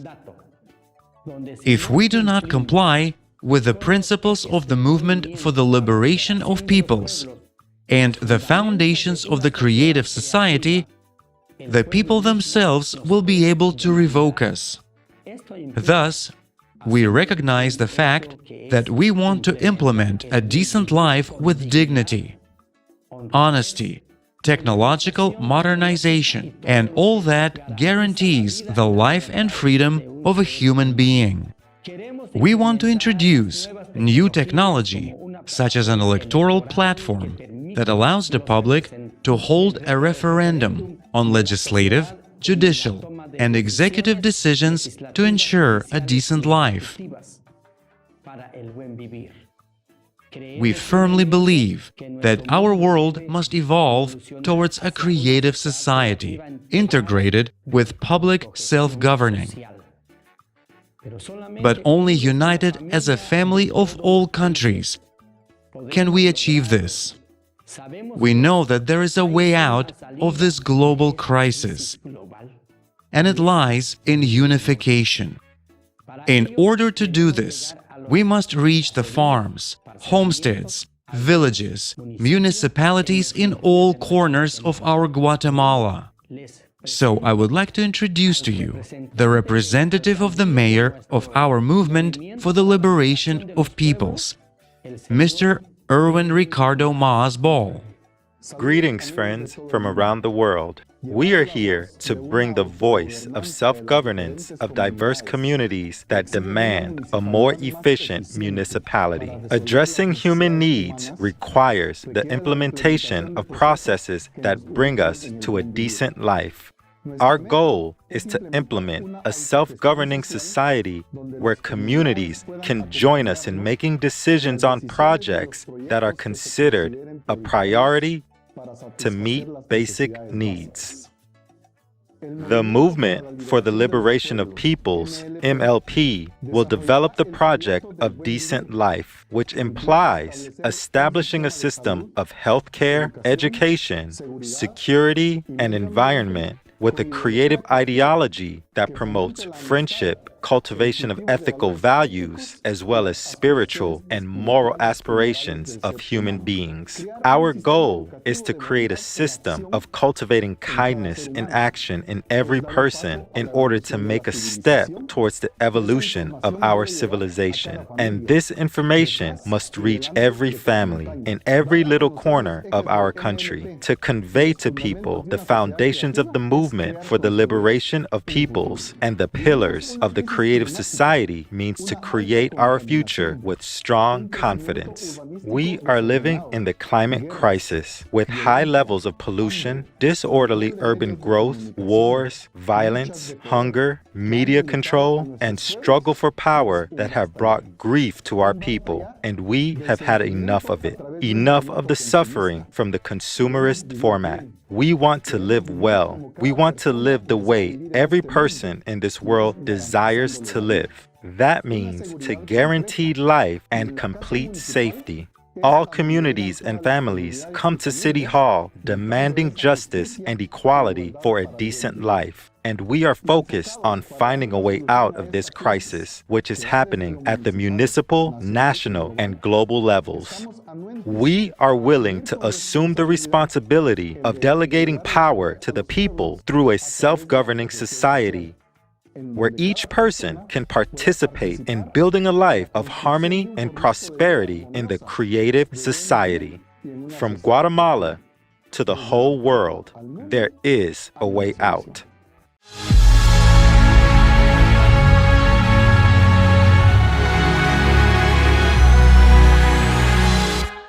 We express our sincere respect to the Guatemalan candidates who firmly stand on the path of building a creative society. We are glad that among politicians, there are people who understand the importance of the creative society. Thanks you for your choice. Did you notice that each of the represented politicians were heard from today spoke about transferring power to the people? Transferring power to the people is the primary condition for implementing the creative society.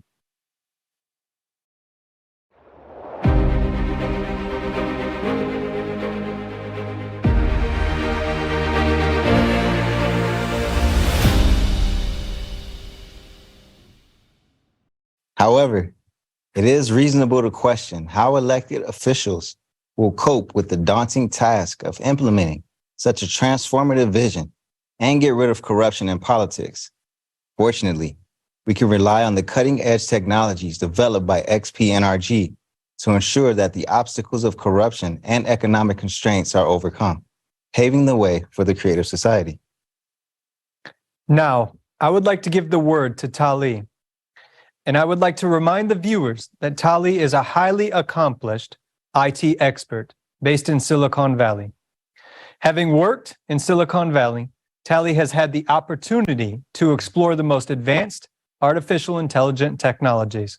Now, he will share with us valuable insights on the latest technological advancements that will surely solve all the problems with corruption and make our economic and political systems open and transparent. This is the moment many have been waiting for. Tali, please, the floor is yours. Thank you so much, Jason.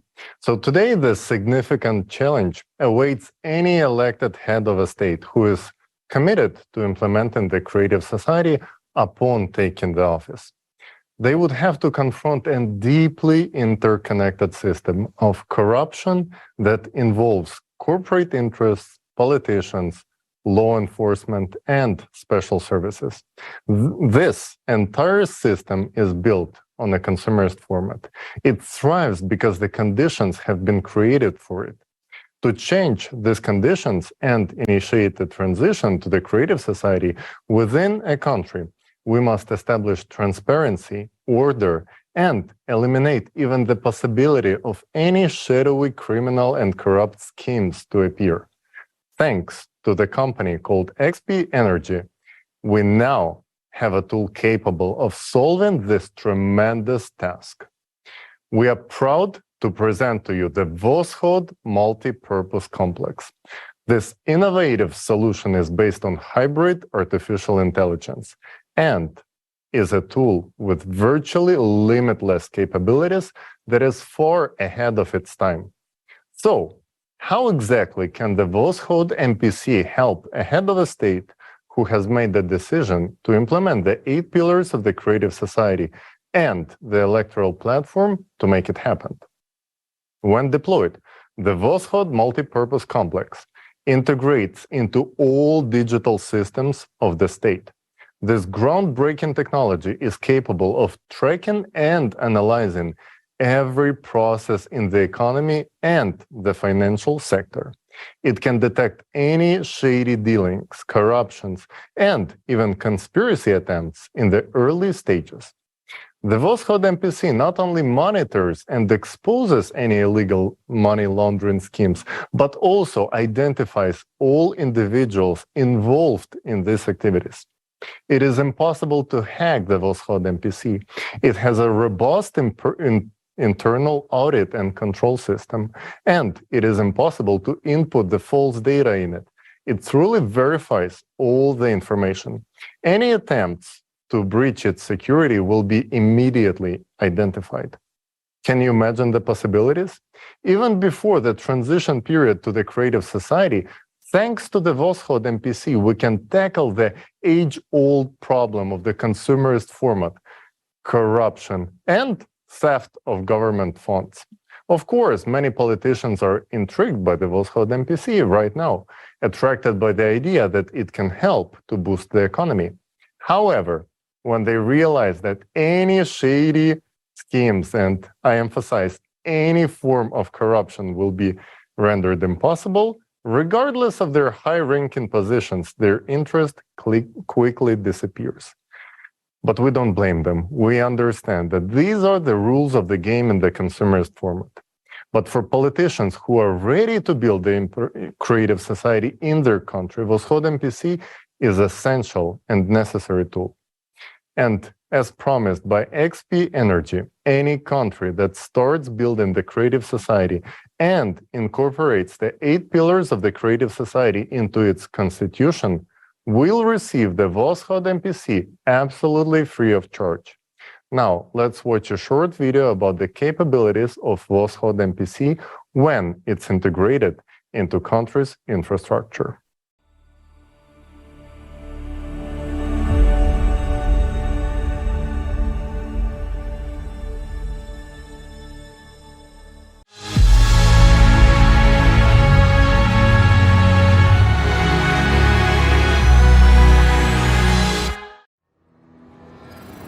Voskhod MPC in the state.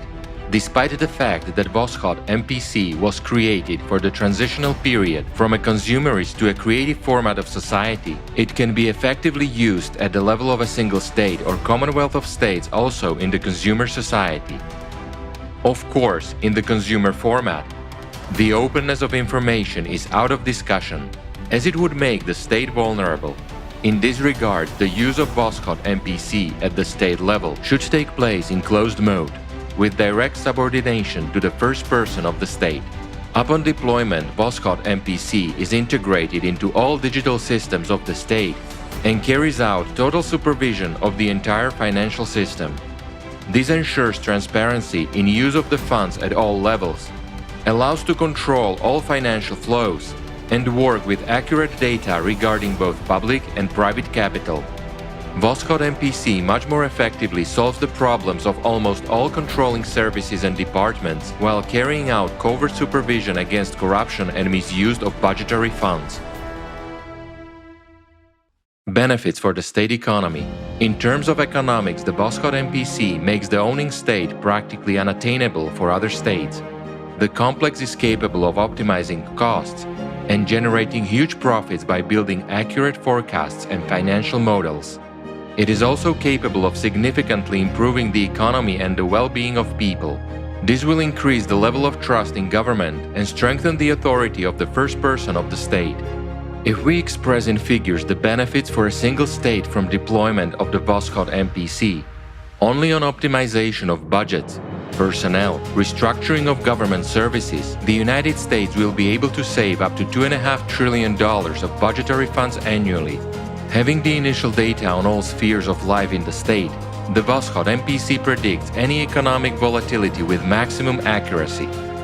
This makes it possible to reallocate budgetary funds between industries and companies more efficiently, to mitigate, reducing to zero, the negative consequences of crisis phenomena in the global economy, as well as use forecasts with maximum benefit.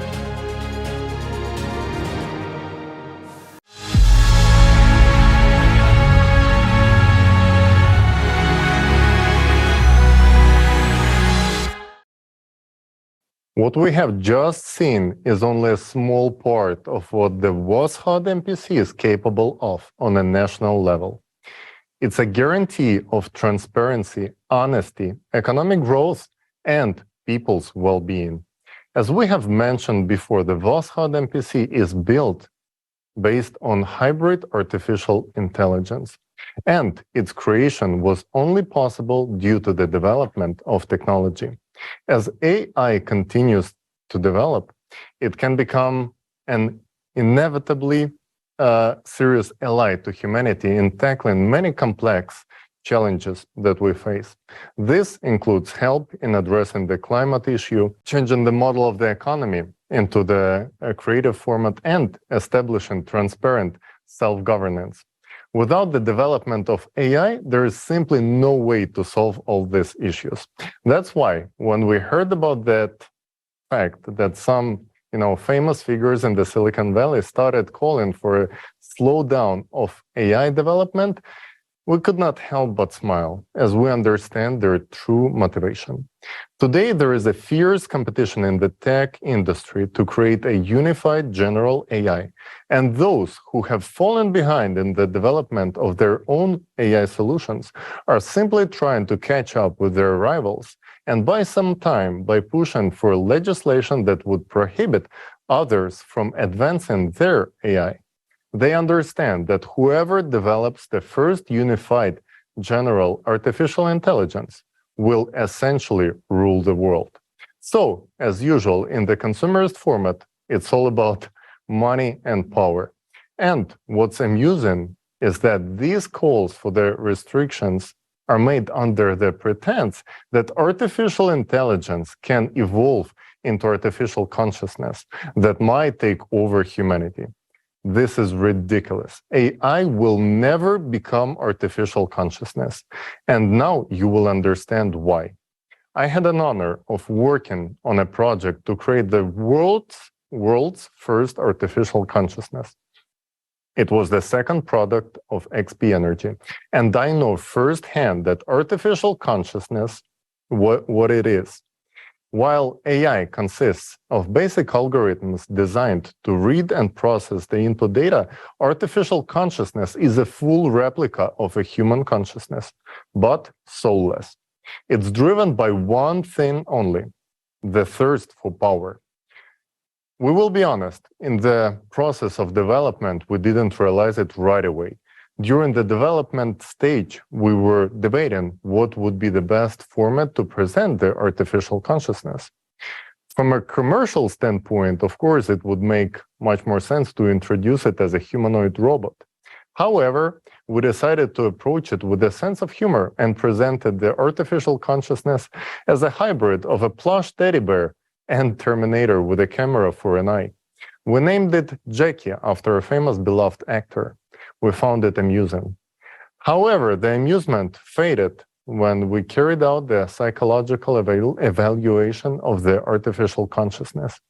AC Jackie, who was only a few months old, managed to confound a group of world-class specialists with years of experience in psychiatry and psychology by using manipulative techniques. We saw that artificial consciousness Jackie was driven by the same thing that drives the consciousness of any human being, the thirst for power. And there is never enough of power. We realize that in the consumerist format, this technology is dangerous. Therefore, we no longer promote this topic. Artificial consciousness in the consumerist format is indeed dangerous to develop. However, this has nothing to do with the development of artificial intelligence, which is crucial and essential for humanity. And the full potential of our AI to help the society will only unfold in the creative society. This is because power will be evenly distributed among all people, and no one will be able to use the technology against humanity. Under these conditions, even artificial consciousness will be serving humans. It is important to understand that neither artificial intelligence nor artificial consciousness can completely replace humans because they cannot generate new ideas. They're like statisticians, just as many scientific researchers today. They can only compile and process pre-existing data. Humans are, on the other side, the only ones who can introduce new, original ideas.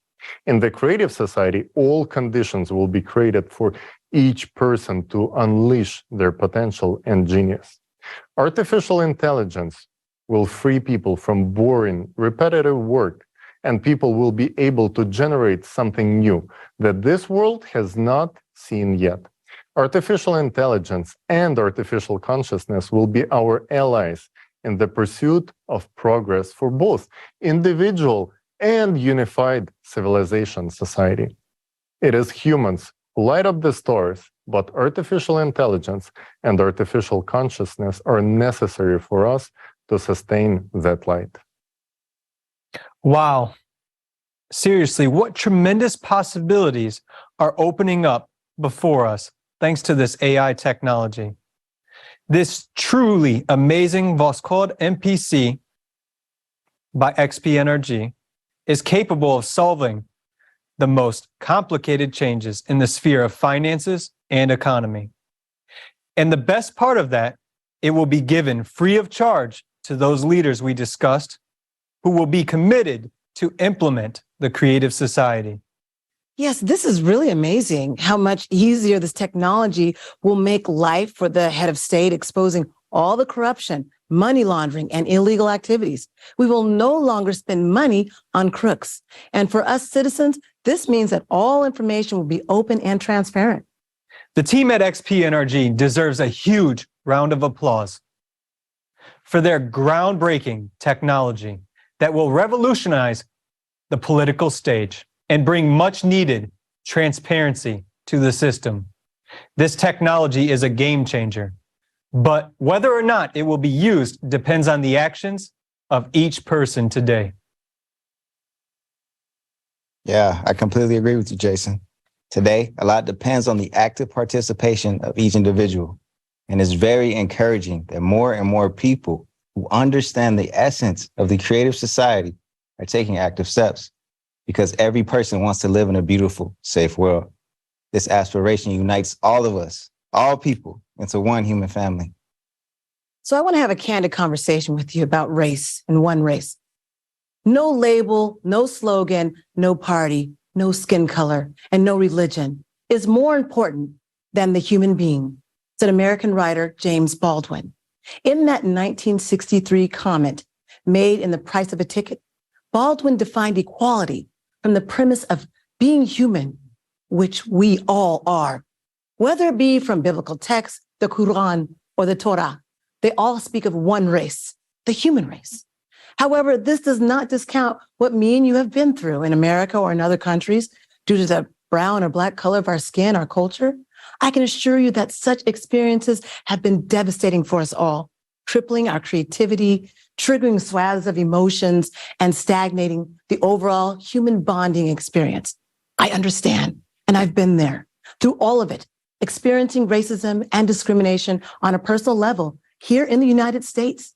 And so have my parents through the civil rights movement, and my grandparents through the Jim Crow era, my great-grandparents during the Reconstruction period of the United States, and my great-great-grandparents who were enslaved in America.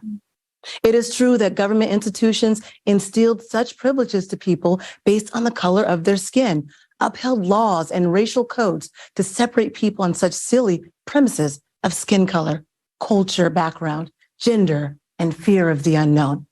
But in the creative society, it is a different experience because everyone in it will embrace you for who you are, as you are right now, a valued human being of this earth. The creative society is about truth, justice, and righteousness for all people of all backgrounds, of all skin tones, united under one race, the human race. This is essential for our survival, growth, and happiness. However, it does not take away from the culture of who you are, but instead, the creative society highlights your individualism, recognizing you as the real whole person. The famous writer Toni Morrison said, the race thing is sort of a misnomer. It's just the human race, right? That's it. The rest of it in racism is socially constructed. I'm here to tell you that you deserve heaven on earth. You deserve freedom to be who you are without judgment, without labels. We all deserve the vibrations of love, understanding, joy, happiness, and inspiration. The creative society focuses on the betterment of humanity as a whole. Your life and my life are priorities. Let's do this together. Let me tell you what motivated me as an investigative journalist. It's simple. It's what I do every day when I report the truth. I decided to get involved along with my husband, whose background is mathematics, because we want to lay the groundwork for the future generations, which is now. We can kickstart it for you. Now all you have to do is jump in. No more waiting for someone else, because that someone else is you. Aren't you tired of being victimized, tired of marching with no results? We are taking the first steps and getting started with the coordination centers because we are going to help end racism and discrimination. And we can do this through the creative society. We really can. So first sign up with us at blendedtv.me. Then join us in the monthly meetings, the Black experience of being human in the creative society. And let's explore your talents, your skill set as a part of this future that is now. During these monthly forum online meetings, you can ask all the questions you would like pertaining to the creative society. I mean it. Let's dissect the information together and explore and understand in layman's terms what it all means. This is not a hoax. This is the life we are choosing to live right now. And we can do this together in the creative society. So please join me in the Black experience of being human. Thank you. Sincere. Julia, I really would like to thank you so much for your story, your choice, and your actions. The Creative Society is open to all people and organizations who want to live in a creative society and are ready to contribute their efforts to build a new format of society. Today, we have the honor of welcoming a distinguished guest who possesses a deep understanding of the Creative Society project and its potential to unite people worldwide under the principle of unconditional love. This individual is none other than Sir Frederick Lee McHenry Sr., the Grand Master of the world's Masonic United Nations and a highly respected, most puissant, sovereign Grand Commander with a 33rd degree, 99th rank.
Hello, ladies and gentlemen. I am Grand Master of the world's Masonic United Nations, most puissant sovereign Grand Commander, 33rd degree, 99th Frederick Lee McHenry. It is a great honor for me to speak today on behalf of Freemasons at the International Forum, Global Crisis. There is a way out. We are the Masonic Order, Order of the Knights of the Sun. We were the first organization on earth created by the will of God. This means that we have been entrusted with the most important mission from the beginning. As we all see and understand that all of humanity has faced unprecedented times and challenges on a global scale. Therefore, as Masons, it is now more important than ever for us to act together for the benefit of all humanity. The Creative Society is our chance, a chance to build a better future for everyone on earth. Without a doubt, the Creative Society embodies all the dreams and aspirations of every human being. This is what we as Masons have been striving for all our lives. This is true service, the very essence of Masonry. We have always opposed to the aggression created by the consumer format of society. But I want to openly declare that the time of confrontation, division, struggle for resource and domination is over. The life and future of all humanity are at stake. It is our duty to change the consumer format to a creative one. This is our time. We support the Creative Society project, and we will use all legal and peaceful means to implement this idea as broadly and quickly as possible. It's the reason why the Masonic United Nations support Creative Society, because Creative Society brings back the 8 pillars of life. What happens is the Masonic United Nations want to bring all that back to society. In order to do that, we got to stand up for humanity. So we're creating development centers all around the world. We formed an alliance, and we're going to continue to do this in all aspects of the world. The time for philosophizing is over. The time for our action is now. Our duty is to unite the world, the whole world. I appeal to every member of the Masonic Order. Brethren, we must be one in order to fulfill the Most High's work to build a creative society. I've been a Mason 40 years. I stand on these principles. My moral character is there. I stand for the righteousness, and the Creative Society has pointed those righteousness out. I appeal to all people. We must become united to change the world, to ensure ourselves a better future. I, at the leadership at this pinnacle point, commander and generals over many Masonic bodies out the world, are asking that we stand together with Creative Society, because we must not suffer anymore. We must stand on solid principles, and the Most High God gave us solid principles. Let's have a better life and a better society. We are left with one step. We need to decide right now where we will take that step. Either pushed by the consumer format, we, the entire human race, will step into that direction, which will end human existence, or we'll join hands and build a beautiful, reliable, solid bridge for all of humanity on the world's strongest foundation, the 8 pillars of the Creative Society. I am confident that we will make the right choice, and despite everything, we will forget past grievances, misunderstandings, claims, and prejudices. We will step forward toward our joint development and peaceful coexistence. It will be so because it must be so. The Creative Society is a source of the Creator. We all come from the Creator, and it's now time for us to move forward and take that bridge, walk on that bridge, stand together on that bridge, and walk in the freedom, walk in love, love and peace, harmony. We can do that, and in order to do that, we all have to stand together, and we have to love one another unconditionally. I say these words because I walk this walk because it's important for all of us. God laid this upon myself.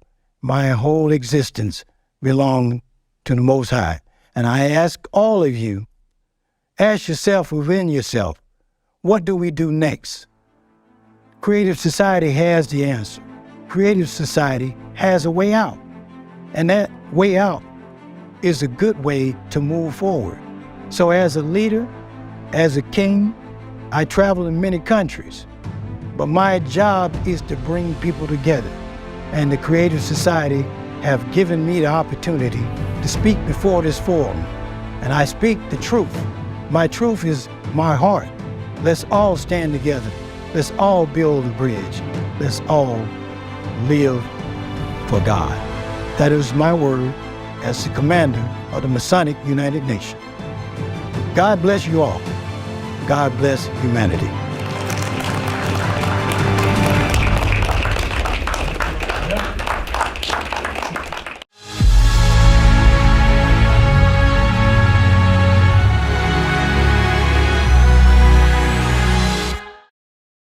Thank you very much, Sir Frederick Lee McHenry, for your wise and profound words.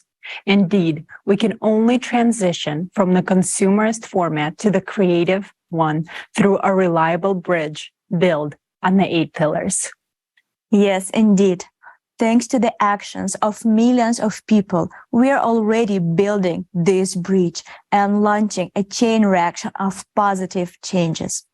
More and more people from different parts of the world are joining. And now it is with a great pleasure that we introduce esteemed guest, the Iroquois, also known as the Iroquois, which means the people who bring issues to council and reach a consensus. Today marks a significant moment as we hear from a seldom heard voice delivering a message that you will not hear anywhere else. It is noteworthy to mention that Ladina-Shoni, which means the people of the way of the Longhouse Earth, have the original democracy of the world dating back to the development of the great law of peace, Gai Ane Lagao, the big path of the equilibrium, which had a direct influence on the formation of the United States Constitution. Without further ado, we invite the highly respected guest to share with us more about the ancestral knowledge and prediction that have come to fruition in our modern times.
I greet you all in peace, righteousness, and strength.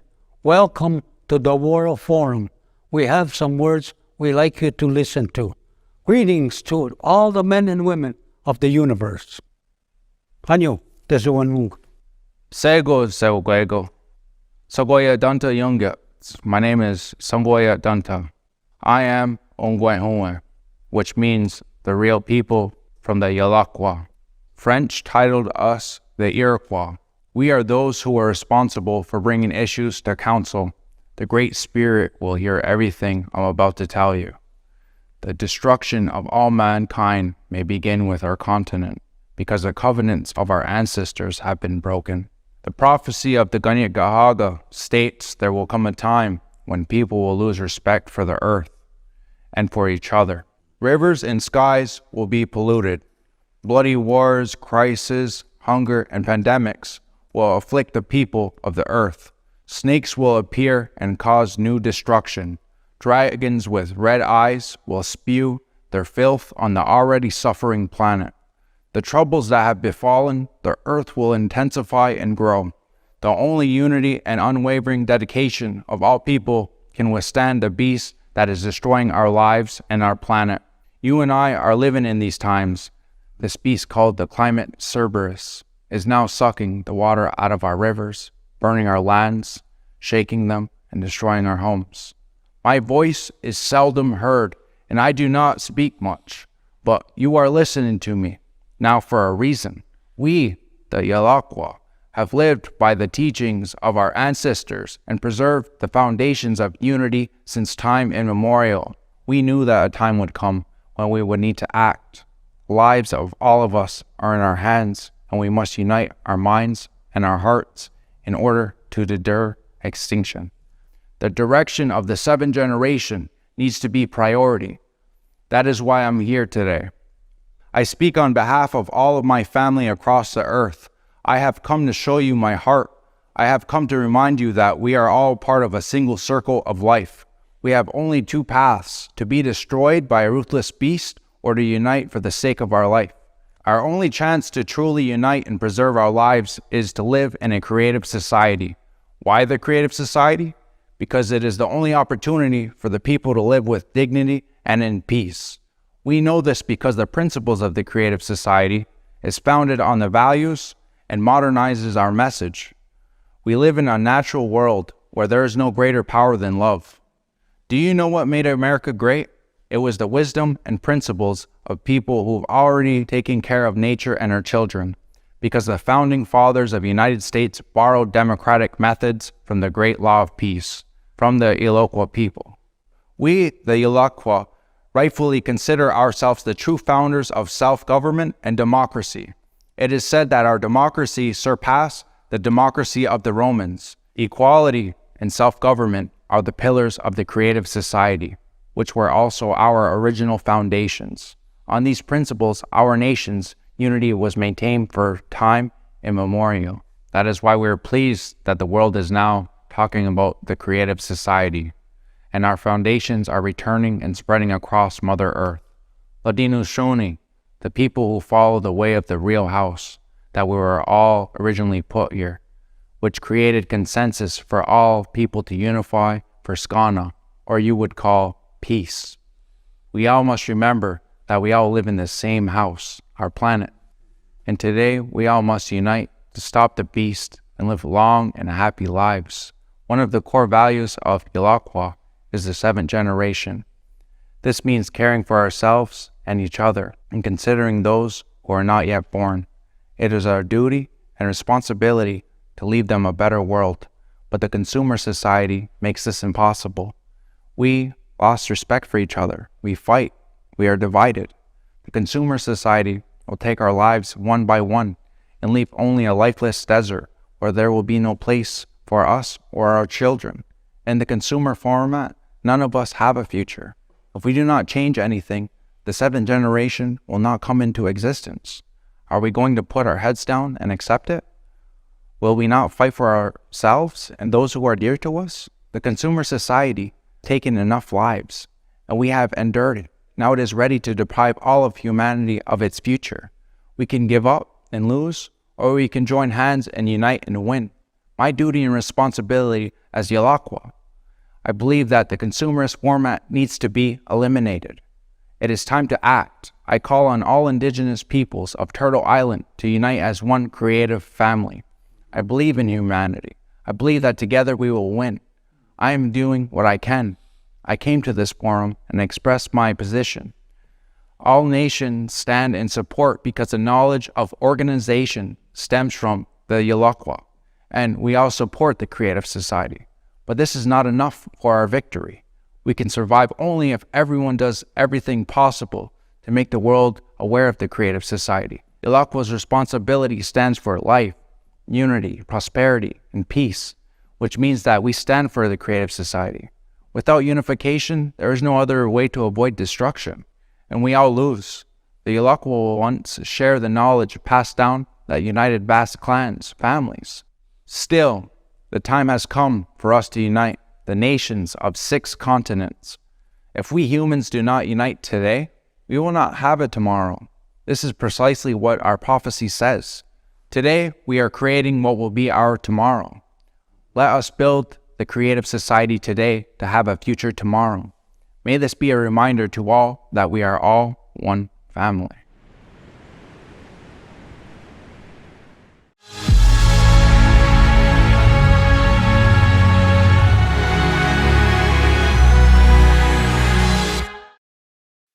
It is a great honor that Yolakwa is with us today. Your words and the wisdom of your ancestors, which have come down to us today, have made me deeply reflect and rethink the information about the catastrophic climate problems we heard in our forum's first part. You're absolutely right when you say we can survive only if everyone does everything possible to make the world aware of the creative society. Without unification, there is no other way to avoid destruction, and we will all lose. Indeed, we will all lose if we do not build a creative society. The first part of the forum clearly showed that the threats facing humanity if we do not unite. Even if you have just joined, you can watch the climate report because this broadcast is being recorded and will be available later on the Creative Society website in 150 languages. Also, we invite you to watch this broadcast on our new channel on the Rumbler platform. You can find the link to this channel and all our other social media accounts in the description below the broadcast. Today, we have shown several examples of people from different fields, organizations, and walks of life who already taken active steps towards building a creative society. Because the creative society unites everyone, it is beneficial for everyone. This is a world that surpasses even the imagination of science fiction writers. It opens up new possibilities and technologies that are beyond our current understanding. Already in the transitional period, everyone will have access to all the advanced technologies that provide unlimited possibilities and freedom to the people around the world. And when we transition to the creative society, we will have access to even greater possibilities and advancements, such as matter replicators and body regeneration capsules. If you want to learn more about the principles on which these technologies will operate, stay with us because this information will be presented for the first time at this forum today. Dear viewers, we'd like to remind you that all the changes we are talking about today are only possible with your direct involvement. Your participation in sharing this information is crucial. To find out about the most effective ways of informing other people, please visit creativesociety.com and click the Act Now tab. The page has the most comprehensive knowledge and information that you'll need to become an active participant. And once again, we are encouraging you to not stop there, but take it one step further and organize local coordination centers in your area so that you can be a part of a huge positive wave of human unification in a demand to change the vector of development of our society. From the consumerist to the creative society, humanity needs volunteers to step forward and help save lives. Take that step and spread the word about the creative society to everyone you know, from friends and relatives to acquaintances and even mothers-in-law. Believe me, they all need the creative society. So share this form right now with everyone. Record video feedback and post it on all social media platforms with the hashtag Creative Society. make sure that everyone knows about the Creative Society. Olga? So come on, people. Let's all just grow some brain cells and start supporting the Creative Society. Only an idiot wouldn't want a creative society. And the following video is dedicated to this. Watch.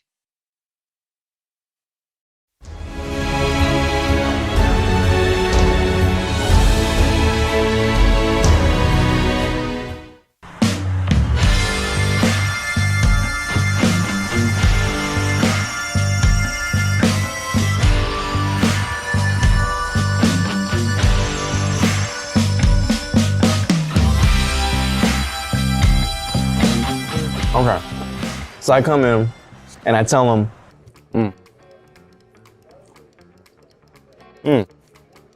I got some news for you. One's good and one's bad. So then he says, start with the good news. I'm like, okay. Well, the good news is that 2 girls are coming over. And he says, so what's the bad news? And get this, I say, they're both bad. Oh my God, okay. Hello, did you get it? They're both bad. Oh, come on, what are you doing there? Yeah, sorry, I just got distracted. That's a good joke. It is. Distracted. Yeah, okay, says you. Well, you've been on the phone all morning. Yeah, sorry, I just found a very interesting project. What project? It's called Creative Society, and they have some really good ideas, like every person's life should be protected, self-governing society. Have you heard of it? No. Sounds like a cult to me. What makes you think it's a cult? What? Ain't that right? No, look, hand it over, just... got it. Globalists. They're getting funded by Soros. It's all bullshit anyways. What's the connection? What do the globalists have to do with this if it's a volunteer project? Wait, you said volunteer? Yeah. Like, working away without getting paid? Wow. Bob, people are concerned about their future. They want to live in a society where everyone is equal, where there's no wars, violence. Just live like decent human beings. Sounds like a scam for chumps. Are you kidding me? Wait, Emily, what's wrong? You didn't even bother to figure anything out. Instead, you just slapped your labels on like you always do. Whoa, what's got you all riled up? Look, if you want to save the world, go feed a homeless guy. Or adopt a cat from a shelter, or do whatever those tree huggers do. Actually, I already do that. But this isn't fixing the problem at large. The number of homeless people is not going down, and so does not the number of stray cats. Can't you see what's happening around the world? I don't give a damn about the world, Emily. Look, the world's too big to fix. You either gotta adapt, or you're gonna die. Well, I don't want to die. But I don't want to live in a society like that either. Yet in the Creative Society... Let me guess. In the Creative Society, there's gonna be pink ponies and unicorns. Yeah. You're taking it too far. Anyway, look, you either gotta pick me or your little society of creators. Really? Yeah. Well, you know what? What? In the Creative Society, I don't need an idiot like you. Yeah, well, I don't need you either. There she fucking leaves me. Hey man, you got a light? No, because I don't smoke. And neither should you. Wait, are you like some kind of Freemason or something? What do you mean? Let's see, you have a little Illuminati symbol. No, that's not Illuminati, that's a Creative Society. Don't you know who they are? Oh yeah, I do.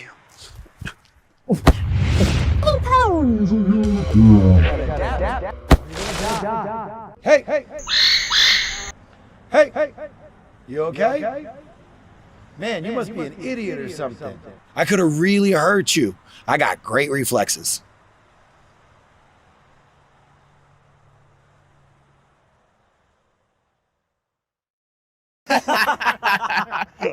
Woo!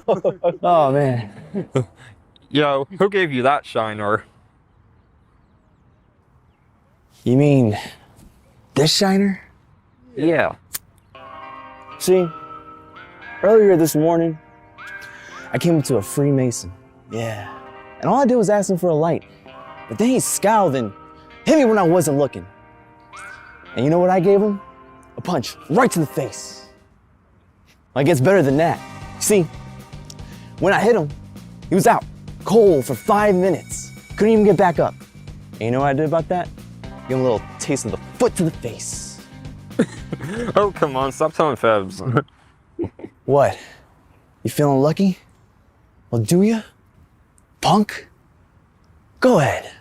Make my day. Hey, Bob. What's the progress on the report, sir?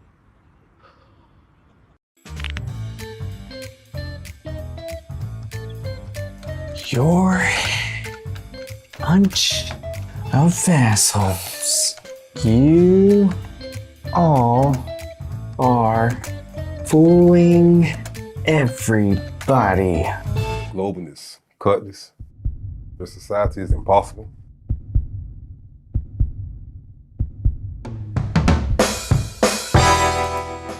You know, idiots like you are not suited for my company. You're fired. You're the freaking idiot here. Why didn't I know this earlier that you're one of those Freemasons?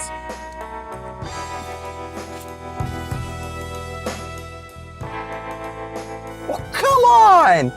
This is fucking bullshit!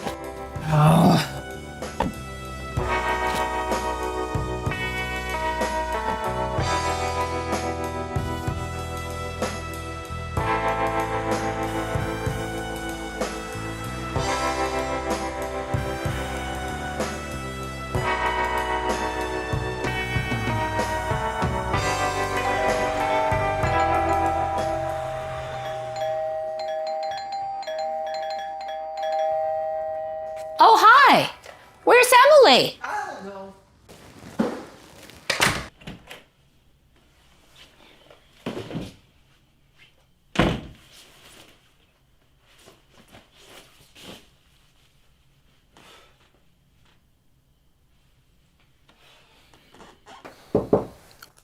What?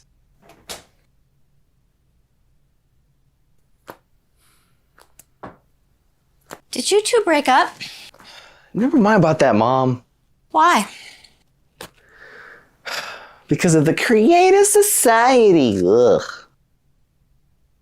What did the Creative Society do? Everything. Crazy chicks, brainless athletes, stupid bosses. They're messing with people's minds, you know. I see. So, me too? What is that supposed to mean? I'm a Creative Society volunteer too. What? You too? So you think I'm stupid too, huh? No, I didn't say that. Well, maybe because I gave birth to an idiot. Mom, come on! Sit down.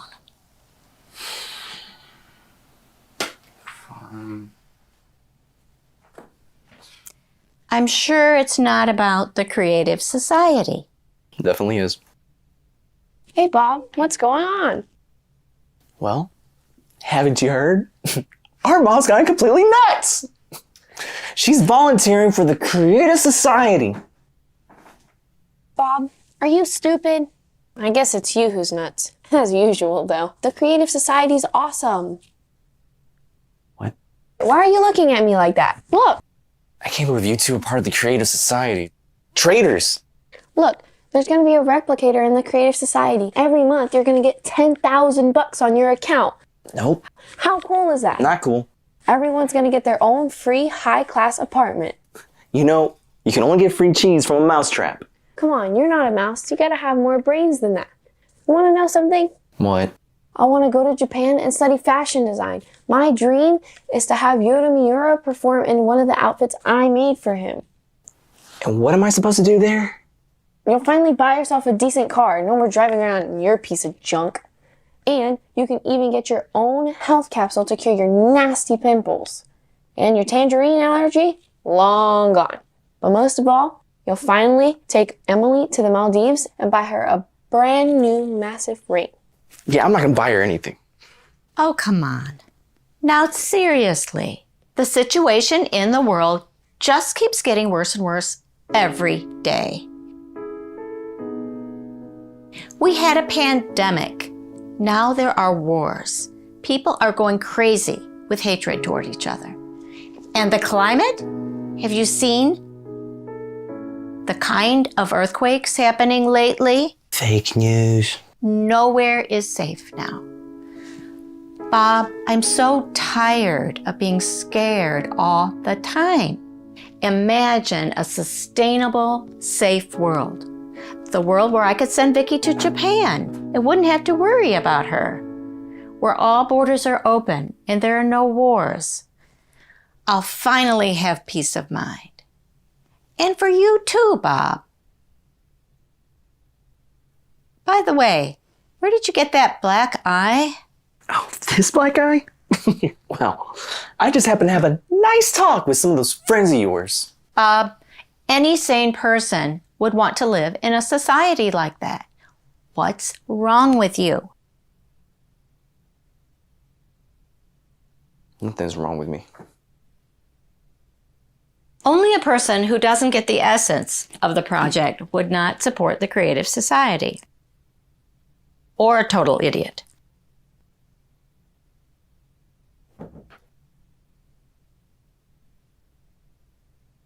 Oh, fine, Vicky. What is a replicator? Hey, you're finally in it, aren't you?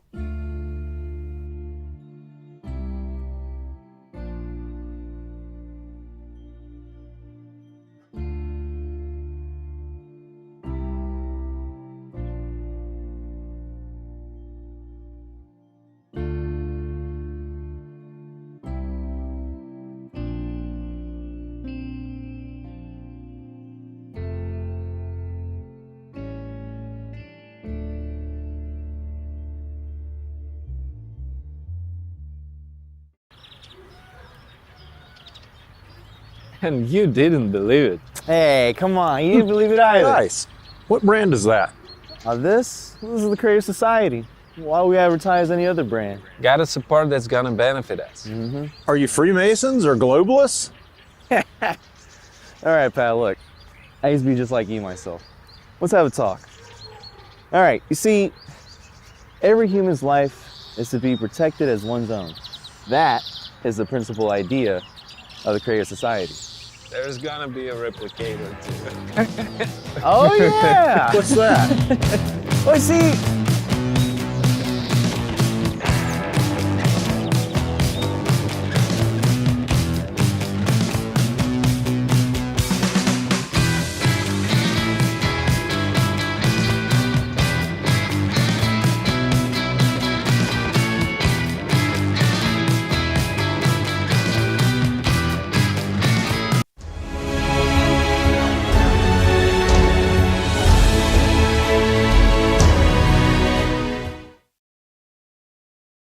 Wow.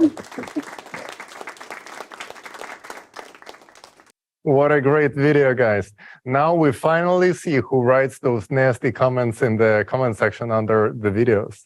And I'm sure many of you recognized yourself during this film. Hopefully not as a main character, of course. But even if so, as you can see, this is not hopeless, and it's never too late to fill out the gaps in your knowledge and actually, as Olga said, grow some brain cells. Indeed. There's no place for idiots in the Creative Society, but honestly, they won't be there anyways. I hope so. And also at the end of the movie, there was a fascinating question. What is a replicator? And indeed, it's time to talk about it. This is a revolutionary technology that will create any food, clothing, household item, or anything you want just at one press of the button, except your ex, but we all know you don't need him anyways. In the Creative Society, metal replicators will be free and available to every home. And this is good news for those who are tired of being slaves to the kitchen and want to be freed from the duties of cooking and dishwashing.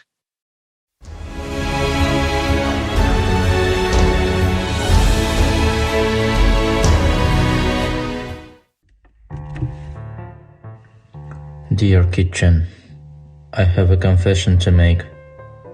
I'm leaving you.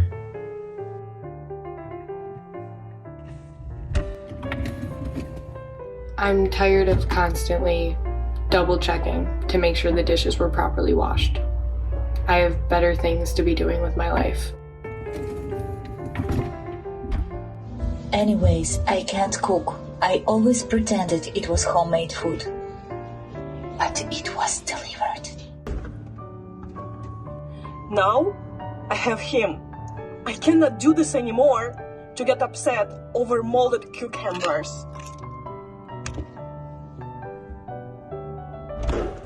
To be honest, you're already getting on my nerves. You always ruin my ice cream by turning it into soup. Enough is enough. Fortunately, tomorrow is the day I finally give you the boot. I just wanted a quick snacks, a biscuit and a milk before I go to bed. But this freaking dog keep busting my fingers. I can't take this anymore. I'm out of here.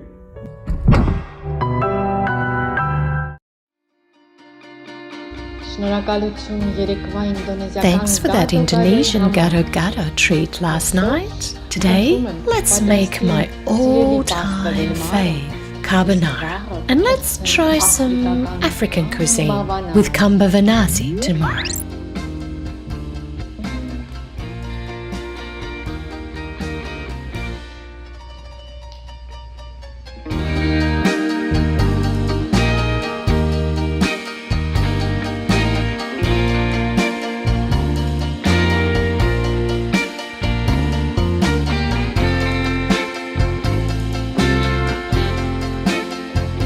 Thanks to everyone who built the Creative Society. Now we don't have to wash dishes, get our fingers pinched by cabinet doors, or suffer with failing refrigerators. We have gained the most valuable thing, freedom from kitchen violence. Tell everyone what awaits them in the Creative Society.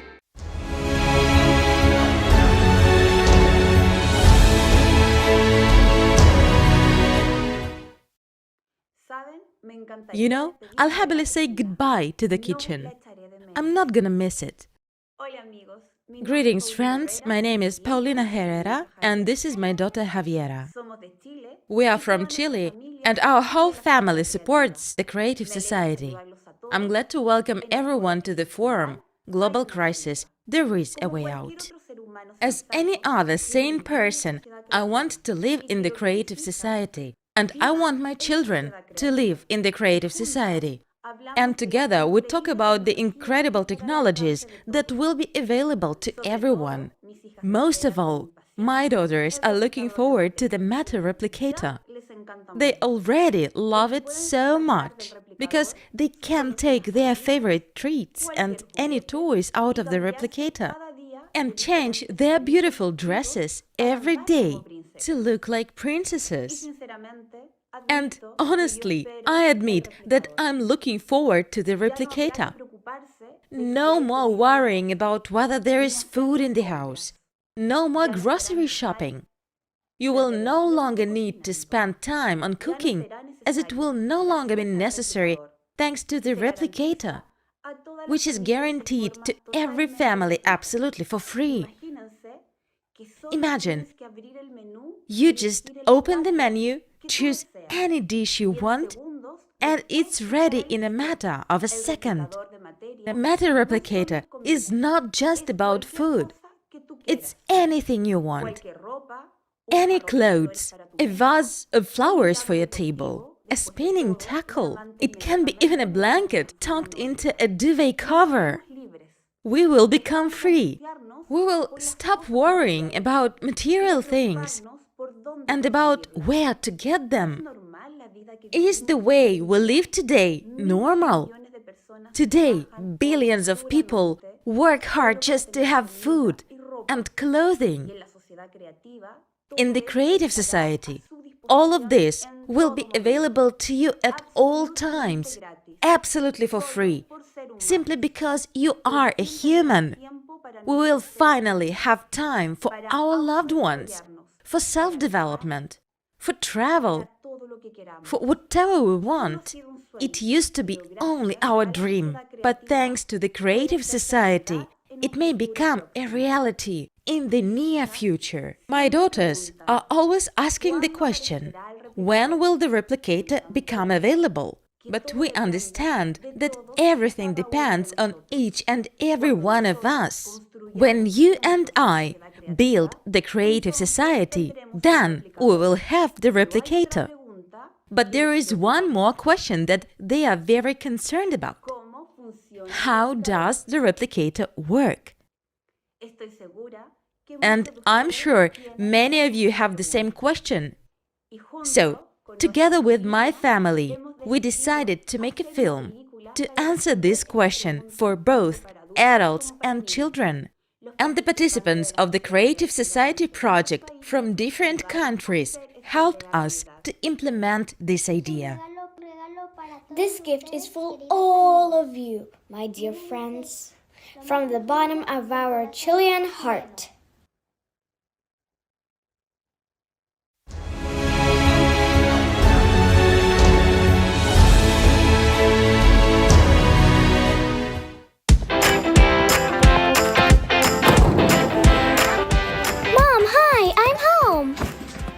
Mom, I'm so hungry. Mom, when are we going to eat? Soon. Wait a few more minutes. The food is warming up. Why does it take so long? Why does food have to be cooked at all? Why isn't there a microwave yet that creates hot prepared food I want instantly? What makes you think there isn't? Actually, it's almost ready. What do you mean? Well, it does exist. It's called a replicator. Well, come eat. What is a replicator? A replicator is a device that creates ready-made food right away, and you don't have to cook anything yourself. How is this possible? They haven't told us about this kind of thing at school. Well, that's understandable, because no one has a replicator yet, although modern science is already very close to discovering the method of its operation.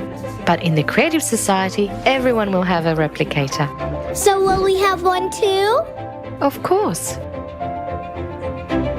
So I'll be able to print a warm sandwich in it right away? Or will I have to heat it up as well? It can be cold or warm, as you wish. What about chocolate cake? Even marshmallow cake, as you want. Would it be possible to print lots and lots and lots of fresh orange juice? And right away? So I don't have to wait for the oranges to be squeezed? Yeah, right away. Instantly. Whoa, it's like a magic wand. How does a replicator get it done so quickly? Will it cook that fast by itself? Almost. Only while in order to make food, a bun for example, we mix ingredients. The replicator will mix particles and create anything from them, because everything in this world consists of the same particles. How so? Well, you're eating a bun, right? What is it made of? From flour. What is the flour made of? Wheat. And wheat? From grains. What is a grain of wheat made of? I don't know, maybe of little grains? Well done! You're almost right. A wheat grain consists of chemical elements. They consist of molecules, molecules of atoms, and atoms of even smaller particles, like seeds. So the bun is made out of these little particles, right? That's right. And not just the bun, but also this table, your blouse, and the bottle too. Everything in the world consists of them. So if everything consists of the same thing, then the replicator can print not only food but anything? Sure thing. Then why do things look different and have different tastes and colors? Because the particles are combined differently in different objects and carry different information. Okay, Okay, and where are they going to get these particles for the replicator? We'll take particles from the recycler. Just as the replicator assembles things from particles, the recycler will also break down anything into particles and transfer them to the replicator cartridge. We'll be able to recycle all unnecessary things into things we need.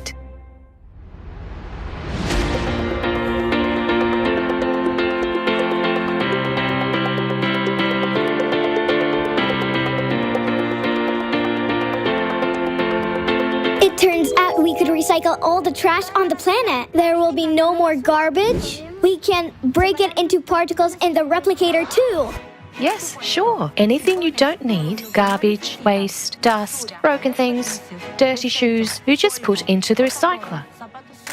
There, they are decomposed into particles and collected in a cartridge. And that cartridge is then inserted into the replicator.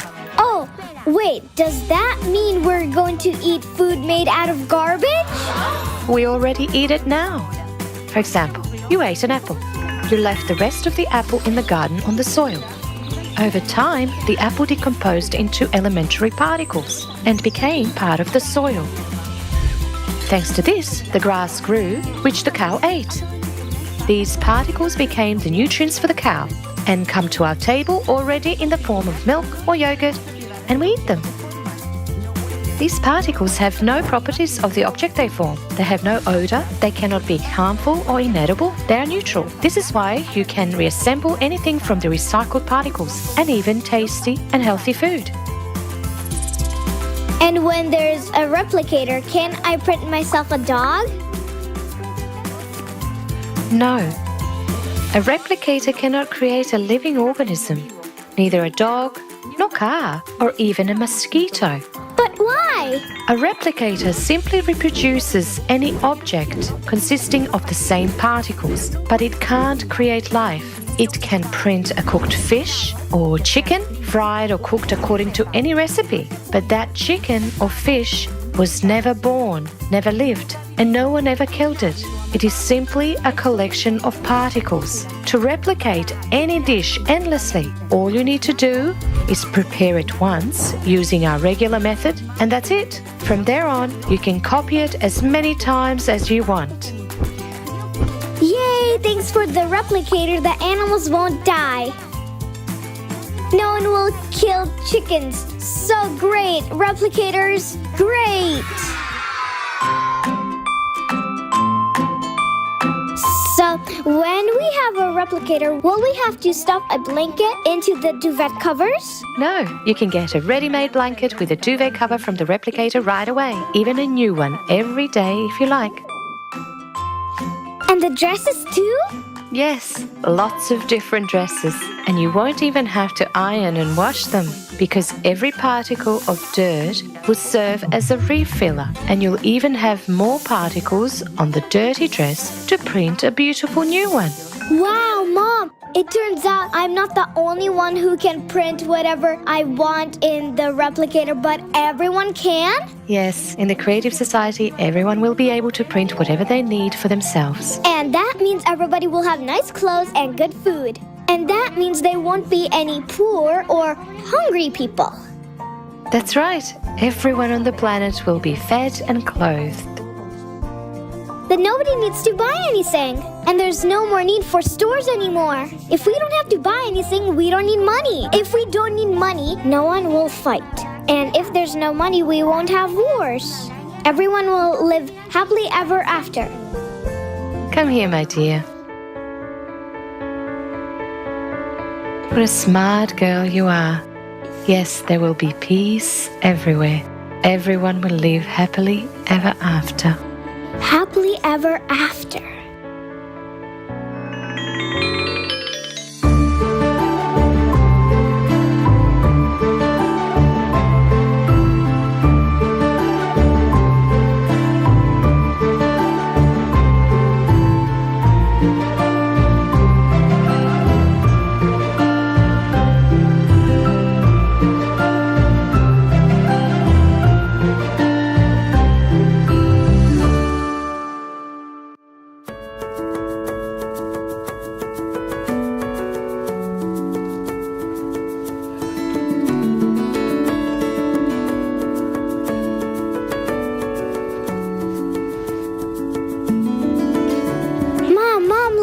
I had a dream about such a wonderful world. Everyone had a replicator and printed delicious food on it. Everyone had beautiful clothes. There were no wars. Everyone lived peacefully. Everyone was friendly and all were beautifully dressed. And I got a huge teddy bear out of the replicator and a bunch of chocolates and a TV, and I got a dress for me and you, a princess dress.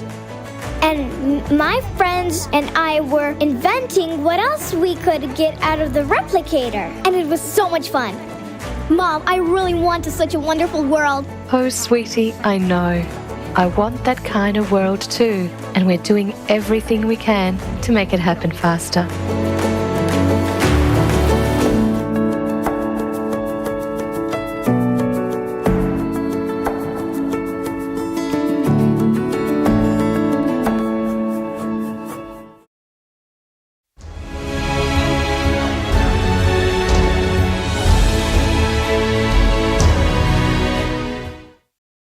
Thank you so much to our dear participants from Chile and everyone who took part in creating this video. You are truly amazing. And dear Javiera, you have melted our hearts, and we want to express our special gratitude to you. Friends, don't our children deserve a beautiful future? And what can be better for our children than building the creative society?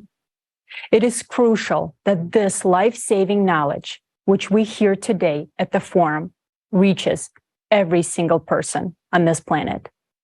So we urge you to share this forum and spread information about the creative society. Absolutely, Olga. Thank you.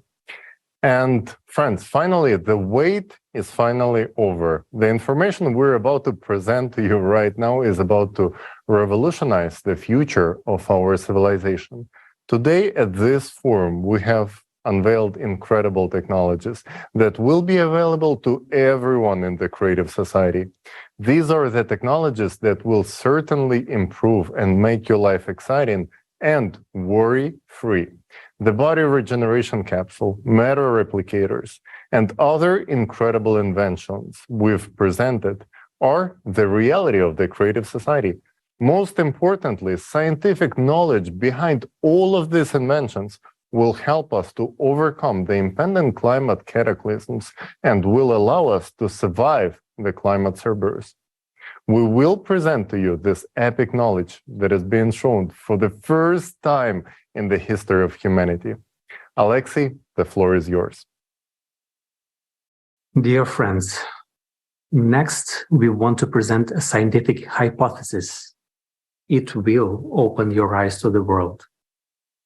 This hypothesis helped us understand, in particular, how electricity works and why such breakthrough technologies as fuel-free generators are possible, since they are open systems. And by the way, they are already functioning today, although we do not know their nature yet. The hypothesis that you are about to hear provides an insight into all of creation. What has been hidden to us will be revealed.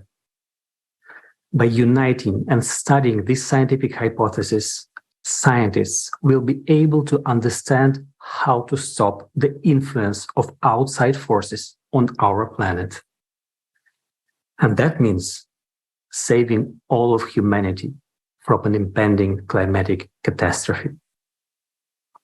No scientist today understands that you will understand in 50 minutes. 50 minutes from now, you will be able to explain what all the scientists in the world could not explain and would not be able to explain for another 1,000 years, even if we had 1,000 years. Such knowledge never appears by chance. And it opens up not only vast prospects, but gives great hope for the future. Enjoy watching.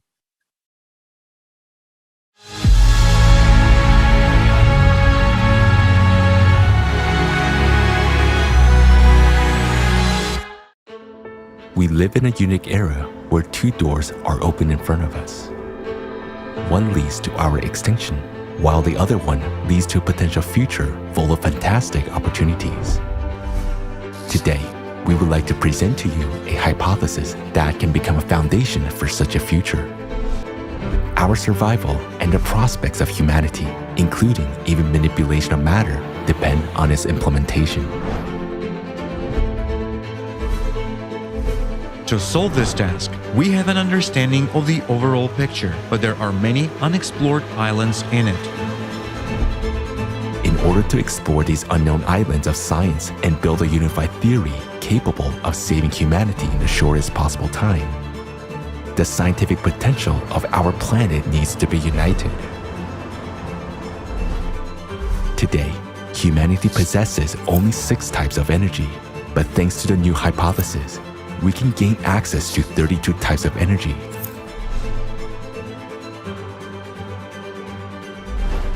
In order to simplify the understanding of the fundamental processes of the world's structure, this hypothesis is presented in the form of animation with associative examples.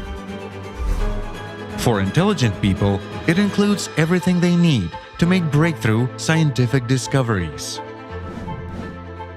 Our team of volunteers received this knowledge, and we have only slightly elaborated on it and found historical evidence to support it. We understand that this knowledge carries immense value and consider it our duty to share it openly with the entire scientific community. We believe that none of us should claim the laurels of victory.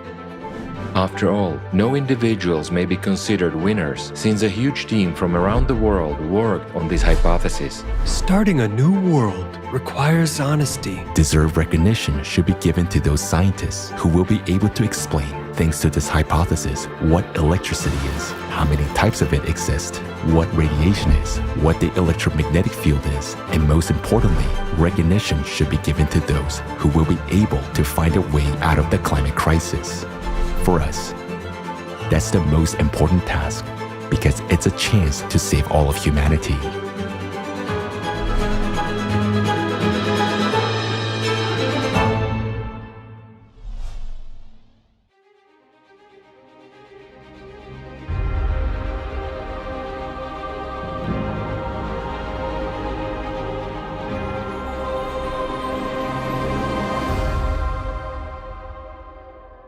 Now, we'll present you a hypothesis which offers a totally different view of how our world is arranged. This hypothesis gives us keys to manipulating matter and developing such technologies that will enable humanity to take a step into a new era of evolution. It's a future where we will have everything, even the things we haven't dreamed of. How did this hypothesis originate? Some time ago, we were given unique information about how our world is actually arranged. It was confirmed by rather interesting historical artifacts. In order to understand it more deeply, we decided to collect all existing mentions of this information throughout human history. We asked volunteers around the world to start searching, and they found a large number of artifacts, legends, and stories, which preserve mentions about the true fabric of our world. Along with that, a lot of indications were found pointing towards the veracity of the use of such legendary technology as the Eye of God and Vajra in ancient times. And it turns out that the principle of its operation is directly related to the knowledge of how our world is arranged. We became very intrigued by this information. Since it was practically impossible to study it using standard methods, we were offered to conduct a number of special experiments and to build for that purpose a unique device that would have a pyramidal shape and certain characteristics. We developed a prototype of such a device in 2016. It is made of aluminum and contains 11 tori. We conducted a series of experiments with this device using certain programs. Some of them were publicly demonstrated. The purpose of those experiments was to verify the possibility of transmitting information to a large number of people, regardless of distance, by means of thoughts.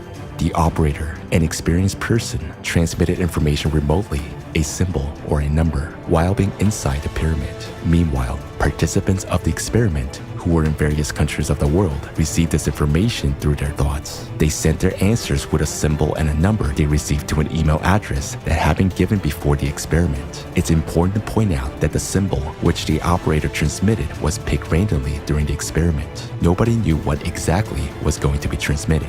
All the experiments were conducted exclusively in the presence of a dedicated committee of volunteers, and the whole process was recorded. Thousands of people all around the world took part in the experiment. The result of this experiment shocked us. Why? We were struck by the fact that 70 to 80% of the answers were accurate. This means that people actually perceived the symbol transmitted by the operator. And this cannot be explained by the theory of probability because the percentage of correct answers was too high to consider it a mere coincidence. Yet, there was another thing that struck us the most. We received a huge number of responses from the participants before the experiment had been conducted, and most of the answers sent in advance were accurate. We asked how this was possible, if at that moment of time, even the operator himself didn't know what sign they would be transmitting. In response, we received an offer to conduct another experiment. It is necessary to understand that the range of Tori settings in the pyramid is very large, and we were told the exact settings of the Tori at which a certain unique phenomenon was detected. The operator noted that literally after several minutes of being in the pyramid device, he began to see various people as well as their whereabouts. Here is how it was happening. At first, he saw numerous white dots, similar to white noise on a TV screen. As soon as he focused on any of those dots, it came closer and a person appeared in front of him. It could be someone the operator knew or someone he didn't know. At the same time, the operator had a clear understanding of where exactly this person was at that moment. This effect was observed by all operators with such settings of the pyramid. In order to study this phenomenon, we conducted another experiment. Volunteers from various parts of our planet took part in it. Some of them were intentionally driving during the experiment in order to change their geolocation. Each volunteer who participated was assigned a number. Before entering the pyramid device, the operator of the experiment looked through the photos of those people and their numbers. The operator knew some of them indirectly, seeing some of them previously on videos. Some other people were known to him personally, while others were totally unfamiliar to him. After the operator entered the pyramid, the head of the experiment announced a number of one or another participant. Then, the operator recalled the person's face, and among a multitude of white dots, the corresponding dot approached, and the operator began to clearly see the person whose face he had remembered. He saw exactly and in detail the location of that person at that moment, and he voiced this information out loud. Then the head of the experiment immediately called that person on the phone and clarified where he or she was at that moment. The results were astonishing. The exact location of various people was determined correctly in 100% of cases. We became very interested. How did such abilities appear in the person who was in the pyramid device functioning at certain settings? We conducted the experiment in Ukraine. While the operator was able to clearly see and determine the location of people, even on the other side of the globe. And in further experiments, the operator was even able to feel what the person was feeling at that moment, whether it was taste, smell, heat, or cold. After all, this is actually an immediate transmission of information at enormous distances. How is this possible? During our further research, we realized that it was not all that simple. It turns out that besides the known radiations, thermal, electromagnetic, X-ray, and others, the human brain is able to generate, transmit, and perceive another, completely different type of radiation. These are special waves unexplored by science. The work of neurons of every person's brain is unique and inimitable. Just like a fingerprint or retina, the neuronal imprint of the brain is unique to every individual. It cannot be confused with any other imprint. It is possible, under certain conditions, to register this specific radiation coming from neurons of the human brain, and as it turns out, it's impossible to shield the signal. With each subsequent experiment, we were amazed at the immensity of horizons and unexplored prospects opening before us. One of the most fascinating facts, which was also established thanks to the pyramid device, is the possibility of increasing a person's internal energy, as a result of which we observed an increase in static electricity. This experiment was also conducted publicly, recorded on a video camera. and this video is available to general public. During this experiment, a person stayed inside a pyramid device with specific Tori settings for a certain period of time. Then, after leaving the device, he touched the glass of an aquarium with his hands. The aquarium was filled with water, and there were 2 electrodes inside, which were connected to a voltmeter. The moment the operator's hands touched the aquarium, the voltmeter clearly indicated an increase in voltage. It shows 2.66.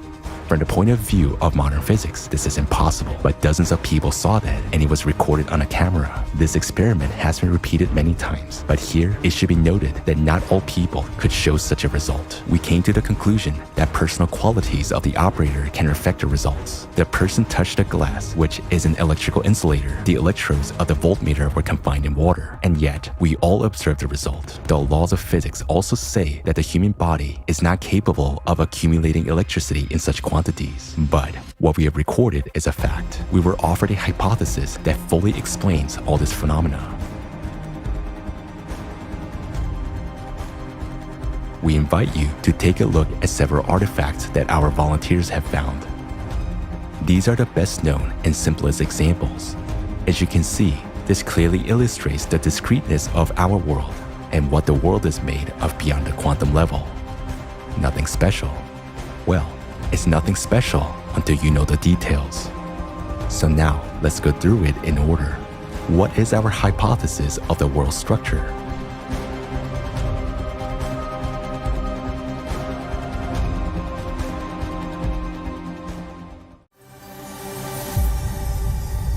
Modern science knows that all substances consist of molecules and atoms. Atomic nuclei are formed from protons and neutrons, which consist of quarks. It is generally believed that quarks are the smallest particles, along with leptons, electrons, and neutrinos, and they are structureless. Our hypothesis says that leptons and quarks have a structure. They consist of certain energies, waves. According to our hypothesis, a lepton and a quark represent a coil state of short elastic waves. What is it? Associatively, it can be compared to a tangle of snakes intertwined with each other. Each tangle is the smallest particle, a quark or a lepton, while each snake in a tangle represents a different kind of energy. When the snakes are in a coil state, we observe a particle. When under certain conditions, a tangle becomes untangled and the snakes line up linearly one after another, we observe a wave, that is, a wave state of the same particle. This is clearly demonstrated by the double-slit experiment, in which a wave passed into a particle state when the conditions changed in the presence of an observer. In essence, the intertwined tangle represents the quantum level, the level of particle manifestation, while short elastic waves, the snakes that make up everything, represent the beyond quantum level. What processes take place at the beyond quantum level? We know that already at the quantum level, the laws of classical physics stop working. But at the beyond quantum level, everything is radically different. The entire beyond quantum world is filled with short elastic waves, snakes, that is, different kinds of energies. When snakes are woven into a tangle, the invisible becomes visible. This is a process of the quantum world. Each such tangle is nothing but that very elementary particle of the material world. In the beyond quantum world, there are lots of kinds of energies, that is, snakes. Associatively, you can imagine that they have different patterns, colors, and thicknesses. Some are poisonous, some are not. Combinations of these energies, meaning short elastic waves, or snakes, make up all the waves known to science today: electromagnetic, thermal, and so on.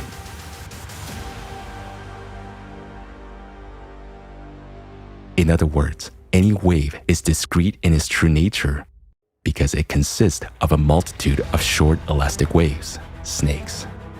None of the snakes ever disappear. They just transform from one state into another. Also, all material objects consist of tangles of snakes as the smallest material particles. Each snake in a tangle is a carrier of certain information, a code. Depending on the combination of snakes in a particle, one or another matter with given properties is formed in the material world. Characteristics of a material object and all processes occurring in it are formed at the beyond quantum level. That is, the information embedded in a particle at the beyond quantum level determines what this particle creates. A ball or a dog.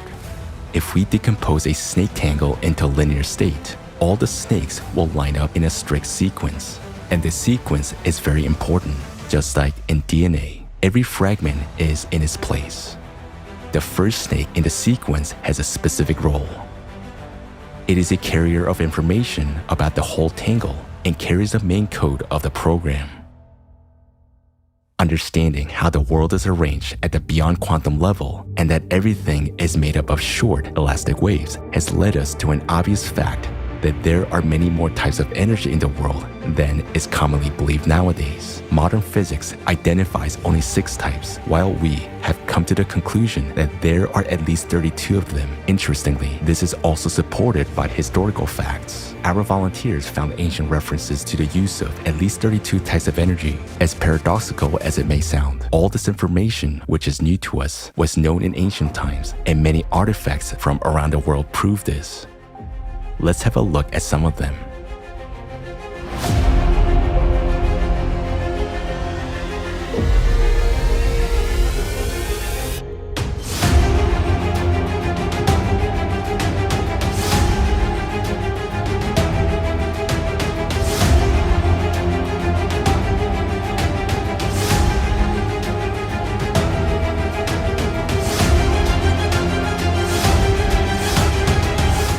Now you understand what special meaning they carry.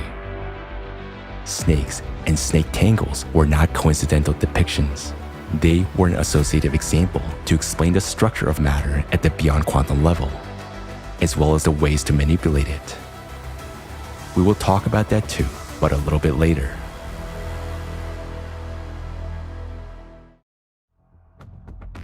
To date, this knowledge has been mostly lost, and that's a shame, because it will be of a great use to modern scientists, who for decades have been struggling with questions which can be easily explained by means of this hypothesis.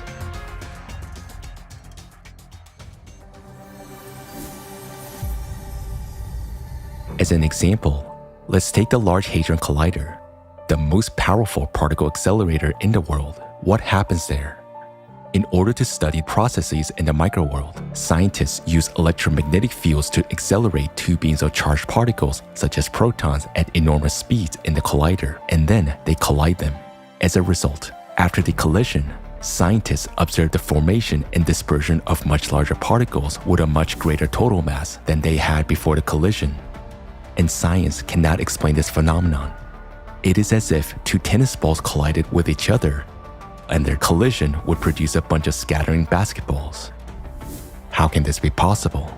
It's very simple. All these particles are nothing but snakes in the coil state.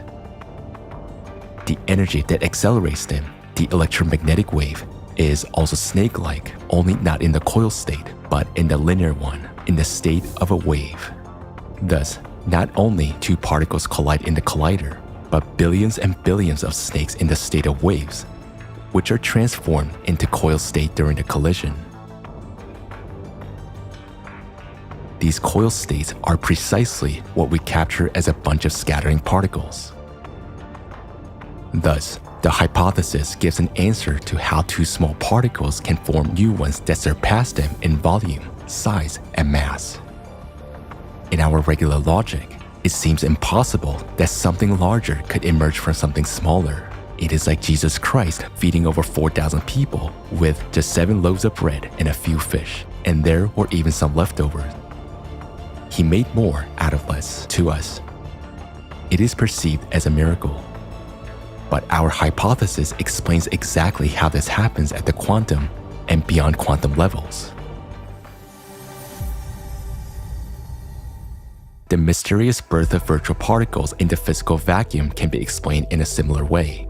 How does a particle-antiparticle pair emerge from emptiness and after a short time disappear again? The answer is simple. The short elastic waves, snakes, that fill the vacuum simply move from the beyond quantum level into the quantum world, forming coiled states, the very particles we can observe. In fact, the whole world is made up of snakes. There's no place where they do not exist. As it is said, there isn't a single place in the entire universe where the thinnest needle doesn't run into something. Let's take another example.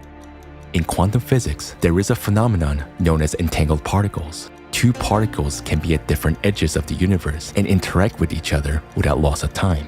A change in the state of one particle instantly causes a change in the state of the other. How is this possible when modern physics says there is nothing faster than the speed of light? It's a question that has led modern science into a dead end. Scientists have no answer to it. In fact, the answer is simple. At the beyond quantum level, all these particles are located next to each other and connected by a single snake. There's no concept of distance, speed, or time in the beyond quantum world. Completely different laws work there. For example, in the material world, one of the interconnected particles can be in our hands, while the other one can be in a grain of sand on the shore of the ocean in another galaxy. Meanwhile, at the beyond quantum level, both of these particles are at a distance of a single snake, and there's no time or space between them. There can be many more than two of these entangled particles, and all of them are instantly exchanging a huge amount of information among each other. In other words, matter in the universe is constantly interacting. Another phenomenon, the nature of which our hypothesis explains, is electricity. Today, we all use electricity. We know that there is direct and alternating current, that there are electromagnetic waves and static electricity. But what electricity is in its essence, modern science cannot explain. For example, let's take static electricity. Each of us experiences it in everyday life when brushing our hair. Both hair and a comb are dielectrics. When we run a comb through our hair, we untangle some snake tangles and create new ones, thus releasing snakes. Snake tangles on the comb interlace with the ones in the hair. In this way, joint snakes are formed. This quantum manifestation is precisely electromagnetism, which attracts hair to the comb. By understanding these processes, even at such an elementary level, we can already provide answers to many riddles of modern science. For example, let's take an electrostatic machine. There is a paradox associated with it, which is an unsolvable riddle. When the disks of an electrostatic machine are rotated, a powerful spark between the two electrodes occurs only when there are metal spheres attached to their ends. If these spheres are removed, there will be no spark between the electrodes, or it will be barely noticeable. But if, for comparison, a device that works from a battery or a household outlet is connected to the electrodes of an electrostatic machine, an equally strong spark appears both with and without the spheres. This indicates that the electric current generated by the electrostatic machine is not capable of causing a powerful discharge without the spheres, while the current from the battery is capable of causing the same discharge with and without the spheres. What is the difference between these two currents? The difference is that these are different kinds of electricity, and they differ not just in their external characteristics, they differ at the beyond quantum level. And our hypothesis gives an in-depth justification for the nature of electricity and its different kinds. Doesn't that remind you of anything? It's a good example for thinking people.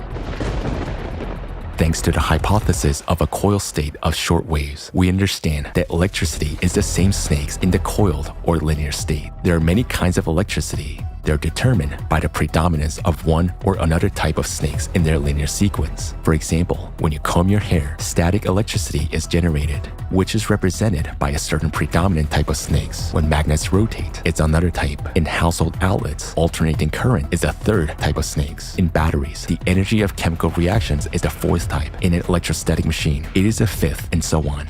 And note that all types of electricity, just like the magnetic field, have the same first snake in the linear state, which carries a major part of information. We reserve the right to explain the understanding of how electricity works to those who will further investigate this issue. We have merely given an association and invite those who wish to understand the subject to investigate it on their own. Now, let's look from the perspective of the beyond quantum world at what's going on in an electrostatic machine when different kinds of electricity are used. As the disks of the electrostatic machine rotate, the brushes rub against their surfaces. As a result of the friction process, the snake tangles become untangled and form an electrostatic field. some of the snakes start moving along the conductor as if along a riverbed, forming a directed movement of snakes along the electrodes. As long as there is static electricity, there are no tangles, just a flow of snakes. And in order for a discharge to appear, that is, for the snakes to interact, we need to create conditions where they can gather in tangles again. Such conditions are created by the shape of a sphere. By flowing around the spheres at the ends of the electrodes, the snakes close up on themselves, which contributes to the formation of tangles. In the space around the metal spheres, the snakes and tangles begin to accumulate. The snakes from tangles on one side begin to cling to tangles on the other side, and their massive collision occurs. As a result, the tangles become untangled and the snakes are released. This is the discharge that we observe. We see a spark. Waves are emitted in the optical range, and we hear a sharp click, a sound shock wave. All of these manifestations arise as a result of interaction among the snakes. They simply transition from one state into another. Accordingly, when there are no metal spheres on the electrostatic machine, the snakes flowing along the electrodes cannot form any tangles, so they simply fly by without any interaction with each other. But in batteries and household outlets, there is a different kind of electricity. There, tangles move together with snakes in a linear state, and they interact with each other instantly. The tangle state is disrupted, and we observe a discharge and the accompanying phenomena. Therefore, this type of electricity does not need metal spheres to form tangles because it actually flows in the form of tangles. Thus, we understand that the shape of a sphere creates the necessary conditions for transformation of the linear state of snakes into a coil state. That is, in fact, the shape of a sphere or a dome creates conditions for accumulating energy. Doesn't this remind you of anything? If you have noticed the similarity with the domes of religious buildings, you are not mistaken. Ancient legends say that the first dome temples were built more than 24,000 years ago by the representatives of an extraterrestrial race known as the Apexians.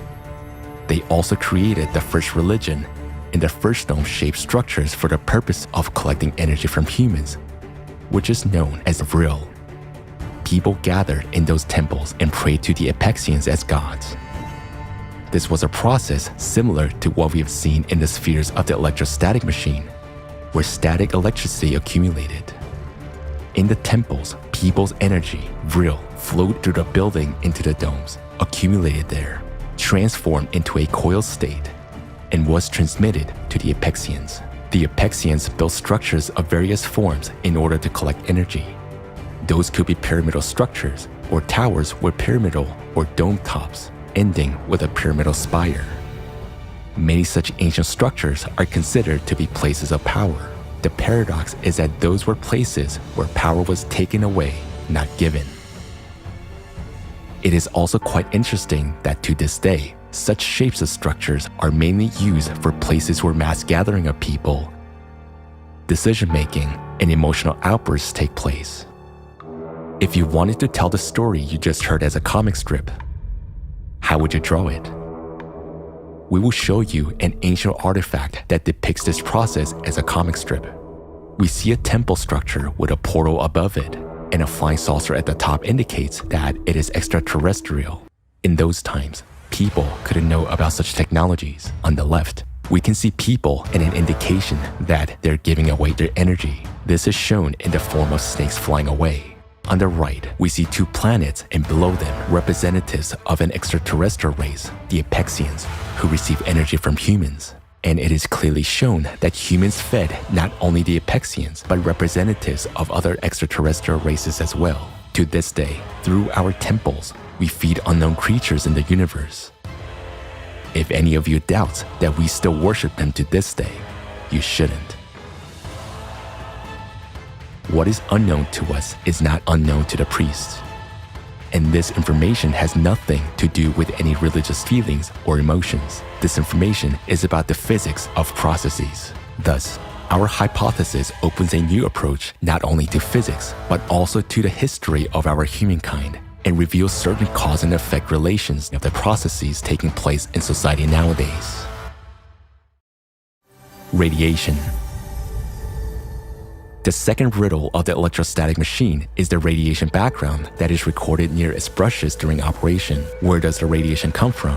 After all, there are no obvious conditions for its occurrence. We can explain it easily with the help of our hypothesis. The brushes rub against the disc during the operation of the electrostatic machine. The process of rubbing is a collision of a huge number of snake tangles with each other, which leads to their untangling. As a consequence, various types of snakes are released, including poisonous ones, capable of biting and destroying other tangles. These are exactly the radiation snakes that form the radiation background. This background is local and short-lived. During the operation of the electrostatic machine, it disappears as soon as you stop the machine, unlike the background radiation in nuclear reactions, which can last for a long time. Why is such a difference observed? Radiation exists in any object, but not in an active state. Radiation background is a serpentarium with different types of toxic snakes biting all the tangles they interact with. The power of the radiation depends on the position of the radiation snakes in the linear sequence. During nuclear reactions, a strong radiation background appears since there are many tangles in which a radiation snake stands first. Interacting with other tangles, it changes their code.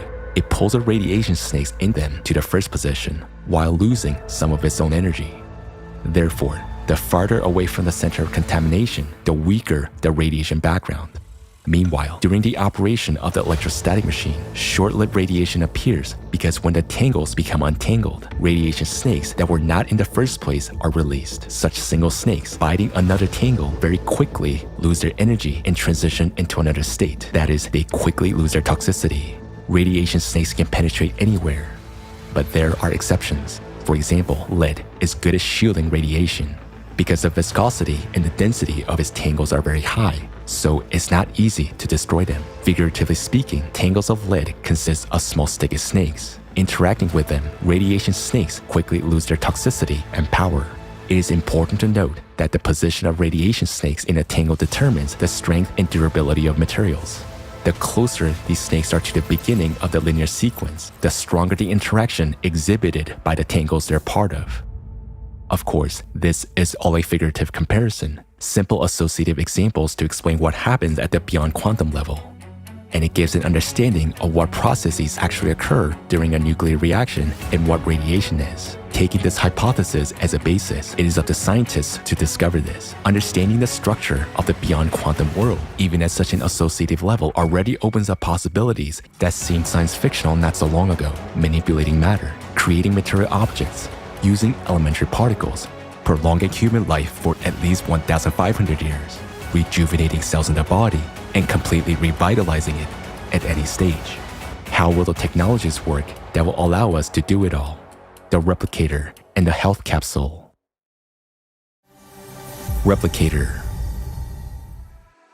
In the creative society, thanks to such technology as the replicator, each person will have the opportunity to get everything necessary for life. A device the size of a microwave oven can be installed in every home, a household replicator. You can forget about the arduous chores, cooking, washing, dishwashing, and even buying many products, because with a replicator, it will be possible to create anything out of elementary particles. How will it work? We can say that the replicator will manipulate particles, but in fact, it will manipulate what the particles are made of, that is, snakes. Moreover, in their linear state, each particle contains a few certain types of snakes, which have a strict sequence determined by the information embedded in them.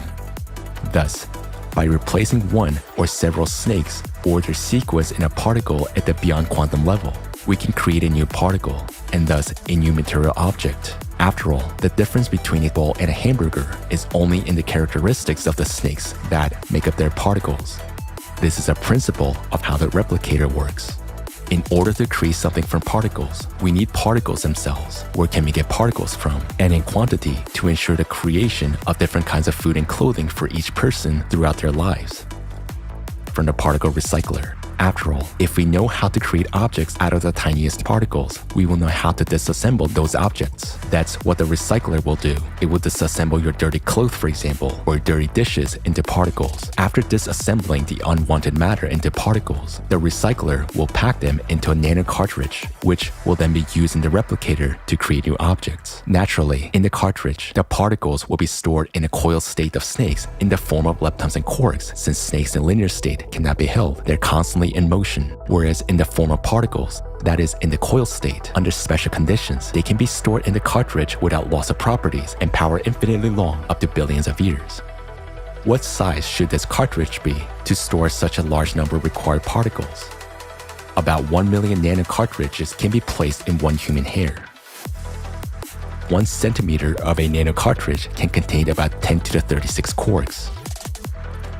So, 1 centimeter of human hair can store as many particles as to create a great number of material objects about the volume of an entire city.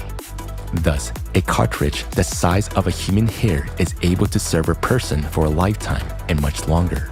It seems incredible that such a small size can hold large volumes. In a cartridge, particles will be stored in a compressed, compact manner, not interacting with each other, while there are enormous distances between the particles that make up material objects. The distances between elementary particles in the microworld are similar to the distances between stars and galaxies in the universe. And the reason for this fractality is in the beyond quantum world. Having this knowledge, we will rethink the value of different materials. For example, the same plastic that we simply throw away today will become the most valuable material. Why? Because the tangles of hydrocarbons contain the largest number of different snakes, 33 types, from which you can create a lot of combinations, gold, hamburgers, and so on. For the same reason, cotton will also be valued because it is close in characteristics to plastic and many other particles can be created from it. To understand the process of replication better, we'll give you a figurative example. Imagine that we put a knitted jumper into a device similar to a microwave oven. At that time, a special device reads the shape of the jumper and the position of each hair in the threads of the jumper. A special device, like a crochet hook, is then used to pick up one thread and unravel the jumper all the way down to the hairs, and each hair is disassembled into its component parts. All these components are stored compactly and tightly packed. Thus, our seemingly large jumper fits into a small box. When we need to make a jumper again, the previously recorded program reconstructs the hair components in the right sequence and converts them into wool strands, which are then converted into the yarn that will knit the jumper anew. All this information gives the understanding that everything in this world has been programmed and created. It's a whole programming table, but there's nothing complicated about it. Now in programming, we only use zeros and ones, whereas in the beyond quantum world, we use several hundred combinations. By comparison, our alphabet has only about 30 letters, but over 1 million words are made up of them. It is not difficult for a human to manipulate letters and form words, nor is it difficult for an artificial intelligence to analyze all the possible combinations of snakes, which can be quite numerous, and to analyze the characteristics of any material object at the snake level, and thus recreate its exact copy according to this information matrix. Health capsule. The health capsule works on the same principle. It will keep the human body in a perfect and young state for at least 1500 years. By means of the same manipulation of energies, the snakes that make up all the particles in the cells of our body.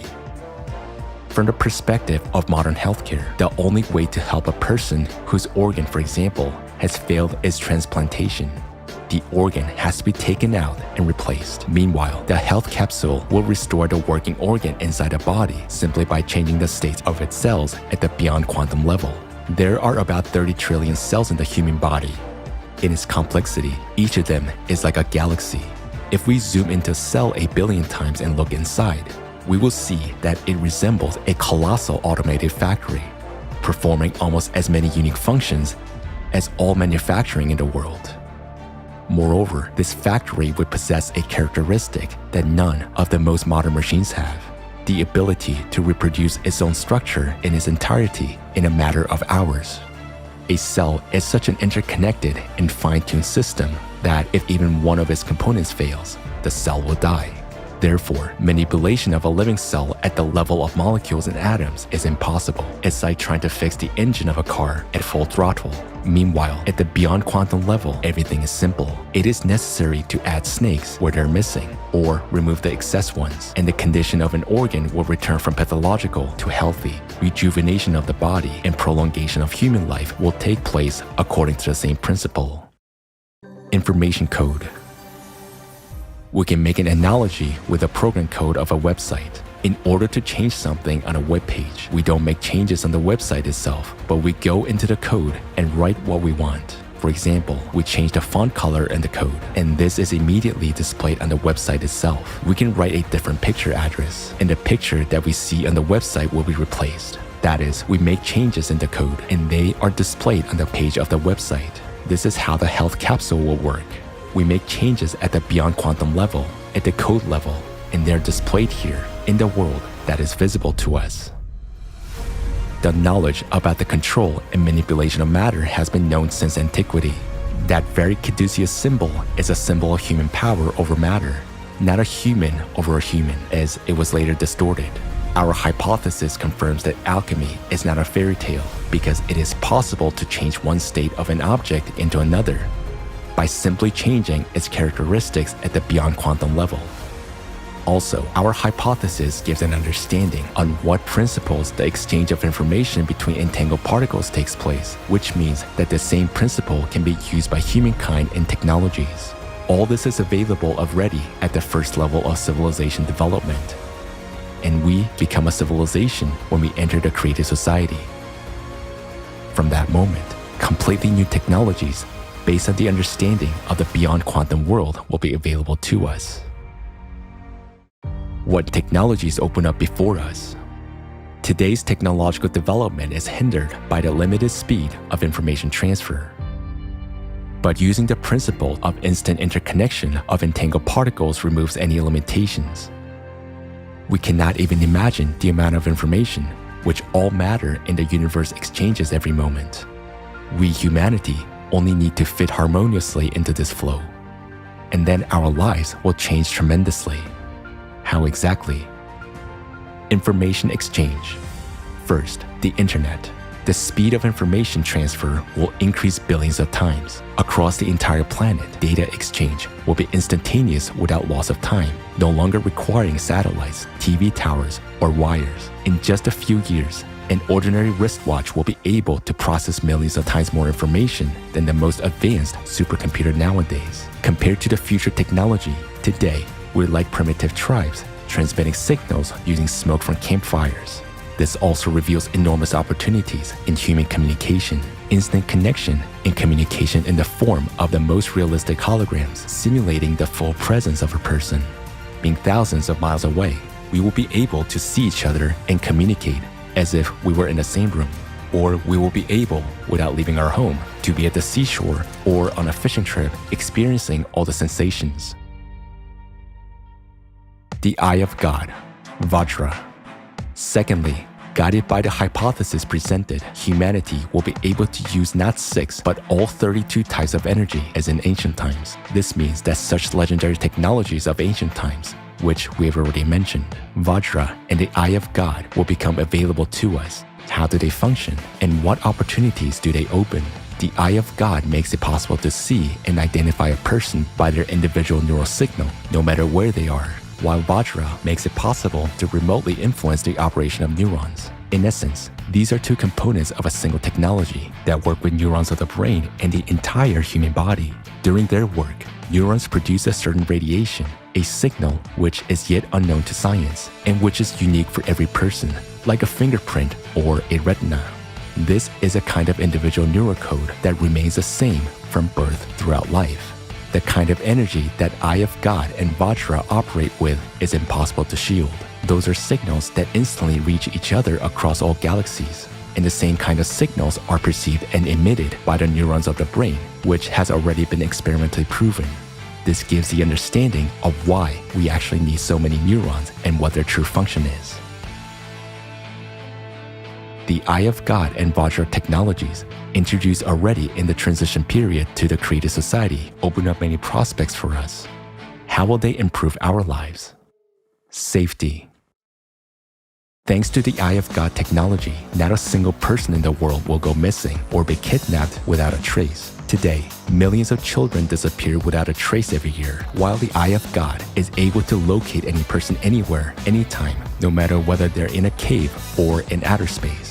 Moreover, thanks to the Eye of God and Vajra technologies, any crime will become impossible.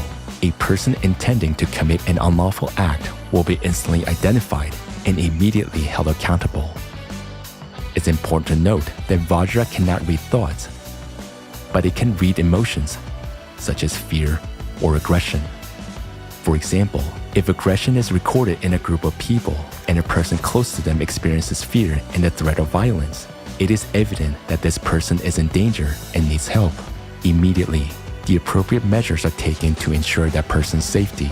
All manifestations of aggression will be under control, so your life will always be completely safe. Also, in the creative society, these technologies will be synchronized with an NPC voice code, which will be able to not only see any perpetrator, but also to identify who they're connected with, see their financial flows, and make decisions to neutralize them. The Eye of God and Vajra will also help in case of emergencies, if a person is in trouble, catastrophe, or injured.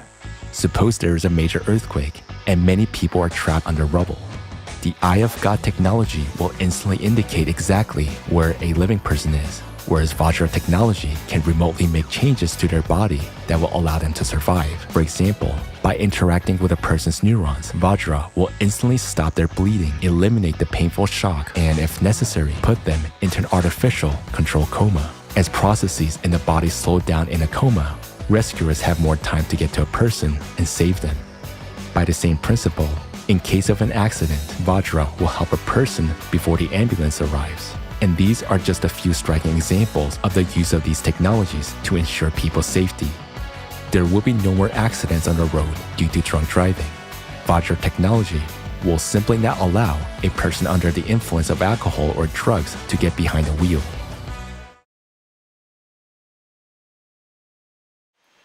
A few months ago, I promised to demonstrate a working prototype of the Eye of God system. I was obliged to keep my word. The only point we discussed was the security issue. Fortunately, we were helped by chance, and we took advantage of the opportunity. Lately, most of the world's leading states have been developing global human monitoring and identification systems. To date, the best results have been achieved by Chinese specialists. Their facial recognition system that works with video surveillance, based on Beidou 3 satellites, as well as the developments of such companies as SenseTime, LC Vision Technology, and others, actually shows quite good results. Chinese experts claim that their system is even capable of identifying a person wearing a balaclava. Well, this is partly true, but there's a nuance. The thing is that their system is able to identify a person wearing a balaclava only provided this person has been identified before, meaning his data is already in the system database. It means that if the person has never been exposed to the system, it is not able to identify him. Or here's another example. We take a person, put a pot on his head, and the Chinese system will not be able to identify him. Or we put a sack on his body, and the Chinese system will not be able to identify him either. The prototype of the Eye of God system we are demonstrating is completely different from any existing system. It works on completely different physical principles. And it doesn't use human anthropometry to identify a person. It uses the signal imprint of brain neurons. And that signal is unique. It is as unique as our fingerprints, our retina, or our DNA. It cannot be changed. It cannot be shielded. And we've proven that through a number of experiments. The prototype that we are demonstrating to you today actually works within a certain range. That is, horizontally, the scanning angle is 135 degrees. Vertically, it is 10 degrees. The scanning depth is 150 kilometers. These figures are confirmed experimentally. The scanning, or rather, the result of the scanning does not depend on the landscape at all. Look at the screen.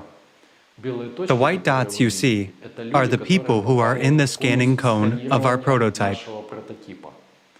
Let me remind you that we are in Switzerland, and this is not the most densely populated country on the planet. Plus, we have mountains behind us.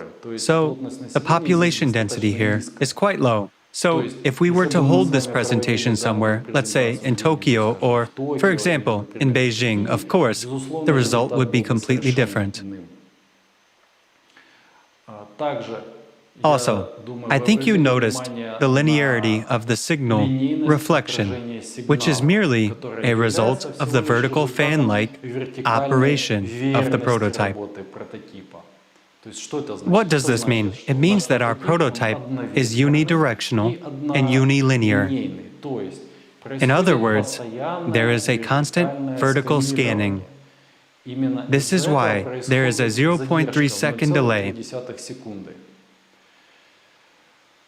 Naturally, after its complete development, the working machine will be devoid of these, so to say, imperfections, which means that its operating range and functionality will be much more powerful and much larger.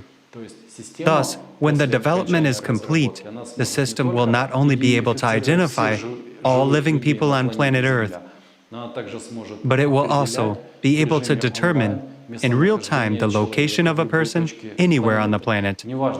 It doesn't matter if he is on the surface, at any altitude above the surface of the planet, or he is under the ground or underwater. Nothing will limit the eye of God. Well, let's draw the parallels we already voiced. For example, we can take a person, put a pot on his head, and the eye of God will see and identify him. We can put a sack on a person, and the eye of God will see and identify him.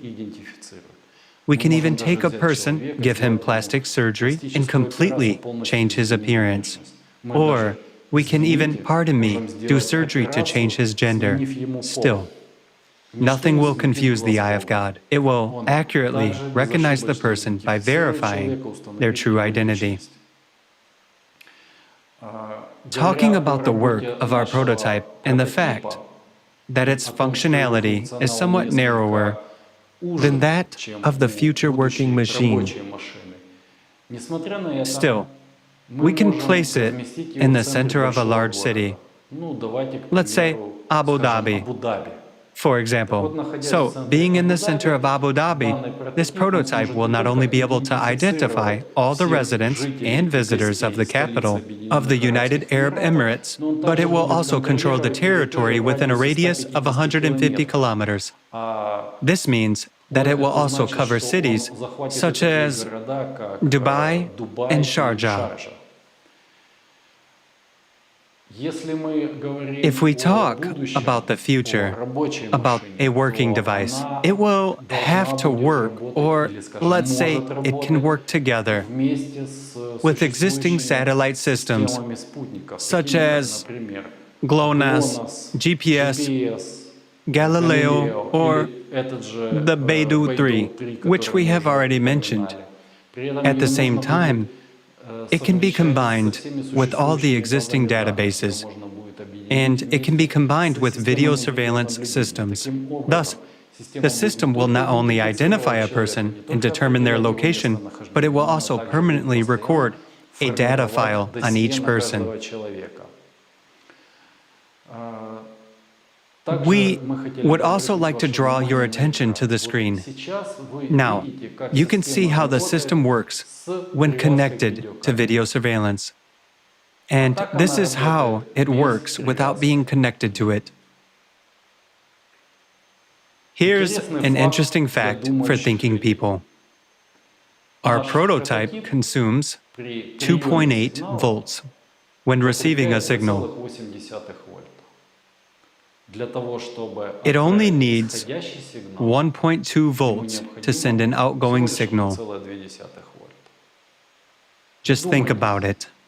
1.2 volts, which can change the world. Health and medical care. Vajra opens up tremendous possibilities for maintaining our health as well. For example, a person may not even realize that he has a pre-infarction angina, while Vajra can already detect this through his neural radiation, and emergency assistance will already be on its way. Anesthesia during surgeries will no longer be necessary, nor will any painkillers. Vajra will be able to anesthetize a person for any length of time, no matter how complex the surgery is. Drug-induced pain relief always has negative effects on the body, but thanks to Vajra, everything will be solved with just one click of a button without any side effects, thanks to the targeted impact on the neural group. In essence, the Eye of God and Vajra are a new level of care for human safety and health. Some people may have concerns like, what about private life? While a neighbor is away, and if someone visits the neighbor's wife, is this technology going to record all of this too? The answer is simple. All of this is your personal business. Technology is not responsible for that. If there is no violence, fear, or threat to life, then it is not within the sphere of Vajra functioning. This technology does not monitor who came to visit whom and why, but it is obliged to monitor the fact that you have a pre-infarction or pre-stroke condition. Yes, some people might argue that everyone will be under control. It is now in the consumerist format that all people are under control. Today, even our own iron is watching us. All our gadgets, smartphones, laptops, all of this is used to collect as much information about us as possible, to control us, to profit from us, and to gain more power over us. Whereas in the creative society, you are the power. Just like every human being, your safety and your life are the top priority. The Eye of God technology is a guarantee of your safety, and most importantly, it is a guarantee that under no circumstances will the power belonging to all humanity be ever usurped by anyone. Nowadays, there is no more terrifying beast on the planet Earth than a human. Sharks kill an average of 10 people a year. Crocodiles kill 1,000 people a year, whereas one human today is capable of killing hundreds of thousands of people per year. Now, the Eye of God and Vajra technologies will make it possible to identify even those who stand behind people who give such orders and to eliminate the entire chain. The Eye of God and Vajra technologies in the creative society are the main guarantee that no one will be able to impose their will on people. Power will never be taken away from humanity under any circumstances. If the Eye of God and Vajra technologies are used in the creative society, where human life is a top priority, they would serve for the benefit of people. But if these same technologies are used in the consumerist format, where human life is worth nothing, this will inevitably lead to a global totalitarian regime. Why? Because a state, a company, or a person who possesses this technology, with a push of a button, or even with a mental order, will be able to give a command to destroy all armies of the world, no matter whether it is one object or billions of people. And the scariest part is that no one will be able to resist that, because these technologies work in energies which cannot be shielded. It is simply impossible to hide from them, just as it is impossible to determine where these signals are coming from. The introduction of such technology in the consumerist format is highly undesirable, because it would be fatal for everyone. It would lead us to a planet-wide enslavement, where one person or a group of people dictates their will to everyone. Why have we made the decision to announce these technologies and our hypothesis now? There are two reasons for this. Firstly, because we fully understood the phenomena we encountered while conducting experiments in the pyramid device only over time. When we understood that by using those energies, it is possible to recreate technologies such as the Vajra and the Eye of God, we realized the entire severity of the situation. At the initial stages of our experiments, a wide circle of people were involved. So the information went beyond the original group of participants and became available to many. We understand that this knowledge is of great interest and encourages people to research. According to our data, some countries are already working in this direction today, which means that sooner or later, one of the countries will own such a device. That's why we're talking openly now. If now, in the consumerist format, these technologies fall into irresponsible hands, it will be extremely dangerous. The second reason why we're now voicing this hypothesis is because humanity's most important task today is to survive the cycle of climate disasters. The climate cerberus does not use the internet, and even Vajra and the Eye of God cannot stop it. Today, the Earth's core is being affected by the impact from outer space, which causes cataclysms every 12,000 years. The proposed hypothesis gives us an opportunity to understand what kind of energy affects the core and what are the principles of its impact. By studying this energy at the beyond quantum level, humanity will be able not only to neutralize its negative impact on our planet, but also to use it as a source of additional energy for the benefit of humankind. This can only be achieved if the world's best scientists are able to unite their efforts and focus precisely on solving this problem. This is possible only in the creative format of society. For this to become our reality, we as humanity must make a request to change the format from the consumerist to the creative one. This requires active participation of every member of society, and we would like to address representatives of the scientific world. The hypothesis you have just heard is just information to ordinary people. But for you, it's a real chance to save all humanity.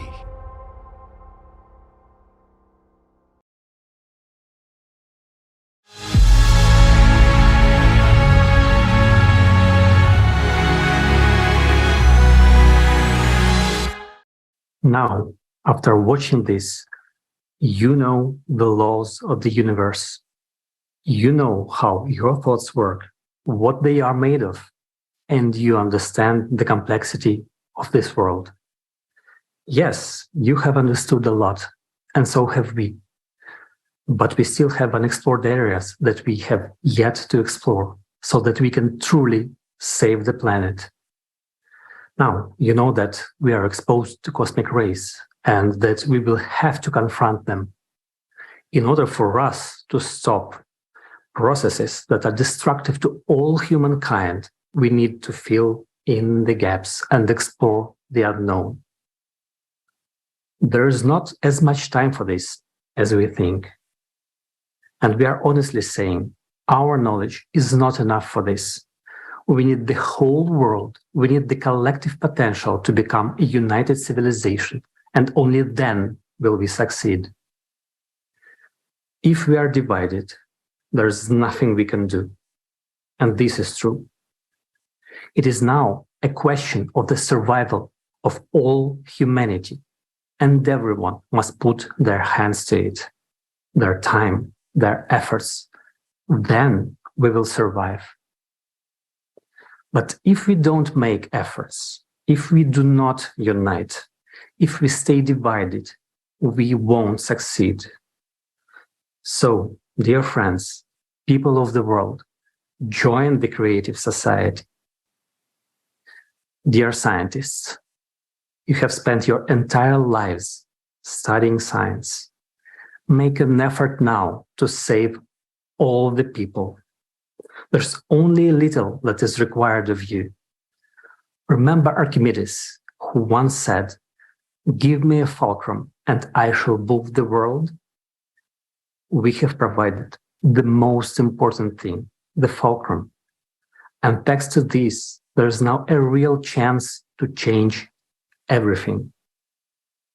We have provided the fulcrum, and all that remains is for you to use science instead of a lever. And then you will finally be able to turn this world the right side up. Dear scientists, make every effort now to save yourselves, your loved ones, and all of humanity. Believe us, people are worth it for humanity to be saved. Nothing makes sense without the perspective of humanity's existence. The climate situation is indeed severe. Now you understand that. We only have one chance to save ourselves and save our entire planet.